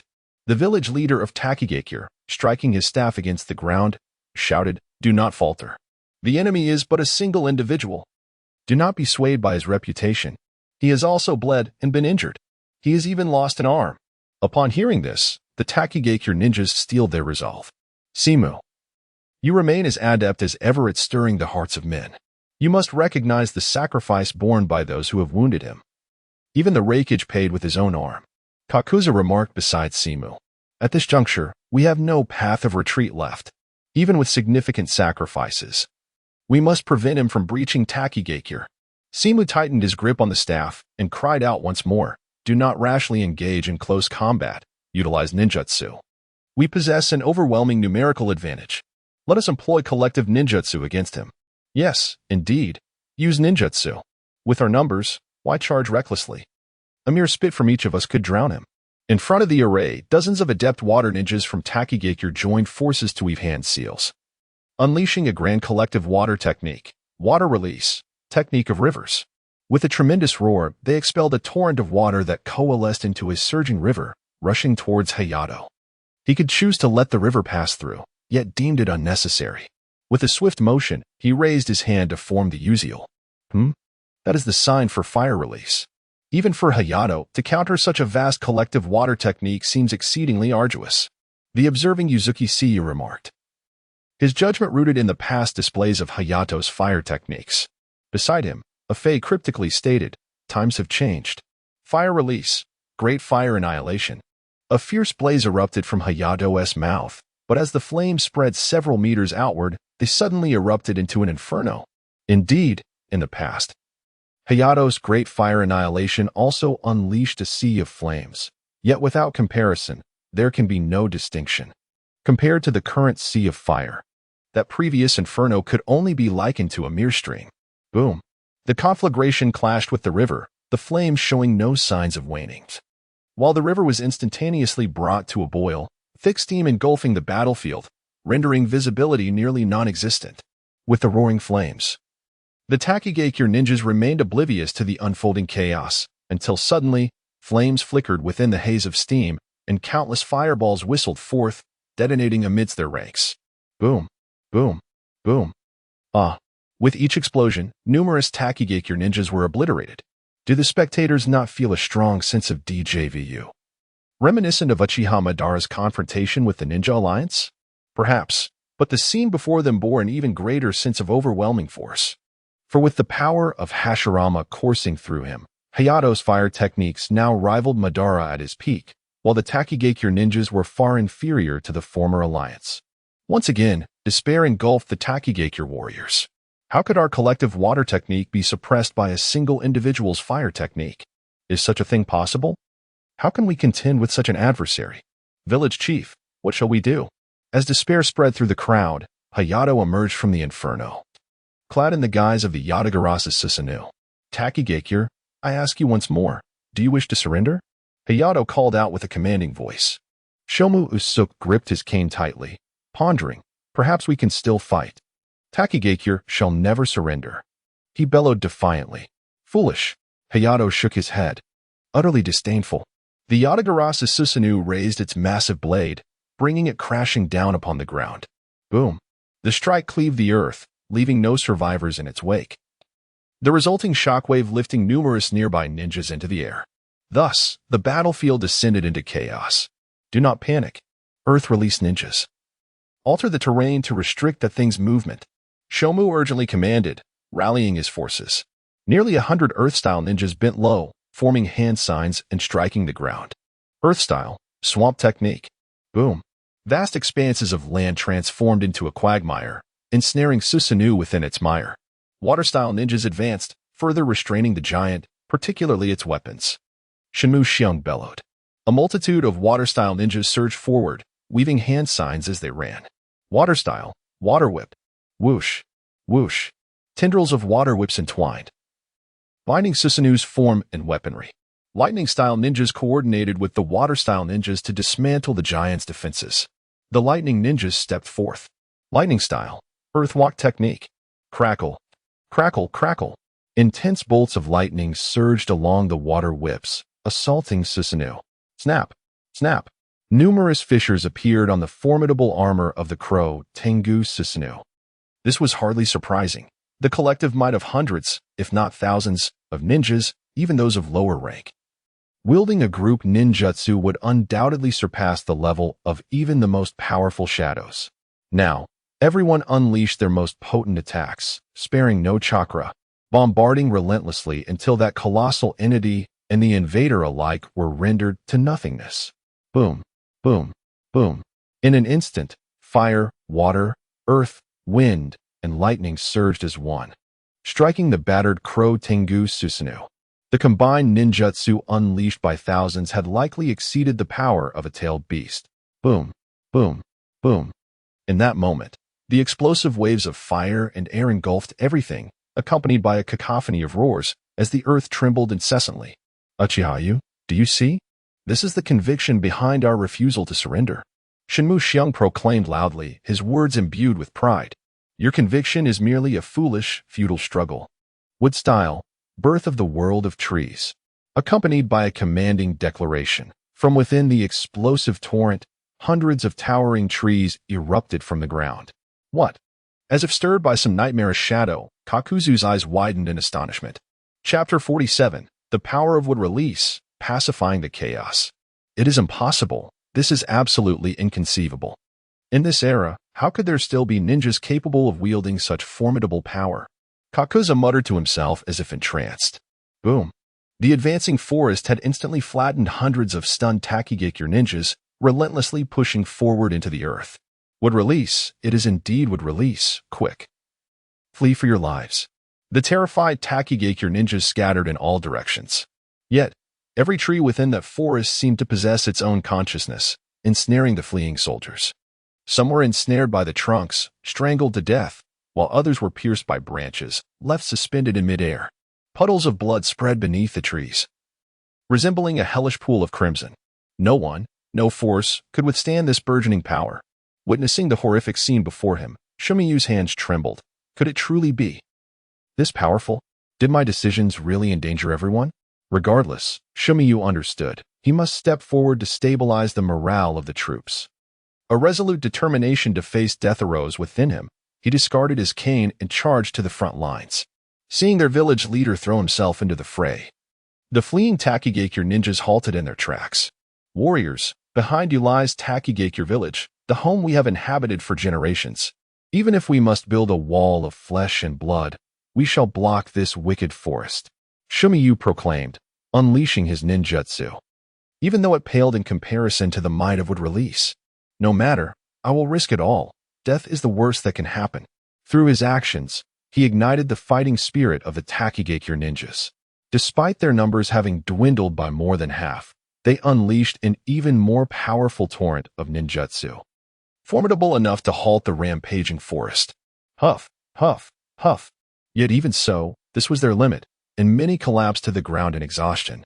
Linyu stood atop the giant tree, arms crossed before his chest, gazing at Shumiyu, his Sharingan behind the mask reflecting a hint of emotion.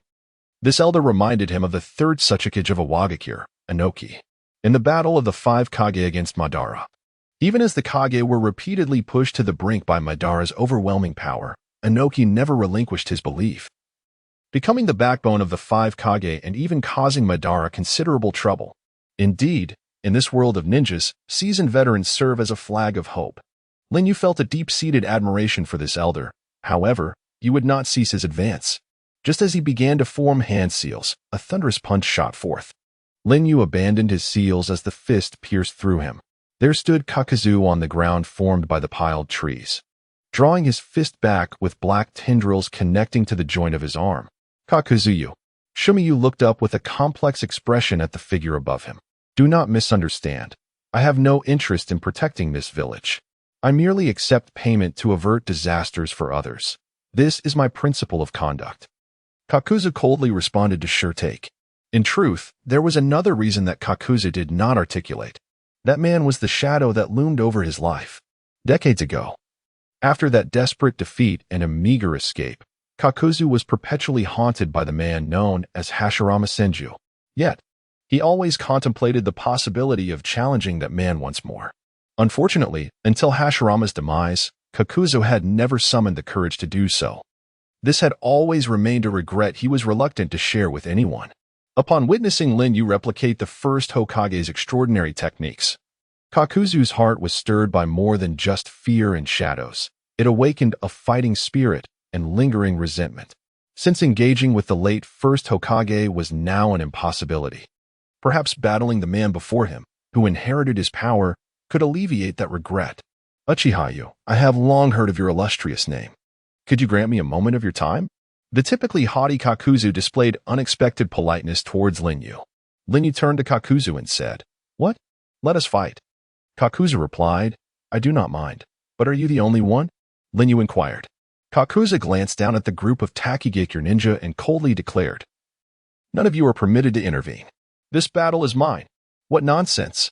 So many of our comrades have perished at his hands. How dare you, a rogue ninja, dictate terms here? The Takigakure ninjas exclaimed, their emotions running high. Enough. Heed his words. Shurtake intervened, commanding, "Everyone, step back. Medical ninja, attend to the wounded." Upon the village leader's orders, the Takigakure ninja complied. Kakuzu withdrew his gaze and solemnly addressed Lin Yu. "I have one more request." "No." "It should be a plea." Lin Yu prompted. "Pray, do tell." Kakuzu astonishingly stated, "Please, let us duel using only would-release techniques." Lin Yu was momentarily taken aback, as it was the first time he had encountered such an unconventional request. He replied, "Kakuzu, are you seeking death?" "Perhaps. But even in death, money serves as a passport." Kakuzu retorted. Lin Yu regarded Kakuzu with a profound gaze, saying, "Well, I must admit, I do not dislike that sentiment of yours."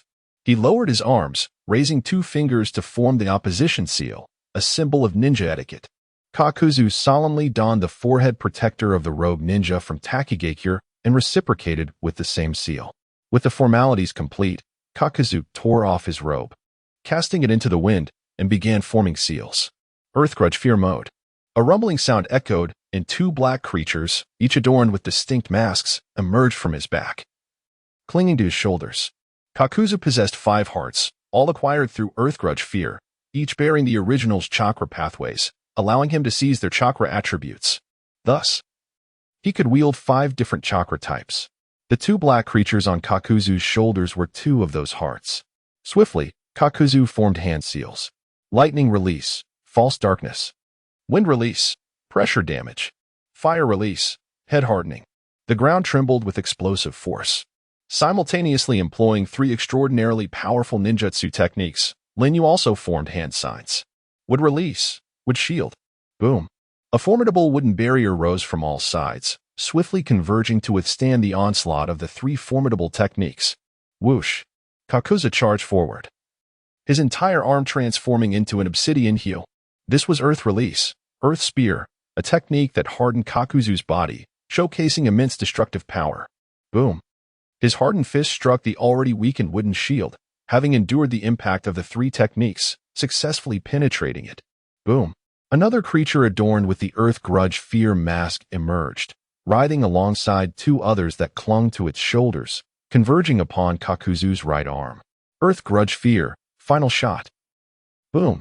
After a brief moment of energy accumulation, a terrifying beam of chakra erupted from his right arm, exploding within the confined space of the wooden shield. Rumble, rumble, rumble, rumble, rumble. The wooden shield shattered into fragments. Gazing at Lin Yu, who lay nearby with a gaping hole in his chest, Kakuzu gasped with a triumphant smile. "I have one." Crack, crack, crack, crack. Suddenly, Kakuzu's eyes widened in disbelief. For at that very moment, massive wooden stakes pierced through his 4 hearts simultaneously. Lin Yu's true form materialized behind Kakuzu. The Lin Yu who had once lain on the ground had inexplicably transformed into a wooden replica. Kakuzu trembled and murmured, "Is this the wood clone of the first Hokage?" "Kakuzu, you have been defeated." Lin Yu placed his arm upon Kakuzu's shoulder. Whoosh! Accompanied by the swirling vortex of Kamui. He was drawn into the realm of time and space. Lin Yu had further plans for him. He turned, raising his arm, and looked down at Shomu Xiong.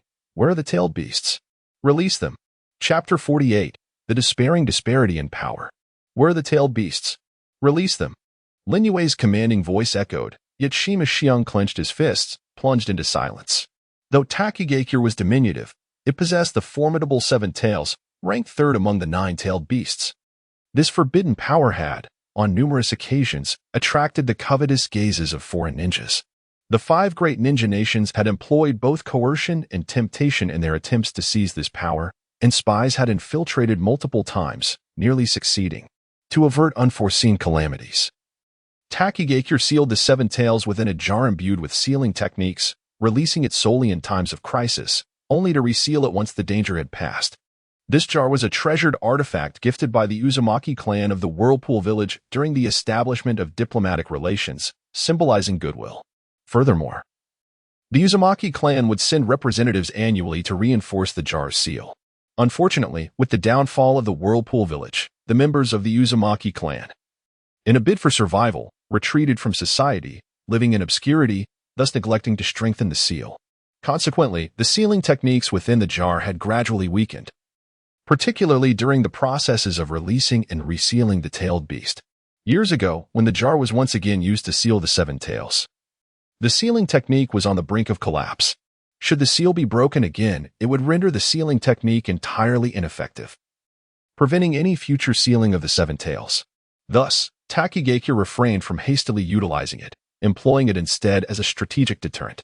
Even when faced with an unprecedented formidable enemy, Shima Xiong hesitated to unleash the 7 tails.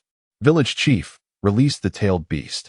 If he wishes to witness its power, let him regret it in despair.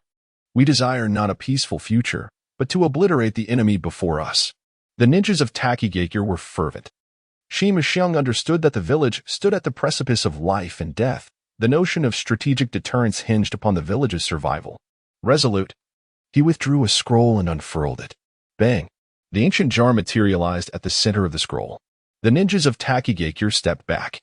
Shima Xiong formed a series of intricate hand seals, silently reciting, "Release." Buzz. The sealing technique on the jar flickered rapidly, beginning to fade. Whoosh! Shima Xiong abruptly retreated. Boom! A scarlet radiance burst forth from the jar, shooting into the heavens, a black vortex appearing in the night sky, crackling with red lightning rolling among the clouds. This phenomenon was reminiscent of the time when the 8 tails was released from its seal. Lin Yu gazed at the celestial spectacle, murmuring, "The power of the 7 tails is not much inferior to that of the 8 tails. Indeed, only the 9 tails represents a qualitative enhancement." Crack, crack. As the chakra of the 7 tails was unleashed, fissures began to manifest on the jar's surface. Ultimately, as the crimson light departed, the jar shattered into countless fragments. Thunderous roars. A colossal chakra surged in the sky, rapidly coalescing into a tangible form, revealing the true visage of the 7 tails. It was a colossal flying insect adorned with 6 wings and a singular tail. On the summit, April's evening sun remarked, "How unsightly." Lin Yu gazed at the 7-tailed beast dominating the sky and chuckled. Haha, while its power may not be the mightiest, its appearance is certainly the most grotesque. At that moment, Shima Xiong retrieved a talisman and affixed it to his forehead.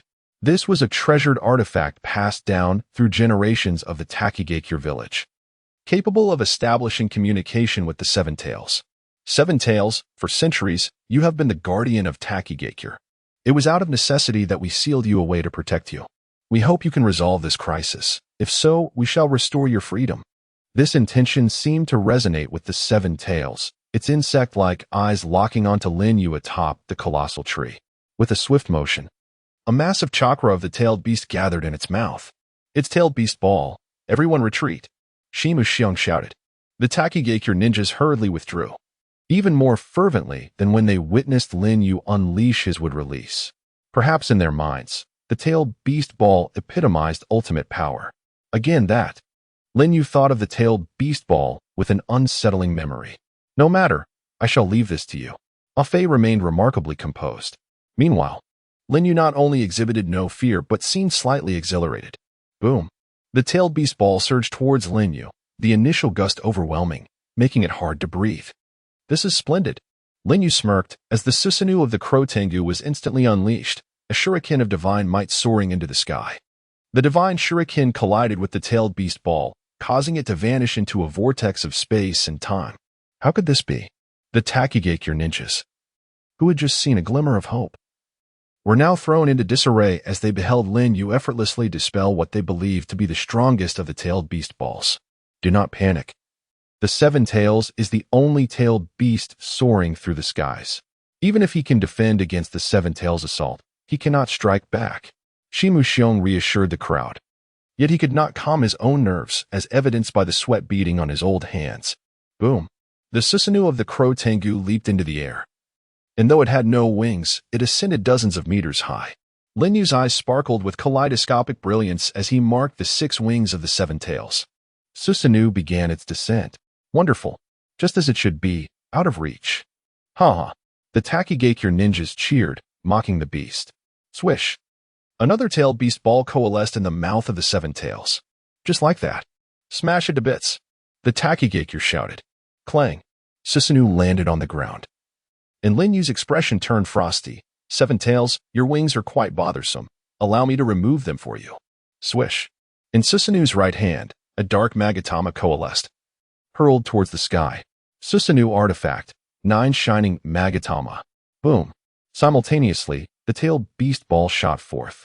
The magatama pierced through the tailed beast ball, which exploded upon contact with Susanoo, while the magatama flew towards the Seven Tails. As the magatama approached, the Seven Tails suddenly panicked, flapping its wings and retreating. The magatama pursued closely, the distance rapidly closing. Boom, boom, boom. Unable to shake it off, the Seven Tails frantically unleashed tailed beast balls, causing explosions to erupt across the sky. Yet the magatama remained unaffected, dividing into 6 upon nearing, striking the 6 wings of the Seven Tails. A howl erupted from the beast. A chilling scream echoed as the power of divine might tore apart the 6 wings of the Seven Tails, casting it into the realm of time and space. With a resounding crash, the wingless Seven Tails plummeted to the earth, its fierce gaze fixated on Lin Yu, who was once again gathering the tailed beast ball. A smirk of contempt curled at the corners of Lin Yu's mouth as he formed a series of hand seals. Would release. Would dragon technique. Boom. From the ground beside the Seven Tails, a majestic wood dragon surged upward, ensnaring its body. The Seven Tails struggled in vain to escape, attempting to obliterate the wood dragon with the tailed beast ball. Yet, the wood dragon, with its gaping maw, clamped down upon the Seven Tails' form. A howl of anguish erupted from the Seven Tails as the incomplete tailed beast ball dissipated at the edge of its mouth. The wood dragon absorbed the chakra of the Seven Tails, swiftly growing in size, its binding power intensifying. A colossal tree lifted Lin Yu closer to the Seven Tails, and he formed another set of seals. Would release. Would golem technique. The towering tree beneath him burgeoned, transforming into a towering wooden figure, which bore a striking resemblance to a humanoid form, adorned with a wood dragon coiled around its shoulders. Lin Yu's palm manifested the character for seat, aimed squarely at the struggling Seven Tails. With a thunderous clap, the hand of the wooden figure extended, pressing down upon the crown of the Seven Tails' head. The chakra of the Seven Tails was utterly suppressed, plunging it into a deep slumber. With a swift motion, Lin Yu's left eye encompassed the immense form of the Seven Tails within its vision, unleashing a colossal long-range divine might that directly transported it into the realm of time and space, securing it as his prize. Turning his gaze towards the direction of Takigakure, where the faces of the Takinen were ashen with despair, Lin Yu murmured to himself, "It is time. This must come to an end."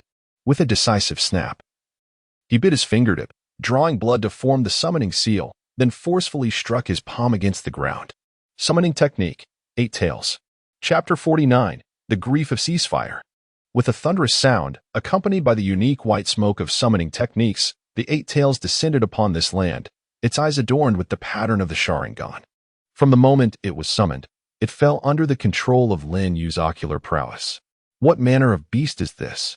Wondered the ninjas of Takigakure. A creature with the form of an ox-headed octopus and 8 tails? Could it be the 8 Tails? The knowledgeable Shirmu Yu, upon recognizing the beast, collapsed to the ground in despair. He understood that no matter how he rallied his comrades, their fate was sealed. Regret consumed him. How he wished he had heeded Uchihayu's call to allegiance. Perhaps Takigakure would not face such a dire catastrophe. With a power of this magnitude, the village could have stood alongside the 5 great nations, free from their scrutiny.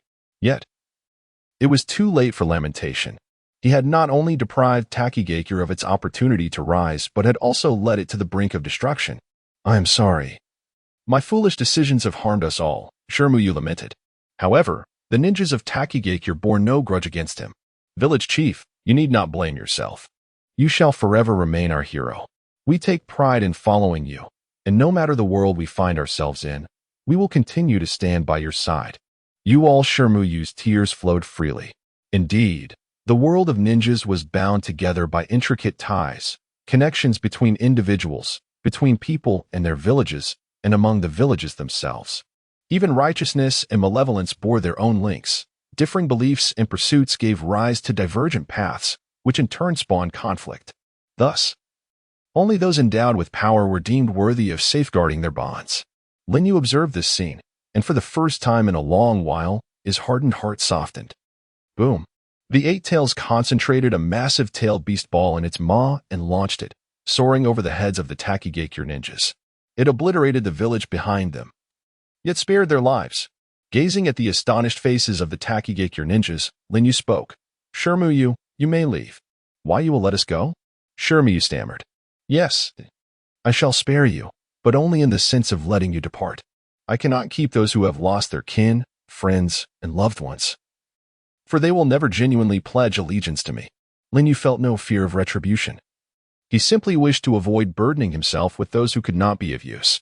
Linyu cautioned, "Depart before I change my mind.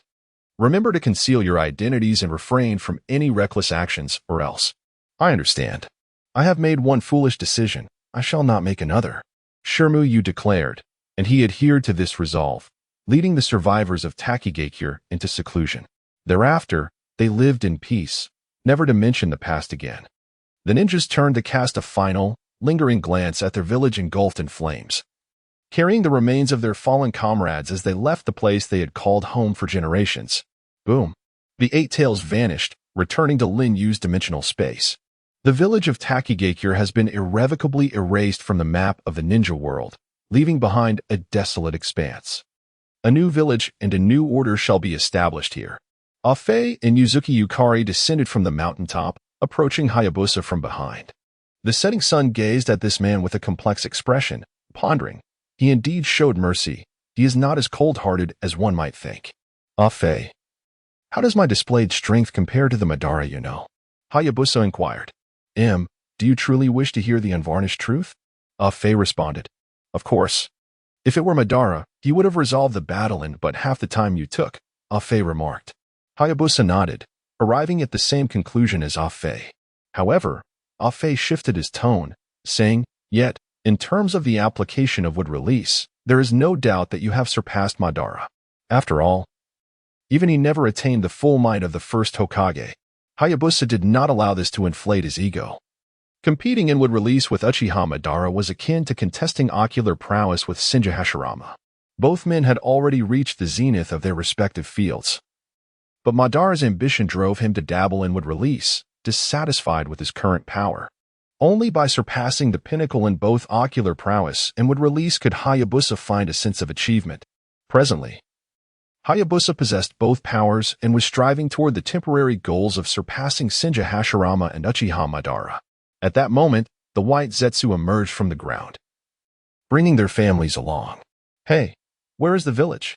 We heard there's a new home. You won't make us sleep on the ground, will you? The outer path golem is gone. That was our stronghold. Where have you taken it?" The white Zetsu chattered animatedly. "Quit your whining, you lot. Establishing a ninja village is merely a matter of moments," Hayabusa retorted. With a swift motion, he retrieved a scroll from the Kamui dimension and unfurled it. The scroll depicted the designs and structures of various houses. Hayabusa's Sharingan spun rapidly as he memorized the contents, imprinting them in his mind. After about 20 seconds with his eyes closed, he opened them again, stowed the scroll, and stepped forward.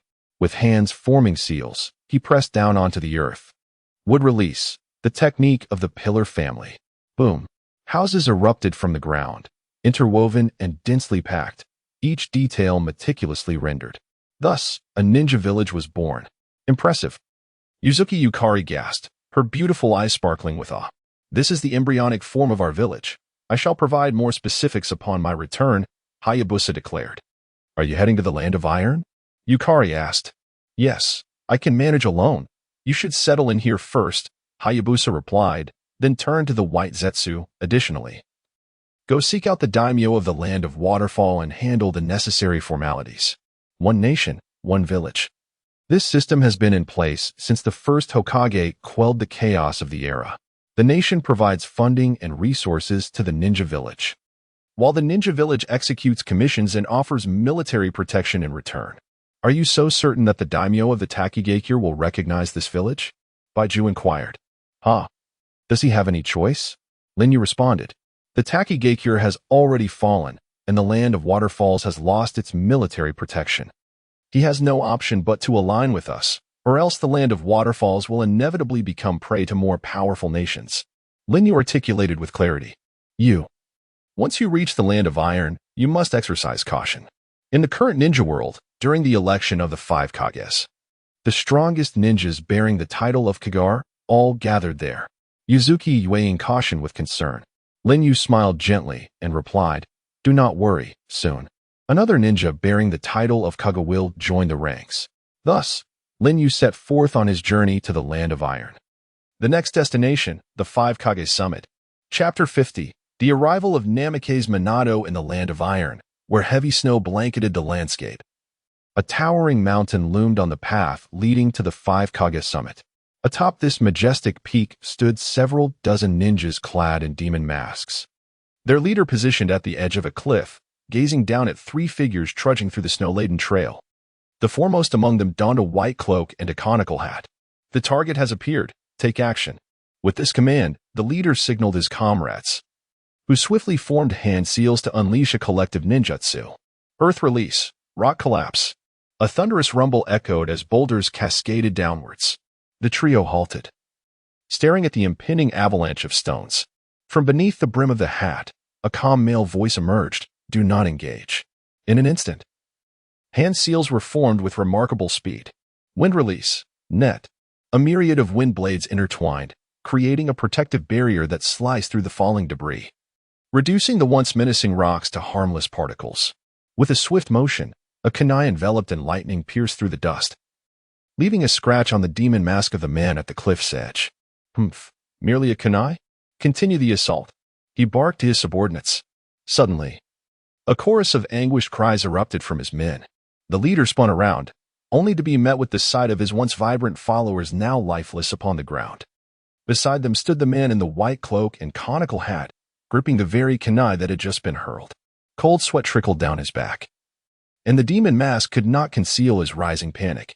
What on earth has transpired? In a flash, the kunai was poised at his throat.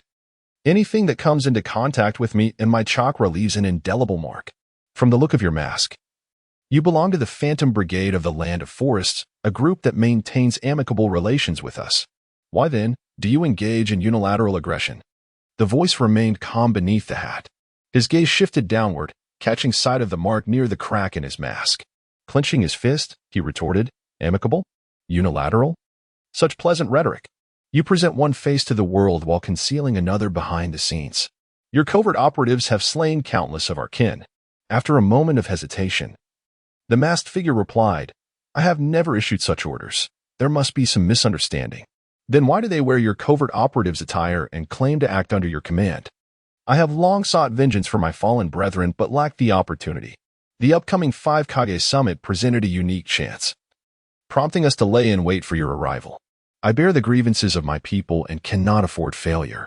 Furthermore, let it be known that a prominent figure from your own Konoha divulged your route to me, and he provided me with a trump card. With that proclamation, the leader of the Phantom Brigade dramatically cast off his gray cloak. Several talismans materialized upon his chest. This is the 4 symbols sealing technique. A voice from beneath the hat expressed, tinged with surprise. The air crackled with tension. A black radiance emanated in all directions. expanding into a sphere of several hundred meters in diameter. When the sphere dissipated, the mountain revealed a gaping void resembling a bowl. Suddenly, a figure emerged beside the ground. Clad in a billowing white cloak, he adjusted his conical hat and murmured, "So it is. Danzo." Crash. Nearly 10 seconds later, the body of the leader of the Phantom Brigade plummeted to the snowy ground. The commotion drew a multitude of warriors from the Land of Iron, who encircled the scene, drawing their swords and demanding, "Who goes there? State your identity."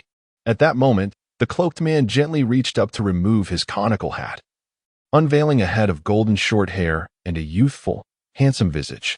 With an air of courtesy yet authority, he proclaimed, "I am Minato Namikaze, the fourth Hokage of the Hidden Leaf Village, here to attend the 5 Kage Summit in your esteemed country."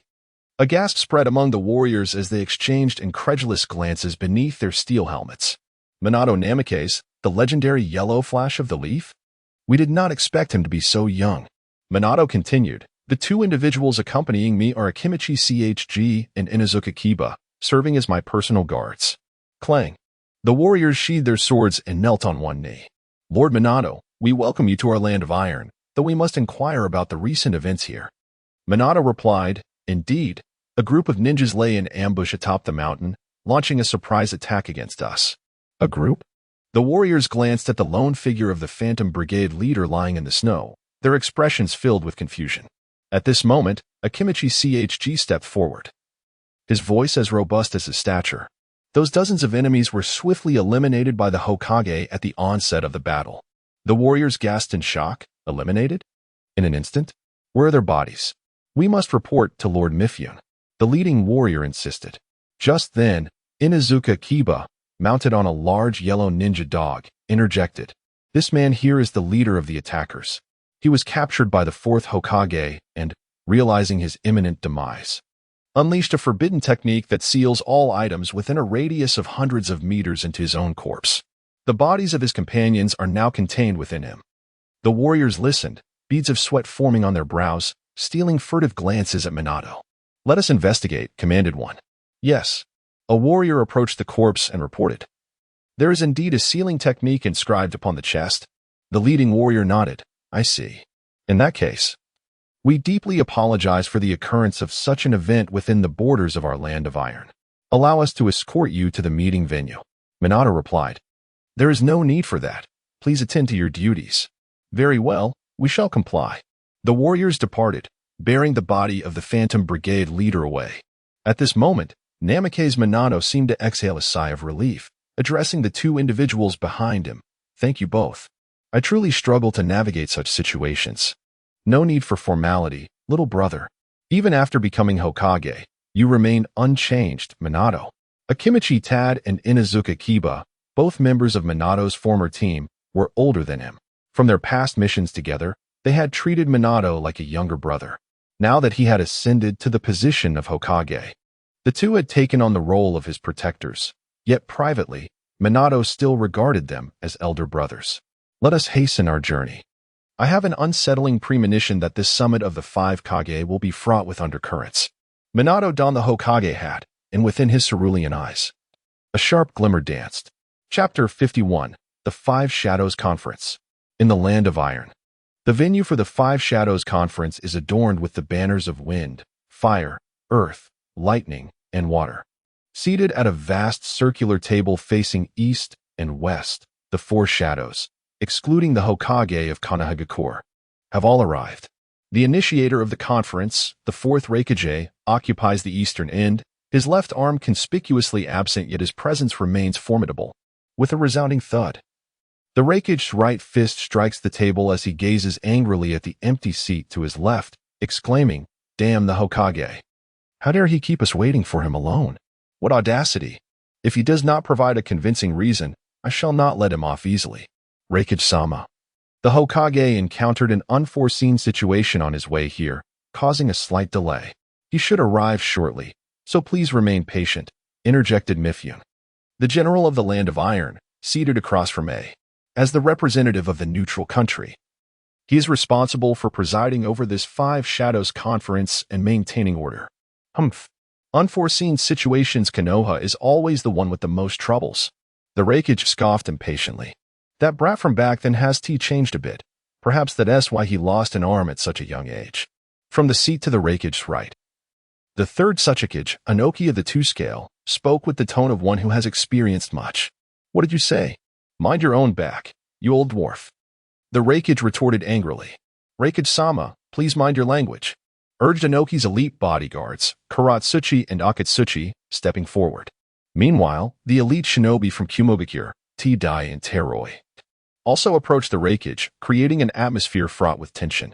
Karatsuchi, Akatsuchi, stepped back. I am not so petty as to squabble with a child over such trivial matters.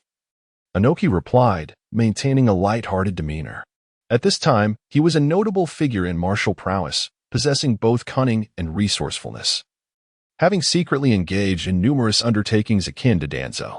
Understood, Karatsuchi and Akatsuchi complied, retreating. The Raikage also emitted a disdainful grunt.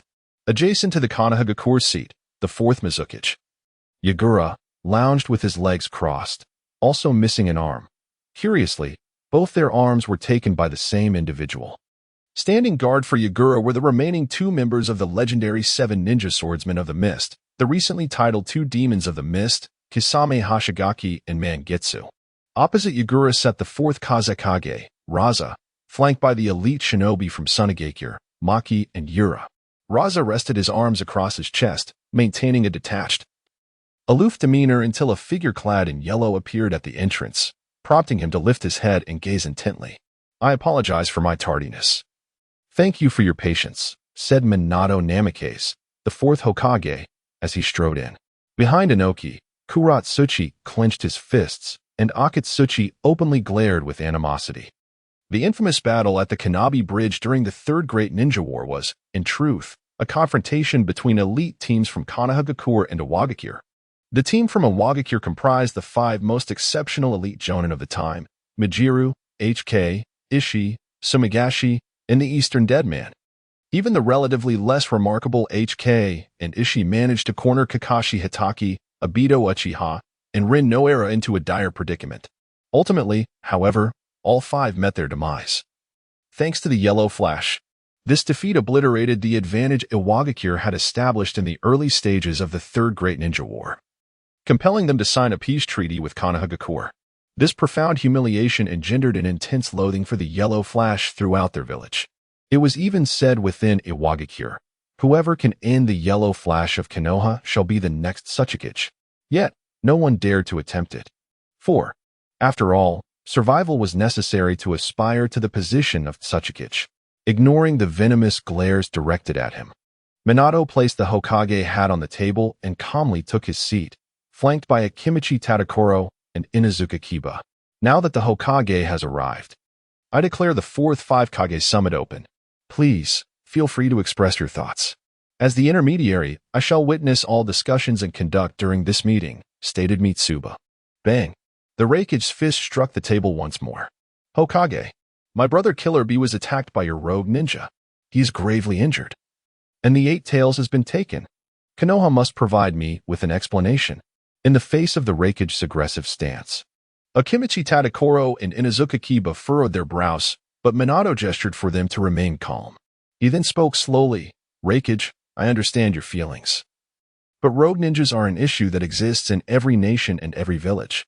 We cannot entirely restrain their actions. I can apologize on behalf of my personal stance to you, Raikage, and to your brother Killer Bee. But it is not possible for Konoha to provide an explanation regarding this matter. What did you say? The Raikage exclaimed, standing abruptly. Noki interjected, Yai, you appear quite foolish.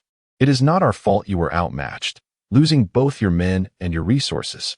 Can you not handle the consequences? The Raikage retorted angrily, Noki, this matter does not rest solely on Iwagakure. You speak without understanding the gravity. Mitsuba interceded, gentlemen, the purpose of this summit is to collaboratively seek solutions to our issues.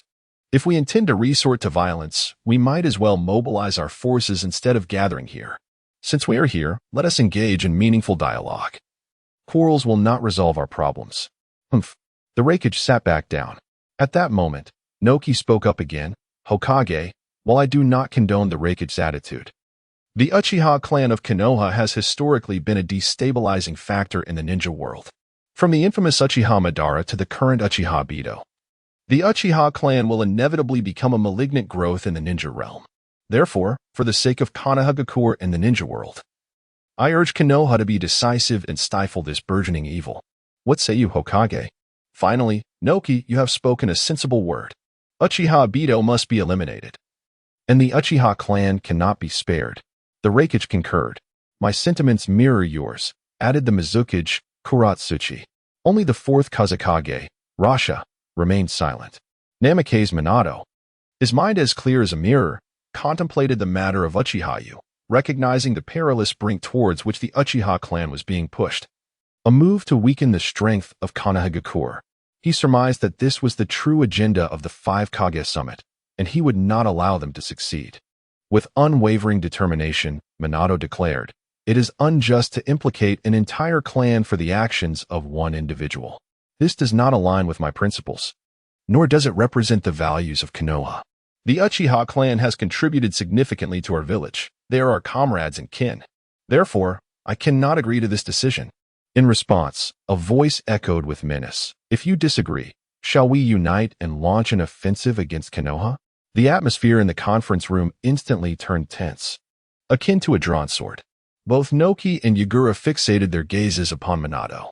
Lowering his head, he rested his chin upon his hands, and after a prolonged silence, he lifted his gaze, revealing a calm, yet formidable intensity in his azure eyes. "Very well, it is time to settle old scores."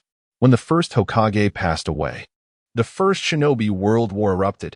The land of lightning, the land of earth, and the land of water sought to create Jinchuriki, turning their eyes upon the sealing techniques of the Uzumaki clan. During Konoha's moment of vulnerability, they besieged the hidden village of the Uzumaki, resulting in the loss of invaluable allies and the destruction of my beloved's homeland. Pausing, Minato's voice grew resolute. "If you wish to wage war again, prepare to lose everything, including the tailed beast that the first Hokage bestowed upon you, which Konoha will reclaim." In that instant, Bitsukage, Raikage, and Tsukage all narrowed their eyes in alarm. "Damn it, he threatens us with the Uzumaki clan's mastery of sealing techniques." His wife, Kushina Uzumaki, embodies the purest lineage and expertise in sealing. At that moment, the fourth Kazekage, Rasha, finally spoke up. "However, Lord Minato, we of Sunagakure have our own conditions. We wish to utilize your sealing techniques. The time has come for a new Jinchuriki for the One Tail, and it has been decided that it will be my yet-to-be-born child. If you are willing to provide technical support, we of Sunagakure will steadfastly stand by Konoha's side." Namikaze Minato replied, "The land of wind is adjacent to the land of fire. Sunagakure did not attack the Uzumaki clan in the past, and we have taken note of that. It was not my beloved who acted, but rather Rasha responded, intrigued. Oh, is it possible, Lord Minato, that you have mastered all of the Uzumaki clan's sealing techniques?" Minato humbly acknowledged, "While I may not compare to my beloved Kushina, assisting Sunagakure in sealing the One Tail should suffice." Agreed. "It is settled then," Rasha affirmed. Noki mused to himself, "This is quite the reversal. Minato may appear gentle and refined, seemingly harmless, yet he conceals a sharp edge beneath his demeanor. He is a formidable character indeed." Yagura thought, "If this continues, we will completely lose the initiative to the Hokage." Raikage lamented, "Damn it, had we not lost the Eight Tails, we would not be in such a passive position now."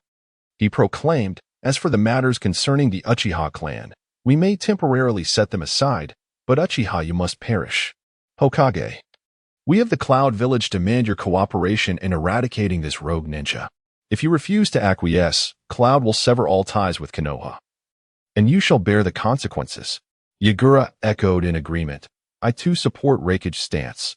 Uchiha-yu is now a pariah in the entire ninja world, and the Mist Village shall not stand idly by." Both Tsukage and Kazekage refrained from expressing their opinions, as Uchiha-yu had not yet provoked them directly. They preferred to witness the conflict between the clam and the heron, allowing a third party to reap the benefits. Regarding this matter, after a period of contemplation, Namikaze Minato was about to voice his thoughts. Suddenly, a vortex of divine might stirred the very fabric of time and space above the conference table. heralding the arrival of a man imbued with overwhelming authority. He descended from a height, his voice languid yet commanding. The discourse among you is quite fervent. May I join? By the way, I am the one you refer to as the public enemy of the ninja world, Uchihayu. Chapter 52, Clash of the Five Shadows. As the five shadows were taken aback by Lin Yu's sudden appearance, a figure descended from above with remarkable swiftness. His gaze was as sharp as that of an eagle, and the samurai sword at his waist was drawn with lightning speed. In an instant, the crescent blade radiated, slicing through Lin Yu's form and cleaving the entire wall behind him. Truly, Mickey's swordsmanship was exquisite. However, Lin Yu offered a slight commendation as his hand reached toward Mickey's shoulder. With a crackle of thunder, the Raikage, clad in his lightning armor, launched a powerful strike. Lin Yu smirked inwardly, having anticipated the Raikage's attempt to seize him at the moment of his corporeal manifestation. Such a brutish move. Boom. The Raikage passed through Lin Yu, crashing into the wall behind him. I believe you may want to reconsider your other arm, Raikage, Lin Yu remarked, focusing his left eye on the Raikage's right arm, preparing his Shinjutsu. In a flash of golden light, Minato appeared before Lin Yu, unleashing a Rasengan aimed at his mask. Lin Yu swiftly extended his arm, expertly grasping Minato's wrist. Almost simultaneously, his right eye unleashed the Shinjutsu vortex, drawing Minato into the realm of space and time. With another flicker of golden light, Lin Yu turned to see Minato reappear in his original position, exclaiming, "Truly, you are the Yellow Flash. Your speed is remarkable. Even I would find it disconcerting if you were to mark me with that troublesome flying thunder god seal. For I would never know when you might emerge to deliver a Rasengan." The exchange between Lin Yu and the three elite shadows, including Mickey, transpired in the blink of an eye. The other shadows quickly grasped the situation. Noki mused, so that is his space-time ocular technique. Among the Uchiha's ocular powers, it stands out distinctly. No wonder it has caused such upheaval in the ninja world. Rashi contemplated. Equally formidable is his predictive ability, as though he can see through everyone's reactions. Lin Yu surveyed the assembly, declaring, "I am not here to engage in combat with you all. Regardless, you shall perish here today." The third Mizukage, Yagura, proclaimed, forming a one-handed seal. Water release, water dragon bullet. A rapidly spiraling column of water, resembling a tornado, engulfed Lin Yu's figure, obliterating the wall and allowing the raging winds and snow from outside to invade the meeting room. His ability to penetrate could only last 5 minutes. The space transfer required him to manifest physically. Without a high-density, high-intensity assault, he could not escape. Yet, he possessed a particularly troublesome technique, Susanoo, which must be contained. Yagura's face contorted in determination as he maintained the water dragon. Humph, let us paralyze his body, rendering him incapable of channeling chakra. The Raikage unleashed a surge of potent lightning chakra into Yagura's water dragon, transforming it into a spiraling storm of lightning. Thus, once Lin Yu exited his state of intangibility, his body would be instantly paralyzed, and he would be unable to utilize chakra, indeed rendering Susanoo unusable. Hokage, what are you waiting for? Do you intend to protect your rogue ninja? The Raikage shouted at Minato. Certainly not. According to the intelligence I have gathered, even in this state, he can traverse mediums to move. The density and intensity of his attacks are sufficient. However, their breadth is lacking. Thus, we shall relocate the battlefield to a more expansive area. Whoosh. Minato swiftly formed hand seals with both hands, then grasped the kunai inscribed with the Flying Thunder God technique. Flying Thunder God, space-time barrier. In an instant, the scene transformed, and everyone found themselves on a vast snowy plain, the ongoing ninjutsu remaining intact and undisturbed. Minato remarked, "He should not emerge before our eyes. It is highly likely he has burrowed underground. Lord Gaara, I entrust you with preventing this possibility." Although reluctant to intervene, Gaara recognized his previous request of Minato and thus could not remain idle. Understood. Leave it to me. Gaara lowered himself, thrusting his arm into the ground. Zing. Dark circles appeared beneath his eyes, a manifestation of his bloodline limit. Magnet release. Gold sand. Magnet release. Gold sand burial. Boom. Boom. Boom. The buried gold sand flowed, causing the ground to undulate like waves. Whoosh. Minato scattered the kunai inscribed with the Flying Thunder God technique in various directions to prepare for unforeseen circumstances. simultaneously addressing the bodyguards of the 5 Kage. Esteemed guards, please ready your techniques. Should he find himself cornered and attempt to escape through his jutsu, coordinate with me for a counterattack, ensuring he is given no opportunity to nullify his penetration. Understood. The elite Jonin accompanying the 5 Kage promptly formed hand seals, entering a state of readiness for their ninjutsu. Maintain this for 5 minutes. Boom. Within the water vortex, a disturbance arose. I sense his chakra manifesting within the water. His penetration has been nullified. Yugura declared. Minato instructed, Lord Gaara, use your technique to completely seal his movements. Understood. Gaara swiftly formed hand seals. Magnet release. Gold sand seal. Boom. The gold sand surged from all directions, enveloping the water vortex, and with a clasp of Gaara's palm, it transformed into a golden triangular form. ZZZZ, black sealing symbols emerged on the surface of the triangle. Lord Tsuchikage, please employ your technique to bring this to an end. Minato called to Noki, the instigator of the turmoil in the ninja world after many years. The 5 Kage summit was reignited, targeting a foe they sought to eliminate, yet it was coming to a conclusion in such a farcical manner. It is indeed somewhat unsatisfying. But if you insist on recklessly exposing yourself instead of hiding away, I cannot be blamed for your demise. Whoosh. Noki, floating in midair, formed hand seals. Zing. A transparent white cube, embedded with a core, appeared in his palms. Farewell, troublesome insect. Noki thrust his hands forward, and the white cube rapidly expanded, enveloping the golden triangular form within. Dust release, original world separation technique. Whoosh. The cube disintegrated, and everything within was reduced to nothingness. Mitsuki sheathed his katana, acknowledging. Truly impressive, the 5 Kage leave no room for retaliation. Humph. At last, it is peaceful, Reikage exclaimed with satisfaction. In the depths below, a slow confession unfolds. Reminiscing about the reckless days spent in the blood mist, Water Shadow Shikura spoke coldly. Behind him, Ghost Lantern Full Moon and Dry Persimmon Kisame exchanged glances, both expressions rife with uncertainty. Has that man truly been eliminated? With the pivotal figure of the discussions, Uchihayu, now fallen, it seems the fourth 5 Kage summit has reached its conclusion, remarked Namikaze Minato. Humph. Hokage, consider this a concession on my part, Reikage retorted defiantly. It is indeed a lonely affair. I wonder when the next summit will take place.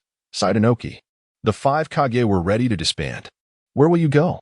Thus, when that familiar voice resonated through the frigid expanse, everyone stood in stunned silence. What? Whoosh. The vortex of Kamui appeared, and that man had returned once more. A loud clap echoed. At the very moment he touched the ground, his hands were clasped before him, forming the sea seal. Minato's pupils constricted. Could this seal be? Beneath Lin Yu's mask, his eyes gleamed with authority. Wood release. Birth of the Wood Realm. Chapter 53. In the Name of Shadows. Boom. Upon the snowy expanse, the tumultuous tree realm erupted, ensnaring the 5 shadows and their guardians with its formidable trunks. Damn it. These mere wooden branches underestimate the Reikage. With sheer force, the Reikage broke free from the entangling logs, yet soon, thicker and more numerous branches ensnared him once again. This can only be the signature ninjutsu of the first Hokage, the birth of the tree realm. Minato Namikaze lamented, swiftly employing the Flying Thunder God technique to extricate himself, and then proceeded to assist the shadows and their guards, liberating them one by one. Lin Yu stood atop the trees, observing, yet made no attempt to intervene. Damn you, Uchihayu, forcing me into such a predicament. Come down and face your demise. The Reikage shouted up at the treetops. I have already stated my purpose for coming here is not to engage in battle with you. Otherwise, I would not have utilized the birth of the tree realm, but rather the birth of the flower tree realm. Lin Yu replied, his gaze darkening. Empty threats. Merely summoning a few trees, is it? If you refuse to descend, I shall ascend and dismember you. The Reikage retorted impatiently, twisting his neck. Minato interjected, everyone. He is not merely exaggerating. The first Hokage's birth of the flower tree realm can instantaneously release a vast amount of toxic pollen, making it nearly impossible to evade. To be struck signifies an end, and his refraining from using it indicates he truly does not wish for a fight. Cursed Sharingan, cursed would release. The Raikage gritted his teeth but refrained from further provocation. The fourth Hokage truly possesses wisdom. Lin Yu settled himself. Mr. Uchiha, you deftly evaded the combined assault of the five shadows just now by employing the first Hokage's would release shadow clone technique, did you not? Minato gazed up towards the treetop. Lin Yu raised an eyebrow. Oh, you noticed? Indeed, it is the would release shadow clone, capable of utilizing all my ocular techniques and ninjutsu. Even when subjected to intense attacks, it will not dissipate unless the clone is killed. Minato's expression grew grave. Pondering, just as I thought, not only the flower tree realm, but even the would release clones. I fear he can utilize techniques such as with dragons and wooden giants as well. Swish. Inoki floated into the air with his hands behind his back. The intelligence indicated that Uchiha indeed possesses some would release capabilities. But to wield high-level techniques like the flower tree realm and would release shadow clone is quite extraordinary. What could be the reason behind this? Minato responded solemnly. I fear he has acquired the complete cells of the first Hokage. What? Inoki exclaimed in shock. Is such a thing even possible? Haven't you and Konoha attempted this hundreds of times, only to fail? This merely indicates that Uchiha possesses potential surpassing both Shinja Hashirama and Uchiha Madara. His current strength is even greater than when he defeated the third Hokage. I fear even I. Minato clenched his fists. This power, I too have only recently attained. Were it not for this, I would not dare to appear so brazenly before the five shadows. Lin Yu mused, reflecting that choosing to debut with wood clones was indeed the right decision. Otherwise, with Minato's strategic acumen and Inoki's dust release, I might have truly faced peril. What brings you here? Are you merely seeking to flaunt your power? Dynamicudo scoffed. Lin Yu, after a brief chuckle, returned to a serious demeanor and proclaimed, I have come to announce something of great significance, a matter potent enough to alter the landscape of the ninja realm. Such audacity. Go on. I shall treat your words as mere jest. Raikage retorted dismissively. Lin Yu raised a finger, his voice resolute. I, Uchiha, hereby declare the establishment of the sixth great ninja village, Anin Village. I shall be its inaugural shadow. What? The five Kage gasped in astonishment. Are you jesting? Is it truly so simple to establish a ninja village? Which nation would dare acknowledge you, an enemy of the ninja world? You aspire to stand equal with us? A rogue ninja should not indulge in such delusions. Raikage exclaimed. Raikage, it seems your ears are as impaired as your arms. I am announcing a fait accompli. Not a fanciful dream, Lin Yu replied. A fait accompli? You mean to say your Onion village has already been established? Dynamicudo inquired. Indeed, merely half a day ago. While you were en route to the 5 Kage meeting, I transformed Takigakure into a wasteland and established my ninja village upon its ruins, Lin Yu stated nonchalantly. The 5 Kage erupted in disbelief once more. Impossible. Takigakure is the most formidable of the 5 hidden villages, bolstered by the power of tailed beasts. Its overall strength surpasses even that of Amigakure, which is guarded by Hanzo of the Salamander. How could it be so easily obliterated? Hard to believe, isn't it? Yet regrettably, it is indeed the truth. This news should have already spread among the 5 great nations and your respective villages. It is only you Kage who remain in the dark, Lin Yu asserted. At that moment, the 4th Kazekage, Raza, interjected. He has no reason to fabricate such claims. At the precise moment he described, I witnessed a tremendous explosion within the borders of the land of waterfalls, directed precisely at Takigakure. Thus, the other Kage were compelled to accept that Lin Yu had indeed destroyed Takigakure. And what of it? The land of waterfalls is but a minor nation. Even if he has established a village, what right does he have to stand alongside the great ninja villages? Raikage continued to scoff. Indeed. Is Hanzo of the Salamander weaker than the Kage? Yet he has never received the title of Kage, Dynamicudo remarked. Humph. But Lin Yu chuckled at that moment. What is so amusing? Raikage demanded. Ah, I anticipated this outcome, which is precisely why I brought something intriguing for you to witness, Lin Yu replied. With that, he bit his finger and performed a series of hand seals. In, you, yo, shun, me. Summoning technique. Boom. A formidable chakra emanated from the white smoke of the summoning technique. Raikage's eyes widened in alarm. That chakra, it belongs to the 8 Tails. But that's not all. Lin Yu continued, forming more seals. Boom. Beside the chakra of the eight tails, another immense chakra emerged, rivaling that of the eight tails. As the smoke dissipated, the true form revealed itself, leaving the onlookers astounded. It was the seven tails of Takigakure. The seven tails and the eight tails. The two-tailed beasts, second only to the nine tails in power, were now under Lin Yu's command. You have always favored utilizing tailed beasts to maintain the balance of power. Haven't you? You have sought hosts for them, yet it need not be such a complicated endeavor. With a flash, the kaleidoscope beneath Lin Yu's mask erupted with formidable ocular power. The seven tails and the eight tails opened their mouths wide, and suddenly, the terrifying chakra of the tailed beasts coalesced into tailed beast bombs. He could actually control two-tailed beasts simultaneously with his ocular prowess. Boom, boom. The two-tailed beast bombs were launched at once, soaring over the heads of the five Kage, heading towards the distant mountains. Thunderous roars echoed as pillars of explosion ascended hundreds of meters high, obliterating the entire mountain, causing the earth to tremble incessantly.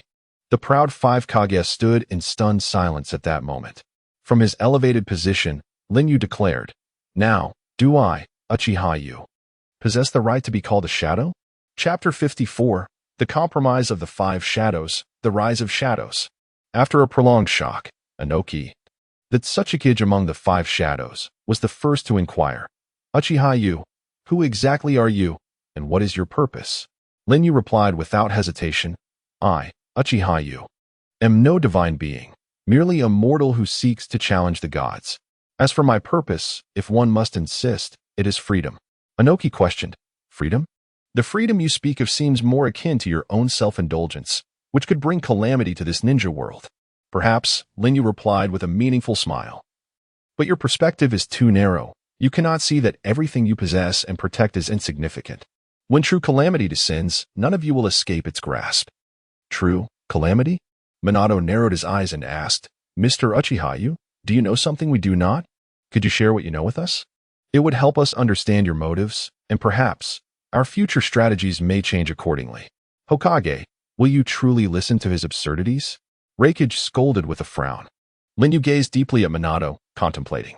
"The day will come when the celestial beings of the Otsutsuki clan descend, their power sufficient to obliterate the entire ninja world. To confront them, it is imperative to gather the tailed beasts and become the Ten Tails Jinchuriki. However, due to various factors not yet in place, it is currently unfeasible to act. Thus, the establishment of ninja villages serves as a temporary buffer, allowing the accumulation of strength to seize the necessary elements from the five great nations in the future. This is Lin Yu's motive and purpose. But should he reveal it here? No. It is not out of fear that they might learn, but rather, what would it accomplish? Would the leaders of the various ninja villages willingly offer their tailed beasts? Would they be inclined to trust a figure deemed an enemy of the ninja world? Even if they did, they would be reluctant to place their faith in him. Humans are inherently selfish creatures. Lin Yu is selfish too. And thus there is no need to condemn anyone, nor to provide excessive explanations. Verbal combat is Naruto's privilege. Lin Yu does not partake in such tactics and does not wish to employ them.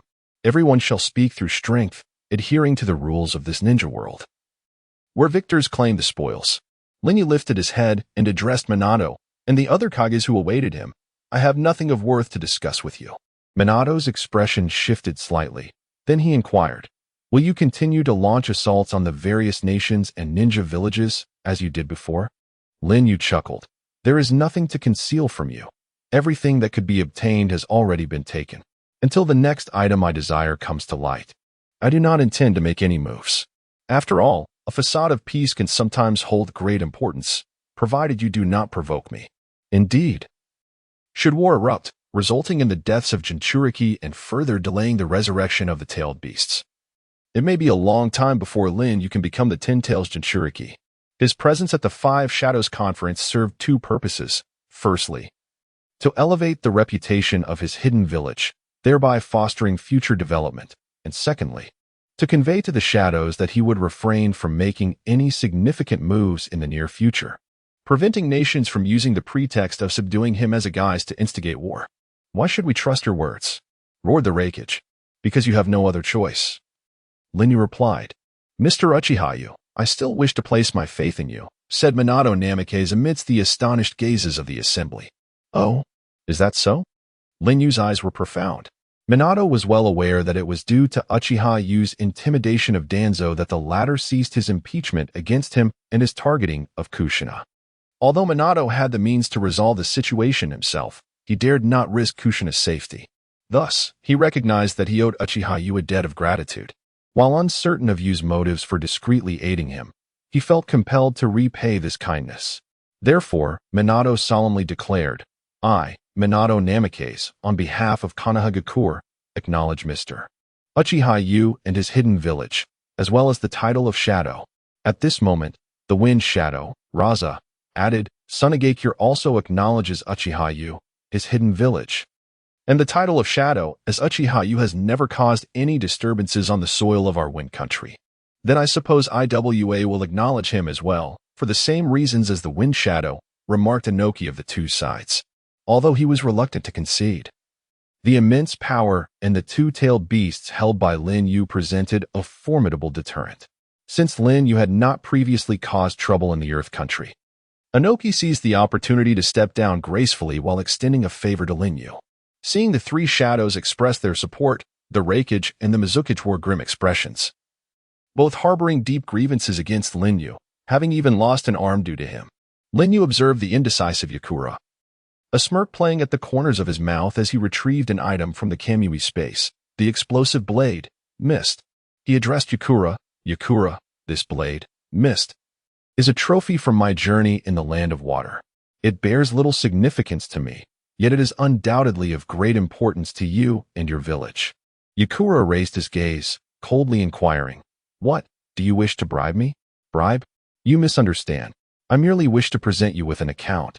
A choice. One path leads to nothing and potentially greater loss, while the other, at least, allows for the return of a powerful ninja blade. As a leader of your village, I trust you can make the right decision, Lin Yu smiled. Yakura clenched his fists, his expression one of reluctance. However, after weighing the pros and cons, he ultimately capitulated. Kirigakure acknowledges Uchiha Yu, the hidden village, and the title of Shadow. Clever, this is the demeanor befitting a shadow, Lin Yu remarked as he tossed the explosive blade, Mist, before Yakura. Kagaya gets a step forward to secure the blade within a scroll, casting Lin Yu a meaningful glance before returning to a position behind Yakura. With all four shadows recognizing Lin Yu's existence and status, only the Raikage remained. The fourth Raikage, A, clenched his fists, fully aware that the situation had turned dire. Yet, he found himself unable to extricate himself from this predicament. With a swift motion, a sealed glass vessel appeared in his hand, containing his severed arm preserved in a nurturing liquid. Lin Yu remarked with a smile, Raikage, your ninjutsu is immensely powerful, and your limbs are your most formidable weapons. The absence of an arm must certainly affect your strength. You may feign indifference, but is that truly the case? The Raikage retorted fiercely, what are you implying? You ought to be grateful. I retrieved that arm from the space-time continuum and took the liberty to preserve it for you. It has not decayed, and the nerves remain largely intact. You could have the medical ninjas of Kumogakure reattach it. If you intend to kill me, it would be far more effective with both hands at your disposal. Lin Yu toyed with the glass vessel in his hand, a playful smile gracing his lips. Crack, crack. The Raikage gripped his right fist tightly, his gaze seething with hatred directed at Lin Yu. Raikage-sama, consider the greater good, think long-term. For the sake of the village, you cannot afford to lose your arm, urged the voices of Tsukadai and Troy from behind. At last, the Raikage released his clenched fist and conceded, very well. I acknowledge you, Uchiha Yu. I recognize your hidden shadow village and your title as Shadow. However, I shall never forgive you for what you have done. Should an opportunity arise, I will ensure your demise. Ah, best of luck with that, Lin Yu replied, letting the glass vessel slip from his grasp. From behind the Raikage, Tsukadai stepped forward. Lava release, protective membrane. He conjured a rubbery substance from his lava release technique to catch the falling vessel. Unexpectedly, the situation had spiraled into such an outcome. The general from the land of iron, Miura, reflected solemnly as he stepped forward, declaring, since the discussions have reached a conclusion, I hereby announce the end of this summit of the five Kagya. No, The 6 Kage? The 5 Kage departed, each wearing a distinct expression, their own machinations in mind. Yet, upon returning to their respective villages, a monumental event would undoubtedly reverberate throughout the ninja world: the birth of the 6th Hidden Shadow Village. Under the auspices of the man bearing the name of the first shadow, Uchihayu. Finally, the troublesome matters had reached a resolution, and it was time to fulfill the promise of soaking in hot springs with the setting sun. Lin Yu gazed at the falling snow in the sky, a rare serene smile gracing his features. Chapter 55, Hot Springs, Snowy Night, and you with the setting sun. Upon Lin Yu's return to Anin Village, the land of waterfall had already been graced by the deep winter's snow, presenting a scene of pure white tranquility. At the southernmost edge of the village, beside a cascading waterfall, stood a grand castle, its architectural style reminiscent of the legendary Tenshikaku. Undoubtedly, it was the most prestigious structure in the world of Hokage, said to take even the most skilled artisans several years from inception to completion. Yet, Lin Yu, employing the wood-release technique of continuous pillars, erected it in an instant. He named it Tianyu Pavilion, designating it as his personal residence. Surrounded by classical and elegant walls, Tianyu Pavilion boasted a vast interior space. Lin Yu procured seeds of cherry blossom trees, sowing them in a nursery, and with the aid of wood release, catalyzed their growth. In the blink of an eye, the cherry blossoms bloomed, showering the area with a cascade of pink petals amidst the swirling snow, creating an ethereal ambience. Oh my! Yuzuki gazed in delight at the romantic cherry blossom rain outside the window, her anticipation to share this moment with her beloved growing ever stronger. Adorned in a kimono and with her hair elegantly styled, she followed Lin Yu, who was clad in a flowing white robe, to the backyard of Tianyu Pavilion, where a spacious clearing awaited them. Lin Yu intended to construct an outdoor hot spring here for both himself and Yuzuki to enjoy. It was said that for centuries, the villagers of Takigakure had contemplated creating artificial hot springs, but geological constraints had rendered such aspirations unfeasible. Are you truly going to build a hot spring here? Yuzuki inquired. Typically, the construction of an artificial hot spring necessitates drilling into the earth to depths of 600 to 2,000 meters to access the spring water. However, Takigakure's unique geological conditions presented challenges. The soil was rich in hard minerals, and drilling beyond 100 meters would be obstructed by thick underground rock layers, impenetrable even to ninjas. Of course, it is indeed possible, Lin Yu replied with a smile. But that sounds exceedingly arduous. Perhaps we should abandon the idea. Bathing in hot water would suffice, Yuzuki suggested kindly. How can soaking in a hot spring compare to a mere hot water bath? Moreover, if I cannot fulfill my promise to my beloved, how can I consider myself a shadow? Lin Yu's words enveloped Yuzuki in warmth, even amidst the heavy snowfall. Resolute in his decision, he prepared to employ a technique.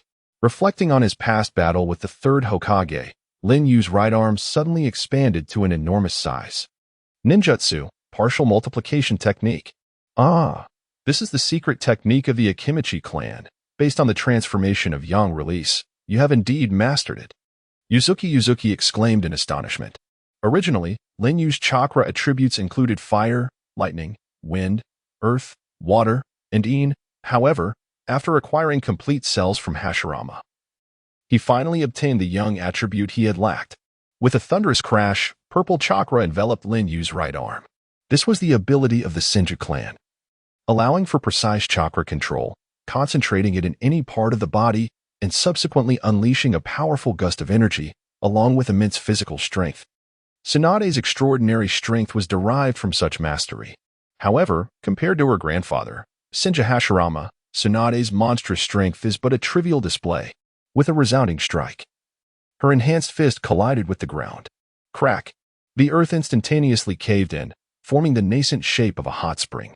As the amplification faded and chakra retracted, Lin Yu crouched at the bottom of the deep pit, tapping the ground with his fist, producing a series of muffled thuds. His gaze lowered. He fell into a contemplative state. Indeed, the subterranean rock layers were not merely hard. If one wished to excavate a spring, even the earth release would likely prove ineffective. Yet, the wood release posed no such problem. By transforming his chakra into a source of life, bestowing upon the trees an almost limitless growth, No force could hinder its progress. Boom. Lin Yu's arm plunged into the earth, unleashing the power of the wood release. Wood release. Violent gun tree. Boom. A sturdy trunk sprouted from his arm, burrowing deep into the ground. The rumbling echoed, resonating through the earth. The vibrations were felt even from a distance by Yuzuki Sunsets, who sensed the trembling ground beneath her feet, an indication of the fierce contest between the wood release and the subterranean rock strata. Yet, it was evident that this struggle was far from effortless. The deeper the penetration, the greater the resistance encountered, a feat that would take decades, if not centuries, to achieve through sheer human effort. Only the wood release could accomplish such a task in a brief span. But do not be mistaken. Not all wood releases are the same. If Yamato were to attempt this, he would likely tire before reaching 100 meters. Soon, 10 minutes elapsed, and the solitary tree had burrowed nearly 2,000 meters into the earth. Lin Yu's brow glistened with sweat, yet he did not pause, channeling even more potent chakra to manipulate the wood release deeper into the ground. All of this was witnessed by Yuzuki Sunsets, who felt a swell of emotion within her heart. Crack. Half an hour passed, and the tree retracted. Lin Yu's arm emerged from the soil as he stood up, leaving behind a seemingly bottomless spring. Regrettably, no hot spring water surfaced. At that moment, Yuzuki Sunsets hurried over, producing a handkerchief to wipe the sweat from Lin Yu's brow. Gently chiding, "Why do you have to be so reckless?" "Because I want to enjoy the hot springs with you," Lin Yu replied with a smile. A blush adorned Yuzuki Sunset's cheeks as she shyly remarked, "Then we can search for other hot springs outside the village. With your ocular technique, making a round trip is merely the blink of an eye. But experiencing it in our own village, in our own quarters, surrounded by cherry blossom showers, listening to the cascading waterfalls, and then soaking in the hot springs while indulging in delightful activities. Can that feeling be replicated?" Lin Yu spoke softly. Just the thought filled Yuzuki Sunsets with an overwhelming sweetness. Indeed, it would be utterly distinct, a joy beyond description. Yet, she felt a twinge of disappointment, lamenting the apparent failure to find a hot spring. Glug, glug, glug. Yuzuki Sunsets paused, gazing curiously at the spring. As the sound of bubbling intensified, white steam began to rise from the spring. The setting sun of April, in disbelief, pondered, could it be? Lin Yu silently curved his lips into a warm smile. Has it finally arrived? My efforts in digging 3,000 meters were not in vain. 3,000 meters is merely 1.5 times more than 2,000, yet the difficulty of the drilling was tenfold. With a surge, the hot spring water from deep within the earth gushed forth, the water level rising steadily, gradually filling the deep pit. Ah! The setting sun of April, in delight, covered her lips, tears shimmering in her eyes. Lin Yu smiled as he embraced her, sharing a passionate kiss amidst the snowfall and the rain of cherry blossoms. Chapter 56. Passionate as fire. Lin Yu raised his gaze, his eyes fervently fixed upon the sun-kissed face of Shi Yang. "No, please do not look at me like that. It is quite embarrassing." The setting sun bit her lip and gently turned her face away. Beneath the night sky, amidst the swirling mist, echoed the tender call of the setting sun. A Fei perched on the wall, resting his chin on one hand, observing the two in the spring water. Gulu gulu. The white figures of Baiju also emerged, their heads poking out. Is this truly what humans enjoy doing together? I fail to comprehend the allure that captivates them so deeply. Speaking of which, it seems that Ban has always been a novice throughout his life. Perhaps due to his connection with Hashirama. How tiresome. I wonder when those two will finish. Can I return to sleep? An hour later, as the earth's blanket of snow thickened, Lin Yu and Shi Yang's initial encounter concluded in a tender embrace. Huff, ha, huff, ah, you, I am utterly spent. Could you carry me back to the room? Shi Yang leaned against a stone, panting softly, her originally tied purple hair now cascading down in disarray, radiating beauty. With a swift motion, Lin Yu wrapped one arm around Shi Yang's neck and the other around her leg, lifting her from the hot spring. He turned to face a Fei and the Baiju on the wall. Baiju, being a genderless existence, could be likened to a eunuch in ancient palaces. Eunuchs, of course, need not shy away from such sights. Being seen holds no consequence. Is it pleasing to the eye? Lin Yu inquired. You two are truly passionate as fire. A Fei teased. You, cease your words and let us return. Shiyong, blushing, buried her face in Lin Yu's chest, whispering softly. Upon returning to their room, Shiyong clutched the blanket with both hands and looked at Lin Yu. Aren't you going to sleep? I have some matters to attend to first. I shall sleep once they are resolved, Lin Yu replied. Very well, I shall wait for you. Shiyong responded obediently. Stepping outside, Lin Yu summoned Kakuzu from the space-time dimension. This is. Kakuzu observed his surroundings upon landing. Lin Yu declared. The former Takigakure is now my hidden village. Kakuzu paused, then remarked, Oh, so that means Bei and the others in the village have already, do they harbor hatred towards me?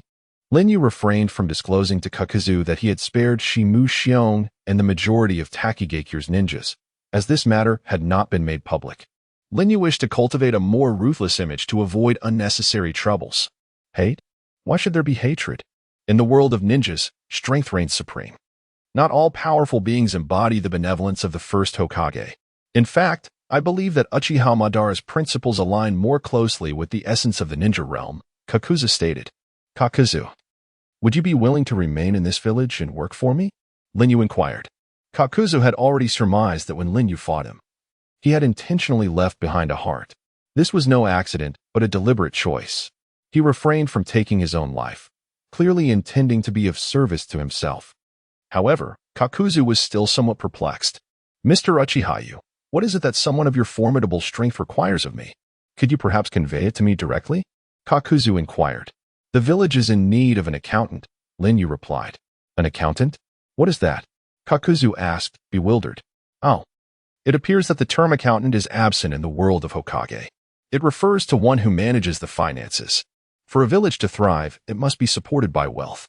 I wish to entrust you with complete authority over the village's fiscal matters, Lin Yu elucidated. Kakuzu's emerald green eyes sparkled with interest. You are seriously considering entrusting such a tempting?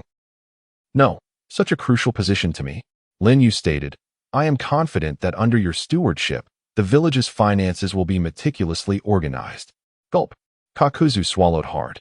May I propose a request? Oh, is it concerning remuneration? Lin Yu asked. It is common knowledge that one must be compensated for their services, Kakuzu replied. However, this is no trivial matter. I relish the idea of letting money accumulate like a snowball. Thus, if I am to manage the finances, I must oversee every expenditure in the village. Well, that. Lin Yu mused, stroking his chin. Kakuzu continued, without such oversight, how can one amass wealth? I intend to eradicate all forms of extravagance and ensure that this principle is enshrined in the village's regulations. Any wasteful expenditure should be penalized. If you agree to this, I shall accept the position.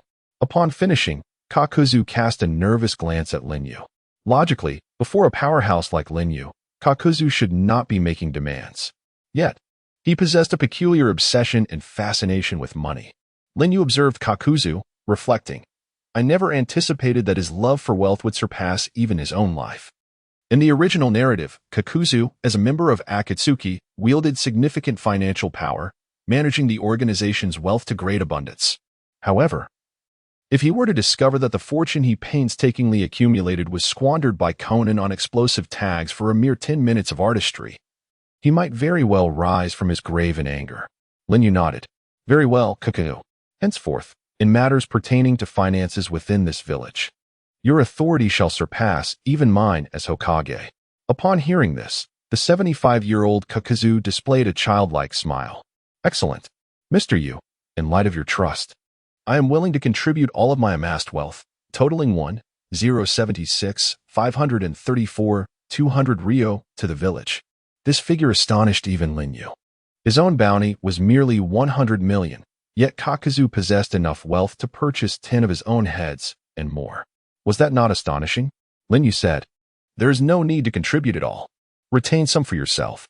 Absolutely not, Kakuzu declared resolutely. Well then, I thank you on behalf of the village, Kakuzu. Thus, Lin Yu accepted the arrangement with a sense of ease. Gurgle, the envoy responsible for negotiating with the feudal lord of Takino-kuni, has returned. How did it go? Lin Yu inquired. The feudal lord of Takino-kuni has granted you permission to establish the village. But what? He has objections regarding the village's name. He insists on a uniformity of names, stating that since this is Takino-kuni, the village cannot be called an In village. He wishes to change it to New Takino In village. Linyu replied, he also reminded me that the name should correspond with the country. Therefore, let him rename Takino Kuni to Inkuni then. Chapter 57. Night falls upon the daimyo's mansion. In the dead of night at the daimyo's mansion in the land of waterfalls, the daimyo was engaged in a game of shogi with his advisor. Daimyo, do you believe that Uchiha you will agree to change the village's name to New Takigakure? Inquired the advisor. Even if he disagrees, I will compel him to consent. These ninjas, with their penchant for fire and water jutsu, delight in flaunting their prowess. If I do not impose a measure of restraint upon them, they will surely trample upon my authority in the future, the daimyo replied, a rotund figure adorned with a small mustache and a fan-like headdress. However, according to the rumors surrounding Uchiha, he did not appear to be one who would bow to the whims of others. The advisor's eyes reflected concern. What does the development of a ninja village require? Funding. Without financial backing, who would risk their lives for him? And from where does this funding originate? It comes from the national treasury. The extent to which they can draw from me depends entirely on their obedience, the daimyo asserted, partially obscuring his face with a small fan as he grasped a shogi piece, exuding an air of authority. Do these mere ninjas dare to launch an assault on my mansion? Whether it be Takigakure or New Takigakure, they are but pawns in my game. The relationship between all nations and ninja villages is akin to this. Even the great powers are not exempt. With a swift motion, he knocked the advisor's king piece off the board. Indeed, this epitomized the current state of the ninja world, while the ordinary populace numbered in the billions. The total count of ninjas barely reached a mere 100,000. This stark disparity in numbers ensured that ninjas could never ascend to positions of power. Prior to the emergence of ninja clans, each great nation maintained armies numbering in the millions, with even small nations fielding hundreds of thousands of troops. Military expenditure was a staggering burden, and in the event of war, the casualties could be incalculable, making the stakes far too high. The advent of ninja clans significantly alleviated the demands of warfare. Nations began to employ them as instruments of war, replacing traditional armies and drastically reducing both military expenditures and loss of life. Having savored the benefits, countries grew increasingly invested in the existence of ninjas, affording them a nascent space for survival. Consequently, the outcome of wars shifted from the might of armies to the ability to hire formidable ninja clans. Yet, this employment relationship was precarious. Powerful ninja clans were sought after by every nation, creating a delicate balance of power. Similar to the rivalries of the Senju and Uchiha during the Warring States period, whichever nation employed the Senju would find the opposing nation hiring the Uchiha. Thus, while nations exploited ninjas, they did not place their trust in them. Once wars concluded, ninjas would once again find themselves without a place to belong, for their skills lay solely in combat, leaving them ill-equipped for agriculture or production, rendering them useless in times of peace. It was not until the arrival of a certain man that the status quo was altered. He was Senju Hashirama, the man known as the god of ninjas. The establishment of a system wherein each nation and specific ninja clans formed trust and long-term cooperation beyond mere interests emerged. Ninjas began to be recognized as integral members of the nation, rather than mere temporary instruments of war. Countries have begun to emulate one another, and since that time, ninjas have found a genuine space for existence. This relationship of trust has led nations to correspondingly reduce their military forces, allowing ninjas to survive even in peacetime by assigning them certain tasks for remuneration. This system has persisted to this day. However, one fundamental truth has remained unchanged throughout history. The presence of ninjas merely provides a degree of convenience to the state, rather than being essential for its survival. Consider this. Ninjas are merely humans endowed with formidable strength, flesh and blood, vulnerable enough that a single shuriken could claim their lives.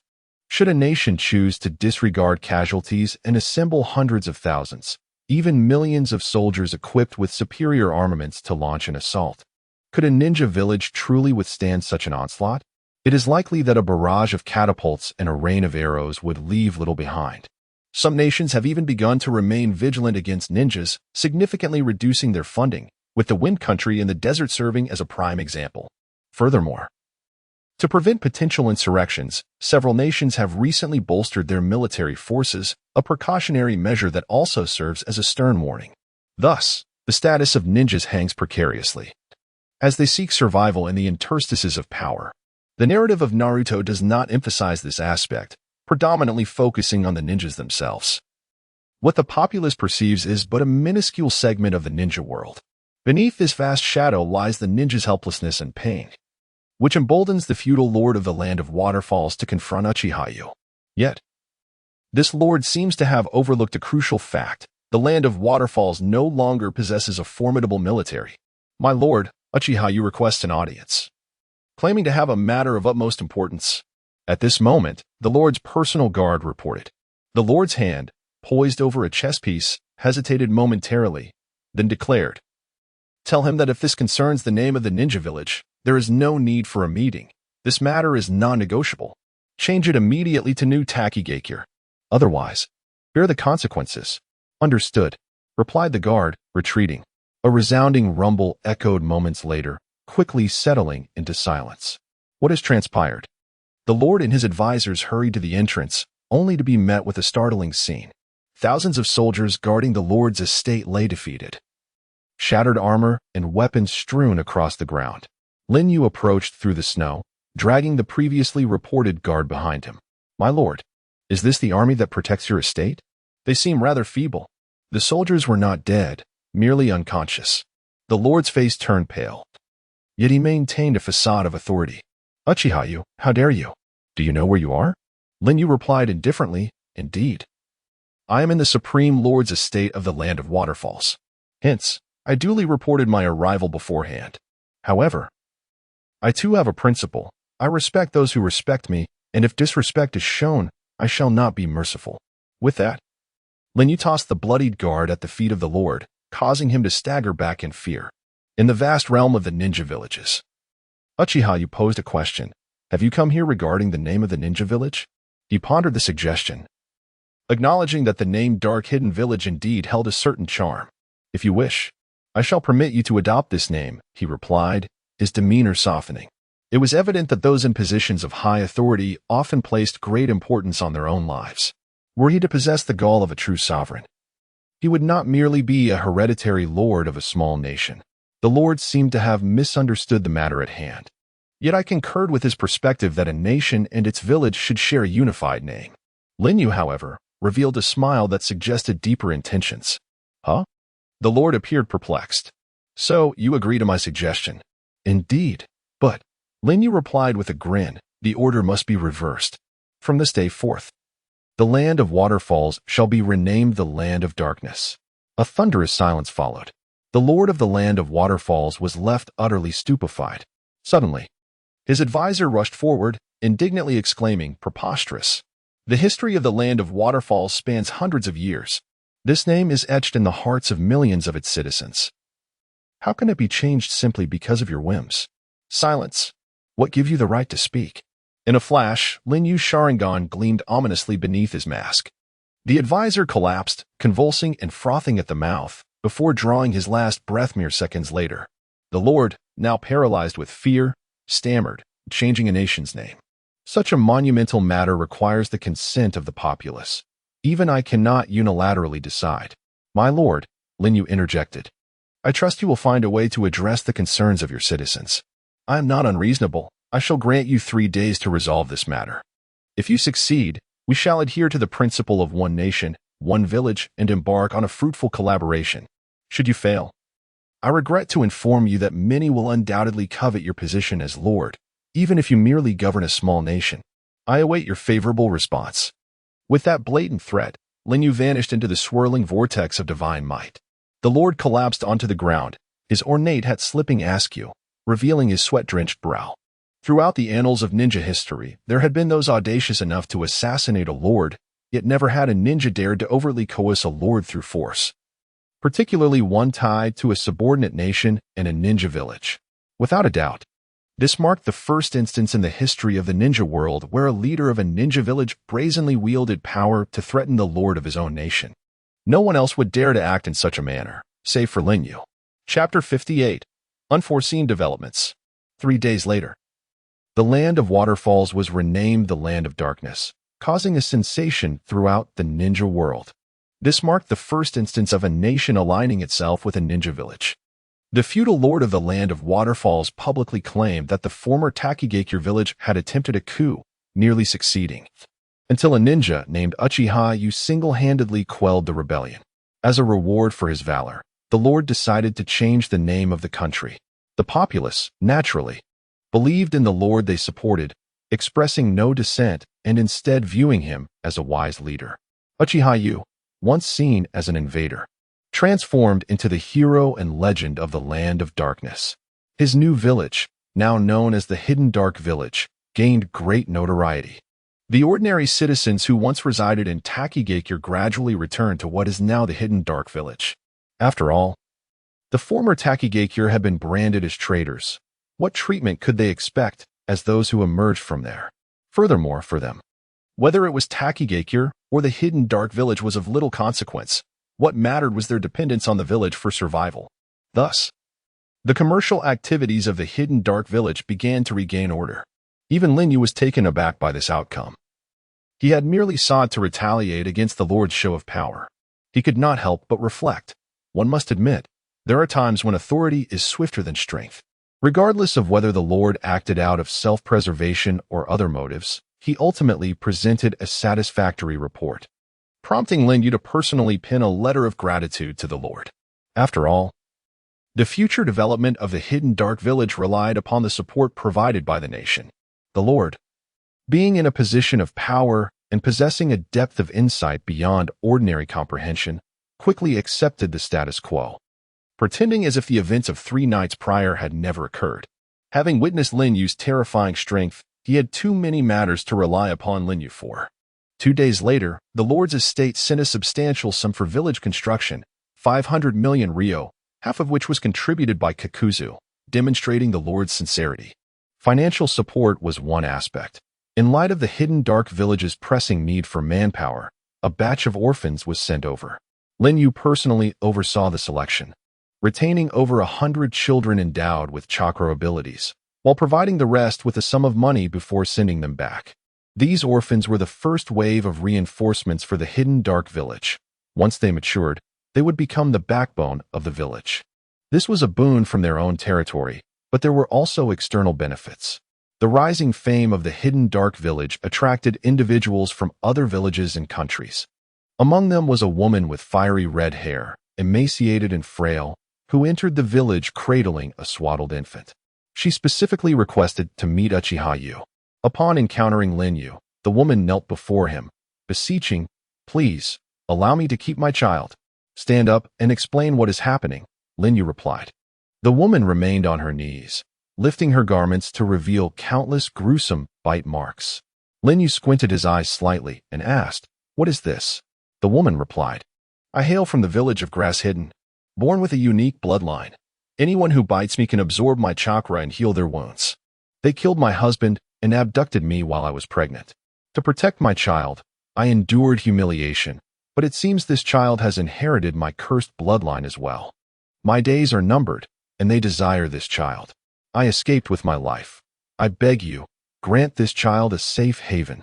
Lin Yu gazed at the red-haired infant swaddled in cloth and inquired, "What is the child's name?"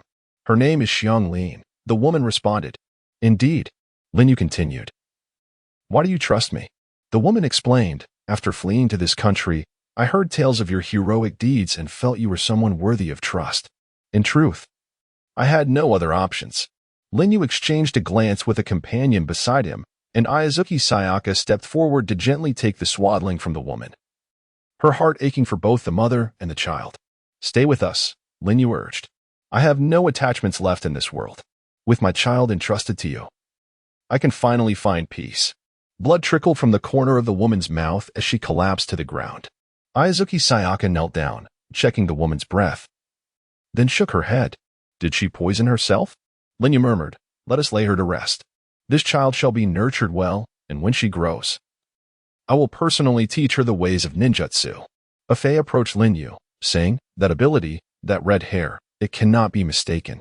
She belongs to the Uzumaki clan. Xiang Lin, the girl from the original story who deeply loved Sasuke, unexpectedly finds herself by Lin Yu's side. How amusing fate can be.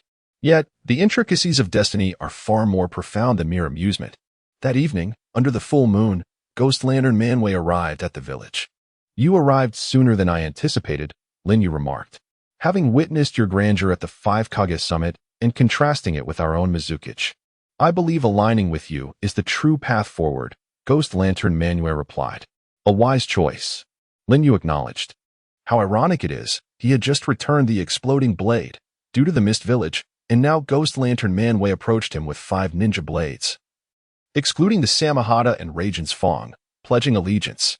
Yagura would surely be infuriated upon learning this. What of Kisame? Lin Yu inquired.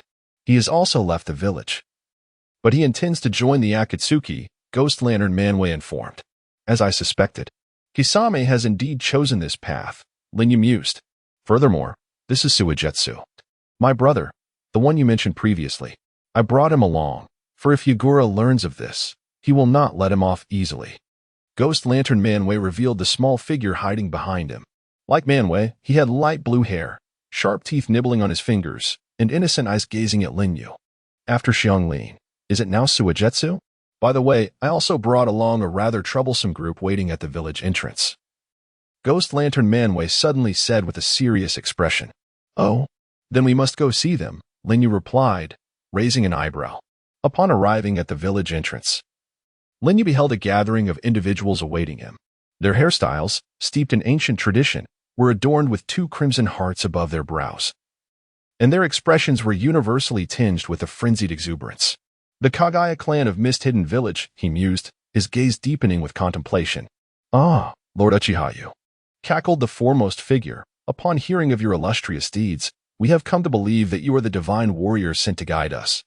We are prepared to eradicate all who dare obstruct your path. Bestow upon us a mission, and let us engage in battle. The laughter that erupted from the clan members behind him was akin to that of the deranged. The Kagaya clan, a race inherently inclined towards combat, sought their identity solely through warfare, unlike the Uchiha clan's insatiable thirst for bloodshed. They were a tribe of innate lunatics. When their battle lust remained unfulfilled, they would turn traitorous, rebelling even against the knowledge of their inevitable demise, much like moths drawn to a flame.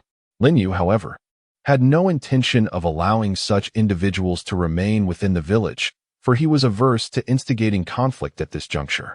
The Kagaya clan would inevitably rise in revolt should their desires for battle be thwarted, much like the events in Mist-Hidden Village. Seeking combat, are we? He mused. With a swift motion, the dual Sharingan beneath his mask ignited with brilliance. Susanoo, activate. With a cacophony of sound, the colossal sword swung, sending blood and flesh flying. The sheer magnitude of this power was astonishing, cackling with delight. The Kagaya clansmen, until their final breath, sang praises of strength. Alas, the combat prowess Lin Yu desired was not of such deranged ilk. How resolute, remarked Ghost Lantern Manu, revealing sharp teeth and an admiring smile. Let us proceed. Lin Yu turned away, his demeanor cold. Suddenly, a wail of an infant pierced the air, emanating from the heap of corpses. Lin Yu halted and approached. A fragile life lay swaddled, crying out with silver hair, a delicate visage, and the distinctive red markings of the Kagaya clan. As he unwrapped the swaddling, he discovered a nameplate affixed to the child's waist, inscribed with the words, Kagaya Kunmaru. Could this truly be fate? Chapter 59, The Roots of Konoha, and Endless Darkness. In the underground headquarters of the Root organization, Danzo sat in his chair, his customary cane resting beside him.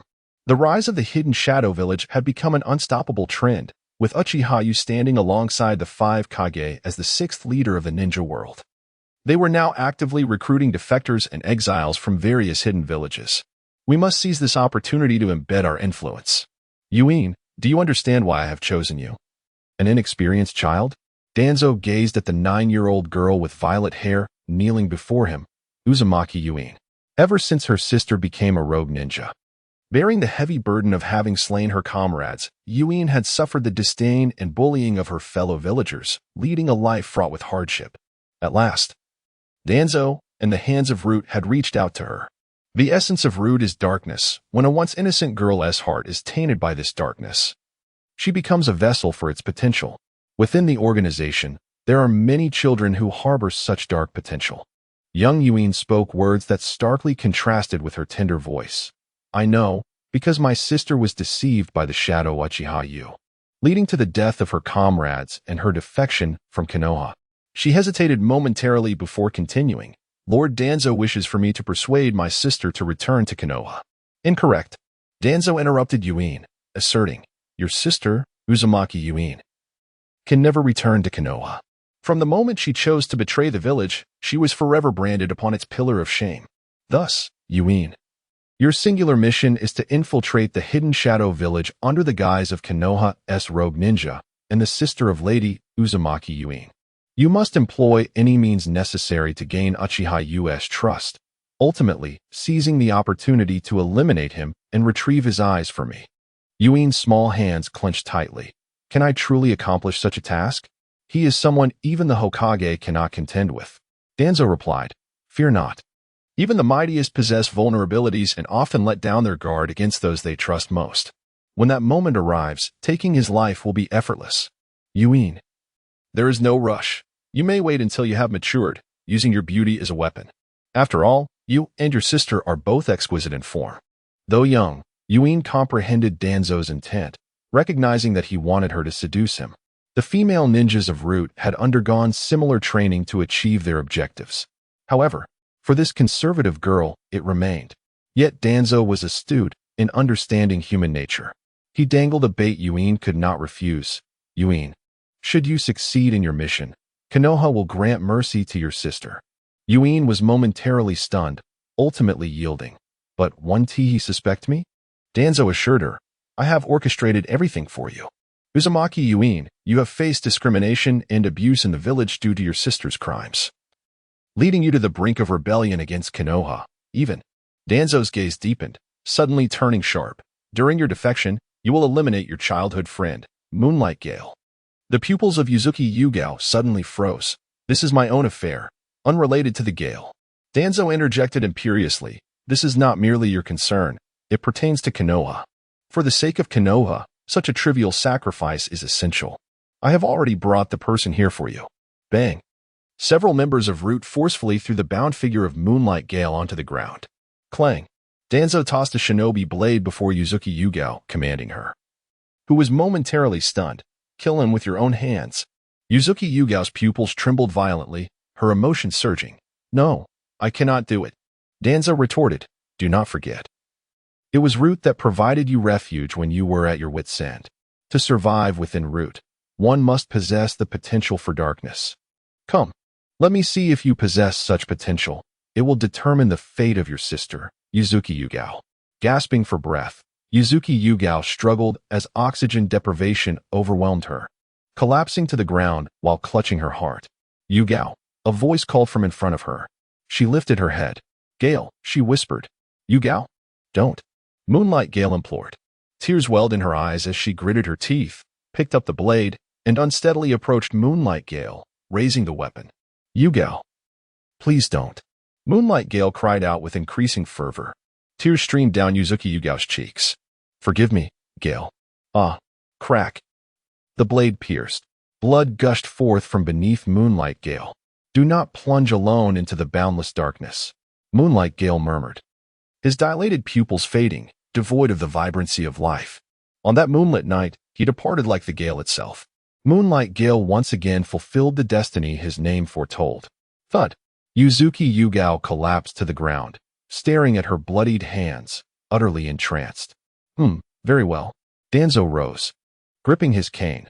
From this moment forth, you shall be an honorary member of Root. To be safe, I shall not implant the cursed seal of tongue upon you. You will retain a high degree of freedom.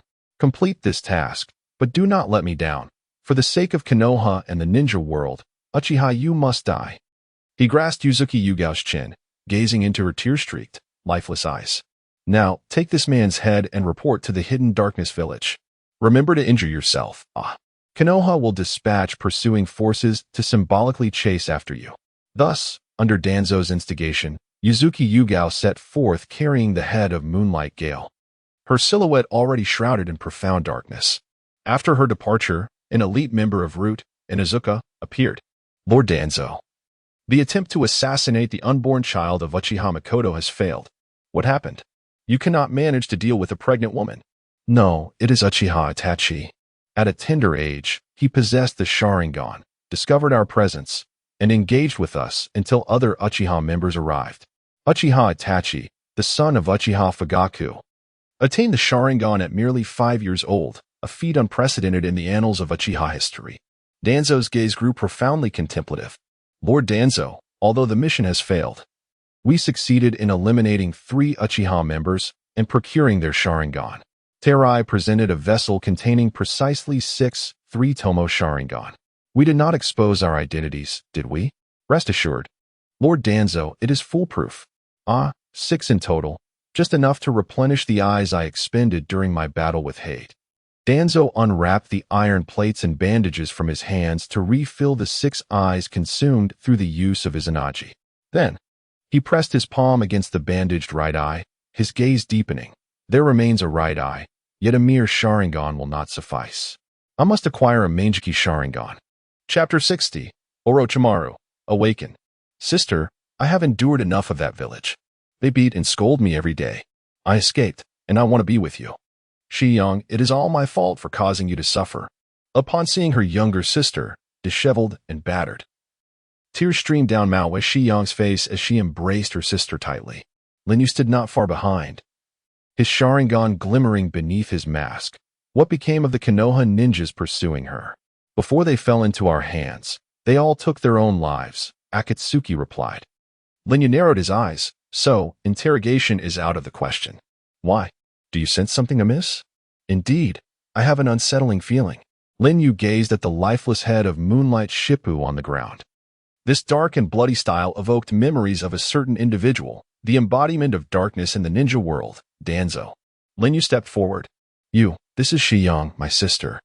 As you know, Shi-young cheerfully introduced. However, upon seeing Linyu, Mao Shi-young instinctively displayed a look of trepidation. Don't be afraid, he is now your brother-in-law. Shi-young said shyly, brushing back a strand of hair. Shi-young fixed her gaze on Linyu, and after a few seconds, her expressionless face suddenly squinted into a crescent shape, a radiant smile blooming at the corners of her mouth. Hello, brother-in-law. Linyu looked intently at her. Make a funny face for me, will you? Shi-young wore a puzzled expression at Linyu's peculiar request. After a brief moment of contemplation, Mao Shi-young indeed pulled down the corners of her eyes, stuck out her tongue, and made a silly face. Linyu's Sharingan scrutinized the root of her tongue. No signs of the tongue spiral root sealing technique implanted to prevent the root members from leaking information were detected. Why did you kill him? Linyu pointed at the head of Moonlight Shippu on the ground, causing Mao Shi-young to retract her playful expression.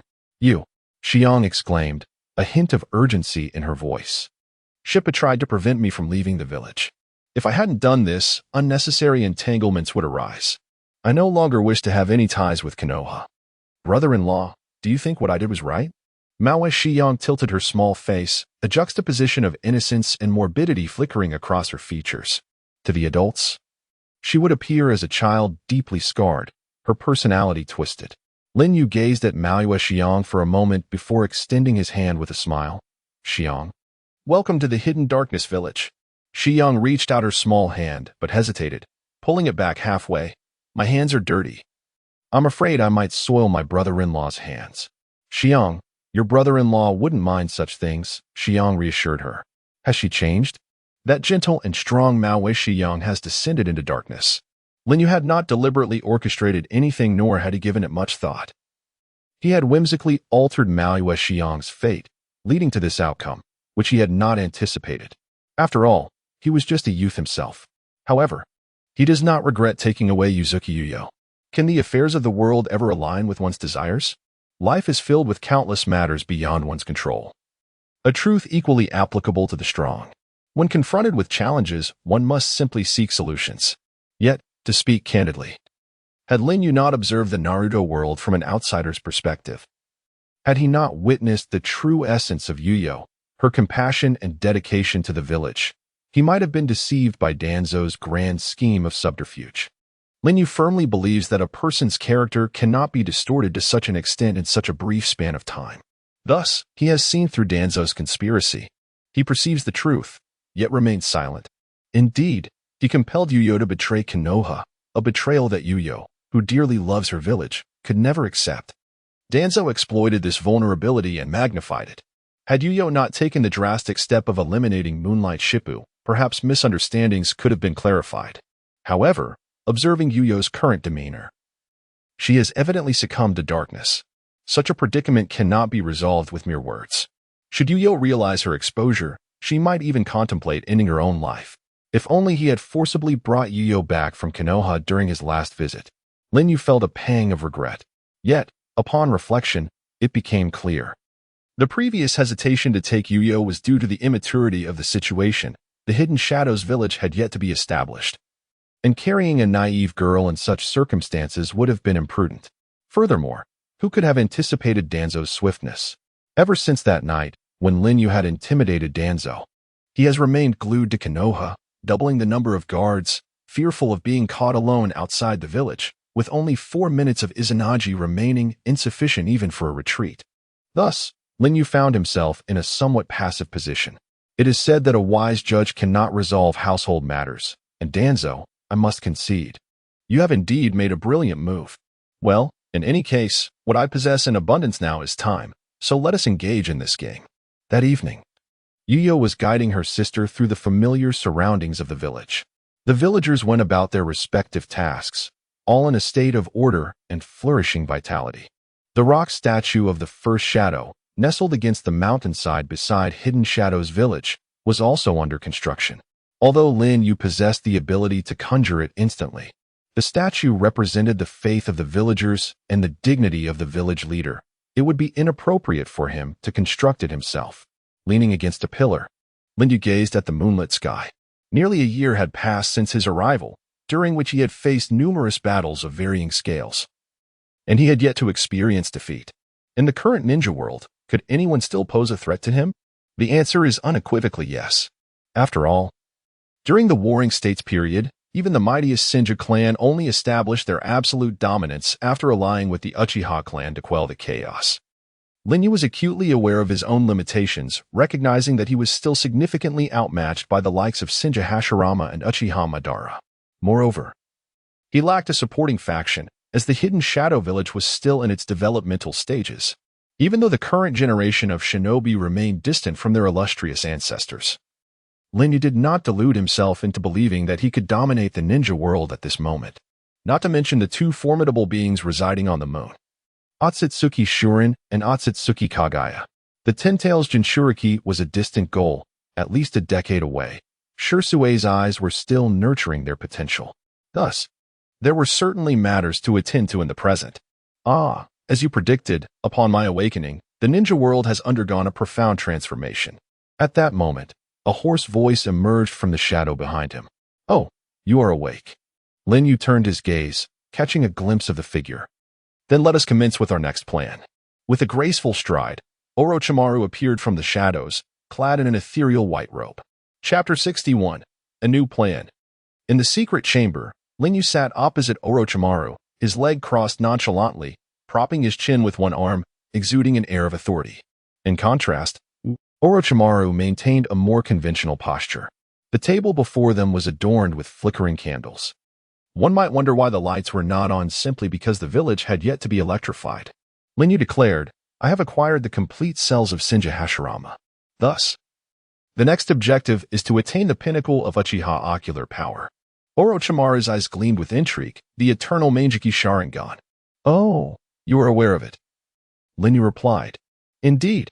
The body of Senju, the eyes of Uchiha, the legendary sage of 6 paths, a power passed down through generations. How could I, who am captivated by the truths of the world, refrain from delving into this? He chuckled, however, while the Manjiki Sharingan is rare, throughout Uchiha's extensive history, there have been whispers of those who awakened it, tales of unparalleled ocular techniques and the curse of blindness. None who awakened have been spared.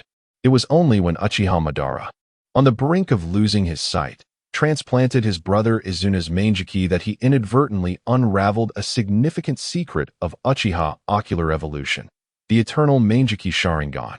Indeed, only Madara himself has awakened this pair of eyes. The candlelight flickered, mirroring Orochimaru's fervent gaze. Linyu continued. Even though countless Uchiha descendants in later generations have turned against one another, fathers and sons at odds, none have succeeded in awakening this pair of eyes. For they lack Madara's qualifications. To imitate him would be akin to the folly of Dongshi trying to emulate the beauty of Shishir. Dongshi imitating Shishir? Orochimaru, ever the erudite, exhibited a look of confusion. It refers to the act of attempting to imitate something unattainable, resulting in a comical failure, Linyu elucidated. Haha. It seems that you occasionally utter terms that are refreshingly unfamiliar to this world, Orochimaru remarked with a knowing smile. Now, let us not be sidetracked by trivial matters. Back to the main topic. Linyu shifted his posture, crossing his legs in the opposite direction, supporting his chin with the other hand. I have always believed that your potential rival's that of Madara. Thus, you possess the qualifications to awaken the eternal Meijiki Sharingan. But Orochimaru paused. Linyu pinpointed the crux. But my father has long perished on the battlefield, and I have no brothers, correct? Indeed, even if one possesses the requisite talent. To awaken the eternal Meijiki Sharingan, two conditions must be met. Firstly, one must transplant another pair of Meijiki Sharingan. Secondly, that pair must be from a brother or father. Linyu, an only child, like Uchiha Obito, has no siblings, which ultimately means he can never awaken the eternal Meijiki Sharingan. These eyes require not only talent, but also a stroke of fortune. The candle flickered once more as Orochimaru fell into deep contemplation. Linyu astoundingly remarked, Orochimaru, this is the second plan I wish to discuss with you. Can you transform two individuals from the Uchiha clan, who share no direct blood relation, into brothers? Orochimaru's vertical pupils widened in astonishment. The candlelight extinguished. With a flick of his finger, Linyu reignited the flame. A raucous laughter erupted from Orochimaru, unrestrained and carefree. Linyu displayed no sign of surprise. After all, the mad scientist invariably possessed a whimsical side, a testament to his passion. Once the laughter subsided, Orochimaru spread his hands and said, Yukuin, you have ushered me into an entirely new realm. Being with you never feels tedious. Now tell me, which outstanding Uchiha have you set your sights on, willing to make him your brother? Linyu's gaze deepened. Uchiha, Shisui. Orochimaru's pupils flickered. Shisui? The prodigy of the Uchiha clan, who awakened his Sharingan at the tender age of 7 and mastered the 3 Tomo by 8. Yet it seems he has yet to unlock his Meijiki Sharingan. Yukuin, I do not doubt your belief in his potential. But the capabilities of Meijiki techniques are varied and hierarchical. How can you be certain that Shisui's future powers will be worthy of you? Linyu was indeed assured. Shisui possessed the power of Kodoamatsukami, the most formidable Jinjutsu. It is no exaggeration to assert that if Shisui possessed a Meijiki Sharingan with Kodoamatsukami at this moment, even Linyu, without adequate preparation, would hesitate to approach him. Even with the strength of Hashirama Senju and his own dual Meijiki Sharingan, falling victim to Kodoamatsukami would spell doom. Shisui's ocular prowess was truly terrifying. If anyone could counter Kodoamatsukami, it would likely require a being of Sage of 6 Paths caliber. Linyu nonchalantly stated, Shisui, a genius among the Uchiha, undoubtedly possesses exceptional ocular abilities. He is my primary candidate. Oh, and who is the secondary candidate? Orochimaru inquired with curiosity. The second choice is Uchiha Itachi, of course. This is only a contingency should circumstances prevent me from acquiring Shisui's eyes. It is prudent to select a pair of eyes adept in Jinjutsu to bolster resistance against such techniques, thereby increasing the margin for error.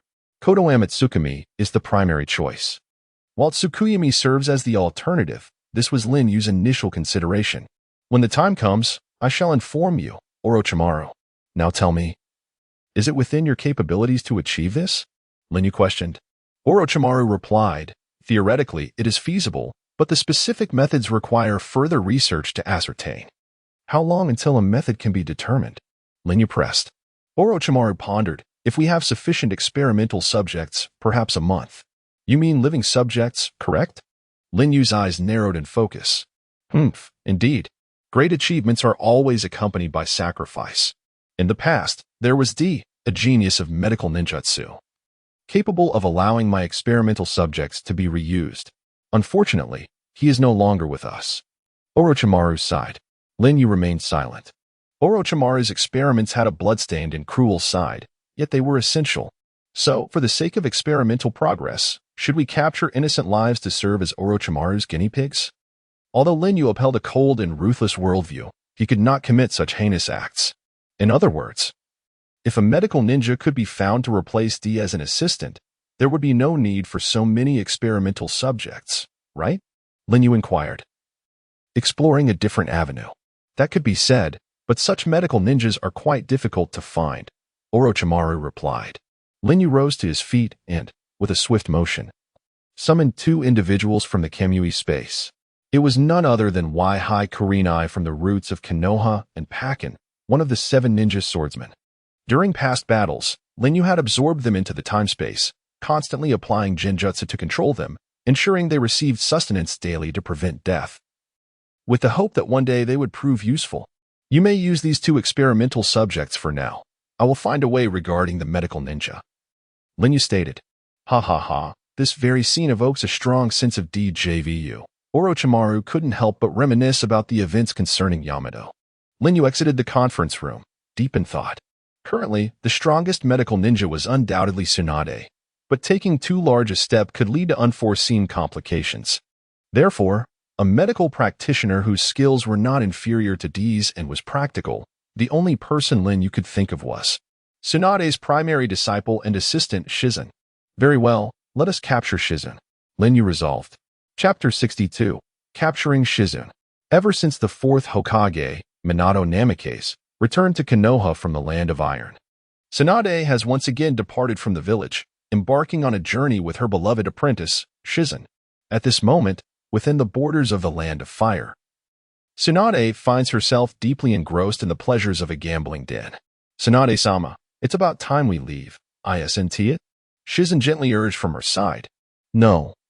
I must at least lose all this money first, Tsunade declared, rolling up her sleeves, reveling in the thrill of the game and unwilling to relent.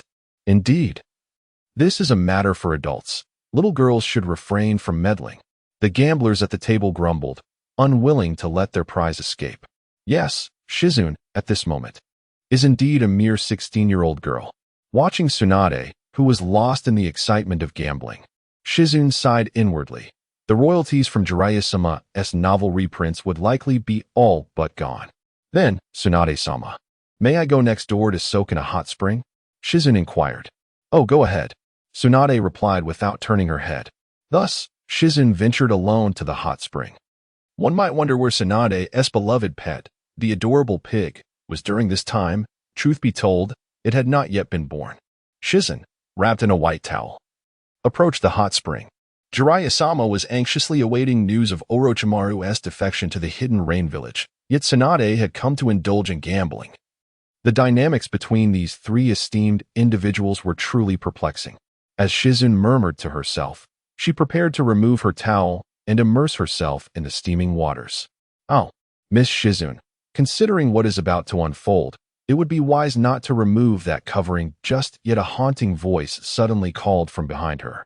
Startled, Shizun swiftly turned, her feet barely touching the surface of the water as she guardedly regarded the long-haired masked figure perched upon the wall. Her heart racing. When did he arrive? I didn't sense his presence at all. Who are you? Shizun demanded. I am one who requires your services. Come to me, Lin Yu replied, descending from the wall and approaching Shizun with measured steps. With a sense of imminent danger, Shizun revealed a hidden weapon designed as a wrist guard beneath her sleeve. Hidden weapon needle shot, she exclaimed, unleashing a barrage of lethal, poison-tipped sunbon toward Lin Yu. Clang, clang, clang, all of them embedded into the wall behind him. Shizun gasped in shock. They penetrated right through. Wait, could it be? No way. There was no time for contemplation. Shizun formed hand seals and opened her mouth. Ninjutsu. Poison mist. A thick cloud of toxic mist erupted from her lips, rapidly enveloping the area. Oh, poison, is it? Quite a troublesome ability for a ninja indeed. Lin Yu emerged from the noxious haze, unfazed. Nervous beads of sweat trickled down Shizun's face. Damn it. So it's true, he really is. Are you Uchihayu? She cautiously queried. Humph. The Konoha folk are always so perceptive. Lin Yu's response effectively confirmed his identity. Didn't you promise in front of the 5 Kage that you would cease your reckless behavior? What? Have you already broken your vow now that you've just become the shadow? Silently, Shizen interrogated with an unchanging expression. Yet the rippling water beneath her feet betrayed her tension, revealing a disturbance in her chakra. Humph. Are you familiar with quantum mechanics, particularly SCHR Dinger's cat? Lin Yu remarked with a playful smile. What cat? Shizen was perplexed. The existence of an entity is only established at the moment it is observed, in other words. If it is not observed, it does not exist. My actions against you are similar. If they go unnoticed, they are as if they never occurred, Lin Yu explained. Nonsense. Shizen retorted furiously. Even if you could penetrate with your attack, as long as this poisonous mist remains, you cannot easily negate that penetration. Oh, you've reached that conclusion so swiftly. Truly, you are worthy of being Tsunade's cherished disciple. Not to mention your medical ninjutsu. Your overall prowess is already at the J-Nin level, Lin Yu praised. While Shizen maintained the concentration of the toxic mist, her heart secretly hoped. Tsunade-sama, please. Discover our situation swiftly. Unfortunately, this poison is insufficient to harm someone with Senju's cells. Lin Yu burst forth from the mist, extending his hand toward Shizen's arm. In a moment of desperation, Shizen opened her mouth. Ninja art, tongue needle. This was Shizen's unique concealed weapon, a toxic needle expelled directly from her mouth. Nearly impossible to evade. Yet, are the Sharingan merely a gift? Lin Yu's current perceptiveness allowed him to see through even Killer Bee's swordplay, let alone a few concealed weapons. In an instant, he flawlessly dodged all the poison needles, his hand successfully making contact with Shizen's shoulder. It is over. Kamui. Whoosh. The vortex unleashed from his right eye momentarily drew Shizen into a different dimension. Splash. The white towel enveloping Shizen fell onto the water's surface. In the gambling house, only 100,000 Rio remained before Tsunade. As expected, I am doomed to lose every bet. Tsunade thought to herself as she revealed her hidden card. The gazes of the surrounding gamblers towards Tsunade were akin to those awaiting slaughter. However, the moment Tsunade unveiled her card, everyone was left in shock, including Tsunade herself.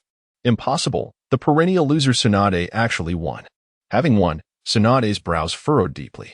Though she lost every bet, her winning signified that something unfortunate was about to transpire. This is truly eerie. The gamblers, disheartened, pushed stacks of cash towards Tsunade, urging her, Tsunade, keep playing. Yet Tsunade, lost in thought, suddenly stood with a grave expression. Where are you going? I'm done playing. What about the money? You can keep it. Consider it for repairing this wall. With a flourish of her robe, Tsunade strode forward and unleashed a punch that shattered the wall of the gambling house. Shizen, I hope I am merely overthinking. Upon arriving at the adjacent hot spring, Tsunade beheld a figure clad in black standing atop the water's surface, contemplatively clutching a towel. The scenario Tsunade dreaded had indeed unfolded. Where has Shizen gone? She shouted at the back of the figure in black. The figure did not respond. Where have you hidden the silence?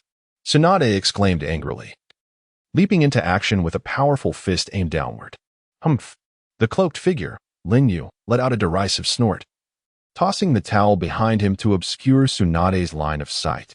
After a brief pause, the force of his fist crashed into the water's surface. Boom! The entire hot spring erupted in a tumult of splashing water, while the pebble-strewn bottom of the pool shattered into countless pieces. Tsunade. Gambling is a vice that harms both oneself and others. It is wise to abandon it early, Lin Yu remarked, suspended in midair. What nonsense! Return the silence to me. Tsunade's alabaster face was marred by bulging veins, and even the mark of the 100 healings on her forehead seemed poised to erupt. Gazing at the frustrated and furious Tsunade, Lin Yu spoke solemnly. Tsunade, I, Uchiha Yu, have one more piece of advice for you. When that silver-haired comrade of yours attempts to infiltrate the Rain Village alone, you must stop him, or you shall regret it for the rest of your life.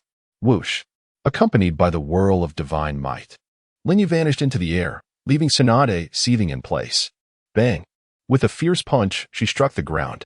Tsunade's gaze was as sharp as lightning. I, Tsunade Senju. Stake the name of the legendary 3 ninjas. I will not let you escape. Uchiha Yu.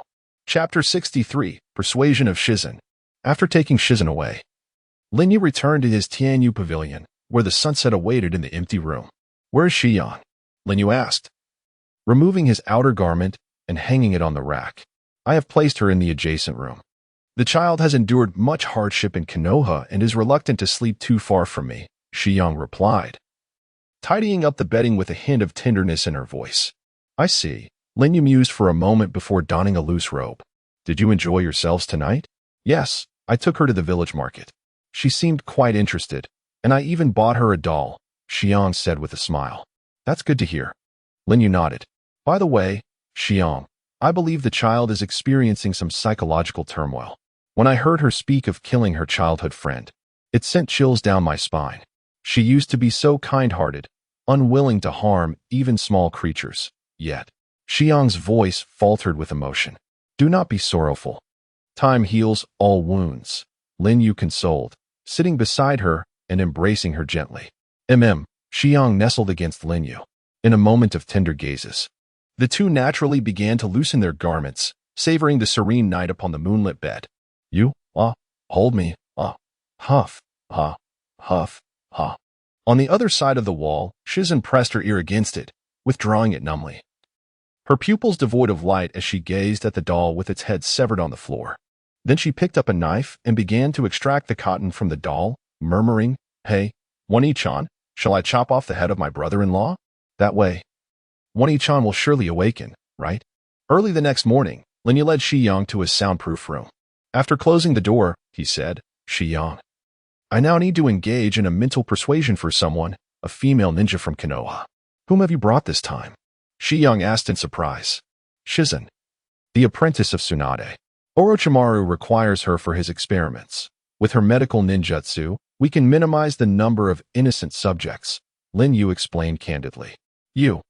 Shiyang sighed in exasperation. By the way, find me a set of your clothes. Why? There's a bit of a situation. She should currently be in a rather vulnerable state. Shiyang exclaimed in disbelief. What? With that, Lin Yu released Shizen from the space-time barrier. Indeed. She stood before them completely unclothed, her eyes vacant and entranced by a genjutsu that Lin Yu had been applying to prevent her from taking drastic measures.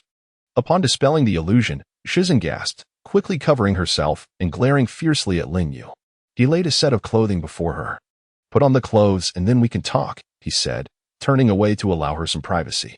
Shizen, her face flushed with humiliation, donned the garments. I don't care what your intentions are, but I advise you to abandon any hopes, she declared firmly, clutching her collar tightly. Lin Yu turned around and spoke in a deep voice. I could easily manipulate you to do anything with my Sharingan Genjutsu. But the reason I refrain from doing so for the time being is that I sincerely hope you will join my ranks. Join your ranks? Don't be absurd. Shizen retorted defiantly. No, you have compelling reasons to join me, Lin Yu asserted confidently. Then enlighten me. Shizen scoffed. If you do not join me, the beloved Tsunade will perish, and the village you are devoted to, Konoha, will fall. Is that reason sufficient? Lin Yu spoke ominously. Shizen froze momentarily, then shot back. Tsunade is not such a fragile woman, and Konoha is far more powerful than Takigakure. There is no way you could succeed. Stop with your alarmist rhetoric. Lin Yu's gaze deepened. I do not dispute your words, but when did I say I would act upon such intentions? What do you mean? The one who would commit such acts is not me, but another. One day, everything in the shinobi world will be obliterated, Lin Yu stated with utmost seriousness. Shizen's pupils constricted. He does not seem to be speaking in hyperbole. What are you trying to convey? Well, it's a long story. So let's begin with the God Tree, the Chakra Fruit, and Kagaya Otsutsuki. Lin Yu had originally intended to share the secrets of the origin of this shinobi world with his beloved Yu Xiang, and now presented the opportunity to persuade Shizen while allowing Shiyang to listen. Thus, Lin Yu narrated, starting from the God Tree, progressing to Kagaya. From the Sage of Six Paths to the 10 Tails, then the origins of the 9-tailed beasts, and the curse that has persisted to this day. After hearing it all, both Shiyang and Shizen were left speechless. Seizing the moment, Lin Yu added, just like that, one day, an enemy so formidable that even Kagaya Otsutsuki will fear will descend upon this planet. Without sufficient power, it would be impossible to contend with it. Such a thing is a lie, a deception. Shizen struggled to believe. Linyu replied, "You may suspect that I am fabricating stories, but if it were true, what would be the consequences? Having followed the gambling-obsessed Tsunade, you should be well aware of the stakes of losing, and this time, the wager is not mere money, but the safety of the entire shinobi world. What say you, Miss Shizen? Even if such an enemy exists, as long as all ninjas unite, we can surely prevail." Shizen insisted naively. "Haha." Linyu laughed, his voice booming. "Do not be so naive. Just I alone have nearly caused chaos throughout the 5 great nations. Do you have any idea how powerful Kagaya Otsutsuki is? She's at least 10-fold, if not 100-fold stronger than I am at this moment. And against an enemy that even she fears, how do you plan to contend?" At this, Shizen's eyes widened, cold sweat trickling down her back. Clenching her fists, she gritted her teeth. "Then how can I trust you? After gaining power, how do I know you won't commit the same atrocities as Kagaya?" Linyu spread his hands and declared, "I have no interest in conquest. From the outset, my pursuit has been freedom. If I thrive, I shall benefit the world. If I falter, I shall cultivate my own integrity. As my current strength is insufficient, I seek personal liberty. Once I am empowered, I shall then strive for the freedom of the world." Miss Jingyin, you stand at the precipice of a decision that could alter the course of history. Will you lend me your support for the future of the shinobi world, or will you merely offer your foolish loyalty to Konoha? After laying everything bare, Linyu issued his final ultimatum to Jingyin. Regardless of her personal inclinations, he would not waver in his pursuit of his goals. The time he granted her was dwindling. Tick-tock, tick-tock, as the clock moved forward, Jingyin curled up on her bed, clutching her knees and burying her head in contemplation. The fabric of her clothing was wrinkled from her grasp. After a prolonged silence, she lifted her head and asked, "What do you wish me to do?" A smile crept across Linyu's lips beneath his mask. "It appears you have made your decision. Come with me." Thus, Linyu led Jingyin into the setting sun, arriving at Orochimaru's laboratory. Orochimaru. Jingyin gasped, her eyes wide in astonishment at the familiar silhouette before her. "Oh, Yukuin, you never cease to surprise me," Orochimaru replied, his voice hoarse yet beguiling. "Miss Jingyin, your task is to assist Mr. Orochimaru in the pursuit of the truth of this world. Naturally, this truth is intrinsically linked to my own objectives," Linyu informed Jingyin. As she observed Orochimaru meticulously operating on a test subject, Jingyin clenched her fists, her thoughts entwined. "I am sorry, Lady Tsunade.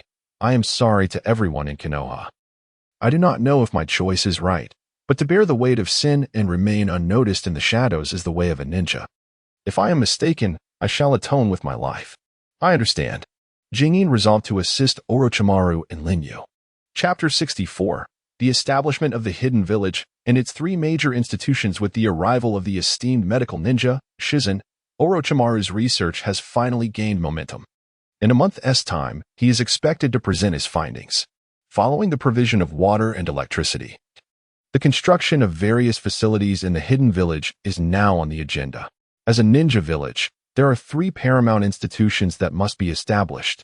First, the Umbu, responsible for intelligence gathering and executing clandestine missions, including the assassination of adversaries. Second, the hospital, which provides medical support for both ninjas and civilians. Third, the Ninja Academy, crucial for nurturing new talent and ensuring the village's future. A village devoid of fresh blood has no hope of survival.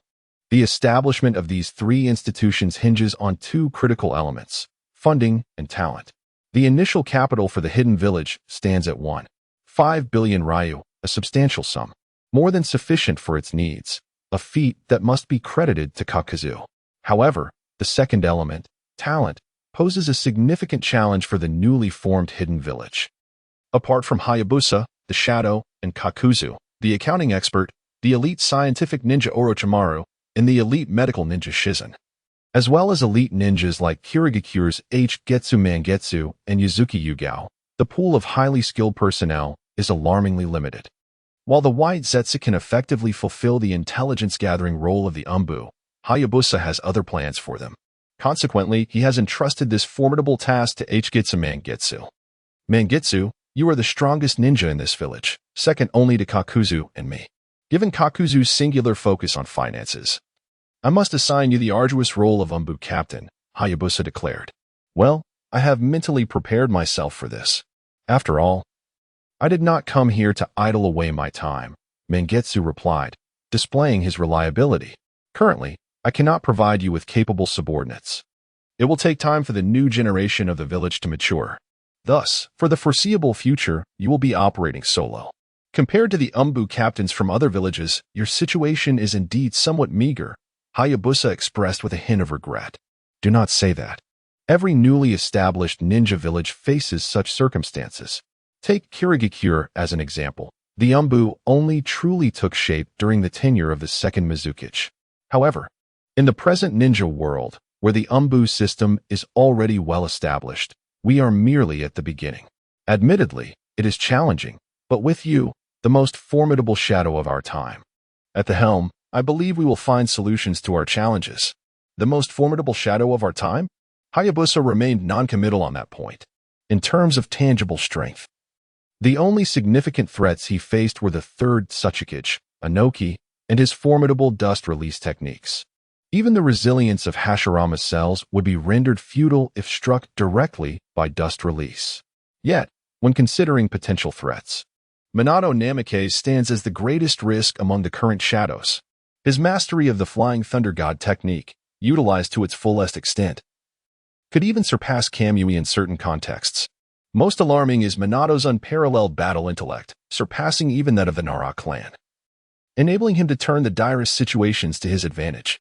When factoring in Minato's mastery of the Uzumaki clan's unrivaled sealing techniques, the level of threat he poses escalates even further. Most importantly, Minato is still quite young. In the original work, Minato only lived to the tender age of 24, a period during which ninjas experience the swiftest enhancement of their abilities. Not to mention, for a prodigy of his extraordinary talent and insight.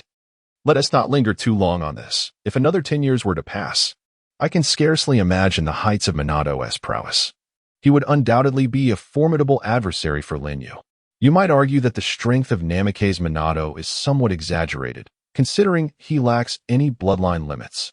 However, Namikaze Minato, that man, is the singular individual who, through his own genes, replaced the signature red hair of the Uzumaki clan. Would you not consider him powerful? As for the matters concerning the Umbu, let us set them aside for the moment. Regarding the hospital, the Hidden Shadow Village has yet to officially commence the tasks assigned by the Land of Darkness, so for now, there should be no injuries among the ninjas. Yet, the common folk residing here, consuming their staple grains, are inevitably prone to illness and calamity, which must be taken seriously. Linyu finds himself quite troubled by the shortage of medical ninjas. Linyu, I can perform medical ninjutsu, offered Yuzuki Yueying, noticing Linyu's distress. Oh. Linyu looked up from his desk, surprised to see Yueying. During the Fourth Great Ninja War in the original storyline, her sister, Yuzuki Yuin, was part of the Allied Medical Corps, proficient in advanced medical ninjutsu. Though she may not rival Tsunade or Shizen, her skills far surpass those of ordinary medical ninjas. It is not surprising that Yueying, as Yuin's sister, possesses the talent for medical ninjutsu as well. Allow me to serve as the temporary head of the hospital. As long as there isn't a massive influx of patients, I believe my abilities will suffice. Moreover, my identity should positively influence your image, Yueying thoughtfully proposed. Indeed. Although they have yet to hold a formal wedding, it is widely known that Yuzuki Yueying is the Shadow Lady. If she were to assume the role of a healer while embodying the Shadow Lady, it would undoubtedly elevate Linyu's standing in the eyes of the villagers. Linyu expressed his gratitude. Yueying, your willingness to step forward at this moment is an immense help to me. Yueying replied modestly, not at all. I worry that my strength is insufficient to provide significant assistance. But the world is never short of those with formidable strength. What we lack are those who can support one another, Linyu remarked. I will swiftly select children from the village who exhibit potential for medical ninjutsu and cultivate them into a medical team to alleviate your burdens, he added. Yes, our village will surely flourish more and more in the future, Yueying said with hopeful enthusiasm. Thus, the issues surrounding the hospital were temporarily resolved.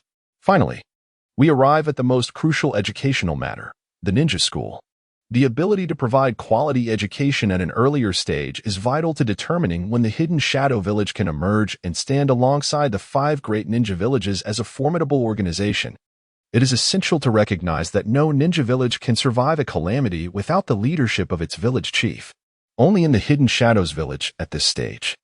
Leaving Lin Yu would likely lead to its swift annihilation, let alone expecting the village to serve as a formidable force behind him.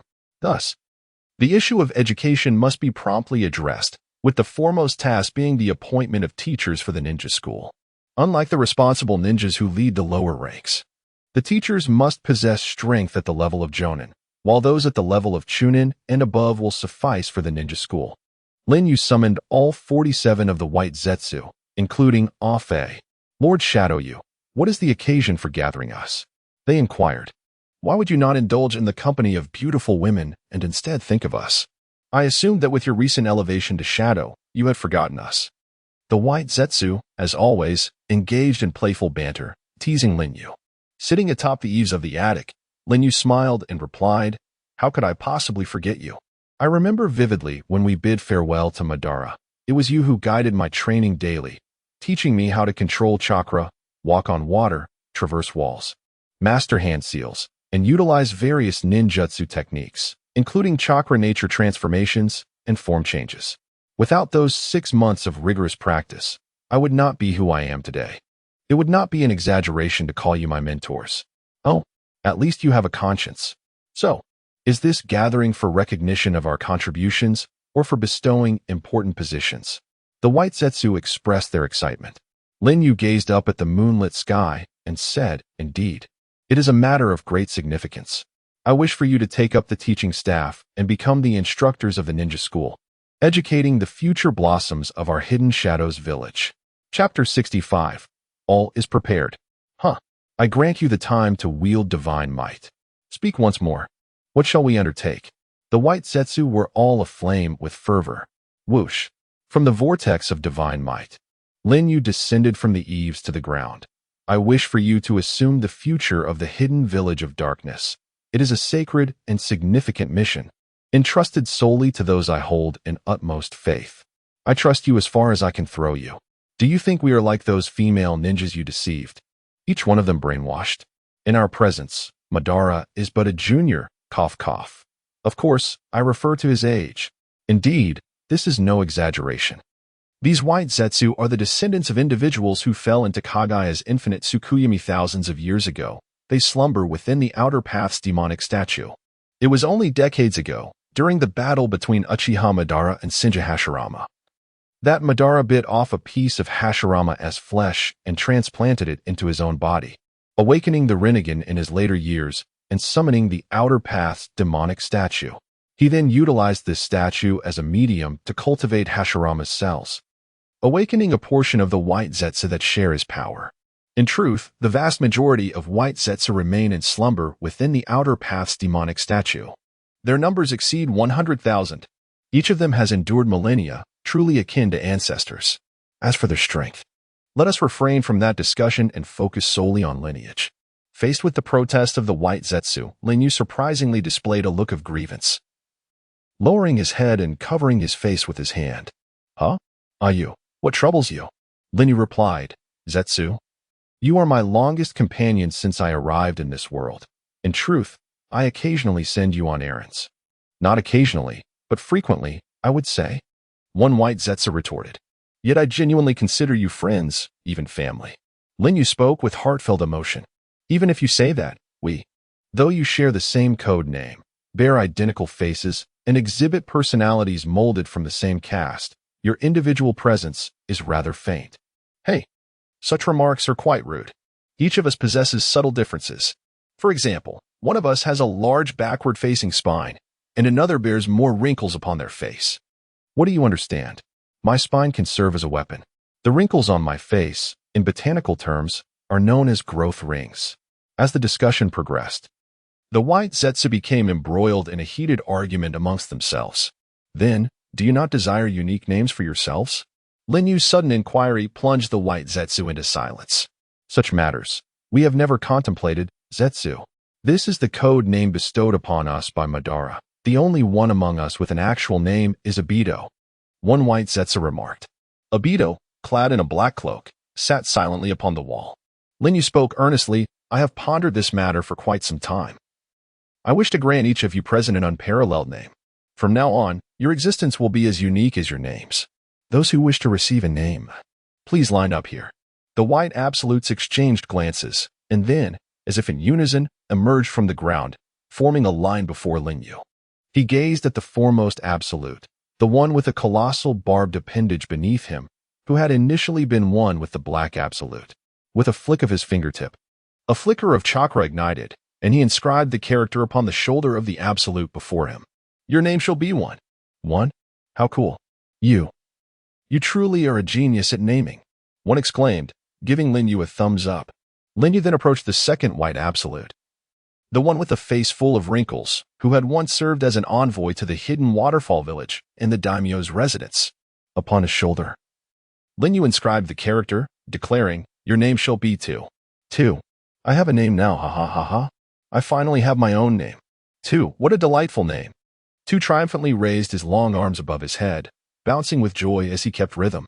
Linyu continued his journey along the line of white absolutes from 1 to 47, bestowing each with a unique name. The white absolutes chanted their names, embracing one another, dancing and celebrating in a scene of sheer elation. Even the most emotionally expressive among them, 33, shed tears of joy. Phew, bestowing so many names was indeed a mentally taxing endeavor. Linyu wiped the sweat from his brow and approached Afei, saying, Afei, I have also named you Zero, but you seem to have grown accustomed to your name. Afei mused, You embody a coldness reminiscent of the patterns, yet also possess a candid side akin to the former Obito. You are a soul from another realm, warm within despite your icy exterior, and one of the few individuals whose company I find agreeable, much like a certain excrement. With a swift motion, Afei leaped down from the wall and addressed the jubilant absolutes. Everyone, the Ninja Academy is crucial to the future of the Hidden Shadow Village. You entrust this significant role to us, demonstrating his trust in our capabilities. Since we find ourselves with idle time, why not lend him a hand? Very well. Considering the splendid names he has bestowed upon us, we shall reluctantly accept this task. The white absolutes responded in unison. Linyu clapped Afei on the shoulder, stating, Afei, I wish to entrust you with the position of principal of the Ninja Academy. I'm indifferent to the matter, but are you not concerned? Afei began, hesitating momentarily. Concerned about what? Linyu inquired, puzzled. Well, it's nothing. I shall accept this role, Afei thought to himself. Perhaps nurturing talent from a young age could indeed be quite intriguing. Thus, the paramount task of constructing the Ninja Academy was entrusted to Afei and the Absolutes through a combination of persuasion and coaxing. That night, the official tailor of the daimyo's residence in the Land of Darkness delivered samples of the headbands in ninja attire. These items had been meticulously designed by Linyu himself. The design of the headband for the Hidden Shadow Village bore an uncanny resemblance to the pattern of Linyu's kaleidoscopic ocular prowess. This symbolized that no matter how high Linyu ascended in the future, he would never forget that these eyes represented his origin. The color of the ninja attire is a dark hue, a blend of black and purple, symbolizing the essence of darkness. The character emblazoned on the back signifies that each ninja clad in this garb from the Hidden Shadow Village is under the protection of Linyu, who is also known as Uchihayu. For outsiders who dare to confront them, their fate is sealed death. Very well. Let us tailor the garments for all the children in the village and proceed to custom make them according to this sample, Linyu declared. The tailor responded, Shall we take measurements now? Is it not too early? The transition from ninja school to becoming a genin takes considerable time, does it not? Yet Linyu held his own convictions. Every individual harbors immense potential. One can never ascertain when they might reach the heights we aspire for them. If that day were to arrive prematurely and we fail to be prepared, would it not be a grave oversight? Opportunities must be seized, but as leaders, we must fulfill our responsibilities and lay the groundwork for those children who are adept at seizing such opportunities. The tailor, taken aback by the man before him, bowed deeply before departing. With all matters in order, Linyu approached the window, drawing back the curtains. Suddenly, a little girl with violet hair dashed swiftly around the corner. Linyu stood in silence. It was. Yin. Chapter 66. Being the shadow, 3 days had passed since the establishment of the Anin village ninja school.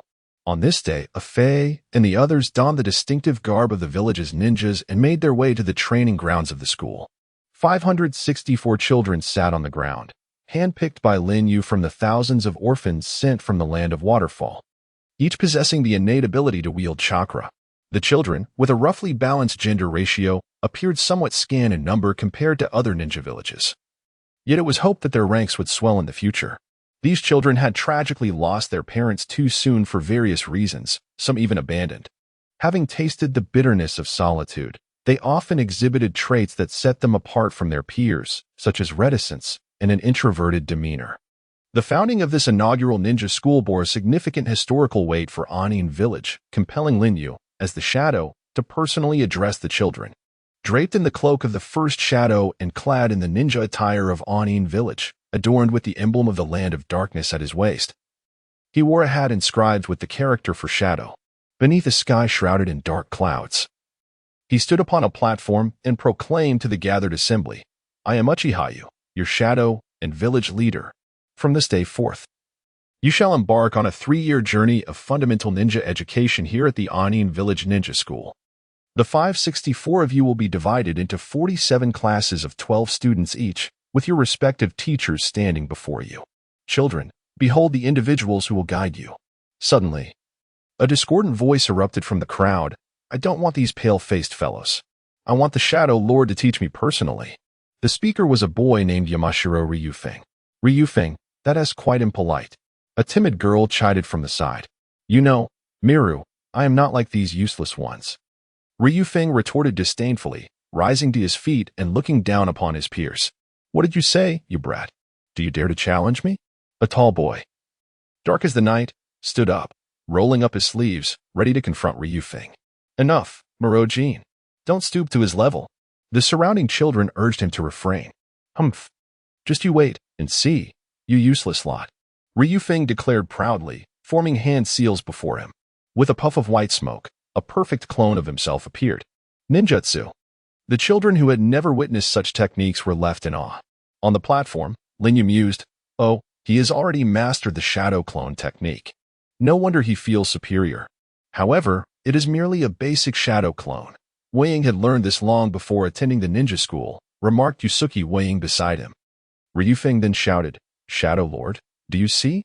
I am different from these others. I possess the talent to become the strongest ninja. It would be your honor to accept me as your disciple." Meanwhile, Mira covered her face, feeling utterly embarrassed. "Humph." Miro-jin spat on the ground, then sat down reluctantly.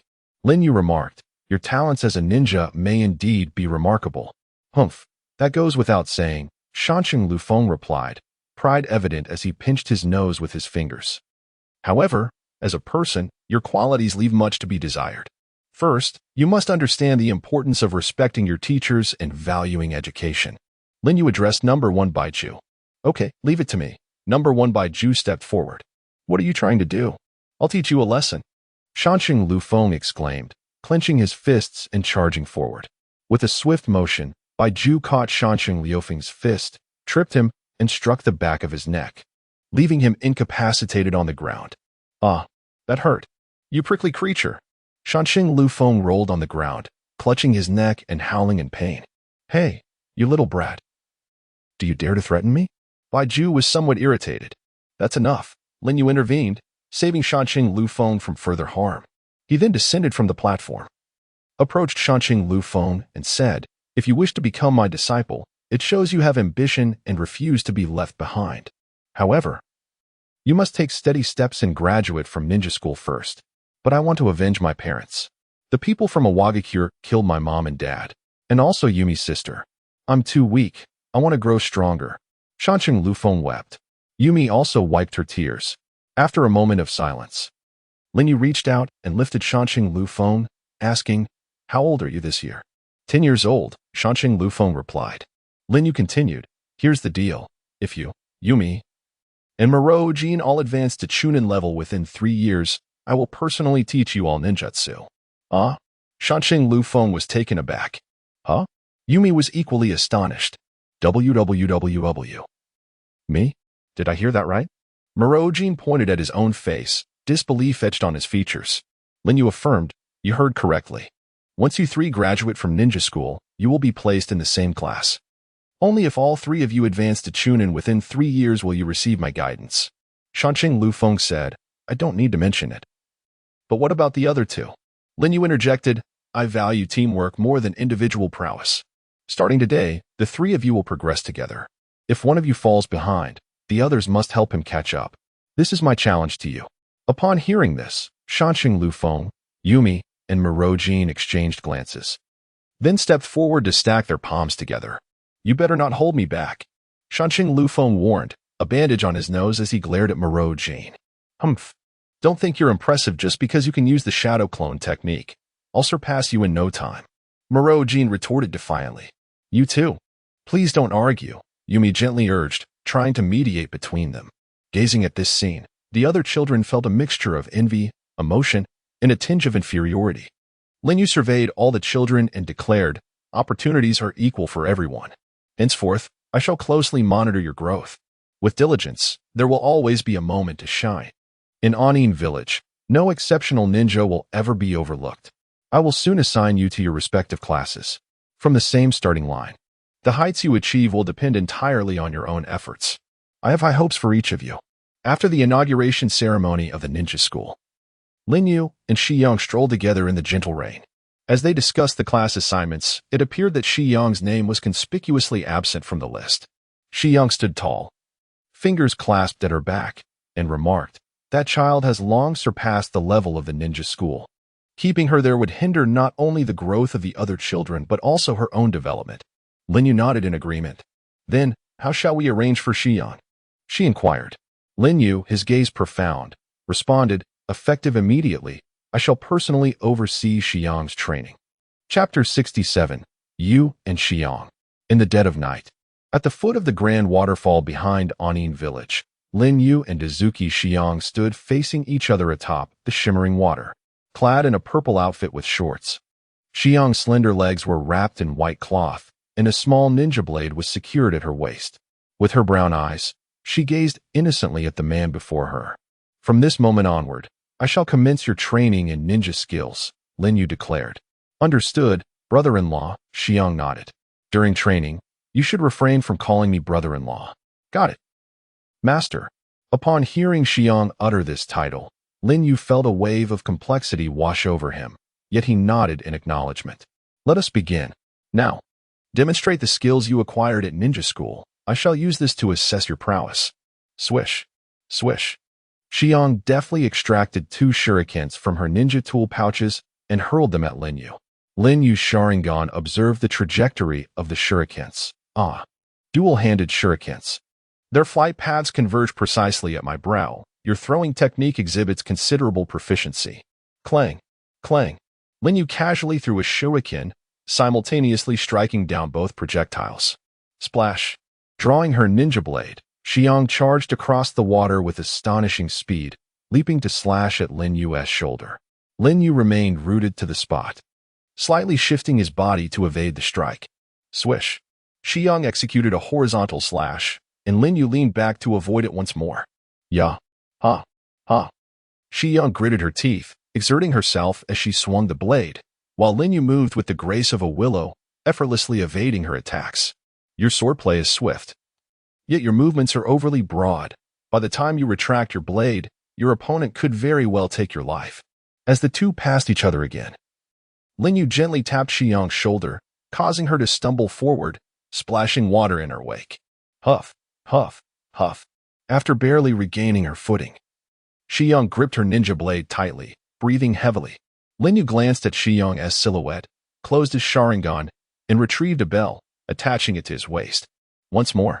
You shall continue until you can touch this bell, he instructed. Huh. Shi Yang turned, launching another assault against Lin Yu. Swish, swish, swish. Aim for the bell, but do not fixate solely on it. Pay heed to my footwork. Minimize your movements. The blade is a deadly weapon. Precision surpasses brute strength. Your footwork is erratic. Do not dwell on the past or future. Splash. Huff, huff, huff. 10 minutes later, Shi Yang collapsed atop the water's surface. A downpour drenched her purple hair. the water rippling gently as she gazed at her reflection. In the reflection, Lin Yu approached, extending a hand to his sister. Swish. Shi Yang's expression shifted dramatically, thrusting her blade towards Lin Yu's face. Clang. Lin Yu extended 2 fingers, effortlessly pinching the blade's edge. In that moment, the sound of rain seemed to cease, as Azuki Xiang's trembling eyes reflected a hint of panic. What? Do you wish to cleave my mask to see what I truly look like? Lin Yu replied with a calm smile, loosening his grip. As the evening sun dipped below the horizon, Yu Shiyin set her blade aside, her weary form collapsing onto the surface of the water. The sound of rain resumed, and she looked up, questioning, "Why do you wear a mask? Are you not a shadow? Shouldn't a shadow reveal its true face?" Lin Yu replied, "I am the shadow. My true visage and strength are concealed beneath the veil of darkness. My appearance is reserved for those closest to me, while my power is known only to the most formidable of foes. Xian, if you wish to see my true form, I could remove my mask at this very moment." He reached for his mask as he spoke. "Do not," Xian interjected, her youthful face exhibiting a determination beyond her years. "I will one day remove my master's mask with my own hands. Then I shall await that moment," Lin Yu said, retracting his hand. "Can you still move?" With her ninja blade supporting her, Yu Shiyin stood up. "Shall I continue striking the bell?" Lin Yu remarked, "Your previous strike was swift and precise. Had it been aimed at the bell rather than the mask, it would have certainly hit its mark. Thus, while you are indeed competent, the next attempt will not be so simple, for I will activate my Sharingan. Now, allow me to teach you a technique of ninjutsu." Ninjutsu? Yu Shiyin tilted her head. If it is a basic technique such as transformation, substitution, or clone jutsu, there is no need, for I have already mastered them at the Ninja Academy. Lin Yu smiled. "It is not such elementary ninjutsu that I intend to impart. What I shall teach you is an A-rank lightning release technique, infused with advanced form change." Lightning release, A-rank? Yu Shiyin's eyes sparkled with excitement. A-rank ninjutsu. That is forbidden technique, typically mastered only by elite jonin or even Kaga-level shinobi. Indeed, Lin Yu chuckled. Your sister possesses lightning chakra, as her sister. You should be capable of utilizing lightning release. Have you taught this technique to my sister? Yu Shiyin inquired curiously. Your sister specializes in lightning sword techniques combined with lightning blade, Fong. She is already formidable and does not require this specific training. But our ninja school instructors say that all ninjutsu must be mastered from the ground up, she protested. That applies to mediocre shinobi. Those with talent need not adhere to such constraints. Should you master this technique thoroughly, the other lightning release techniques will be within your grasp. With that, Lin Yu approached the waterfall, preparing to demonstrate. Yu Shiyin widened her eyes in anticipation. Lin Yu slowly formed hand seals, ensuring she could clearly see the sequence: rat, horse, monkey, horse, and rabbit. Once completed, he raised his right palm upward and grasped his right wrist with his left hand. Sizzling, a powerful surge of lightning release chakra coalesced in his right palm, emitting a sharp, piercing sound. Crackle, crackle. Chaotic arcs of electricity erupted from the center, revealing the terrifying energy contained within. With a swift motion, Lin Yu waved his hand gently, severing the cascading waterfall. It took several seconds for it to return to its original state. Yu Shiyin covered her mouth, her eyes trembling with awe. Incredible. Is this truly an A-rank ninjutsu? What is the name of this technique? Lin Yu remarked. The name of this ninjutsu is Chidori. Its principle lies in the concentration of a substantial amount of lightning release chakra within the palm, combined with an incredibly swift thrust that can instantaneously shatter an opponent's defenses. However, one must possess a profound mastery over the nature transformation of lightning release to execute it. The ultimate form of Chidori is Raikiri, an S-rank ninjutsu capable of cleaving through the very lightning that descends from the sky. For now, focus on mastering Chidori. As Lin Yu spoke, the lightning dissipated from his palm. With a determined expression, Yu Shiyin set down her ninja blade, her small hands clasped before her as she meticulously formed the hand seals. Suddenly, a flash of electricity erupted from her palm. Alas, her petite frame was violently thrust backward, her tingling palm bearing the marks of burns. Lin Yu explained. When performing ninjutsu, the seals serve as a means of accumulation, akin to winding a spring. Once you complete the hand seals, it signifies that the spring is fully wound, making it challenging to contain the force. Therefore, as a beginner, refrain from gathering too much chakra during the sealing process. Shiyin pondered thoughtfully, then focused her mind to form the seals once more. With a crackle, the lightning again faded, yet this time, she remained grounded. Indeed, continue to practice hundreds, even thousands of times, until the day you master it. I shall present you with a gift, Lin Yu stated nonchalantly. Do you truly regard me as a child? That so-called gift is merely a means to coax me into diligent practice, akin to offering a lollipop to a little one, Shiyin mused internally. Nevertheless, without needing his encouragement, she resolved to train fervently for the sake of her sister. Little did she realize that gift would irrevocably alter the course of her life. Chapter 68. The Akatsuki's Contact. Pain's Challenge. Are you saying that Anoki from Iwagakure wishes to hire Akatsuki to deal with me? Lin Yu gazed at the ethereal form of Pain's Deva path before him. The body flicker technique, an advanced ninjutsu, transmitted chakra for remote communication. Indeed, Mr. Yu, the Deva path of Pain replied respectfully. It appeared that following the meeting of the six shadows, while they publicly acknowledged the existence of the Akatsuki, none desired for the organization to thrive unimpeded. Thus, they covertly sought to hinder its progress. Due to the verbal agreements of non-aggression among the six shadows, the Tsuchikichi, Anoki, approached the now-renowned Akatsuki, hoping to utilize them against Lin Yu. Humph, truly a reflection of that old man's duplicitous nature, Lin Yu chuckled. Mr. Yu, how should Akatsuki proceed? Should we confront Iwagakure? Inquired the Deva path of Pain. Lin Yu rhythmically tapped his fingers on the table. No, there is no need for that. Akatsuki is fundamentally a mercenary organization, driven by profit and reputation.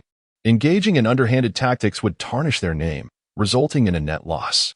Pausing momentarily, Lin Yu's gaze deepened. Moreover, Uchihayu, saved the leader of Akatsuki from Hanzo of the Salamander, a fact not hidden in the shinobi world.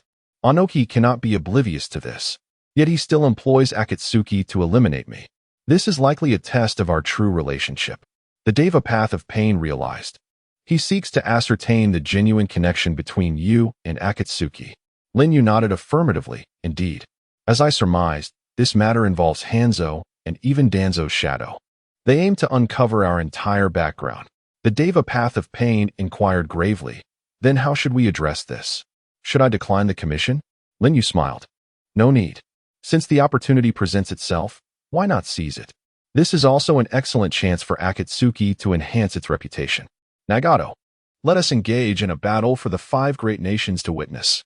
The Deva path was taken aback. A performance? You do not mean to imply that you wish to deliberately lose to me? Lin Yu shook his head, speaking solemnly. No. The Uchiha bloodline does not permit me to hold back in battle. Nagato, it is time to reveal your true power to the shinobi world. Engaging with me, even in defeat, shall be a form of honor. After a long silence, the Deva path asked, then, where shall we choose the battlefield? Without hesitation, Lin Yu contemplated the devastation that would ensue should he and Nagato unleash their powers in full. Thus, careful consideration was warranted for the battlefield selection. Turning to survey the map of the shinobi world behind him, he made his decision. 2 days hence, at the border of the land of rain and the land of earth and the land of grass, let our battle commence there. The 5 great ninja villages will undoubtedly focus on this conflict. Nagato, I do not expect you to defeat me. Your sole task is to exert your utmost effort to draw forth my strength. Only in this manner can the 5 great nations be convinced that there is no affiliation between myself and Akatsuki. Only in this manner can I appease the long-dormant warrior's blood of Uchihayu. Lin Yu mused inwardly. Mr. Yu, I shall regard this battle as one of life and death, and I will not disappoint you. With a swish, Pain's Deva path flickered into motion. Remember to have Noki settle the payment, Lin Yu instructed. Indeed, Lin Yu's arrangement served to perform for the 5 great nations. But there was a personal motive entwined within. After establishing the Hidden Shadows village, during these leisurely days, the combat instincts within him had long been restless, yearning to be nourished through a vigorous battle. Upon reflection, he realized that sealing the outer path golem partially within Nagato was perhaps a means to ensure he had a worthy adversary. Uchihayu, this fervent warrior, From the land of darkness to the village hidden in the grass, Kamui had not yet marked its territory, requiring a day's journey. It was time to organize matters within the village. Lin Yu summoned the leader of the Hidden Shadows Ambu, Hozuki Mangetsu. What are your instructions? Mangetsu inquired. Lin Yu informed him of his impending battle with Nagato. This Tsuchikage is truly devious, though that brat Yagura is no pushover either. Mangetsu remarked. It matters not. The world of ninjas has never known absolute peace. Everyone is engaged in both overt and covert struggles. Noki's tactics are rather conventional. Lin Yu replied with a nonchalant demeanor. However, his expression turned serious as he continued. Yet, since they are taking action, we cannot feign ignorance. The renowned explosive unit of Awagakure possesses formidable explosion release techniques. Mangetsu, I need you to capture an explosive ninja and bring him back to the village. Oh? Are you interested in explosives? Mangetsu expressed surprise. Indeed, the Hidden Shadows village must strive to gather every bloodline limit in existence to bolster our combat prowess. Mangetsu, this is your first secret mission as the leader of the Ambu. Do not let me down. Understood. If I fail, I shall present my head to you. Mangetsu vowed. At the Ninja Academy's training ground, White Zetsu and others were engaged in drills with the children. Alone in a vacant area, Kakuzu was drawing crude images in the freshly damp earth with a stick. Kakuzu, I must leave the village for a while, Lin Yu announced from behind him. Going to fight, are you? Kakuzu continued sketching another crude figure. Yes, I am feeling rather restless, Lin Yu replied earnestly. During my absence, other villages may seize the opportunity to invade. Is it permissible to kill? Kakuzu paused his movements. Those who dare to offend shall be met with absolute annihilation. Lin Yu's gaze turned icy. Well, throwing them into a dung pit seems like a fitting choice, Kakuzu remarked, resuming his drawing. Then I leave it to you. Lin Yu vanished into the swirling vortex of Kamui. At the Hidden Shadows Village Hospital, Yuzuki Yugao was diligently employing medical ninjutsu, focusing intently on treating an ailing elder. Lin Yu chose not to disturb her, instead quietly placing something down. All done, dear elder. Yuzuki Yugao wiped her brow, her face adorned with an angelic smile. Oh, thank you ever so much. The elder began to reach for payment. In the village of Onin, medical care is rendered without charge. The setting sun remarked, truly. Lord Shadow is wise. The elder sighed and departed. After washing his hands, the setting sun noticed an unassuming bento box on the table, beneath which lay a note. I will be leaving the village for a while and shall return in a few days. Remember to eat on time and do not overexert yourself.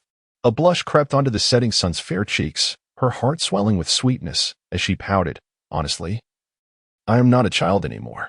At the pinnacle of Tianyu Pavilion, Lin Yu gazed at Shiyin, who was still engrossed in her relentless training before the grand waterfall, oblivious to the passage of time.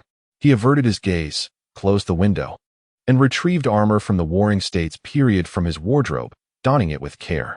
He adorned himself with a robust and resilient mask, securing the Uchiha fan upon his back. Beneath the mask, the kaleidoscope of Sharingan yearned for battle.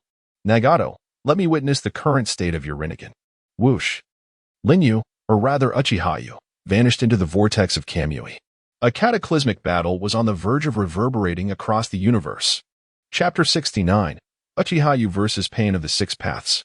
Within the borders of the land of grass, amidst a vast expanse surrounded by mountains, Lin Yu sat upon a stone, having awaited for some time.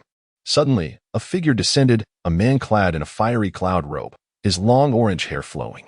Upon landing, he swiftly performed a series of hand seals. Summoning technique. Boom, boom, boom, boom, boom. 5 men in fiery cloud robes appeared, representing Pain of the Six Paths. Making their entrance, the leader, Pain of the Heavenly Path, stepped forward, his voice cold and authoritative. Uchiha-yu, I am Pain, the leader of Akatsuki. I have been dispatched to take your life. Do you have any final words? Indeed, one must immerse themselves in the performance. Lin Yu had already perceived the chakra of the onlookers.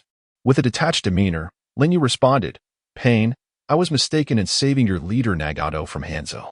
Nagato is dead. What stands before you is Pain. Pain of the Heavenly Path flicked his sleeve, gripping a black rod in his hand. Oh. The black rod of the Six Paths technique can now be freely generated? After acquiring the power of the Outer Path's demonic statue, his growth has accelerated. This battle should be quite anticipated, no? Lin Yu rose and demanded, "Who hired you to kill me? Speak, and perhaps I shall grant you a complete corpse." Foolish inquiry, prepare to accept the judgment of Kamui. Crack, crack. The Azura Path extended its arm, summoning a barrage of mechanized projectiles that flew forth trailing flames. Boom, boom, boom, boom. As the explosion's flames dissipated, Lin Yu's figure was nowhere to be found. Suddenly, a hand emerged from the earth, grasping the ankle of the Hell Path. Earth release, heart decapitation technique. Snap. The Hell Path was pulled into the ground, leaving only its head exposed. Lin Yu extended his hands from either side, seizing the Hell Path's neck in a brutal twist. Crack. The Hell Path's face was grotesquely contorted backward, a sight most gruesome. Clap. Lin Yu brought his hands together, forming the snake seal. Would release. Birth of the flowering trees. Boom. Boom. The open plain erupted as the forest awakened. Scatter. Commanded the heavenly path, and the five dispersed. The earth was quickly engulfed by a forest, chaotic branches and trunks ensnaring Pain's forces. The human path became ensnared, crushed into a mass of flesh. Shinra Tensei. The heavenly path outstretched his hand, unleashing a powerful repulsion that temporarily halted the advance of the forest. With immense strength, the Azura Path lifted the animal path and hurled it into the sky. The animal path hastily performed hand seals. Summoning technique. Boom, boom, boom. The heavenly path, Azura Path, and Hungry Ghost Path were summoned into the sky, alongside a massive, monstrous bird. The four stood upon the back of the colossal bird, gazing down at the dense forest below. The Hell Path was the first to be eliminated.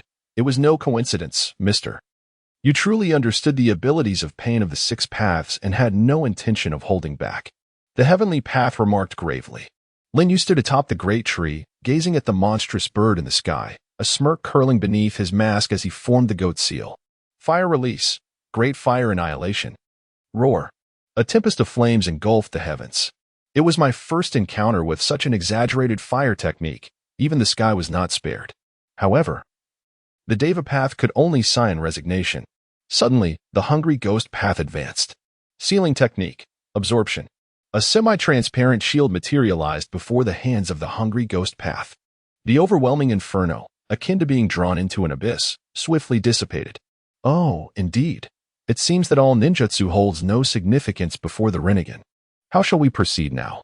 With a thunderous roar, the Susanoo of the Yatagami was unleashed, and Lin Yu's eyes transformed into a kaleidoscope, marking the bizarre bird in the sky. Due to Pain's small stature, it was challenging to mark him accurately from such a distance. With a whoosh, a pitch-black Magatama coalesced in the left hand of Susanoo. The divine artifact of Susanoo, the nine-span divine might Magatama. This poses quite a dilemma. The Deva Path remarked gravely. With a whoosh, the Magatama soared into the sky. The strange bird darted forward, with the Magatama in hot pursuit. The Deva Path extended his hand. Shinra Tensei. A powerful repulsive force erupted, yet it had no effect on the nine-span divine might Magatama. So that is how it is. Attacks on non-targets can penetrate? Scatter. Pain's four paths leapt from the back of the strange bird. With a resounding crash, the bird struck by the Magatama vanished into the swirling vortex of divine might. The Deva Path could manipulate the force field to remain suspended in the air. Yet the other three paths plummeted under the influence of gravity. Lin Yu's kaleidoscope captured them. Whoosh, whoosh, whoosh. The nine-span divine might Magatama ascended once more, splitting into three, annihilating the Beast Path, Hungry Ghost Path, and Azura Path simultaneously. In the sky, the Deva Path could hardly conceal his astonishment. It was unbelievable. 5 of the 6 paths of pain had been eliminated in such a short span of time. However, this Deva Path of pain is distinctly different. In what way is it different? Whoosh. The vortex of divine might emerge behind the Deva Path. Lin Yu had circled behind. What? The Deva Path turned abruptly. Divine might. Lin Yu's left eye focused on the head of the Deva Path, and with a crack, the headless corpse of the Deva Path plummeted from the sky. On a northern mountain, a diminutive figure floated in midair. It was Inoki of the Tooth-Suchikage, murmuring, "It appears Uchiha Yu and Akatsuki are not allies after all. Has the leader of Akatsuki, Pain, truly been vanquished? Remarked Inoki. It is not that Pain is weak, but rather that Uchihayu is exceedingly formidable, he concluded. On a western mountain, Hanzo of the Salamander observed the battle. Uchihayu. His power exceeds what I encountered in combat by a significant margin. Indeed, having acquired the complete cells of the first Hokage, he has undergone a profound transformation. On an eastern mountain, Danzo leaned on his cane. It seems the ordeal has concluded. Let us retrieve the Rinnegan, but remember not to let Uchihayu discover us. Yes. A root member beside him replied respectfully, his body sinking into the ground, stealthily approaching the buried Pain of the Hell Path. On a southern mountain, concealed within a paper-mimic tree, Konan and Kisame stood side by side. Before the two, Nagato sat upright with an air of solemnity. A black rod connected to his back for the transmission of chakra. Yet, his expression revealed no sign of fatigue, only a sincere smile that emerged in awe. Indeed, Mr. You have vanquished the 6 paths of pain. However, this time, I shall proceed with caution. With a swift motion, Nagato formed hand seals. Beast path. Boom. Boom. Boom. Boom. Boom. The corpses of the 6 paths of pain were summoned back. What? The root member, about to extract the Rinnegan from the Hell Path, suddenly vanished. Then, a tree trunk descended from above. Ah, a scream echoed. No worries. Just another casualty. Within the shelter of the great tree, Nagato altered his seal. Hell Path. Boom. The figure of Yama, enveloped in purple flames, rose, consuming the remains of the 6 paths of pain, crunching and gnawing. And then, the 6 paths were revived as before. Boom. The beast path re-emerged on the battlefield. Summoning technique. Boom. Boom. Boom. Boom. Boom. Boom. The 6 paths of pain made their entrance once more. What? How is this possible? Noki, Hanzo, and Danzo were all left in stunned disbelief at this sudden turn of events. The Deva path of pain rose. Uchihayu. This time, I shall not repeat the same mistake. With a swift motion, the 6 paths arranged themselves, the Hungry Ghost path and Azura path at the forefront, the Beast path and Human path behind, with the Hell path in the center, guarded by the Deva path of pain. Humph. Now this is more like it. Lin Yu chuckled, contemplating. Otherwise, I might have been compelled to seek out your true form for a duel, Nagato. What transpired earlier was merely a warm-up. The real confrontation begins now. Chapter 70. A shattering turmoil, escalating warfare. As Tiandao Pain gazed at the towering trees surrounding him, he pondered, this forest is rather cumbersome. It requires some clearing. With a decisive clap, the Hungry Ghost path pressed its hands against the ground. Devour. The Devour technique, akin to the sealing technique, absorption, operates on distinct principles and effects. While the sealing technique, absorption reverses the chakra flow within the body to nullify the opponent's ninjutsu, dispersing the absorbed chakra into a mist akin to a bottomless swamp. It bears no positive or negative repercussions on the user. Conversely, Devour actively draws the opponent's chakra into the user's body, allowing the absorbed chakra to be utilized for the user's own purposes, as seen when the reanimated Hanzo absorbed the tailed beast chakra from the 2 tails, restoring his body to its former state.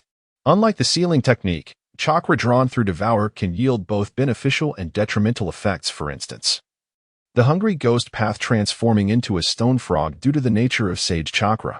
Boom. An immense surge of chakra flowed through the earth and into the Hungry Ghost path's body. Simultaneously, the forest conjured by the birth of the tree realm began to wither, transforming the terrain back into a plain. This scene was utterly breathtaking. Even Lin Yu was taken aback. Has all that would release chakra from the birth of the tree realm been absorbed? This is no trivial matter. With a swift motion, the beast path formed seals. Summoning technique. Boom. Boom. 2 colossal rhinoceroses materialized, thundering toward Lin Yu with earth-shaking strides. Crack. Lin Yu formed seals, causing 2 massive trees to rise from the ground, securely binding the rhinoceroses before abruptly constraining them. Roar. Boom. The 2 summoned rhinoceroses, amplified in strength, let out anguished cries before vanishing. Concurrently, Lin Yu reclaimed the trees. Aware of the Hungry Ghost path's ability to absorb would release chakra, it was only prudent to retrieve them after the technique took effect. Otherwise, It would be a waste of chakra. Summoning technique. Summoning technique. Summoning technique. The beast path connected its summons, and in an instant, creatures soaring above, running on the ground, and even swimming in the sea emerged. A giant crab unleashed a stream of corrosive foam, swiftly washing over Lin Yu's knees, forcing him into a state of evasion. Another colossal crab continuously spewed jets of foam, obstructing Lin Yu's movements. Thunderous roars echoed as the previously encountered monstrous bird reappeared, raining explosive eggs from the sky. 3 hellhounds circled Lin Yu, their eyes glinting with predatory intent. Hey, is this a zoo? Lin Yu's face, hidden beneath his mask, bore a mix of amusement and exasperation, soon replaced by a surge of fighting spirit. Indeed, this is how it should be. Boom. Susanoo rose, resisting the corrosive foam, as Lin Yu swiftly formed seals. Summoning technique. Boom. Amidst the thick smoke, the 8 tails descended. Let us wield a monster to combat another monster. Lin Yu's eyes shimmered like kaleidoscopes, wielding the power to manipulate the 8 tails, unleashing a barrage of tailed beast balls. Boom, boom, boom, boom, boom, boom. The monstrous birds in the sky, and the lobsters and crabs on the ground were utterly obliterated by the tailed beast balls. Yet, the hellhound was different. It possessed the unique ability to infinitely split, miraculously surviving the explosion of the tailed beast balls, and lunged forth, sinking its teeth into the 8 tails. Howl. The 8 tails roared in furious defiance, its 8 octopus-like tails ensnaring the 3 hounds, expelling torrents of thick black ink that drenched the hounds' bodies. Sealing technique.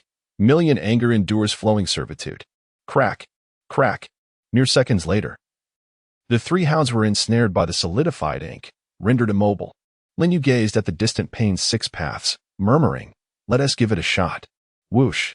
The 8 tails opened its massive maw, the terrifying tailed beast chakra coalescing into a colossal tailed beast ball, aimed at the distant pane's 6 paths, and launched. Boom. The tailed beast ball surged through the air, leaving a trail of devastation upon the earth below. Pane's 6 paths observed the oncoming tailed beast ball with trepidation, and the Deva path couldn't help but exclaim, "Is this the power of the tailed beasts? Its might. Surely even evasion is futile, but the hungry ghost path can absorb it." Whoosh. The hungry ghost path surged forward, unfurling its sealing shield. The cataclysmic tailed beast ball collided with the shield, and rather than exploding, it diminished at an observable rate, ultimately vanishing. Onlookers from the surrounding mountains were left speechless, astounded by the spectacle of their battle. Monsters, both are monsters. The voice of Huang Tu trembled slightly. Noki clenched his fists tightly. If these two were to join forces, even the combined might of the 5 Kage might struggle to withstand them. Hanzo the salamander squinted, perplexed. Is this the true power of the Rinnegan? Yet, why does Nagato's Rinnegan manifest in 6 individuals? How's Yahiko, who should have perished, standing there unscathed, and where has Nagato gone? Danzo gripped his cane, stating, "Akatsuki, an uncontrollable factor has emerged. Had I known, I would have eradicated them at all costs back then." Bang. The 8 tails vanished into a cloud of white smoke. Lin Yu looked at Pain's 6 paths, a smile curling at the corner of his mouth beneath the mask. "You've grown stronger, so I shall also give it my all." Swish. Swish. Lin Yu formed hand seals. Wood release. Flower tree world descends. Boom. Boom. The ferocious tree world erupted forth once more, its scale surpassing that of the previous tree world's birth. Hungry ghost path. Devour. Bang. The hungry ghost path employed its old tactics, attempting to absorb the wood release chakra from the earth, but soon realized, this is impossible. The chakra is too immense. The growth of the trees exceeds the rate at which I can absorb it. The Deva path remarked, however, the hungry ghost path's absorption will inevitably affect the growth of these trees, granting us ample time to respond. Whoosh. Whoosh. Just as those words were uttered, buds suddenly sprouted from the trees, blooming into flowers that released a plethora of toxic pollen. This is, alas, I find myself absorbing the chakra of these grand trees, with little time left to gather the pollen. The realm of hungry spirits cries out in despair. Thud. Thud. The domains of hungry spirits, beasts, humans, and Azuras succumb to the intoxicating pollen, collapsing one after another. Only the heavenly and hellish realms remain. The heavenly realm extends its hands. Shinra Tensei. Whoosh. A formidable repulsive force erupts. The pollen is momentarily kept at bay. Subsequently, the heavenly realm activates the protective shield of the Rinnegan, safeguarding itself. Boom. The hellish realm conjures forth the image of Yama, engulfing the four realms felled by the toxic pollen. Revived, the beast realm is hoisted aloft by the resurrected Azura realm. The Azura's arm transforms, its elbow adopting the structure of a space shuttle. Boom. Accompanied by a burst of flames, the beast realm rockets away, escaping the pollen-laden zone. Swiftly, it forms hand seals. Summoning technique. Bang, bang, bang, bang, bang. The remaining 5 realms manifest upon an open expanse.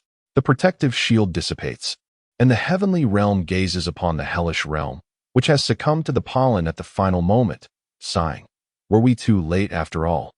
The heavenly realm is the mightiest among the 6, yet the hellish realm is the most pivotal. Boom, boom. At the horizon's edge, a colossal wooden figure, entwined with an over-the-shoulder wooden dragon, strides forth from the pollen. Upon the wooden figure's crown, Linyu, clad in the guise of Yada no Kagami, rests his arms across his chest and declares, "Pain, exhaust your utmost strength, and entertain me." Chapter 71. The Clash of Overwhelming Forces.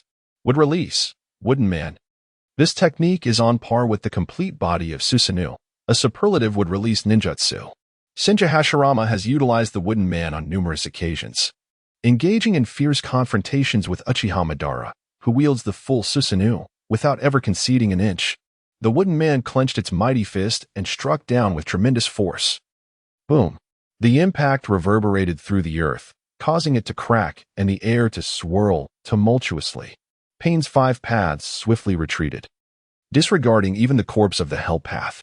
The Deva Path Pain even employed Shinra Tensei to counter the oncoming gale, even from several miles away. One could distinctly feel the vibrations. Indeed, the first Hokage's Wooden Man technique is genuine. Onoki, the Tsuchikage, finally broke into a sweat. He is a witness and participant of that era, and this colossal power rekindled memories of the fear he felt as a child before overwhelming adversaries. Hanzo of the Salamander wore a grave expression. Is this the astonishing technique of the legendary ninja god? It truly inspires dread. Danzo murmured, "The birth of the divine tree, the flowering tree world, even the Wooden Man. I'm afraid he can now utilize all would-release ninjutsu beneath the sage art of would-release, just like Lord Hashirama in his youth. Moreover, with those eternal Mangeki Sharingan, comparable to Madara before his blindness, whether it be would-release or Sharingan, should he advance to the next stage, no one would be able to stop him." Murmuring, Danzo tightened his grip on his staff. While it is excellent that Yuzuki Yuya successfully accomplishes her task, I must also prepare for the next move. The Deva Path of Pain gazed at the approaching Wooden Man, embodying overwhelming power, and realized one undeniable truth. In the face of this force, all is futile. Only overwhelming power can counter overwhelming power. Thud, thud, thud, thud. The Hell Path, Animal Path, Human Path, and Hungry Ghost Path all collapsed to the ground. Nagato concentrated all his strength on the Deva Path. Oh, has it finally arrived? Linyu's eyes sparkled as he exclaimed, "Let's go." Whoosh. The robes billowed, and the Deva Path ascended into the air. Nagato, must you truly resort to that technique? Is it not merely a performance for those onlookers? Why exert yourself so? Conan observed Nagato, who had closed his eyes to gather chakra. The act may be a facade, but the battle is genuine. Without it, the name of Akatsuki cannot rise within the shinobi world. Nagato suddenly opened his Rinnegan. The Deva Path Pain thrust both palms forward. Super Shinra Tensei. Sing. The white light engulfed all. Boom. Then, a force akin to a raging ocean swept across the land. Crack. The Wooden Man's advance was abruptly halted, and the sea of the flowering tree world behind it was instantly flattened. Rumble. Rumble, rumble. Rumble, rumble, rumble. The plain rapidly sank, transforming into a basin. Trees, earth, and dust, all were propelled by the overwhelming repulsive force, crashing against the distant mountainside. Rumble, rumble, rumble. Yet, the force did not cease upon striking the mountainside. Tumbling rocks were hurled into the air. To the north, the towering mountains. Tsuchikage. Clap. Onoki struck the ground with his hand. Earth style, great earthquake. Boom. Massive mountains rise, forging colossal trenches that obstruct the tumbling rocks. To the west, atop the lofty peaks, stands Master Hans. The salamander Hans ignites his fingertips with chakra flames, bending low to touch the ground. The four red sun formation. Boom. A crimson barrier rises, halting the torrent of debris. To the east, on another high mountain, stands Master Danzo. Crack. Danzo bites into his finger. Summoning technique. Dream Beast. Bang. The Dream Beast descends, opening its gaping maw to unleash a powerful wind technique, drawing in the relentless barrage of rocks. In the southern mountains, Conan senses the earth-ash tremors and declares, "It seems this place will not be spared. Leave it to me." Kisame, hefting his samahata onto his shoulder, strides outward. Water style, great exploding water wave. Boom. A vast torrent of water surges forth, enveloping the area like a hemisphere, swirling under Kisame's command. As the debris grazes its edges, it shatters into dust. Even the residual waves require a shadow-level warrior to withstand them. Boom. Boom. Boom. Meanwhile, at the heart of the battlefield, the overwhelming force of the ultra-divine heavenly push continues unabated. Above the wooden figure, Lin Yu's Susanoo, the crow Tengu, is now riddled with cracks. And the wooden figure beneath his feet continues to retreat, each step further ravaging the already battered ground. Crack. Lin Yu forms hand seals. Wood style, great wooden pillars technique. Boom. Boom. Boom. Towering wooden pillars rise from behind the wooden figure, pressing against its back, momentarily stanching its retreat. Crack. Crack. The crow Tengu's Susanoo further fractures, teetering on the brink of collapse. Should I abandon the defense and directly enter penetrative mode?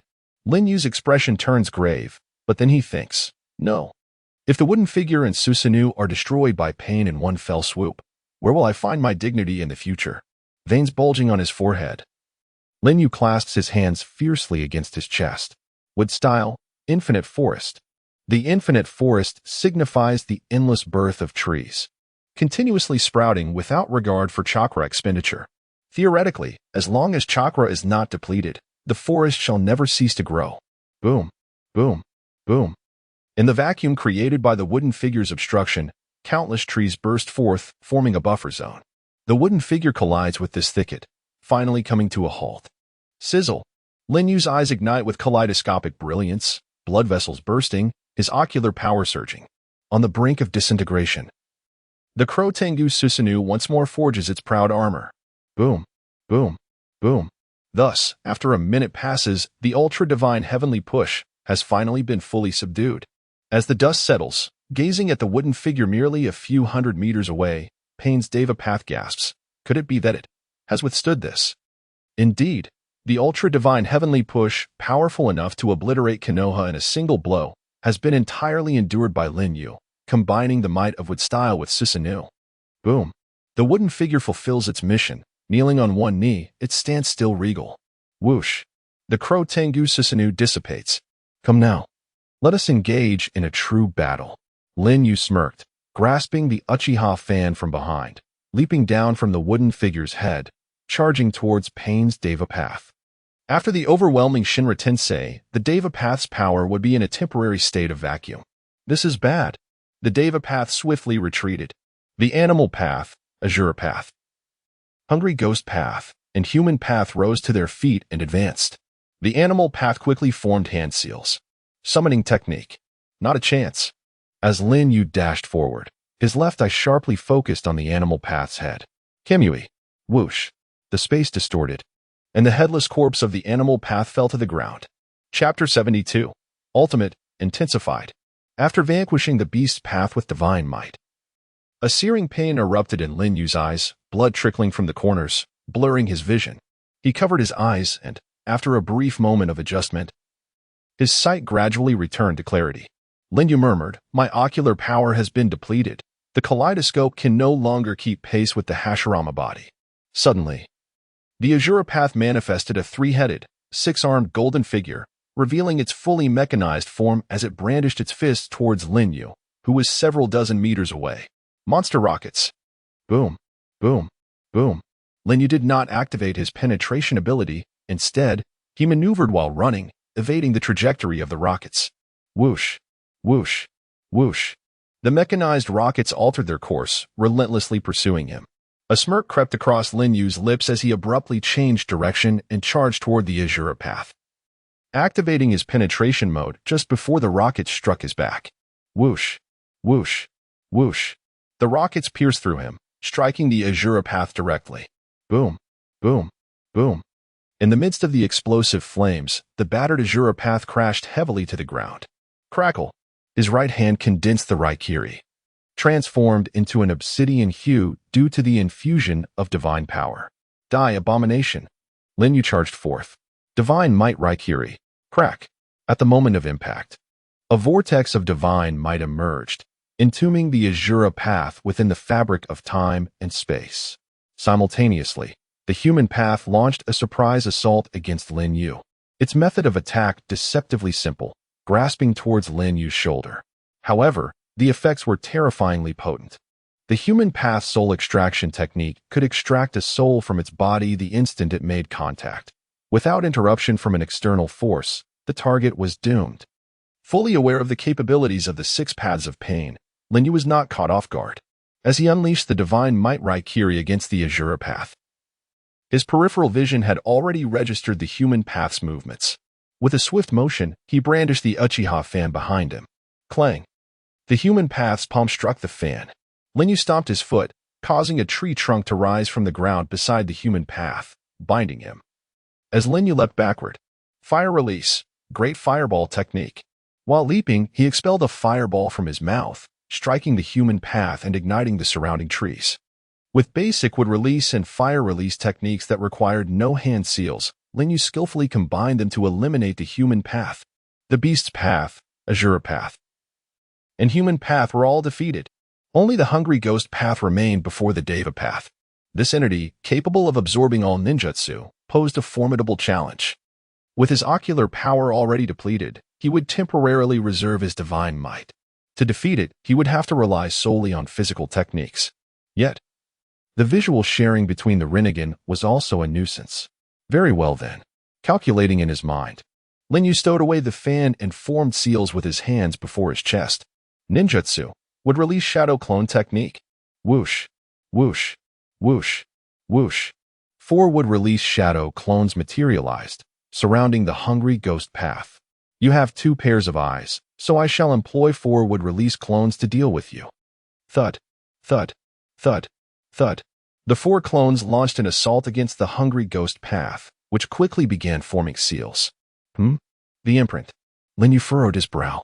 With a sudden motion, he unleashed the hungry ghost seal, striking forcefully with both hands. Wind release, gale palm. Bang! A wooden clone was sent flying from the impact. Meanwhile, Pain's heavenly path also formed a seal. Water release, water chaos wave. Whoosh! A high-pressure water column split the unsuspecting wooden clone in half. Truly caught off guard, Lin Yu had not anticipated that Pain would suddenly employ conventional ninjutsu. However, he quickly reconsidered. I have been overly wary of the Rinnegan's 6 paths abilities. I almost forgot that Nagato mastered 6 types of chakra transformations, including Yang release, at the tender age of 10, and is a genius capable of using thousands of ninjutsu across the 6 primary elemental transformations. The 6 paths of pain are not merely puppets under Nagato's control. They are also ninjas capable of employing all forms of ninjutsu. They can wield ninjutsu and absorb it as well. In such circumstances, it requires some clever thinking. Lin Yu coolly analyzed. First, I must obscure visibility, but the hungry ghost path can absorb all ninjutsu and chakra. So the mist concealment technique will likely be absorbed as well. Therefore, non-chakra and non-ninjutsu techniques should suffice. Lin Yu rummaged through his ninja tool pouch and retrieved a smoke bomb. If shurikens can be multiplied through shadow clones, then similarly, other ninja tools should also be applicable. He hurled the smoke bomb into the air. Pain thought to himself, a smoke bomb? Is he attempting to obscure visibility using non-chakra means? Yet, with just one, how effective could it be? Suddenly, Lin Yu formed seals. Ninjutsu, smoke bomb shadow clone. Bang, bang, bang. The smoke bombs multiplied in mid-air, resulting in a staggering 100. Pain gasped in disbelief. What? Bang. The smoke exploded, enveloping the area in thick, choking fumes. The hungry ghost path formed seals, preparing to disperse the smoke with wind ninjutsu. But Lin Yu's wooden clone seized the opportunity to launch an assault. Bang! Bang! The sound of fists and feet colliding echoed from within the smoke. Lin Yu recalled the moment when Naruto, in Sage Mode, utilized the frog kata to defeat Pain's hungry ghost path. The principle of the frog kata lies in harnessing invisible natural energy to deliver physical attacks. However, even physical attacks are a form of chakra. Why would they be effective against the hungry ghost path? Lin Yu's mind raced. Because even chakra-infused attacks will be effective as long as the hungry ghost path has not activated its absorption barrier in time. Buzz. Purple chakra enveloped Lin Yu's arm as he charged into the smoke, closing his eyes to rely on his hearing to detect the clashes of the clones. Found it. Lin Yu suddenly leaped up and delivered a powerful punch. Boom. He struck the hungry ghost path squarely in the chest. The immense force driving it down into the ground, creating a crater. Would release. Diamond-style wood. A tree trunk erupted from the hungry ghost path's chest, tearing through its body and transforming it into a towering tree. First, he dealt a devastating blow, then infused his wooden release power into its body, causing roots to grow within and tear apart its form. This was a brutally vicious wood-based taijutsu. Even Pain, devoid of pain sensation, let out a piercing scream. Whoosh! As the smoke dissipated, Lin Yu charged towards the solitary figure of Pain, extending his hand with a resolute declaration. It ends now. Suddenly, a dark rod sprouted from the sleeve of Pain, thrusting towards Lin Yu's shoulder. With a smirk, Lin Yu did not flinch or evade, allowing the rod to pierce his flesh. Thud. The chakra from Nagato surged through the rod, causing Lin Yu's body to stiffen momentarily, yet that was all. Though your chakra is formidable, attempting to disrupt me is futile. Lin Yu resolutely bore the interference of the rod, continuing to reach out towards Pain. Whoosh! At that moment, Pain's eyes widened, unleashing a powerful repulsive force. Shinra Tensei. Lin Yu was sent flying. The strength has finally been restored. Pain sighed. Bang! After several somersaults, Lin Yu sat up, murmuring, Pain's recovery is swifter than I anticipated. It is to be expected, considering the power of the Outer Path's golem. However, bang!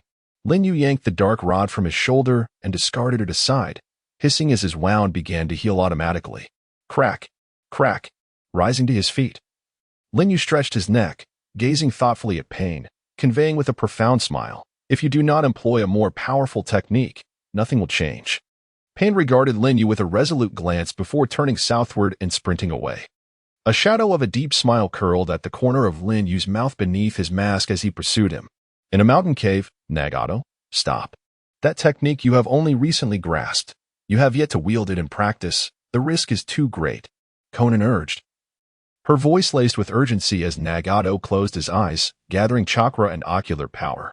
Conan, even against a formidable opponent like Uchihayu, I am unwilling to concede, Nagato declared passionately, his hands suddenly coming together, palms slightly apart. Conan clenched her fists, anxiety evident in her sweating palms, ultimately conceding, refraining from further persuasion.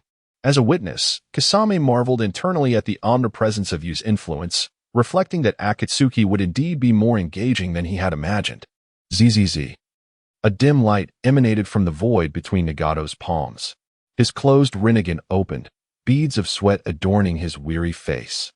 Yet his lips curled with indomitable fighting spirit as he proclaimed, let this battle between myself and Mr. Yu conclude. With this, Shinra Tensei. Chapter 73, Susanoo. The third sacred artifact. With a whoosh, a gravity sphere, no larger than a thumbprint, rose from the southern mountains, halting several hundred meters in the air. Suddenly, the light dimmed as, under the oppressive gravity, no rays could escape. Pain's Deva path manipulated the gravitational field, soaring towards the heavens, and with a swift motion, clasped his hands together. The universal pull. Rumbling thunderously, the earth fractured, in search of the celestial source of gravity. Lin Yu could not evade this calamity. He stood on an ascending boulder, his Sharingan, hidden beneath a mask, remained unfazed. Nagato, the universal pull is indeed unparalleled, but, for one endowed with the power of Kamui, unraveling it is a mere trifle. With a roar, Susanoo was unleashed, entering its second form partially. A skeletal hand formed a pitch-black shuriken. Harnessing the immense gravity, there was no need for precise aim. A slight adjustment to avoid any airborne debris sufficed. After a rough alignment, Susanoo hurled the Kamui shuriken skyward. Under the influence of the dark gravity, the Kamui shuriken struck the core of the black sphere, accompanied by the swirling vortex of Kamui, transferring the core of the universal pull into a different dimension, causing the stones once lifted into the air to plummet with a resounding crash. In the hollow of the mountain, breathless and incredulous, Nagato gasped in astonishment at how effortlessly the universal pull had been countered. Nagato, enough. You have expended far too much chakra, Conan urged. In response, Nagato resolved to create an even grander universal pull, casting it from a loftier height, beyond the reach of even Kamui. With a swift clap of his hands, he disregarded Conan's counsel, his Rinnegan pulsating with effort as he desperately squeezed out every ounce of ocular power. Buzzing, he spread his hands apart, a gravity sphere the size of a fist, 3 times greater than the previous one. The gravity sphere ascended to thousands of meters, unleashing an infinite gravitational field upon the world. Boom. This time, not only the ground, but even the mountains could not escape. Those perceptive observers had already retreated, sensing the impending doom. Crack, crack. Countless boulders were drawn upward, clinging to the dark sphere. In an instant, it transformed into a celestial body several kilometers in diameter. As he ascended, Linyu murmured, against such a force, not even the Kamui shuriken or the Kodo Amatsukami could suffice. However, there is no need for such complications. With his right eye in the kaleidoscope form, he unleashed the Kamui vortex, preparing to draw himself into a different dimension to evade the impending chaos, waiting for the universal pull to conclude before re-emerging. Devapath Pain waved his hand, and the stones around him, under the gravitational control, penetrated through Linyu's form, disrupting his spatial transfer. Humph. I see that my own transfer is slower than that of external objects. Well, the attempt to shift dimensions has failed, so what shall I do next?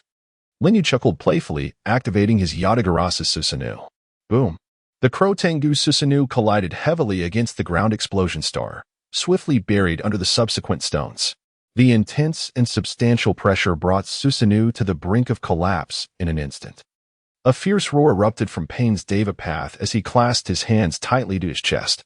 The earth trembled with a cacophony of crashing stones, relentlessly striking the outer defenses of the ground explosion star.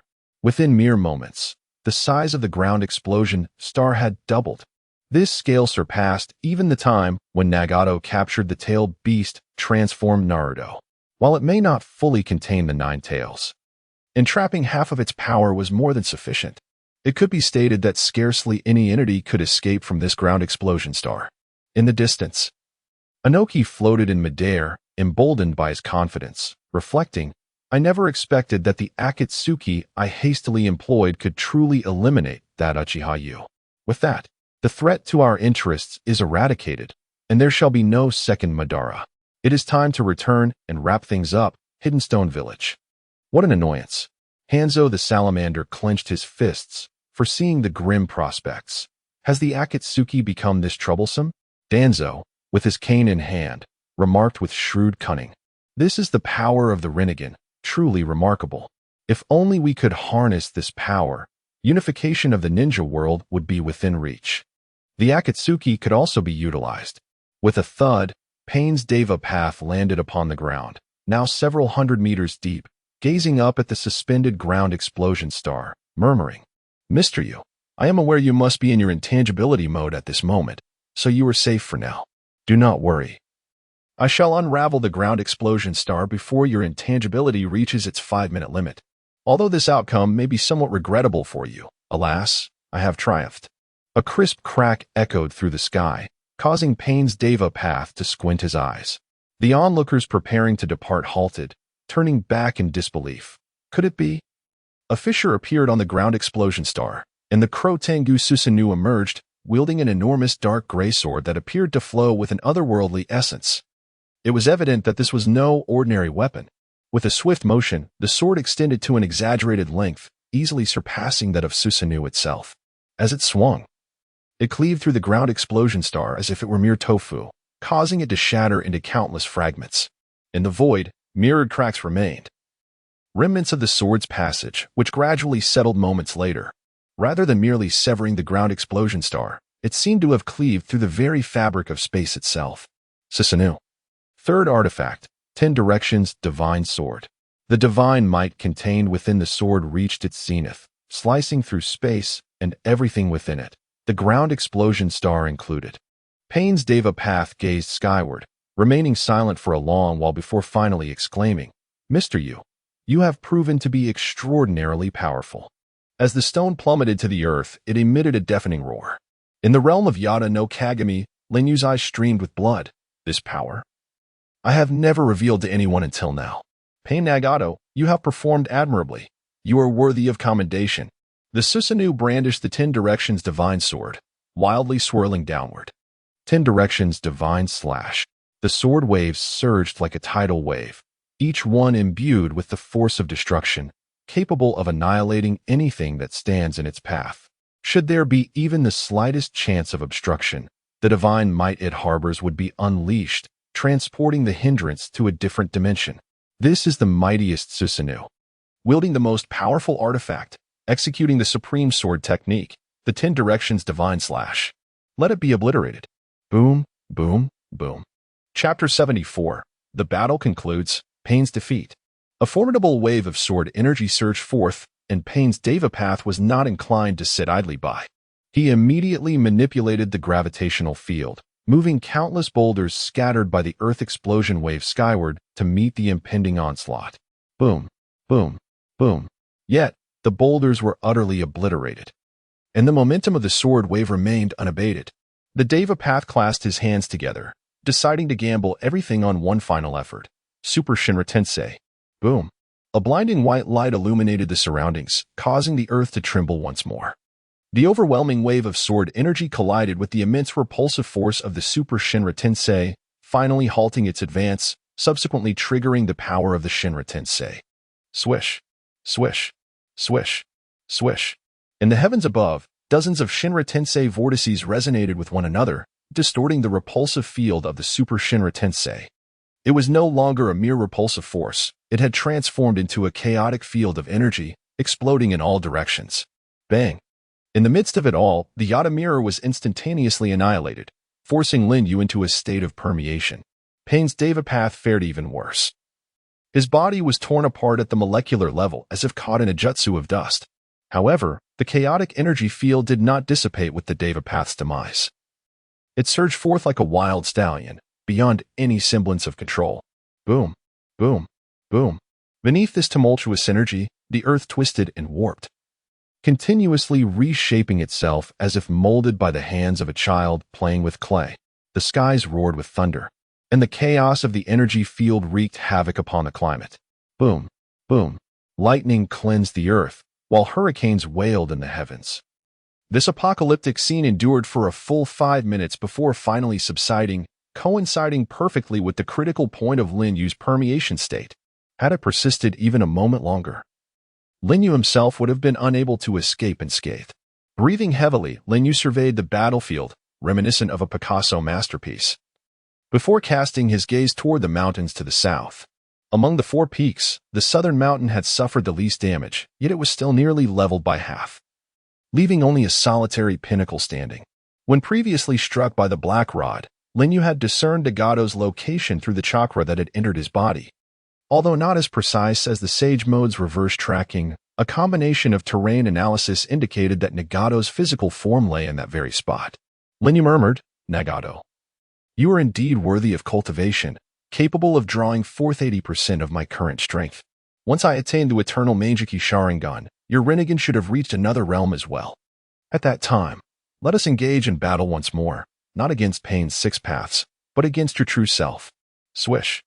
Lin Yu vanished into the Shinra Tensei vortex, choosing not to return immediately to the hidden village of darkness, for this battle had drained his ocular power significantly.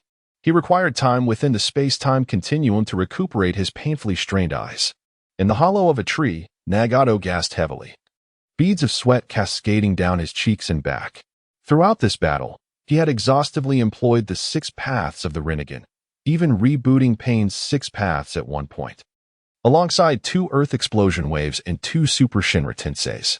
Even with the vast chakra of the Uzumaki clan and the Outer Path Golem residing within him, Nagato had reached his limit. Nagato, you have tried your best, Conan said with concern. Nagato replied, huff, huff. I have lost. Whether it be in the application of jutsu, combat experience, or the contest of chakra, I have been utterly defeated. Mr. Yu's strength is unfathomable. It is far beyond what I can conquer at this moment. However, next time, I will not be defeated. Nagato. Conan's expression was somewhat complicated. Huff, huff. Let us return. Through this battle, the path for Akatsuki has been opened. Powerful individuals will surely come seeking us. I must adjust to my optimal state to command their respect, Nagato proclaimed. Understood. In a certain location in the land of Earth. The 13th explosive unit of Awagakure had just completed a demolition mission and was racing back to the village. However, a silver-haired youth with a scroll on his back blocked their path. Who are you? The leader of the Awagakure explosive unit demanded. I am the explosive prodigy of Awagakure, hunting. The youth replied. I have waited for you for a long time. With that, Kaido Mangetsu withdrew a blade from the scroll, equipped with an explosive scroll. This is the explosive blade, Misty Spray. You are one of the 7 ninja swordsmen of the mist, Kaido Mangetsu. Hunting exclaimed in surprise. Let me correct you. I am a former member of the 7 ninja swordsmen, Kaido Mangetsu said haughtily, charging forward with his sword. Boom, boom, boom. After a fierce battle, the ground was left scarred from the explosions. Curse it. Thud. The battered hunting fell to the ground. Gurgle. The ground was blasted into several puddles that flowed together, forming a humanoid shape. Kaido Mangetsu wiped the sweat from his brow, murmuring, what a troublesome opponent. But with this, the task assigned by Lord Shadow should be accomplished. Suddenly, the sky began to rain inexplicably. Kaido Mangetsu felt the raindrops, his expression turning serious. Is this the mist's secret technique, rain cutter? Have those troublesome individuals arrived?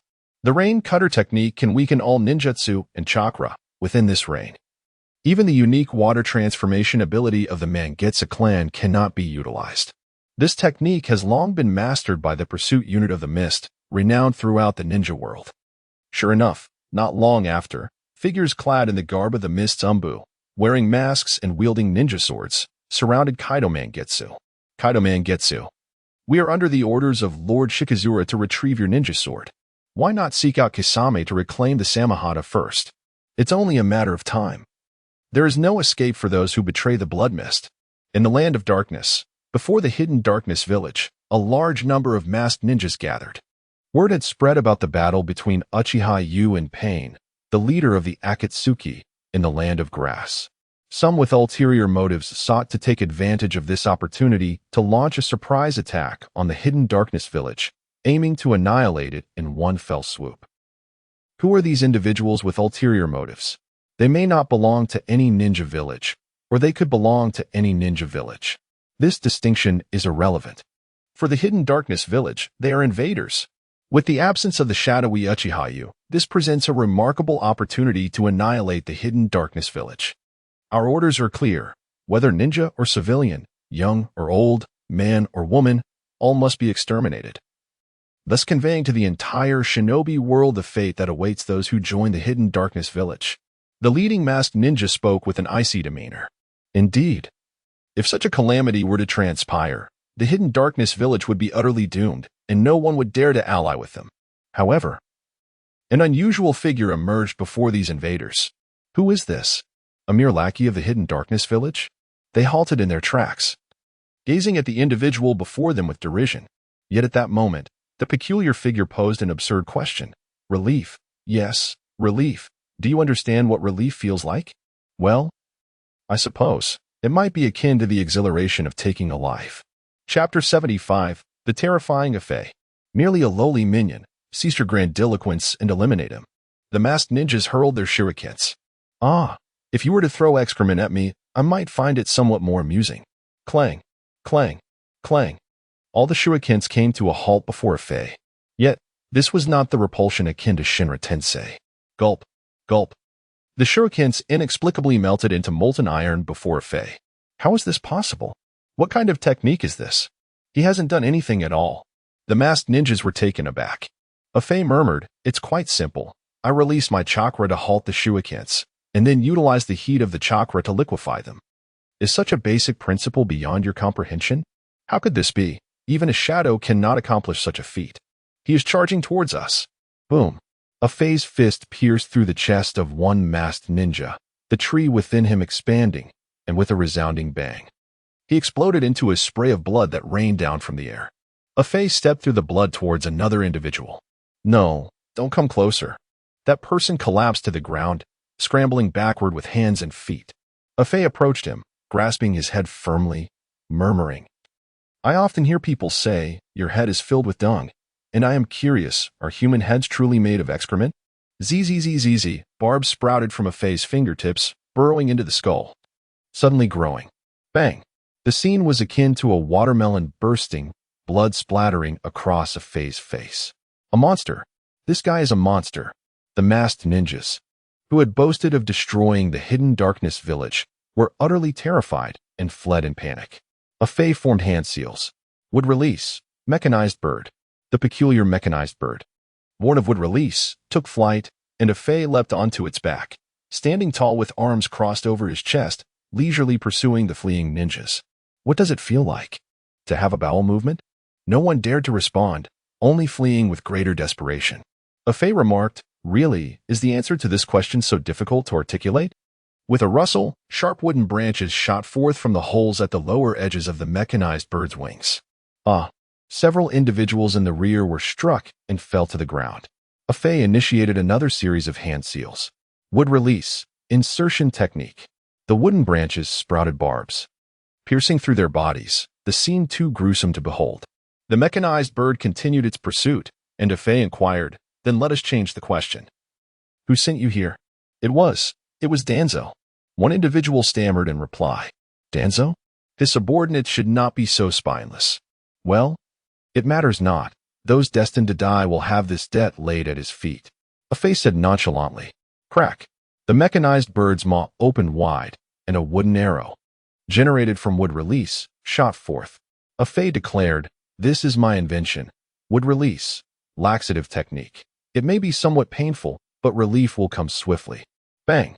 The crossbow bolts were released, but during their flight, the tips separated, the outer layers disintegrated and fell to the ground. 8 secondary crossbow bolts continued their trajectory, once again separating into 64 slender tertiary bolts, accurately striking the lower regions of 64 ninjas. The pain, excruciating pain. They all collapsed to the ground, howling in agony, attempting to pull out the wooden shafts, but the tips had taken root, refusing to budge. Afei held up 2 fingers before his chest. Wood release, flower tree realm descends. Then the rooted wooden shafts rapidly sprouted, flourishing, with parts of them revealing flower buds, emitting a foul odor as they bloomed. The wretched cries echoed beneath the sky, but within moments, silence enveloped the scene. Afei leaped down from the mechanical bird, standing amidst the pile of corpses as if awaiting something. Whoosh! The divine whirlpool appeared, and Linyu, just landing, furrowed his brow, exclaiming, "What a stench!" "Oh, you're back," Afei remarked. "What is the situation?" Linyu inquired, gazing at the gruesome scene.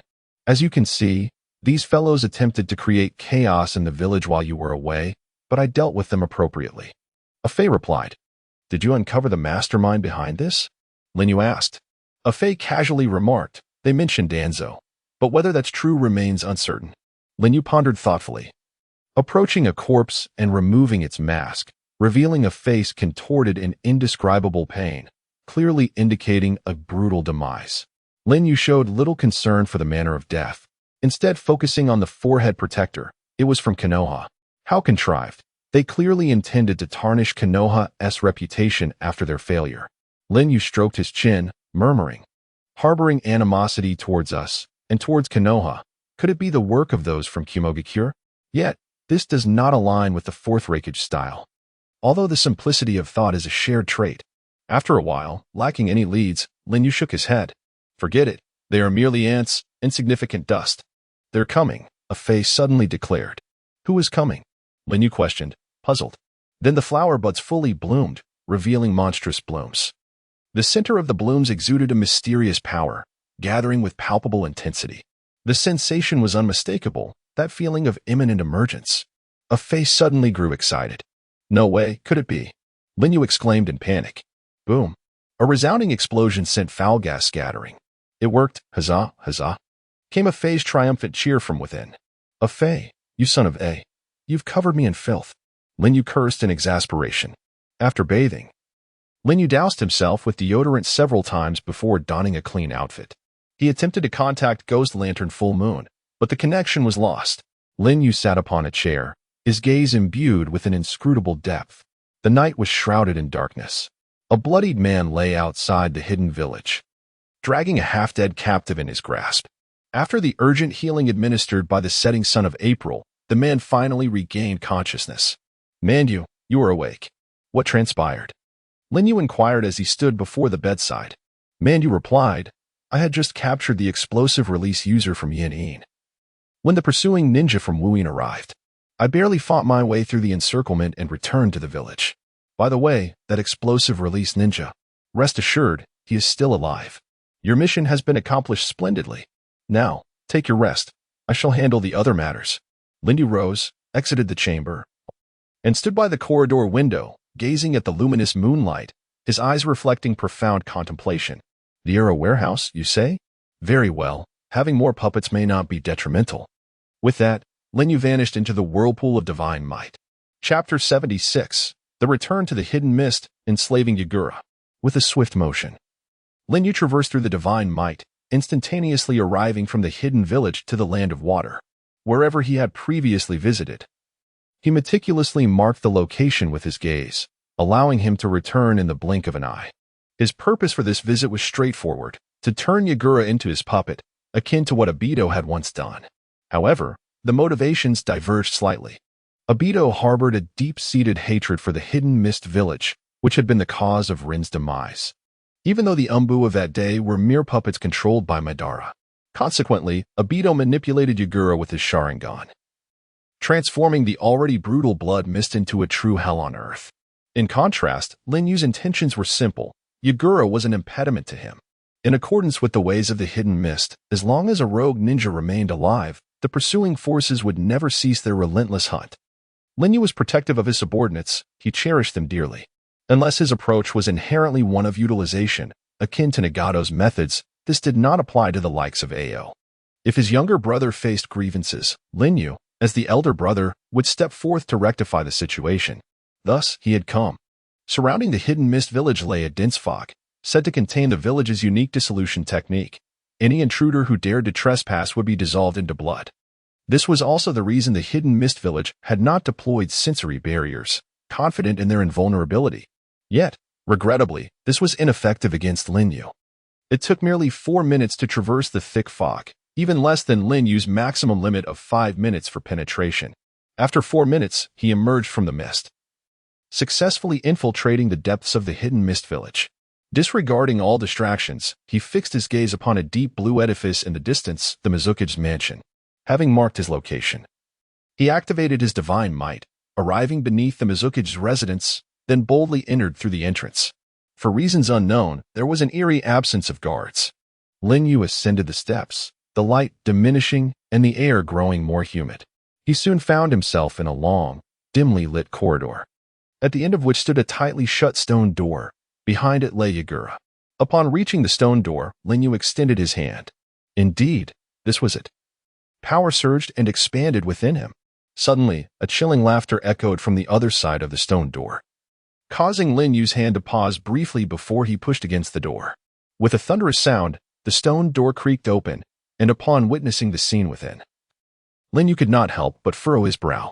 Yagura sat in a stone chair, his head bowed, seemingly oblivious to Lin Yu's arrival.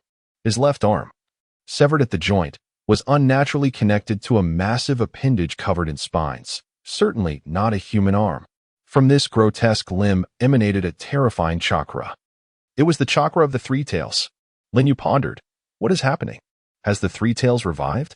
No, it is not like that. He quickly gathered his thoughts.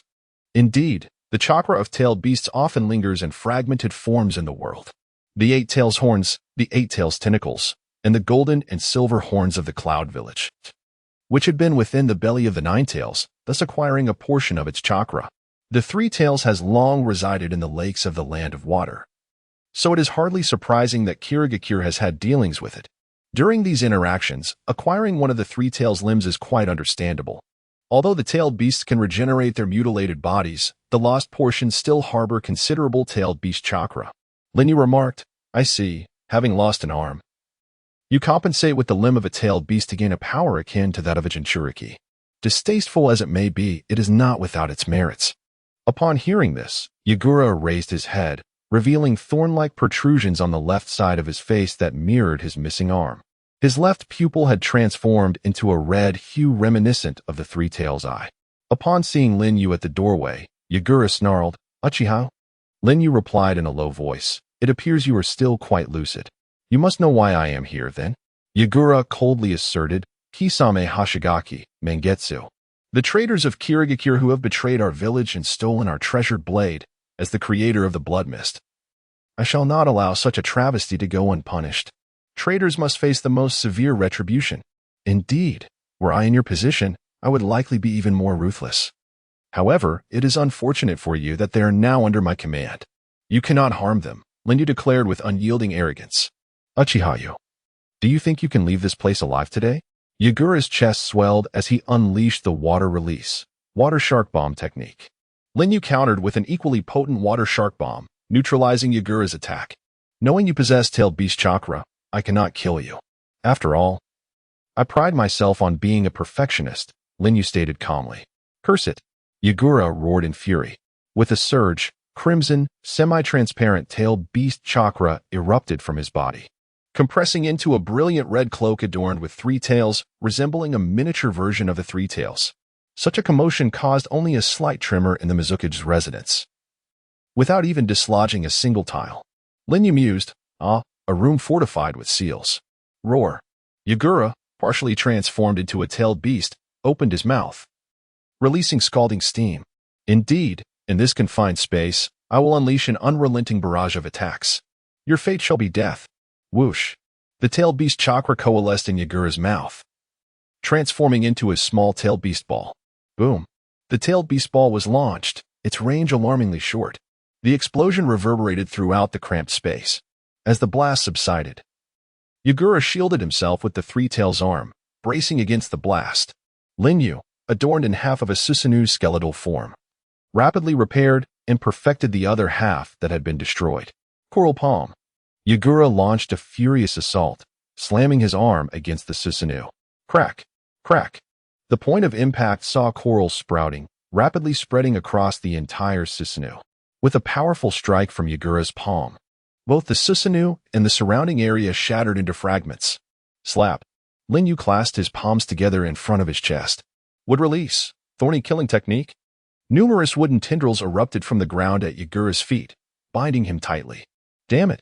Those cursed wooden techniques. Yagura exclaimed, visibly agitated. Linyu remained calm and composed, altering his technique as a character resembling materialized in his palm. With a decisive step forward, he struck Itsong's chest, simultaneously drawing forth a strand of chakra. Wood release. Your entrapment technique? A cry of agony escaped Itsong's lips as the chakra of the tailed beast within him was swiftly suppressed by the wood release technique, causing the tailed beast cloak to peel away, revealing the scorched skin beneath. Genjutsu, Sharingan, full activation. Become my captive, fourth Mizuki, Itsong. With a surge of power, Linyu's eyes transformed into a kaleidoscope of crimson, channeling all his ocular energy into the illusionary technique. Suddenly, Itsong's eyes widened in shock, his expression contorting with intense struggle. Yet ultimately, he succumbed, losing focus. Chapter 77. Not yielding to the male. Thus, the fourth Mizuki, Yagura, fell under the powerful illusionary control of hate.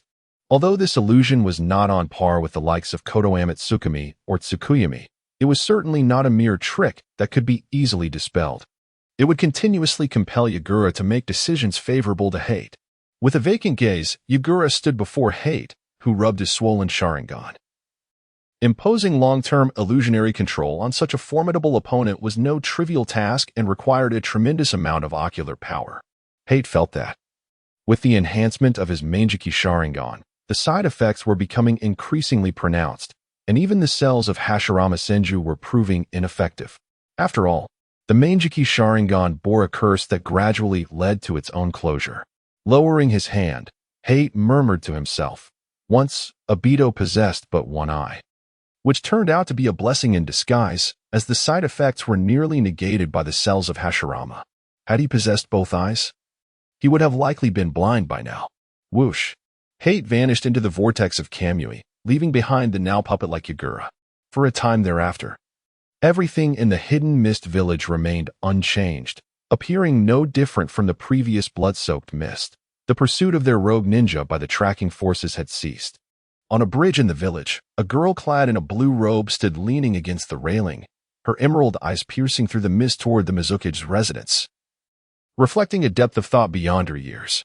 Her right eye was partially concealed by bangs, and her alluring long hair cascaded down her back. Tragically, despite her hair reaching her waist, she remained unmarried at the age of 16. This was Terumi Mei, the most extraordinarily gifted girl in the history of the Hidden Mist Village, possessing chakra of 4 elemental natures: fire, lightning, earth, and water, as well as the 2 bloodline limits, dissolution and boiling. At such a young age, she was already a strong candidate for the next Mizuki, enjoying immense prestige and influence among the youth of the Hidden Mist, with Ao standing as one of her loyal followers. Ao, do you not sense that the Mizuki's behavior has been somewhat peculiar lately? Terumi Mei's melodious voice floated toward Ao. It is somewhat strange, but it must be due to Lord Yagura having transplanted the Three Tails arm. I have heard that tailed beast chakra can have certain berserk side effects, Ao replied, assuming the obvious. No, Terumi Mei shook her head. Merely one arm of the Three Tails should not affect a master like the Mizuki. I believe there is more to this, Ao. Use your Byakugan to examine the Mizuki's chakra network. Ao's right eye bore a Byakugan acquired from a member of the High GA clan during the Great Ninja War. Ao hesitated, such a disrespectful act, if Lord Yagura were to notice. Fear not, I will shroud you with a barrier, Terumi Mei assured. Understood, Byakugan. Ao's right eye became veined, and as he activated the Byakugan, he clearly saw the scenes within the Mizuki's estate, including the flow of chakra within Yagura's network. Suddenly, Ao exclaimed in shock. This is. Lord Yagura's cerebral chakra network is in a state of extreme turmoil, suspected to be under the control of an illusion. Aha! In the shadows of the night, Terumi Mei's delicate hands gripped the railing tightly, her beautiful eyes lost in profound contemplation. In any case, we must first dispel the water shadow's illusion. Ao, this relies upon your Byakugan, Terumi Mei declared. I understand. Ao replied resolutely. Indeed, in the original tale, Yagura was manipulated by Obito's Jinjutsu, detected by Terumi Mei and dispelled by Ao's Byakugan. But this is an extraordinarily potent illusion. I cannot possibly unravel it. Ao exclaimed, drenched in sweat before the water shadow, feeling utterly powerless against the Jinjutsu. After all, Lin Yu's ocular power had long surpassed that of Obito. Is it not possible to forcibly dispel it? Terumi Mei inquired, her brow furrowed. If that were the case, Lord Yagura's neural pathways would be destroyed in an instant, resulting in his demise. Ao stated grimly. Terumi Mei quietly clenched her fist. As far as I am aware, the Mist Village does not possess individuals with such genjutsu prowess. Could it be someone from an outside village? To infiltrate the Mist Village, traversing the surrounding melting mist undetected. To confront the water shadow and overpower him using a portion of the tailed beast's power, then employing such a formidable illusion. Such strength. In the current shinobi world, could it be him? A name instinctively crossed Terumi Mei's mind, someone she had heard of but never encountered. What shall we do now? Ao asked. In any case, we must report this matter to the elders. Terumi Mei released her grip and walked forward, her graceful figure exuding an air of determination. With Yagura under the influence of the illusion, he could no longer serve as the water shadow and lead the Mist Village.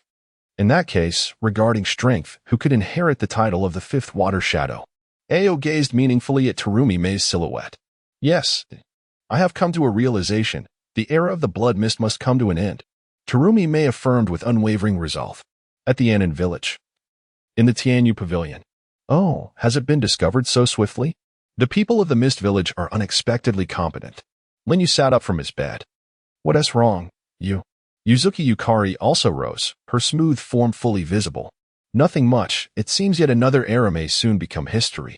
This world truly belongs to the youth. Linyu remarked with a knowing smile. Yuzuki Yukari rested her chin on her hand, her beautiful eyes darting towards Linyu. That old-sounding tone makes you sound like an uncle. How can that be? Am I not youthful? Linyu's hand, still nestled in the covers, reached out. Ah, how annoying. Yuzuki Yukari's cheeks flushed crimson, playfully slapping Linyu's shoulder. Only for him to roll over and pin her down. Let me keep you in perpetual youth. Ah, you scoundrel. Yuzuki Yukari instinctively tightened her legs around Linyu's waist. And then, without further ado, a frenzy ensued. As dawn broke, beneath the great waterfall of the Tianyu Pavilion, a resounding crack of thunder erupted, abruptly severing the cascading waters. Moments later, the flow resumed. Huff, huff, huff. As Yuzuki Yuin bent her body and gasped for breath, she gazed at her right hand, which was wrapped in bandages and marred by countless scars. Finally, she had mastered it.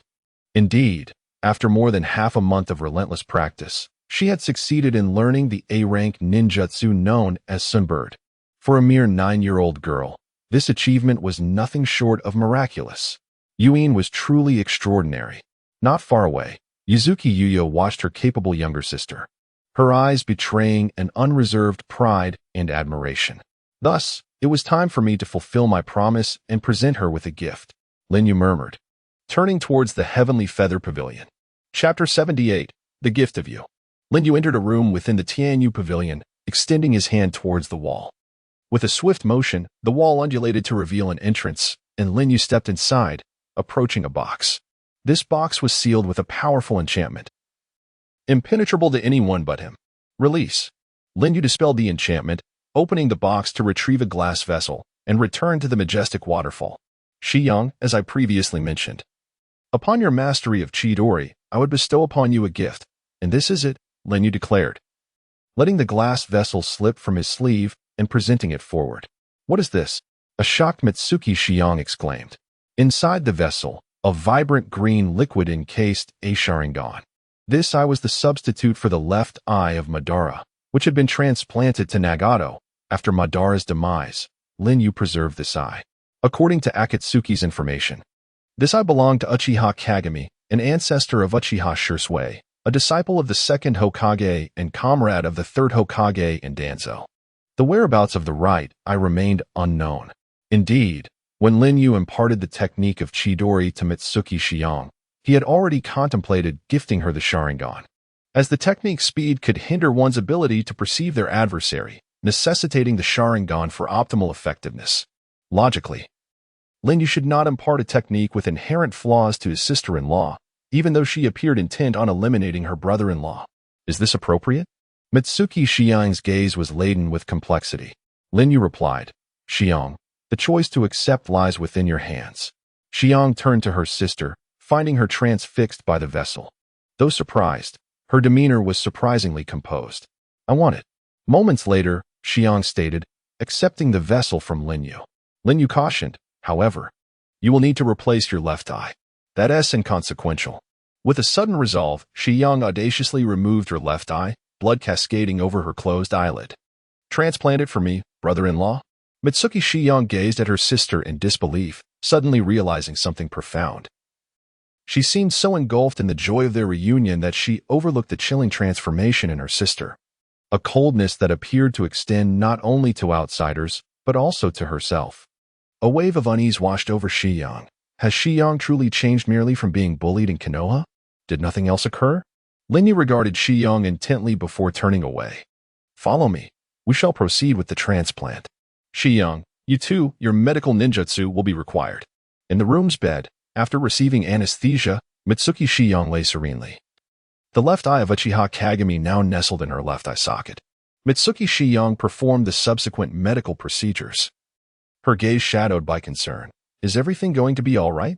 Yuin is not of the Uchiha clan, yet she must wield the Sharingan. Linyu reassured. There is no cause for concern. This Sharingan has been enhanced using Hashirama's cells. Once the transplantation is successful, these cells will be absorbed by her, enabling her to adapt to the eye even more efficiently than a true Uchiha. Upon hearing this, Yuzuki Yuin exhaled softly, voicing another worry. Yuin sometimes exhibits behaviors that are downright unsettling, far beyond what one would expect from a 9-year-old. I fear that if this continues, she might stray from the right path. Lin Yu held his own thoughts. Every individual has their own trajectory of growth. Experiencing certain things early on is not necessarily detrimental. Rest assured, with my presence, I will guide her back to the right course. That is a relief, Yuin replied. In the dead of night, Yuin awoke, sitting up and covering her bandaged left eye. How do you feel? Lin Yu inquired from his chair at the bedside. I can't quite describe it. It feels as though a unique chakra is drilling into my mind. Yuin responded. Indeed, the process of awakening the Sharingan involves a surge of special chakra that affects the optic nerves, stimulating the eye.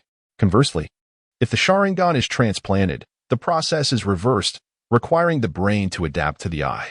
That special chakra is the spiritual energy inherited by the Uchiha clan. Once the bandage is removed, the world you perceive will transform dramatically. Take good care of yourself, Yuin. Lin Yu rose and exited the room. Oh, what I particularly wish to see is your demise, brother-in-law. Yuin murmured, clutching her bandaged eye. Thunder rumbled ominously as the sky over the land of darkness was shrouded by oppressive clouds, unleashing a torrential downpour. Lin Yu stood before a door to a dark chamber, awaiting the results of Orochimaru's experiment, which had commenced a month prior. Today was the day of reckoning. The door creaked open. The first to emerge was Tsunade, her eyes heavy with fatigue. As she passed by Lin Yu, she glanced at him without acknowledgement, instinctively quickening her pace. Take an umbrella. The rain is quite heavy. Lin Yu offered, handing her an umbrella. Tsunade paused momentarily, hesitated, then accepted it, swiftly darting into the downpour. Despite her deep-seated disdain for my experiments, she dedicates herself wholeheartedly once she commits. This is the essence of her earnest character. Orochimaru, clad in ethereal white, emerged from the shadows, observing Tsunade's retreating figure. This is the spirit befitting a ninja. Since I have made her a promise, I shall fulfill it. However, more importantly, have we achieved results? That is what Lin Yu is most concerned about. Orochimaru replied with an alluring smile. Everything is flawless. He produced a data report from his robes. This is the genetic comparison of the two subjects post-experiment. As Lin Yu perused the report, though some technical jargon eluded him, the underlying fact was clear. Genetically speaking, the unrelated individuals, Oil Woman Toryun and Biwa Jizu, had become akin to brothers. Despite the absence of any blood relation, the connection remains profound. Moreover, he shares the same Uchiha lineage as Shursui. Excellent. Let us swiftly transform this achievement into reality. What must I prepare? Lin Yu inquired. Quite simply, a single drop of blood will suffice, Orochimaru replied. Is it truly that straightforward? Lin Yu gazed at Orochimaru in astonishment. Indeed, it is that simple. The forbidden technique I have devised can alter the target's genes to mirror those present in this blood, albeit under conditions of complete vulnerability, which does present some challenges. Orochimaru chuckled. Then what are we waiting for? Let us proceed with the blood extraction. And do take an additional sample, Lin Yu asserted. While it poses no issue, may I ask why? Orochimaru probed. Given the simplicity of the requirements, why not also transform my second choice? Both Uchiha Shursui and Uchiha Itachi are deserving of this opportunity. Oh dear, Yukuin certainly presents me with a conundrum. Once the blood was collected, Orochimaru, with 2 vials of Lin Yu's blood in hand, prepared to depart. Do you truly not wish for my Kamui to transport you to Konoha? It would expedite the journey, Lin Yu suggested. No. I prefer to traverse the path of truth on my own 2 feet. Orochimaru's raspy voice resonated with an intellectual allure. Lin Yu chose to honor his decision. Very well. Should any situation arise, I shall provide assistance. Then I shall take my leave, Yukuin. Orochimaru turned, adopting the quintessential ninja running posture, and ventured forth into the curtain of rain. Chapter 79. Orochimaru, the Forbidden Technique Unleashed. On the night 2 days hence, within the verdant woods beyond the hidden village of Konoha, Orochimaru peeled the skin from a fallen leaf ninja and affixed it to his own visage. initiating a series of hand seals. Ninjutsu, disguise technique. With a swift motion, his appearance transformed entirely into that of the slain ninja. Konoha enforces a curfew as the witching hour approaches. All ninjas without assigned missions are forbidden from entering or exiting the village. Orochimaru hastened his steps, successfully infiltrating Konoha just before the gates closed at midnight. He felt a wave of nostalgia wash over him, yet he remained resolute in his true purpose for returning. After thorough reconnaissance, he discovered that the Uchiha clan's residential area was heavily patrolled by ANBU operatives. Following Kakashi's sighting of Linyu, the surveillance around the Uchiha compound had intensified, with ANBU on duty both day and night, prohibiting any unauthorized individuals from approaching. The tension is palpable. How long can this clan's fortune endure? Next, Orochimaru ascended a high structure in Konoha, gazing down at the bustling crowd below as he formed another series of hand seals. Group illusion technique, bewildering malevolence. A wave of energy radiated from between his brows, cascading throughout the street. This illusionary technique was designed to disrupt the mental state of those nearby, inciting suspicion and hostility among the populace. Its extensive range rendered it ineffective against Genin and above, yet it was remarkably potent against the average citizen. You scoundrel! You've been staring at me this entire time. You must be plotting against me. I'll end you. Suddenly, the pedestrians halted in their tracks, descending into a frenzy of violence against one another. Move swiftly. The situation is dire. 10 minutes later, the Konoha Guard received reports of a large-scale brawl and mobilized in full force. Meanwhile, the ANBU tasked with monitoring the Uchiha were drawn away to manage the chaos, leaving only a handful to patrol the vicinity of the Uchiha residential area. With the elite of the Konoha Guard diverted, Orochimaru seized the opportunity to leap down from his vantage point, making his way toward the Uchiha compound. Yet, a few ANBU remained vigilant. One operative spotted a suspicious figure approaching and inquired, "Who goes there?" "I've suffered a heartbreak and needed some fresh air," the suspicious man replied, feigning dejection. The ANBU scrutinized the individual before them, noting his disheveled appearance, which indeed suggested a state of sorrow. "Move along. This is not a place for you," the ANBU member ordered, dismissively. "Waigari Mashida." "I understand," the suspicious man retorted. Just as they brushed past each other, the ANBU halted abruptly, questioning. "You carry the scent of leaves and soil and blood. Where have you been, and what have you done?" The suspicious man came to a standstill, slowly turning around, his mouth agape, revealing a long, drooping tongue. The serpent-like pupils of Orochimaru glimmered with a terrifying intent. The ANBU's pupils dilated in shock as they prepared to draw their blades. Shadow Snake Hand. Swish. Orochimaru's serpentine hand coiled around the ANBU's face, suffocating him until he collapsed. Keen perception is not always a blessing. Orochimaru casually peeled off his human skin mask, shedding his disguise, and strode boldly into the Uchiha clan's residential area. Beneath the moonlight, he stood atop a tall power pole, his long hair billowing in the breeze. Upon spotting a young boy who had just concluded his training and was walking alone at the end of the street, a smirk curled at the corner of his mouth, and he vanished from sight. As the wind stirred a flurry of leaves, Uchiha Shursui halted in his tracks, sensing a peculiar shift in the atmosphere. Instinctively, he grasped the small blade at his back and activated his three-tomo Sharingan, adopting a vigilant stance. "Show yourself. I know you are nearby." At such a tender age, he possessed the perceptiveness typical of an elite jonin, and with those eyes brimming with potential, "I understand why Yukun would choose you." "Jonin," a hoarse voice drifted from behind. Swish. As Shursui pivoted, he swiftly retreated, his blade now firmly in hand. Upon seeing the figure before him, Shursui's pupils constricted. This aura and those vertical pupils. Could it be? "You are the legendary Sannin, Orochimaru?" Shursui inquired sternly.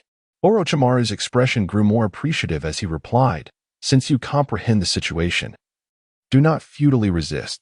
I'm afraid I cannot comply with your desires." Swish. Swish. Shursui's figure suddenly fragmented into dozens, appearing throughout the street, on the walls, and atop the eaves, encircling Orochimaru. Both illusions and reality, nothing surpassed this remarkable body flicker technique, thought Orochimaru in awe. 32 body flicker slashes. Crack, crack, crack, crack. The 32 corporeal illusions launched a simultaneous assault, 32 blades piercing Orochimaru's body almost in unison. Ugh! Orochimaru immediately transformed into a gory spectacle. Yet with a tremor of his shoulder, he opened his mouth wide, regurgitating a sticky, damp, but entirely intact version of himself. What? Shirsue's 32 illusions converged, revealing that the young boy was not yet capable of sustaining such formidable body flicker techniques consecutively. Whoosh! Suddenly, Orochimaru's neck elongated unnaturally, lunging toward Shirsue. Fire style, great fireball technique. Shirsue rapidly formed hand seals, unleashing a searing fireball from his mouth, using the explosive force to retreat. However, Orochimaru's head relentlessly pressed forward against the fireball, undeterred. Shirsue's Sharingan flickered. As Orochimaru closed in within 2 meters, he hurled his sword with the swiftness of lightning, piercing through Orochimaru's throat with a resounding crack. Simultaneously, Shirsue completed his hand seals. Crackle! Lightning chakra erupted from the sword, paralyzing Orochimaru's body, his head and neck collapsing to the ground. Yet, from the open mouth, a small white snake suddenly darted forth, aiming to bite Shirsue. Shirsue discerned with acute clarity. At this distance, it can succeed. Caw! Caw! 2 pitch-black crows materialized from thin air, snatching the small snake just a meter away. In the distance, Orochimaru formed hand seals. Kusanagi sword, blade of the void. Crack! The small snake opened its mouth, and the Kusanagi sword was unleashed. This is bad. The suddenness of the situation was utterly unforeseen. By the time Shirsue realized the peril, it was too late. The Kusanagi sword had pierced his shoulder, pinning him against the wall. The crows dissipated, and the small serpent fell to the ground. With a swift motion, Orochimaru retracted his neck, extracting the blade from his throat, and approached Shirsue. Shirsue-kun, he began. If it weren't for Yukuin's interest in you, I would have relished the opportunity to claim you as my own. Alas, that man possesses greater foresight than I. Orochimaru then produced a syringe filled with Linyu's blood, plunging it into Shirsue's vein to inject the vital fluid. With a resounding clang, he discarded the syringe and formed a series of intricate hand seals. His long hair swayed as if caught in an unseen breeze. And a gravelly voice resonated. Express your gratitude, Shirsue. With this drop of blood, you shall inherit a fragment of Lord Hashirama's power. Forbidden technique. Blood transference. Chapter 80. Uchiha Itachi. With a sudden thud, Shirsue's eyes widened in shock, his heartbeat seemingly suspended for a moment, before an overwhelming wave of heat surged through his entire being. He could not suppress a cry of despair. Orochimaru stepped forward, extracting the Kusanagi sword from Shirsue's shoulder. With a heavy thud, Shirsue collapsed to his knees, drenched in sweat, exclaiming, "What have you done to me?" Orochimaru tilted his head back, opening his mouth to place the Kusanagi sword within the gaping maw of a serpent that emerged, which then retreated as he closed his mouth, wiping the viscous residue from his lips before turning to depart. Stop right there." Shirsue struggled to crawl forward, but ultimately succumbed to his condition, slipping into unconsciousness. Hissing sounds filled the air. It was not long before Shirsue, still in a stupor, felt the wound on his shoulder, inflicted by the Kusanagi sword, begin to heal amidst swirling hot smoke. Time was of the essence. He needed to swiftly locate the next target, which, he presumed, would be less arduous than the first. Orochimaru mused to himself. In a residence located to the south of the Uchiha living quarters, Makoto Uchiha reclined in a lounge chair, gently caressing her visibly pregnant abdomen. Her gaze weary yet gentle. "Itachi, I feel a bit tired. I think I shall rest for a while. You should retire early as well." On the tatami mat nearby, 5-year-old Itachi sat upright, demonstrating a sense of maturity beyond his years. "All right, I will sleep shortly," he replied. Soon, the rhythmic sound of Makoto's breathing filled the air. Itachi rose, retrieved a blanket, and draped it over his mother, smiling at her belly, saying, "Be good, Sasuke." However, Itachi did not go to sleep. Instead, he took a kunai and sat down, activating his still innocent Two-Tomo Sharingan, standing guard like a small protector beside his mother. Just recently, a group of mysterious assailants had attacked Makoto during her walk, targeting the child within her womb. Itachi had bravely defended her until clan members arrived, but he collapsed from exhaustion. During that battle, his single Tomo Sharingan had evolved into a double Tomo. Upon awakening, he learned of the deaths of 3 clan members, filling him with sorrow, yet he was relieved that his mother was unharmed. Ever since that incident, he had remained perpetually by her side, vigilant at any sign of trouble. Gripping the kunai tightly, he thought, the sudden brawl has drawn my father and the others away, but something feels off, as if it were orchestrated. I must protect my mother and Sasuke. Suddenly, a shadow of a long-haired figure encircled by serpents flickered against the paper door. In an instant, Itachi launched a shuriken, piercing through the door's paper. Orochimaru glanced at the kunai, its tip mere millimeters from his forehead, astonishment evident in his vertical pupils. With a chuckle, he extended his hand and pulled the door open. Boom! A powerful fireball shot forth, striking Orochimaru and forcing him back. Itachi, now clutching the kunai, dashed outside, his Sharingan swirling, locking onto Orochimaru standing on the eaves. His mind raced. If these individuals sought to harm Sasuke, daring to challenge my father's limits and incite civil strife, they would likely disguise themselves or wear masks. Yet this man did not. Could it be that his intentions? Are you here for my father? Itachi inquired tentatively. Humph. You are mistaken. My true purpose is you, Itachi, Orochimaru candidly remarked. Itachi was momentarily taken aback, but then he felt a sense of relief wash over him. With Orochimaru's strength, there was no need for deception towards someone as young as himself. Thankfully, it was not aimed at his mother or Sasuke. I understand. Could we perhaps change locations? There are individuals in this room who must not be disturbed, Itachi requested earnestly. Orochimaru gazed at Itachi with keen interest. Very well, he replied, swiftly leaping from a distance. Itachi cast a lingering glance at Orochimaru's retreating figure before forming hand seals. Ninjutsu, shadow clone technique. With a resounding pop, he left a shadow clone in place and pursued his own path. In a vacant area, Orochimaru halted and addressed the approaching Itachi. At such a tender age, you have already mastered the shadow clone technique. It is indeed impressive. Did you leave your clone behind out of fear that I might go back on my word? Itachi replied, No. I cannot rule out the possibility of having only you as an adversary, nor can I be certain that my intuition is infallible. It is merely a precaution. Orochimaru expressed admiration. What a remarkable child you are. Indeed, none chosen by Lord you are mediocre. Lord you. Itachi's eyes narrowed slightly. However, no matter what you do, you cannot evade the events that are about to unfold, Orochimaru teased, licking his lips. Yet Itachi countered, perhaps. But I am at least certain of one thing. Your target is indeed me. With a swift motion, Itachi turned a kunai and pressed it against his own neck. If I were to take my own life, you would surely find it troublesome. Or perhaps it is the Lord you behind you who would be troubled. As the wind whispered through the air, a silence enveloped them momentarily. Orochimaru stared in astonishment at the small figure before him. Was this truly the mindset of a 5-year-old boy? Based on your reaction, I must have guessed correctly, Itachi stated. One must not be careless in this matter. Now speak. What conditions do you desire? Orochimaru recognized that a boy of Itachi's intellect understood the ramifications of self-termination, which could threaten his family. Thus, he sought to gain some leverage against his formidable opponent. Itachi declared, My unborn brother is currently being targeted. Given my present strength, it would be difficult to ensure his safe delivery. So I require you and your associates to guarantee his protection. Orochimaru responded with a knowing smile. This may prove to be a difficult task. After all, those who wish for your brother's demise are the very embodiment of darkness in the ninja world. Not if it is indeed Uchiha.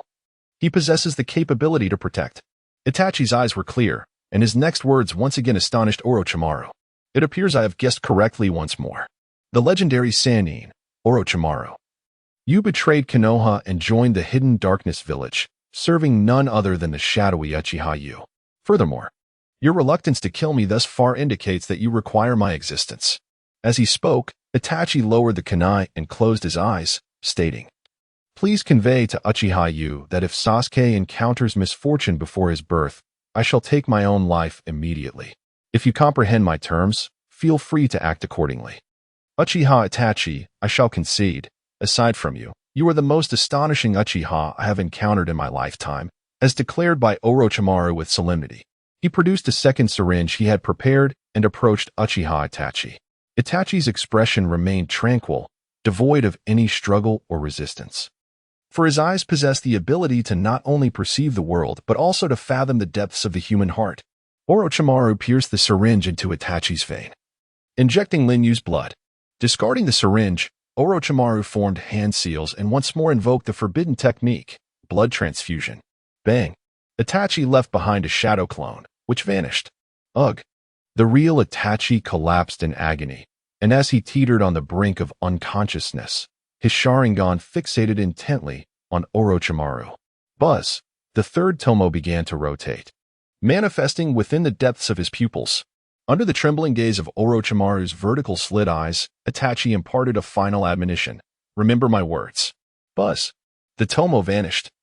The Sharingan closed, and Itachi succumbed to unconsciousness. After a considerable interval. Tick-tock. Am I truly perspiring due to a mere 5-year-old Uchiha child? Orochimaru gazed at the sweat in his palm, lost in contemplation. Chapter 81. The Confrontation of the Three Ninjas, the Arrival of Yujun. After successfully accomplishing his mission, Orochimaru began to contemplate his escape.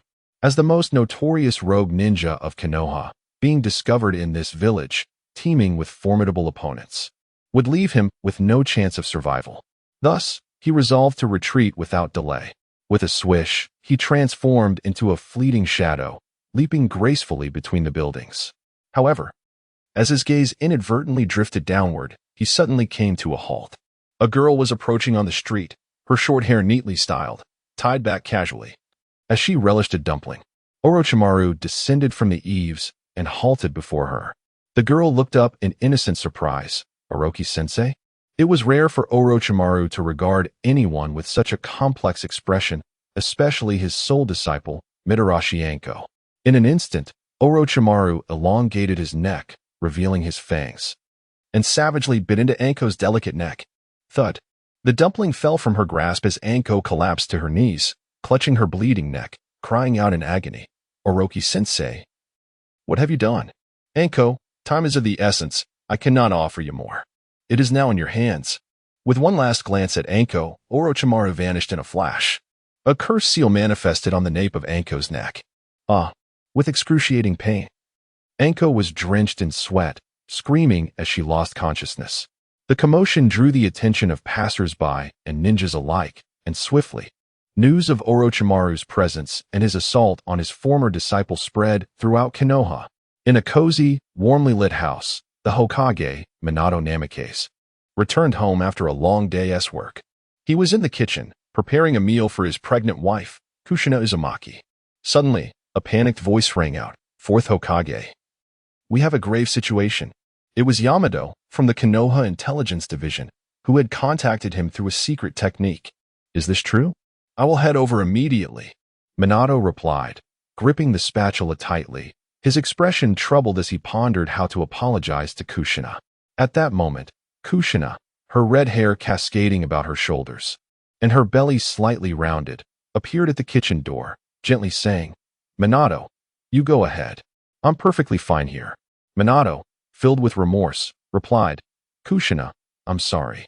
I rarely get to come home early and yet I'm neglecting you. Kushina, understanding and compassionate, reassured him. It's all right. After all, we bear the responsibilities of the entire village. I'm off, Minato declared, donning his Hokage cloak, ready to use the Flying Thunder God technique to depart. However, at that moment, a deep voice resonated. Minato, leave this to me. The door swung open to reveal a tall man with a forehead protector inscribed with the kanji for oil, long white hair cascading down to his neck, and red markings beneath his eyes. He strode confidently into the room. Jiraiya-sensei, you're back. Minato exclaimed in astonishment.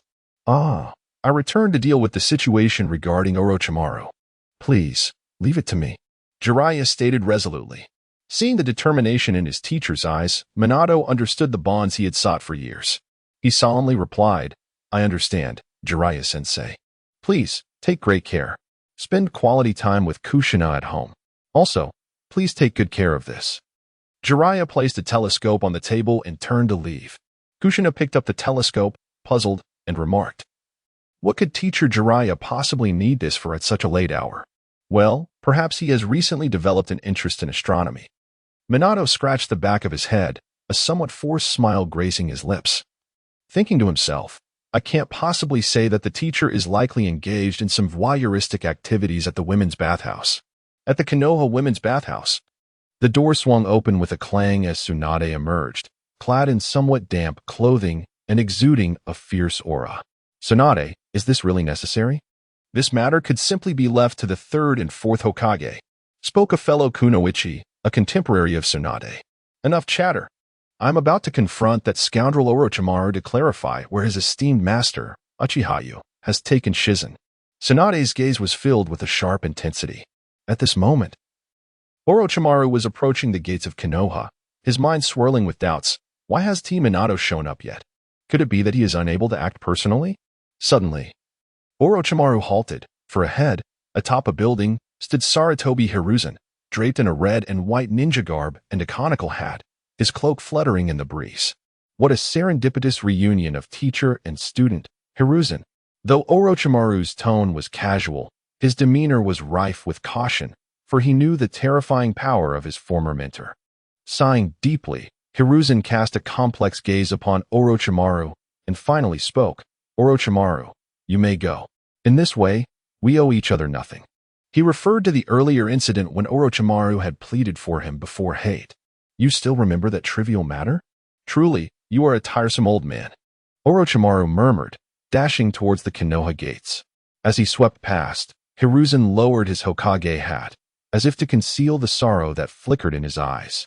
With a resounding crash, the gates of Konoha crumbled, and Hiruzen understood that, as Hokage, he had failed. However, he also realized that if he intervened today, there would be no chance for Orochimaru to leave alive. He could not bring himself to do it. Such is the burden of a teacher. In a flash, Jiraiya passed by and called out, Old man, leave this to me, please. Hiruzen replied. Moments later, Tsunade caught up with Jiraiya. Orochimaru, stop. After leaving Konoha, Orochimaru, racing away, heard Jiraiya's call from behind and turned back, saying, First Hiruzen, now you, Jiraiya. Even Tsunade has joined in. Is today a teacher-student meeting? Yet. He showed no intention of stopping. I said stop. Did you hear me? Fire style, fire dragon flame bullet. Jiraiya formed hand seals, unleashing a fire dragon. Feeling the approaching wave of heat behind him, Orochimaru hastily formed his own hand seals and turned around. Water style, water barrier. The clash of water and fire erupted, and mist enveloped the surroundings.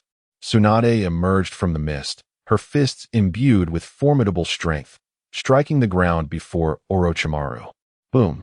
The earth shattered, and Orochimaru retreated, swiftly creating distance, fully aware that at this juncture, evading these two was nearly impossible. Jiraiya and Tsunade flanked him, effectively cutting off his escape route. A grave sense of foreboding settled over Orochimaru, given his current chakra levels, confronting both of them simultaneously.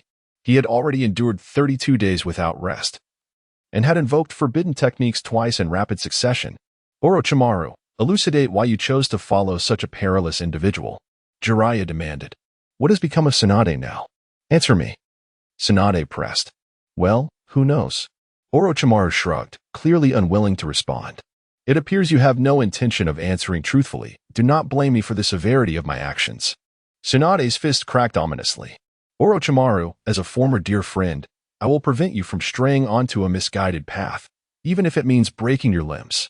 Jiraiya prepared himself for battle as well. There was no turning back, just as Orochimaru prepared to form hand seals for confrontation. A familiar vortex stirred the very fabric of time and space, a commanding voice resonating as if echoing from the depths of the underworld. I apologize for interrupting your reunion. But Orochimaru, he is a crucial subordinate of mine, Uchihayu. Chapter 82. Uchihayu versus Jiraiya and Tsunade. With an air of authority, Linyu emerged from the Godwind vortex, accompanied by the setting sun of Yuzuki. Yukuin. I didn't expect it would be you to bring this to a close. It's my fault for becoming too emotional upon seeing my former disciple. Humph. It appears my composure is still lacking, Orochimaru chuckled. It is only human nature, Linyu replied calmly. Uchiha, you. Where is Shizen? Tsunade demanded, her eyes ablaze with intensity. Shizen, Tsunade-heim, can you not vibrate or ring your phone? Linyu tilted his head, glancing at Tsunade with amusement. Huh? You scoundrel. What nonsensical joke are you making? Tsunade rolled up her sleeves, ready to advance. In a flash, Jiraiya stepped behind her, placing a firm hand on her shoulder, cautioning Tsunade. Do not act impulsively. Even the old man has fallen to this guy. We must devise a battle plan based on the current intel if we wish to have a chance. Humph. Tsunade shrugged off Jiraiya's arm, asserting. I understand that without you saying so.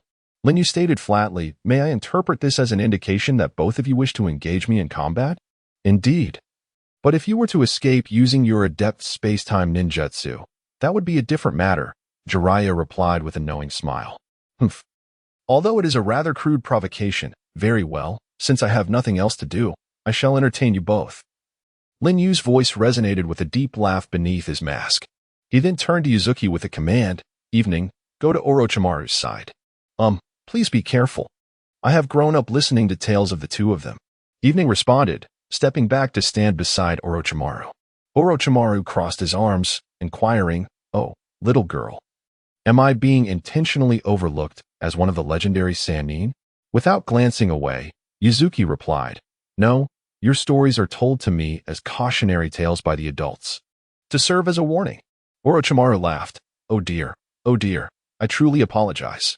Jiraiya redirected his gaze from Yuzuki, speaking gravely. It is one thing for the morally ambiguous Orochimaru, but even the elite members of the Anbu, who uphold the will of fire and have made significant contributions like Yuzuki, have fallen so far. Tsunade, forgive my frankness, but I worry for Shizune as well. Do not underestimate my disciple. That child would never betray Konoha, even in death, Tsunade asserted with unwavering conviction, biting her fingertip to form a seal. Summoning technique, snail, with a resounding boom. A massive cloud of white smoke enveloped the area, revealing the ancient snail sage of the wet-bone forest, a colossal snail that had survived since the era of Kagaya. Partially summoned before them. Tsunade-sama and Jiraiya-sama, it has been a long time. The snail greeted warmly upon its arrival. Tsunade rose, asserting, We shall reminisce later. I need to settle accounts with that masked fellow. Is that Uchihayu, who has abducted Shizen? The snail inquired, its tiny eyes fixed upon Linyu. Then, you two shall join us, great toad Fumida of Mayaboka Mountain. Jiraiya bit his fingertip and formed the summoning technique seal. With a resounding bang, accompanied by a massive cloud of white smoke, the formidable great toad of Mount Mayaboku, Fukusaku, made his entrance, clutching a colossal pipe in his mouth. Adorned with bandages around his waist and a short sword tucked in, Fukusaku surveyed his surroundings, exhaling a thick plume of smoke, and remarked, Where is that rascal Manda? I could use a snakeskin wallet right about now. Jiraiya replied, Unfortunately, the adversary we face today is not Orochimaru. Fukusaku inquired, casting a sideways glance at Jiraiya. Then why have you summoned me? Is a slug not sufficient? With a grave expression, Jiraiya responded, Because our enemy is even more formidable than Orochimaru. Following Jiraiya's gaze, Fukusaku beheld Hayabusa, scrutinizing him for a moment before taking a deep puff from his pipe. Indeed, he exudes a most ominous aura. Is that the legendary beast of Master Jiraiya and Lady Tsunade, the three-way deadlock? Although Yuzuki Yuyue had betrayed Konoha, she still held a deep reverence for the legends of her homeland. With Mandan in play, it would truly be the three-way deadlock, but with you here, it seems Manda's role will be diminished. Orochimaru chuckled, though his words were met with indifference from Yuzuki. Hayabusa's eyes, hidden beneath his mask, swept across the scene. It appears everyone has arrived. Let us commence. With a swift motion, he formed hand seals. That seal is. Boss, use the iron cannonball. Jiraiya responded decisively. Fukusaku formed seals as well. Water release, iron cannonball. Fire release, great fire annihilation. The condensed water sphere expelled by Fukusaku collided with the vast sea of flames unleashed by Hayabusa, resulting in an explosion that doused much of the fire. With a swift motion, Jiraiya executed hand seals and leaped atop Fukusaku's head. Water release, great waterfall technique. The immense waterfall cascading from his mouth extinguished the remaining flames, creating a mist that obscured visibility, akin to the hidden mist technique. Indeed, as expected of the third Hokage's disciple, his foundational skills as a ninja are remarkably solid. Hayabusa murmured, gazing upward at the enveloping mist. Is this the acidic vapors from the slug? While I can ignore it using the penetrating mode, I must be cautious, as I could inhale it when I materialize. With a resolute focus, he activated the three-tomo Sharingan, transforming it into a kaleidoscope. Roaring! The second form of Susanoo erupted from the ground. As the acid rained down upon it, the outer layer of the second form began to melt, revealing the skeletal structure beneath, with some of the acid seeping through the gaps. Hayabusa's eyes narrowed. Boom! The outer layer restored itself, donning armor, rendering the corrosive effects of the acid powerless. At that moment, the pervasive mist dissipated, revealing Jiraiya and Tsunade, who gazed at the towering Yatenga Susanoo with solemn expressions. However, they exchanged knowing glances, a testament to their years of cultivated camaraderie, swiftly determining their strategy. Jiraiya leaped from Fukasaku's head, forming seals mid-air, and upon landing, struck the ground with his hands. Earth release, yellow spring swamp. Glub, glub. Beneath the ominous gaze of the Tengu, Susanoo, the earth beneath transformed into a terrifying swamp. In a fleeting moment before the marsh took form, Hayashi had already commanded Susanoo, soaring into the heavens. Descend obediently. At that very instant, Tsunade descended from above, her fist imbued with monstrous strength, crashing down upon the crown of Susanoo. Boom. The third Hokage, Sarutobi Hiruzen, had once struggled to engage Susanoo in combat through an enhanced technique, yet Tsunade, relying solely on her extraordinary might, forcibly drove the ascending Susanoo into the depths of the swamp. Gurgle. Trapped within the depths of the underworld marsh, Susanoo found no avenue for escape, sinking ever deeper. The tactical exchanges in this battle had reached an extraordinary level of sophistication. Clap. Hayashi clasped his hands before his chest. Would release. Birth of the Domain of Trees. Chapter 83. The Battle of Heroes. Boom. The forest expanded wildly, instantly tearing apart the marsh and spreading across the vast land, its ferocity leaving one to wonder where it might end. Countless trunks and vines entwined around Jiraiya and Tsunade, and if ensnared, their fate would be instant annihilation. The two stood atop their respective summoned beasts, retreating swiftly. Fukasaku wielded his massive sword, swinging it in a frenzy, his movements so rapid that his arms became mere blurs. The glint of the blade weaving through the air, splintering branches into fragments. Yet for every vine he severed, 10 more would ensnare him. With each swing, Fukasaku's sword grew heavier, ultimately becoming ensnared by a thick trunk, immovably trapped. Damn it, this is absurd, Fukasaku exclaimed in frustration. Crack. The trunk climbed up the blade, threatening to wrap around Fukasaku's arm.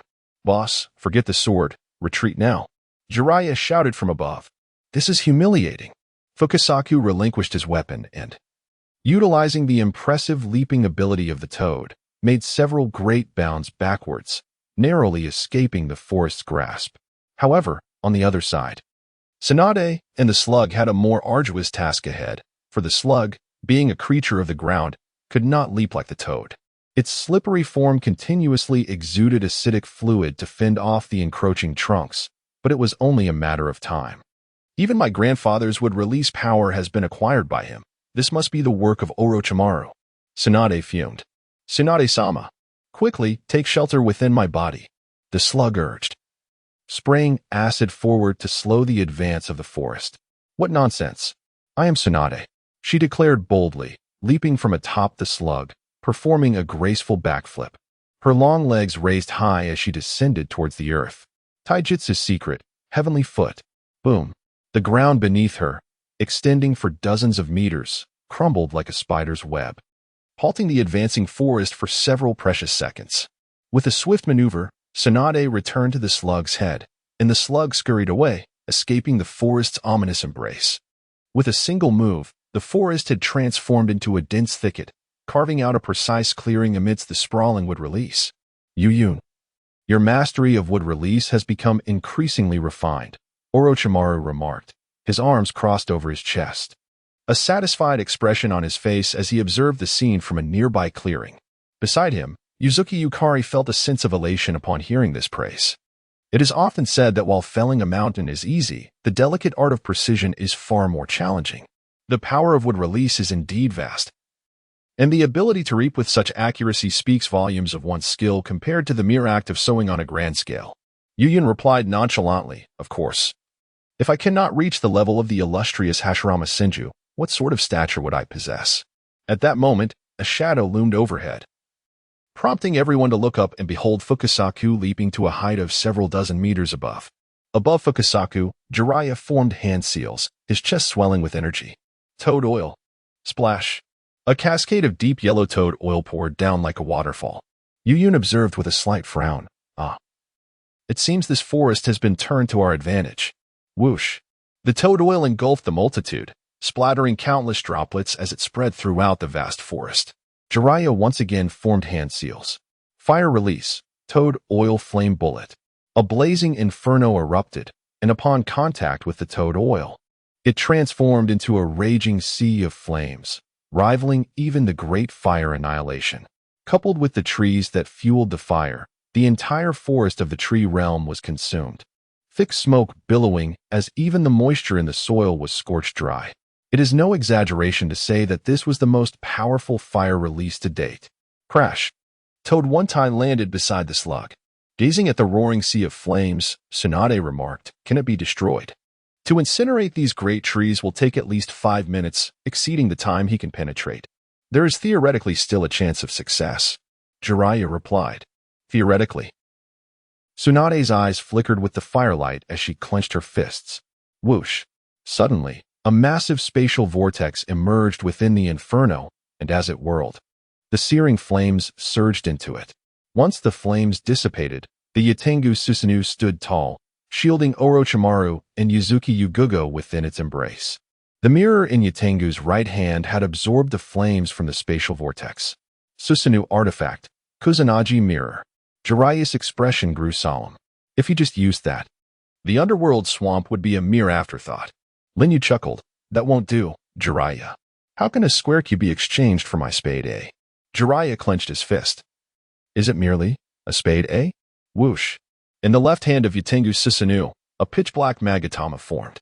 Linyu's eyes, adorned with a kaleidoscope pattern, suddenly locked onto Toad One-Tai and the slug standing behind Jiraiya and Tsunade.